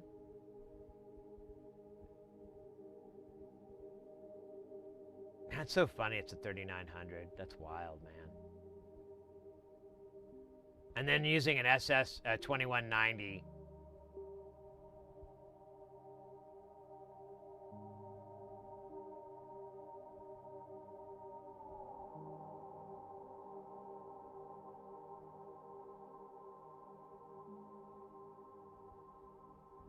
Yeah, and then these are the other bands. Yeah, yeah. So it's just like a repeat of that circuit as it feeds into.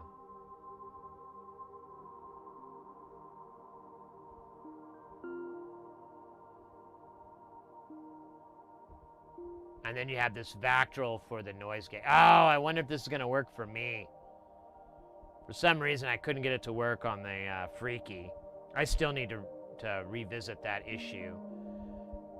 I need to post in their Facebook thing or reach out to Andrew himself and be like, hey, man, I couldn't get it to work unless I cranked the shit out of the gain. Like, I don't understand. Because I had to... Here, we can look at the Freaky, actually. I'm going to do this so I can look at both.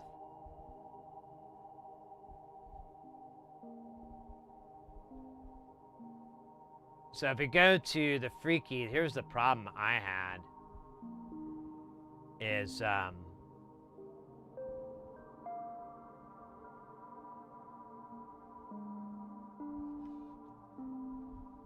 right here. So yeah, this circuit doesn't work for me. So it goes through here, and if I remember right, this is not 100, it's a 20. And I think I changed it to a 10. Actually, I have it over here. I can fucking tell you what I did. Is it still sitting in this pile of shame? The shame pile. Oh shit, I don't know where the hell it was though.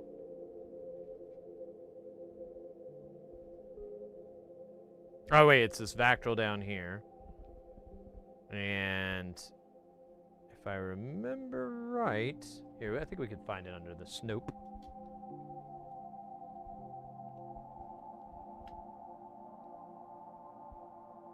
Yeah.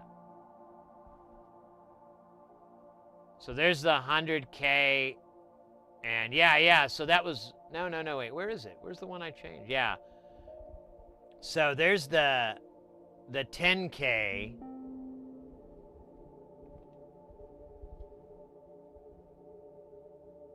And it's right here, and I changed that to a 1K, I believe. Finally getting some fiber. Oh, let's go. Man, I'd love to get some fiber. We have donkey crap here.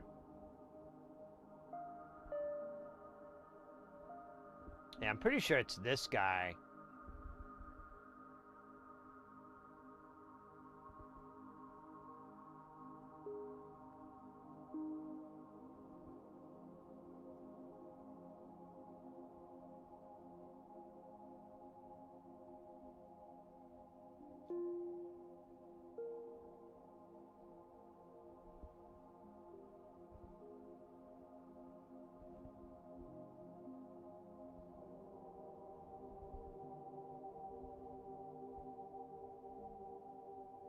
Yeah, I might have to go over this again and try to remember what I did.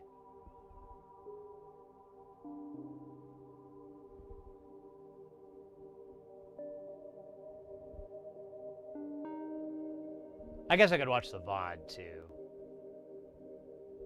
Oh, I don't know if I can remember when I did it though.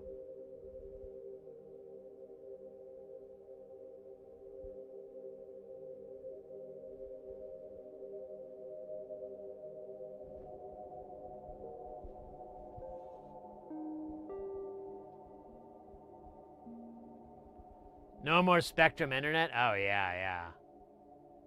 Nice.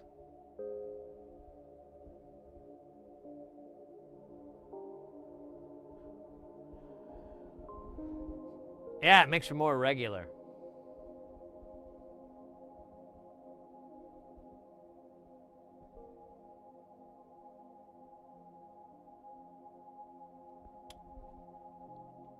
But yeah, this...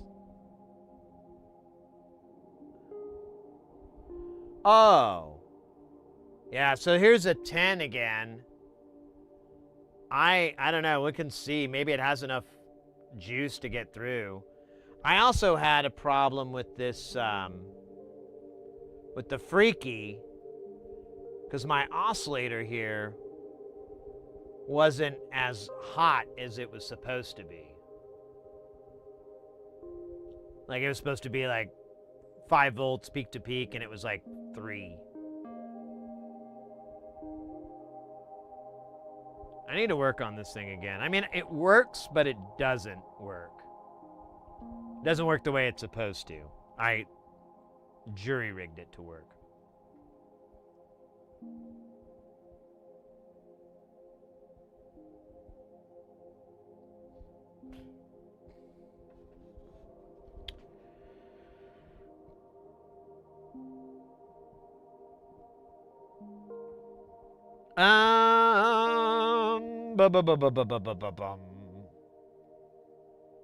I think we might call it a night, folks. I'm hungry, getting a little hungry. We're just shy of 10 hours. Maybe we end the stream a little bit earlier than usual. I did start it a little bit late, so that kind of effed it up. But yeah, I'm just kind of getting that vibe.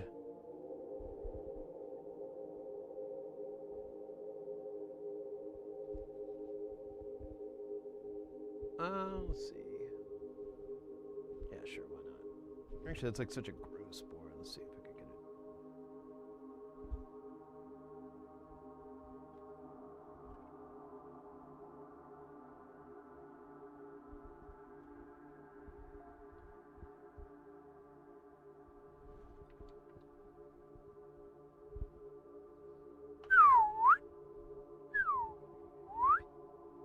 Nice.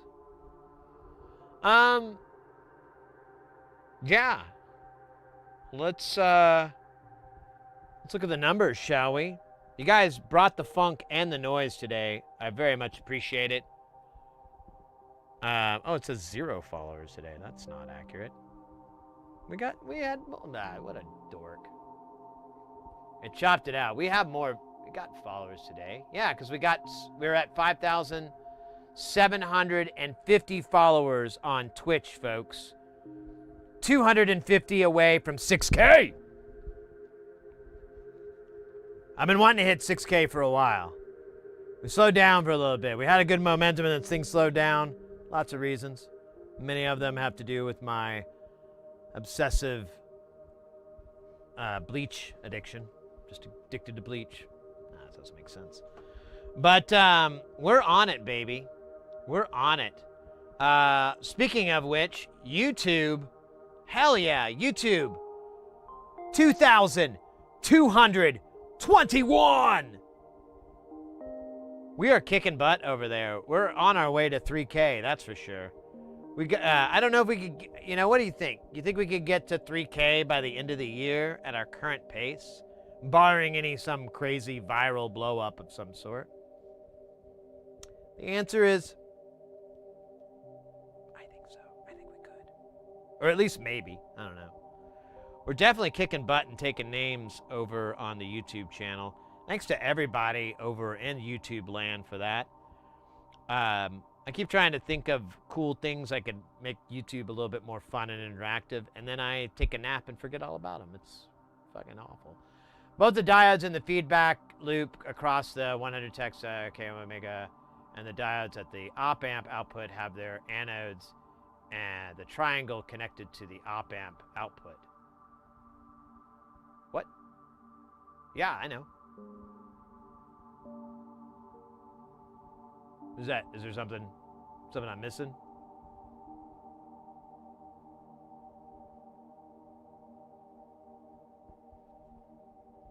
The underground aiding Coleman over.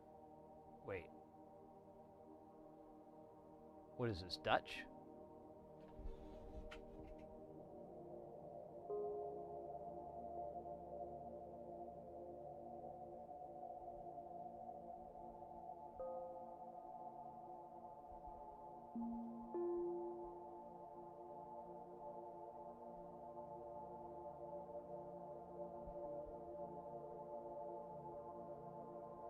Oh, really? You just translate, you type in your native and then have it translated? Nice! Oddball. Dub guitar hype, LFG, my friend, LFG. Welcome in, Oddball. We're working our way to the end here. I lost my train of thought there from earlier. What we're doing?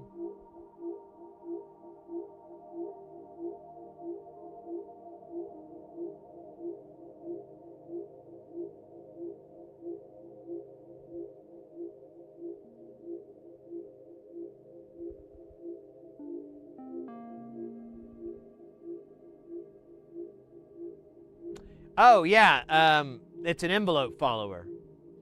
That's what that circuit is. It's an envelope follower. You can, if you go to nonlinearcircuits.com and look up the Freaky, he has it explained and whatnot. I'm just looking at it from my kind of fried brain that I have. Where am I at here? What are we doing? We got, we're gonna go to ads here. That's annoying.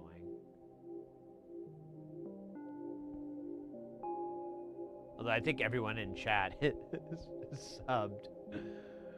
But, here, I'll run it real quick so we have a little bit more time. The Mun? No, the Freaky. I've got an air impedance air gap. And it's looking for love. My air impedance air gap is loving you so much, baby girl. Baby squirrels.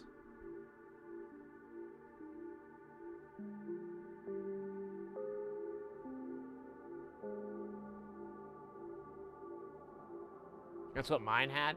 What? Yours had what? So confused.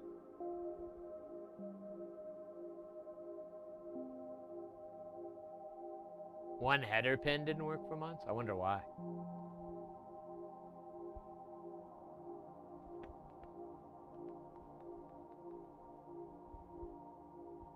Oh, you know what? I should have done that. That would have been a smart move.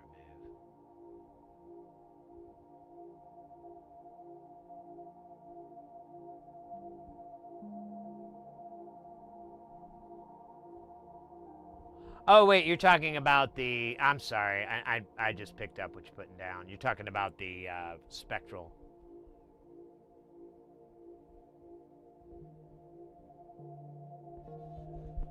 Oh, man. I can't read that name. Oh, because... Crash!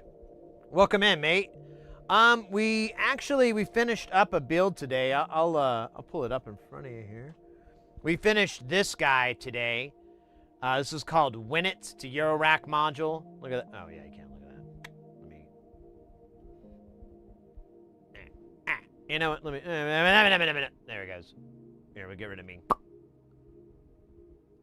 It's a eurorack module.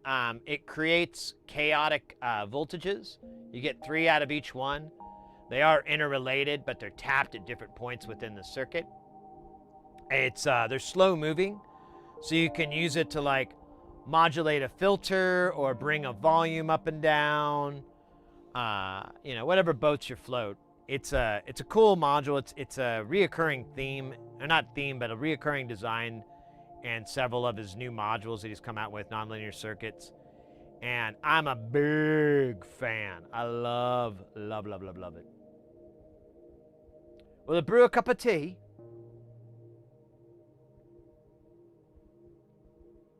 I missed that for some reason.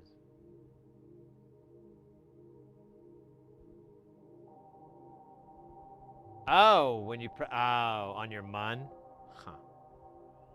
Yeah, you might have to go over everything with some flux and hot iron. Where are you getting those little knobs? Are you talking about these?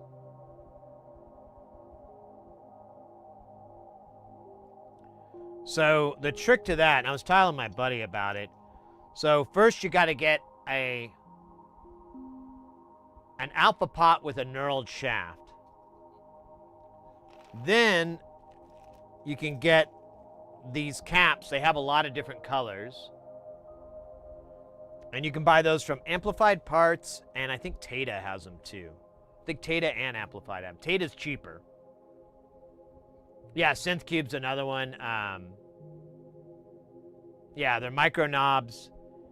But yeah, you can get them from Amplified Parts, Tata, SynthCube. And I want to say Amplified has like the most variety, but I haven't looked lately. I kind of just bought a shit ton from Tata because they're the cheapest, and haven't really looked at everybody else.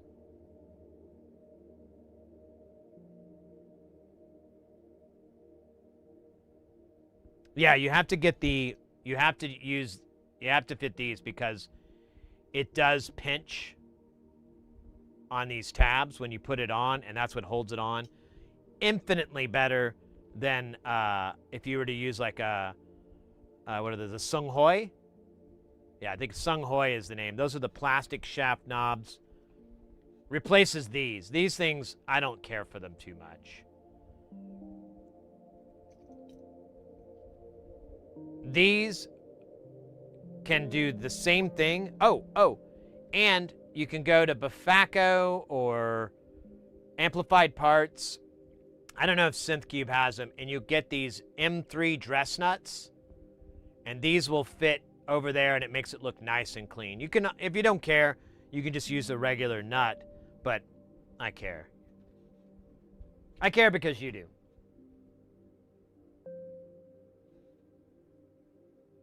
No, it takes up the same amount of space. The Alpha Pots in this configuration and the Sunghois take up almost the exact same. These are a little bit bigger, but by literally like a millimeter. And they're way more stable. Like turning this feels way better than turning those stupid plastic knobs on the other guys. I'm actually been thinking about retrofitting a lot of the mutable stuff I built and putting those pots and knobs on instead, so I don't have to like hate life.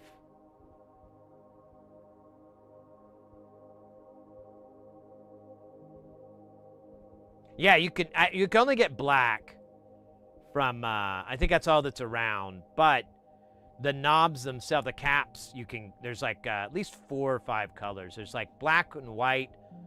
I think there's like a red. I know Porphyry has like, Porphyry uses them to color code his layout. Like the knobs. Is that, am I saying that right, Porphyry? Did you use those little knobs to color code? Is it like a functionality thing? Or is it just aesthetics? Are you just doing it to break up the visual?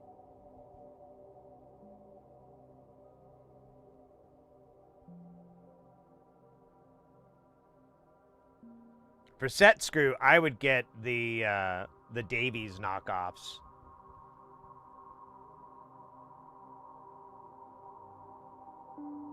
Okay, so yeah, there's a method behind it. It's not just to differentiate modules.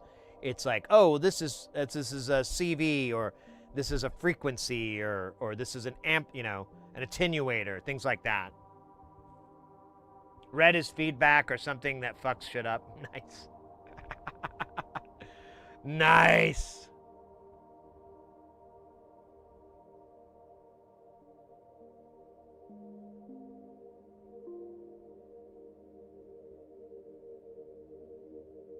Oh, scheisse.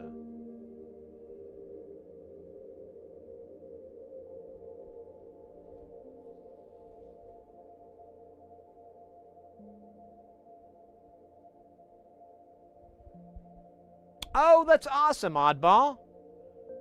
I'm really looking forward to seeing you all as we get closer to KnobCon. I gotta put that out there to be clear. Super excited to see you guys if you guys can make it. I know not everybody can. Next time, maybe, hopefully, or maybe in a different scenario. But I am excited to hang out with you guys and get some food, listen to some jams, get into some trouble. Who knows? We might have some random person try to fight me again. You never know. You never know. I might have some guy who's like a literal foot taller than me and has like 80 pounds on me want to start a fight with me because he thought I was talking to him or his girlfriend or whatever the hell it was. Yeah, I don't know, mate. I was kind of bummed that nobody jumped up and was like, hey, are you talking trash to Sid? You know. Instead, I was like, what the fuck is going on? Why is that guy wearing a big, stupid Pokemon shirt? Am I supposed to take this seriously? I'm very confused. This man is yelling at me, and he's got a Pokemon shirt on, and I keep telling him, I don't know why you're mad at me. I didn't say anything to you. I was a bit high, so maybe I was high and I was logy because it was all full of food.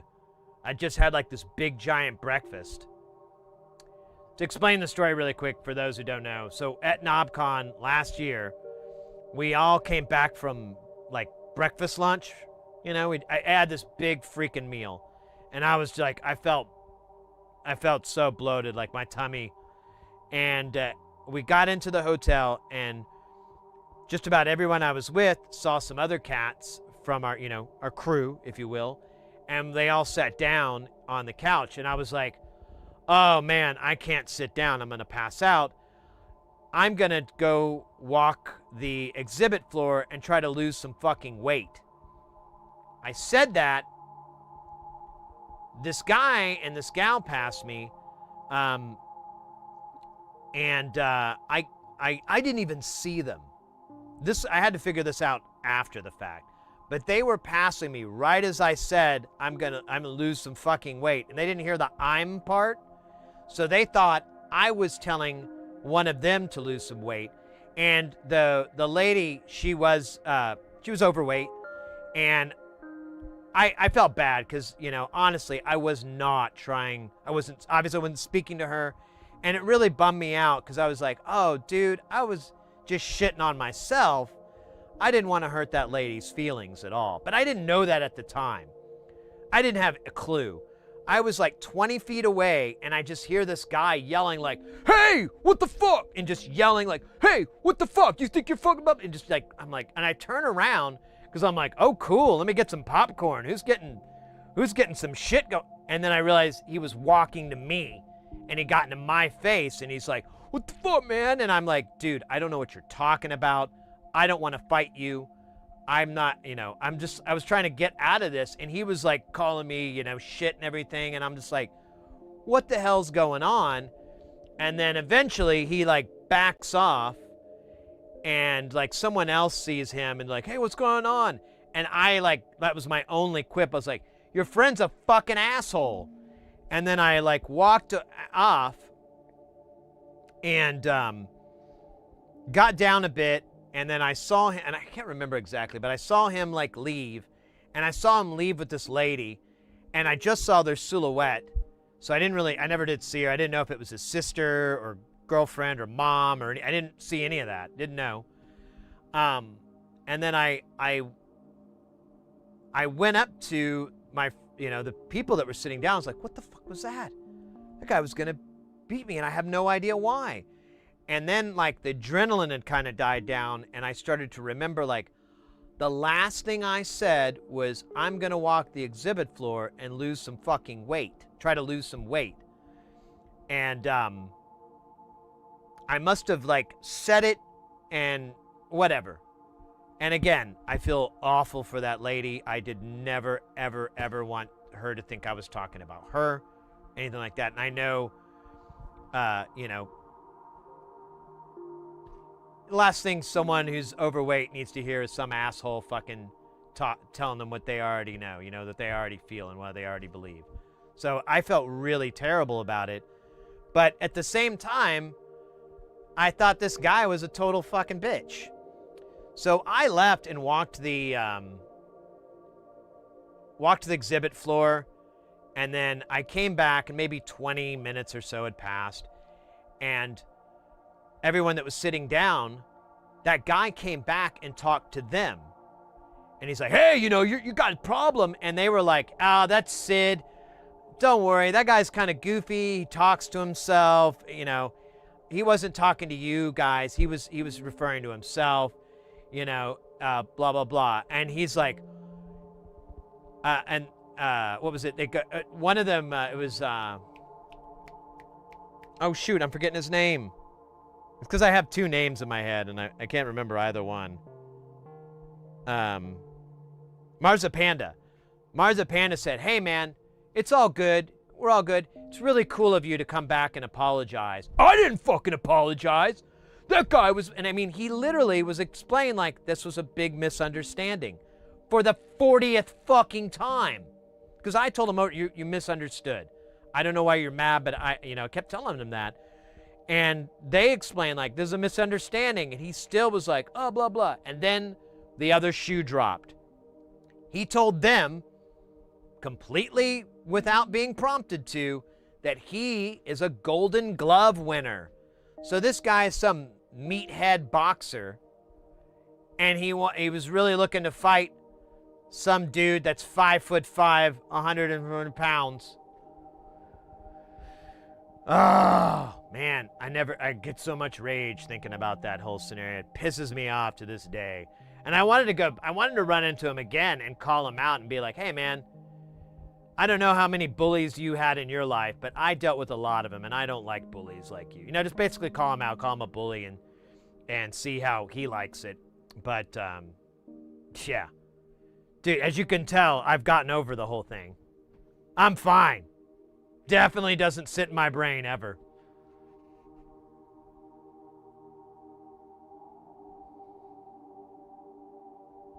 Whoa, did we get raided over on YouTube or something? There's like a couple people in here. Welcome in. We're about to head out though. I'm just flapping my app. I've been doing it for the last hour.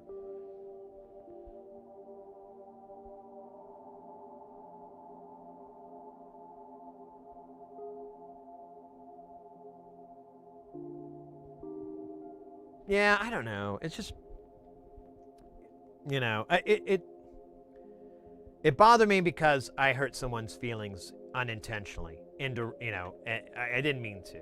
So I feel bad about that.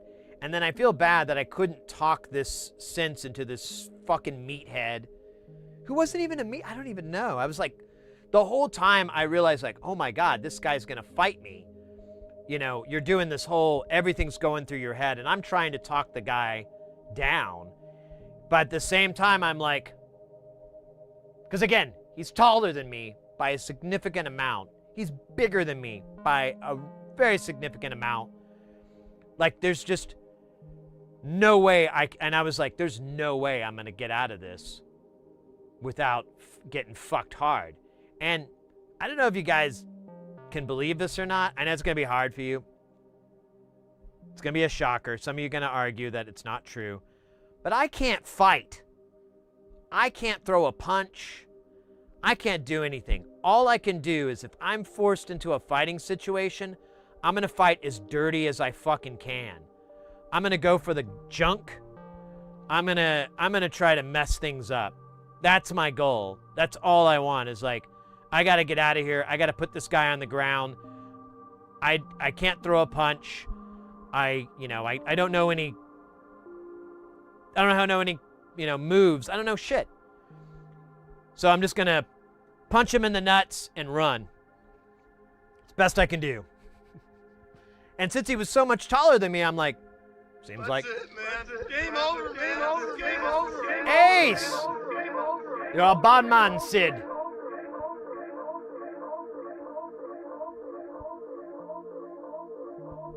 No, man, I can't. I'm not. It's just not in my nature.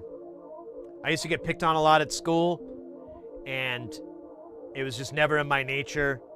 I fought, like one time I fought back on a kid, and I kind of fucked him up. And I kind of felt really bad about it, even though the guy was a piece of shit and everything.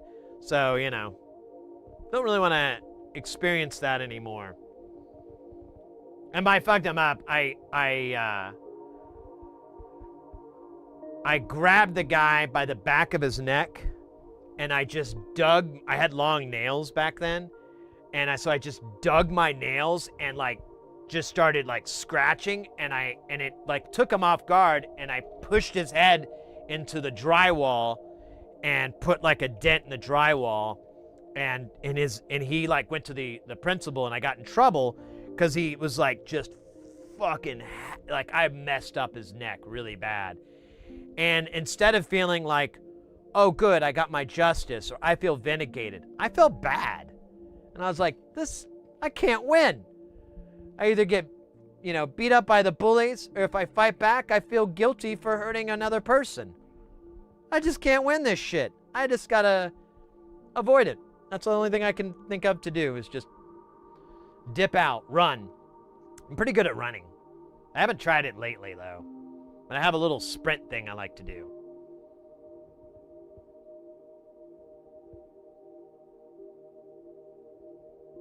I went the other, yeah. I mean, it would have been neat to learn how to box or something like that but whatever. It is what it is.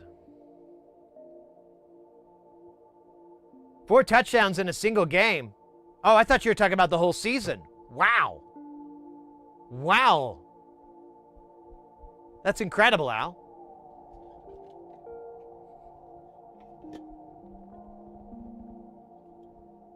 I want to watch some Married with Children. Ow.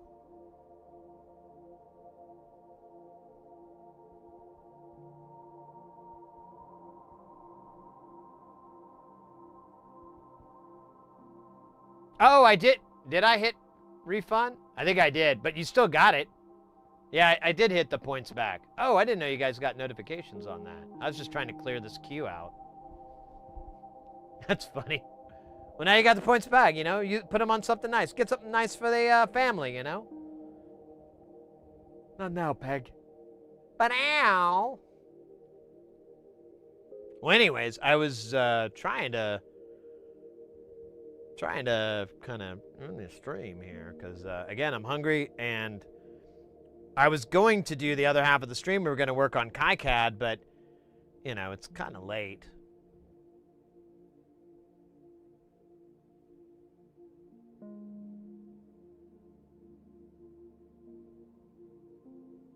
Heck, yeah, I thought about that too. I don't know, man. I just was like, let's just let this go.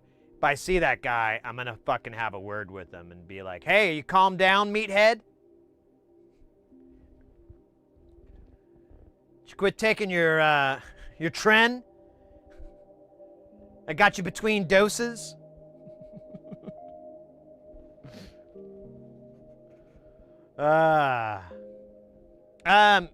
Anyways.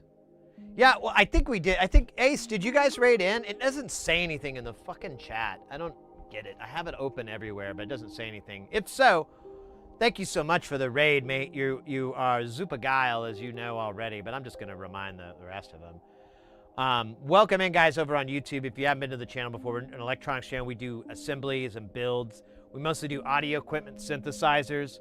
We work on this thing. It's off right now, but you can get a sense. It's a bunch of shit.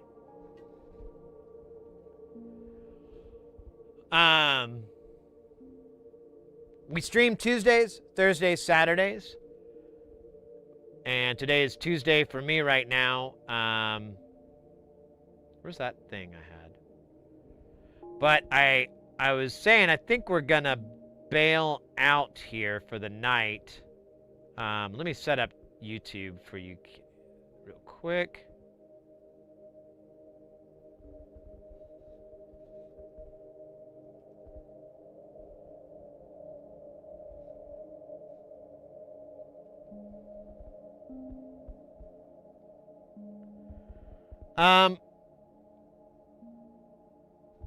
Man, not even worth it after the fact. Lol, yeah, easily. Yeah, I don't know if that's the case. I'm trying to get my jabs in verbally. Anyways, I think, yeah, we're going to raid out YouTube. Unfortunately, I was going to raid into Ace, but apparently that became cyclic. So normally when I can't raid into Ace, if they're not available, we just raid over to the NASA ISS feed, International Space Station. Oh, yeah, for some reason I thought there was another letter. But we will be back on Thursday. We've got a bunch of projects on that. If people that are interested in repairs, we have a 4-track Porta Studio, Tascam Porta 5. We got some stuff we got to do. I got to figure something out because it's being a bit of a biznitch. So I got a bunch of new tools that should hopefully fix it. I got this bad boy here, a punch, so we can punch out the tire because there's a shaft in it. And then the other one, I'm not going to pull it out because it's goofy. E-ring puller, because I don't have anything to pull E-rings or E-clips. And now I do. But yeah, we're going to be working on that. We'll probably work on the Psycho LFO. And we might start on, what's the project? I'm spacing it now. Stand by.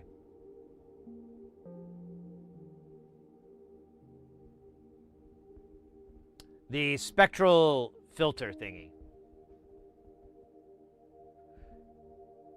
Kyle Wild, quick question. Shoot, mate, shoot. You got it. You have the floor. Porphyry, I was talking about Leslie earlier. I thought about even raiding into his channel. Oh, wait, I might have to because the person I was going to raid into is gone on Twitch. I know, we could raid into... Is he sleeping, though? Oh, he's sleeping. Yeah, I'm not going to raid into that. Leslie Tanner, that's day 9. He's going to break into day 10. He's still got... how many hours? Oh, the timer's off. I think. That man is insane. If you're not familiar with Leslie Tanner, you know what? I think I can...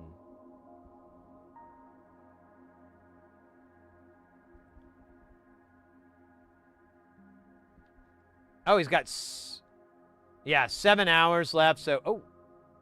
He might actually finish here in a bit.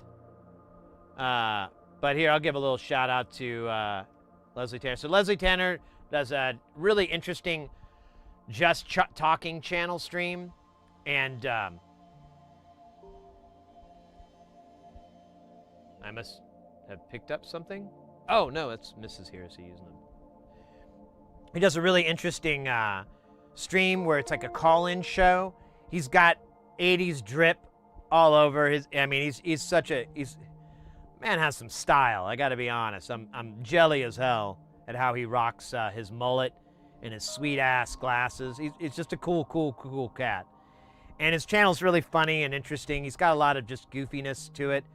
And but he does this subathon where you have a timer, and each time someone subscribes or donates money, it extends the timer out.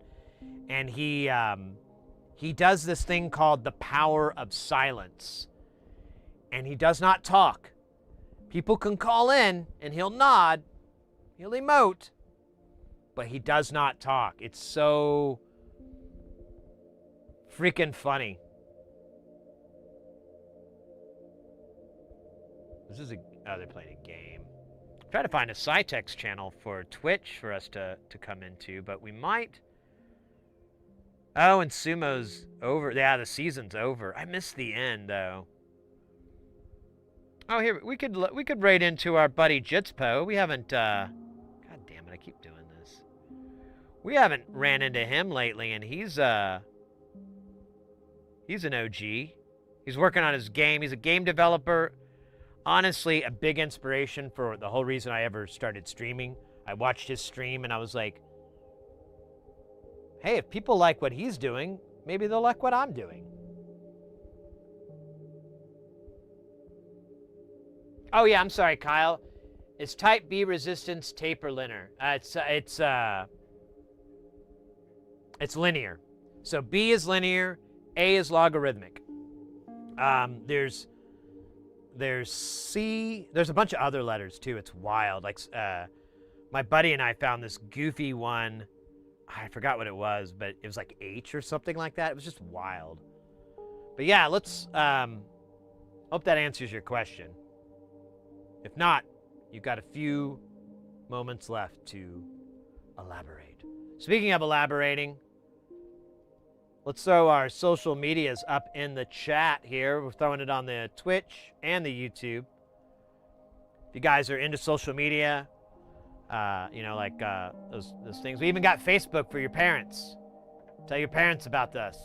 Say, hey, Ma, Dad, step away from the cable TV for a second and check out this guy's channel. No, that's stupid. It does. Awesome. Yeah, you can kind of fudge a logarithmic to be linear, but you can't really do it the other way. And honestly, it's just easier to use the right one in my experience.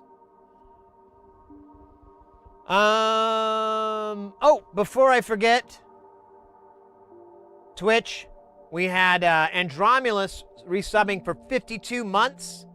Branolin extending their sub out for another 2 months. Thank you so much again.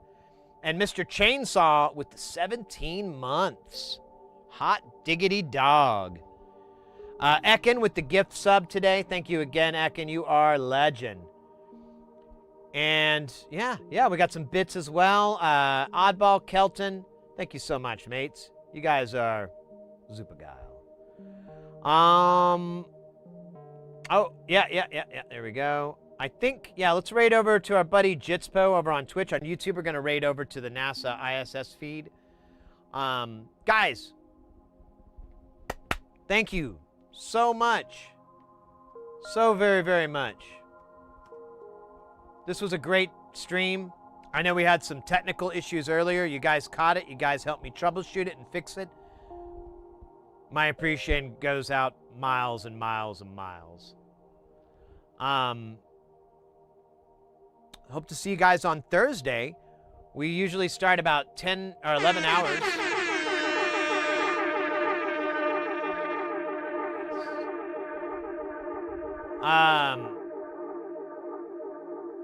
Usually start about 11 hours from now. Thursday will probably be the same. Let's hang out. Let's party. Let's work on some stuff. Let's get our raid rolling. You see me rolling. Roll, roll. Roll, roll, roll, roll, roll, roll, roll, roll, roll, roll, roll. Take care of yourself, mates. See you on the Flipper Dipper. Stay Zupa Guile. Don't take any guff from those swine. Give it to them. And, party on. Yeah, just a little party on. There you go. I'm going to fade out. Then we're going to fade our logo in. And the traditional mass bomb.